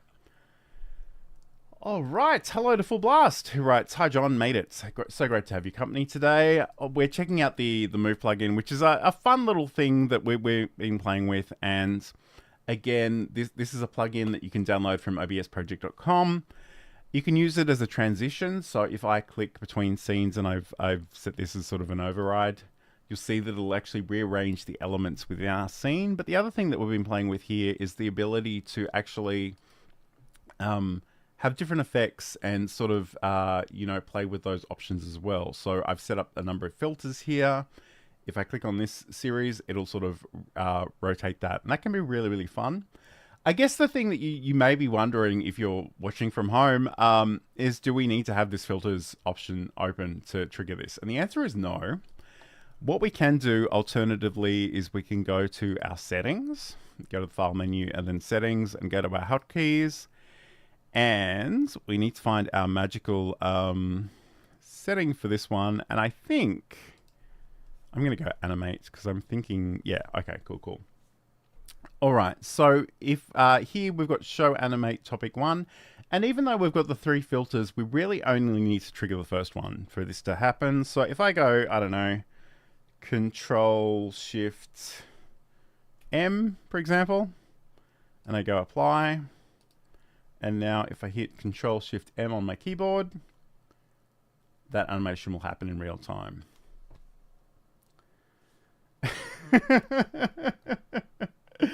Oh, Stefan writes, you may start a movement here. Yes, absolutely. And Full Blast is saying cool. All right. Yeah. So, I mean, there's lots of stuff we can do with this. And I know some of this may feel like it's quite novel and maybe and I have a funny relationship with that sort of stuff. Like, you know, I'm not usually here for the special effects, but they can definitely be fun. The other thing that we could potentially do, and hello to Churrito, who's joining us as well, great to have your company, is that we can actually, if you have a Stream Deck, and I always get so scared when I try to do this, but I'm going to try and do it and just hope that my cords don't come out. But if you've got a Stream Deck, sort of a magical device with buttons, this is the extra large. I do also have the original sort of 6-button mini version as well. But if you have one of those, we can also set up some keyboard, well, they're not even keyboard shortcuts, they're physical buttons on these devices. So let me just bring up the software. And again, I can't really show you exactly how this works because I'm working with a second version of OBS, but let me just show you conceptually how this works. So what we can do is we can find our OBS Studio options here. And if you don't have these, you can just head over to the Elgato Marketplace and find that, install the plugin. It's absolutely free.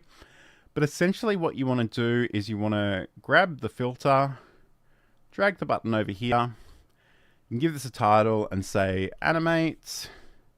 We want to choose our source. And again, this isn't relating to the version of OBS you can see. It's actually relating to the one behind it. But essentially, if we go here, we can sort of grab our source. And that way, whenever you press that button, that action will happen in OBS. So you need to be a little bit careful. And I just want to say, I am so excited that our good friend Tech Troublemaker is in the chat. Because part of the reason I wanted to do this is because of something I said to him. So we'll come back to that in a second. He writes Dancing Bear. So I guess that's the novelty aspect of this. But we'll come back to that in a second. Sade writes, I use this for moving in agenda talking points for my trainings. Yes, that's a brilliant use case for that as well. But the reason I kind of wanted to do this show today, and I'm going to create I was going to say I create a new scene. I might just duplicate this one. Let's duplicate this scene, and we'll call it screen share. And I'm not going to need a lot of the stuff that's on here, so I can get rid of my my show topic. In fact, I'm just going to hide it for the moment. I don't care. I don't need my banner. I don't need my text. Yep, that's great.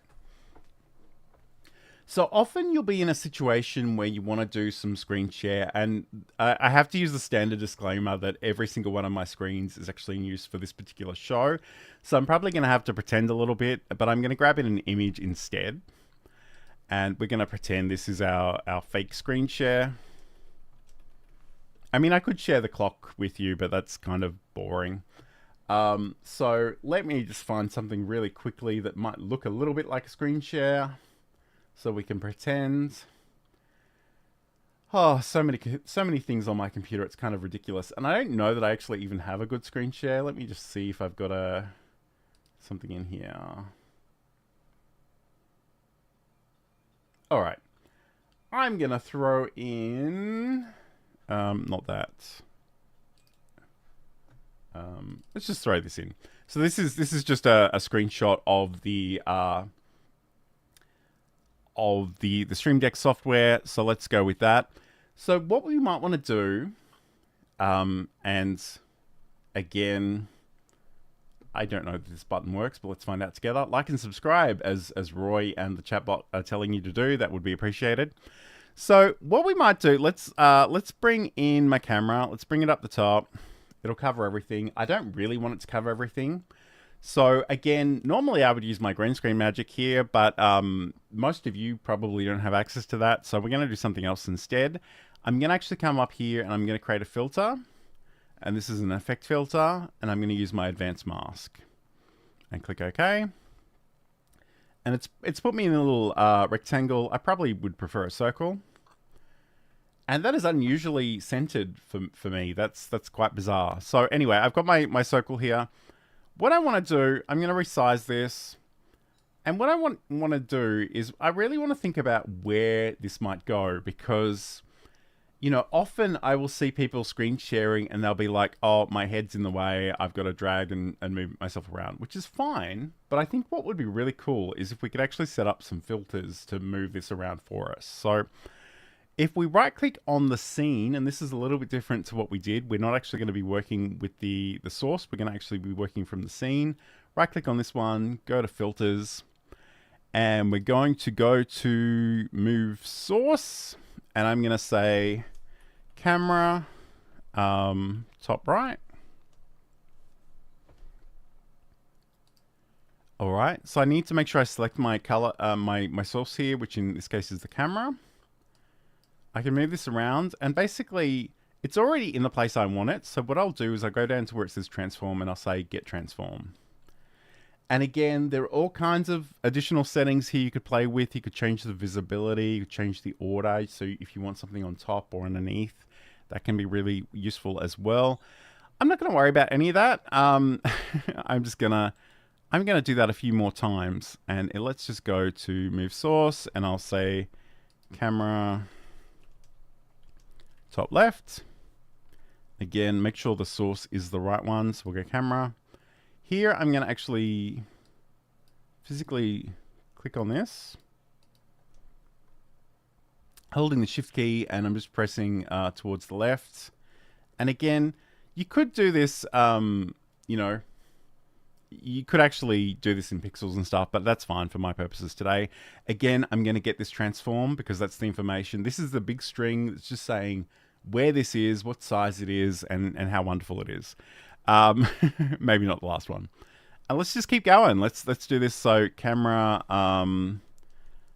bottom left. And again, in a perfect world, I wouldn't have this on top of here all the time, but it's just because I'm demonstrating it here. So I'll move this out of the way. Again, just make sure we've got our camera selected. I'm going to hit a shift and down. And again, we could actually resize this. We could crop this a little bit because there's a fair bit of space either end of me as well. So let's just make sure we're going to the camera. We're going to get transform. And one last time, move source, and we will go camera bottom right. And again, I'm going to actually just move this to another screen because you don't really need to see this right now, but let's just make sure we've got the camera selected. Let's move this over to where we want it. So about there. I'll bring back my dialog box so you can see what I'm working with. Again, make sure we're always on the right source because this can be a little bit weird. And get transform. So the great thing about this now is that if I click on any of these, it's going to move me into position wherever I want to be. And you could actually animate these so it just keeps going from one corner to another, which I think would probably be a little bit annoying, but it is something you can do. And again, I kind of issued this challenge to Roy, and he's responding to it. And I'm not picking on Roy or Ecamm or anything. But Roy writes, yes, Ecamm doesn't have this option yet with Stream Deck. I had to create 2 scenes, but Ecamm does make it look like the camera moved. Yeah. And that's the thing. Like, if you don't have a Move plugin equivalent, the other way of doing this is just to create different scenes and switch between them. And that can work well too. The thing that kind of blew my mind when I started using this plugin was how many less scenes I could work with, because I could just rearrange stuff on the fly within the one scene. And especially, like, if you guys have been here long enough to have seen the video and live streaming show that I did with Sam Proof, 90% of that show was one single scene, and I'd have the two cameras, and we would just resize them and remove them around. And I will give you a version of that in a second to show you how that works. But that's great. So, I mean, what I might do, just to show you that it's possible, even though I don't know that it's necessarily a good idea, let's go from top right to top left, and then top left to camera bottom left, and then to right.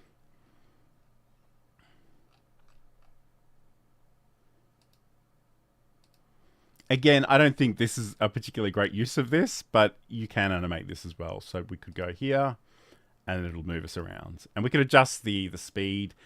But the big thing is the plugin, your computer is doing all the math. It's doing all the calculations. You don't need to obsess over any of that stuff.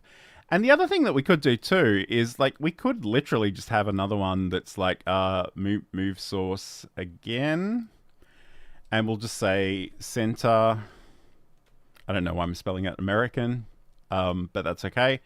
We could do that. And I could probably just right click in here and go reset transform. And again, I could even potentially add that as part of my animation chain. So we can go, next move is center. And then I can trigger these things. So I go from corner to corner.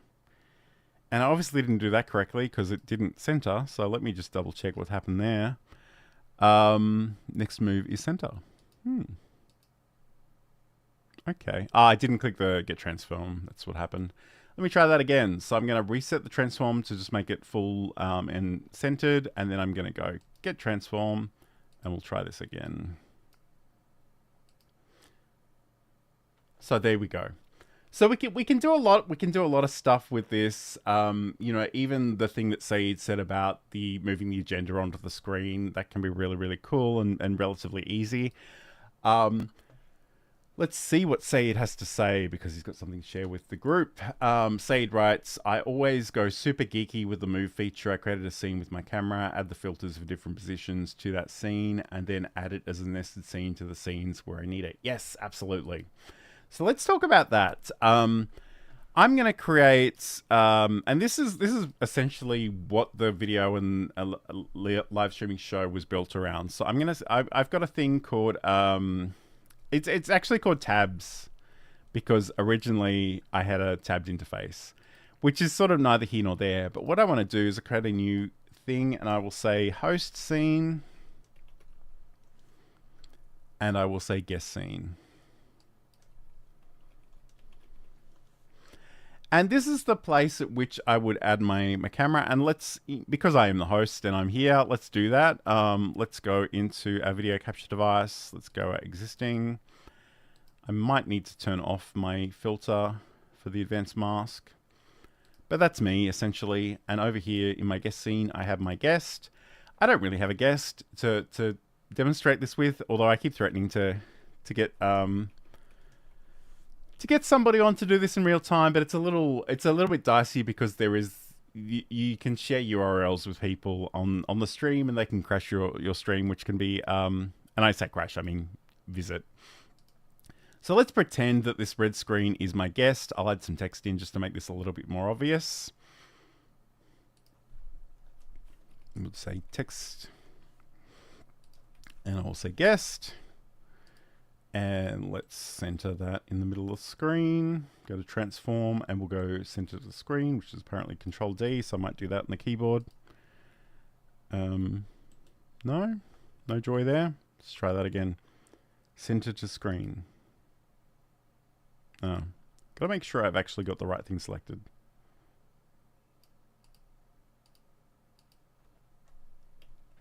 It's a little hard because the the bounding box of this is also red, so that's a little hard. But essentially, what you'd do in the real world is you'd have something like Video Ninja or Ping.org guest.gg, and you would literally get an embed code for your guest, and you'd come in here and you could go to the browser and you'd say, you know, guest feed, and you'd paste in this URL. You'd probably make sure that the width and the height were actually 1920 by 1080. You could also bring in the audio as well, and you know, they would be here, and that way you've got them here. The great thing about that is you can actually, setting these up as separate scenes, is you can also add the source record plugin and record versions of these separately, which is really cool. But let's just imagine this tabs is scene is where the magic happens. So what we want to do, we want to actually bring in our other scenes. So I will bring in my existing scene and I will say host, and I will do that again for my guest. Okay, cool. And at the moment, you know, we can't see ourselves side by side, so let's resize that a little bit. And you know, you could probably, I've done the math on this in the past, so I'm not going to dwell on this too much at the moment. But I mean, the other thing you can do too, if you want to be more granular in terms of resizing this stuff, is that you can resize it in the edit transform. So if you right click on that source and go in there and figure out what this needs to be. So 1920 divided by 2. Let's do some math with a calculator, because I don't want to do this live. 1920 divided by 2 is 960. Okay, so we're pretty close. I was there. I'm hoping those things are proportional, but again, for today's purposes, it probably doesn't matter too much. And let's do the same sort of thing with the host. I'll just go 960. Okay, that's definitely not proportional. I can see. So let's just quickly figure out what 1080 divided by 2 is 540. So let's plug that value in there as well. It's always fun when you're working with math. And then we've got those side by side. So we could probably center those on the screen. We could do whatever we want here, but let's just eyeball it for the moment, because I don't really have the. In fact, I probably need to go and fix this one as well, because I didn't adjust this version of it. So 540, I think, was the number we arrived at. All right, so we've got those there. And again, if you're doing this for real, you'd probably spend a bit of time finessing this, but let's not dwell on that right now. But the thing about this is, now that we've got our tabs here side by side, yay math, as Roy points out, we can go to the scenes, we can actually go here and go to the filters, and we can create movements, essentially. So move source. So what I can say is, you know, maybe I want to feature the host.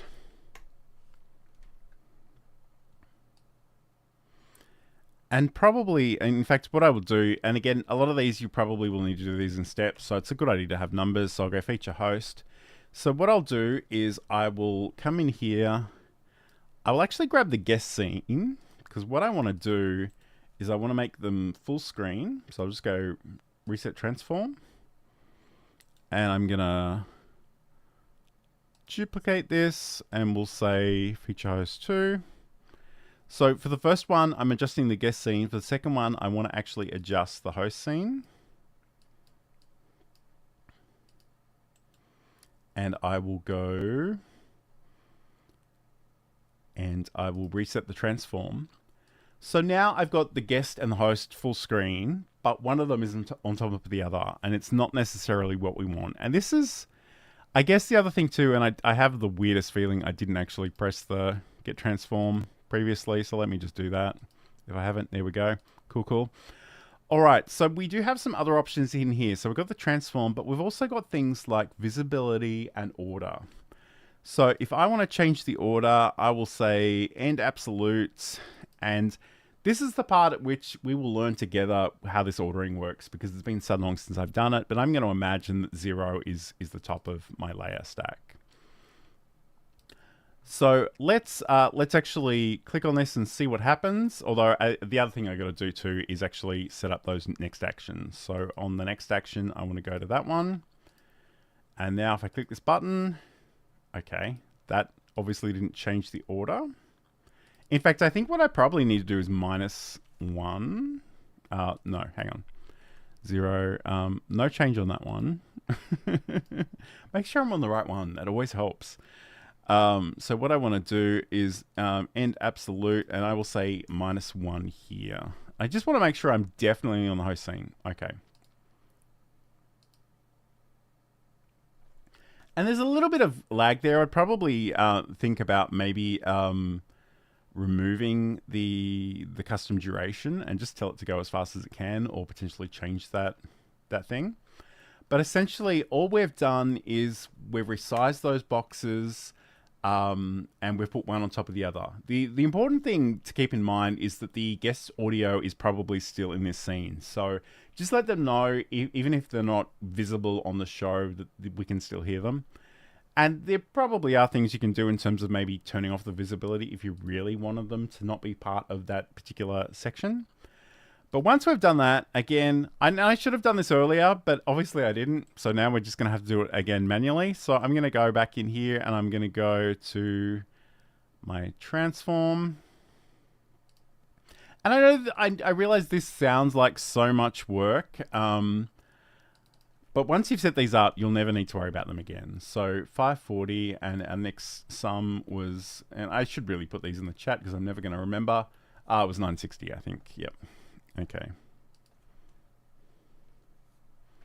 So we got that there. Again, we could decide where we wanted that as well, but I will go filter. No, not yet. We'll come back to that. We'll just transform it first. So 960 and 540 and bring it here. And again, in a perfect world, you would line these up perfectly, but I'm not going to worry about that too much. So going back to our tabs scene, we're going to right click on that and go to filters, and we'll just do another one that says move source, and we'll say side by side 1. And what we want to do is I'll grab the guest scene first. Make sure that's selected. I will say get transform. And we'll do the same thing over here. We'll add another filter. This one will be a move source. We'll say side by side, if I can type, which is always a thing. This time we want the guest. Again, I'll just make sure I've selected the guest. Over here, get transform. And what I want to do is just want to make sure that this is part of the same action. So I can either do these at the same time, which is the simultaneous, or the next. I will actually do the next because I think that's kind of elegant. But now, if I press on my feature host, and again, I'm probably going to need to think quite carefully about that because we need to adjust the layering of that, so the order. So in this case, because this is the guest, what I might even do, I might even just go end absolute 1. Let's try that. Okay. I've obviously stuffed something up here, but don't worry about that too much.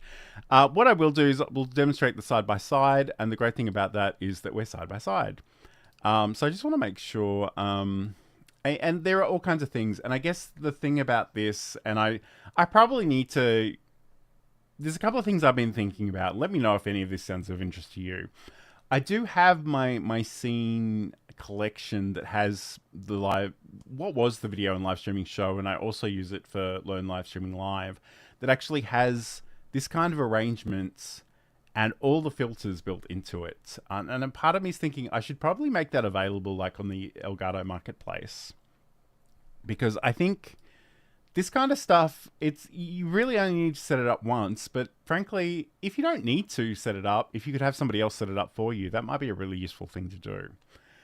Because then you won't make all those mistakes. And the layering in particular is something to be really super mindful of. But essentially we can do that.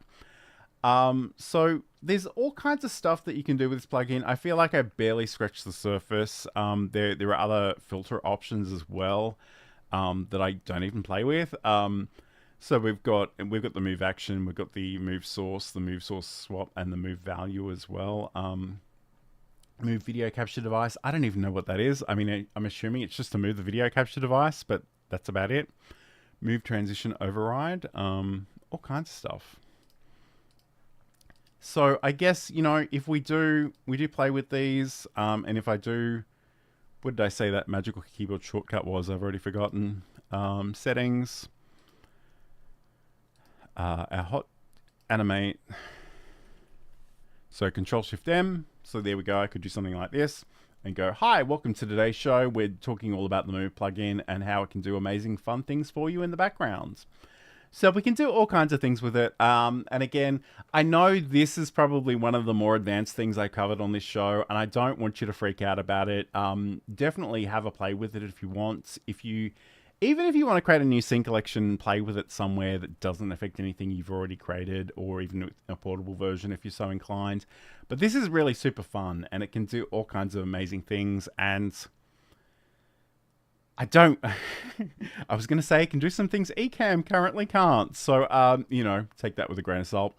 But anyway, that's really all I wanted to show you today. I hope that's been helpful. Don't forget that you can actually find this plugin over on obsproject.com, and the great thing about this is it is completely free. It's by Xultro.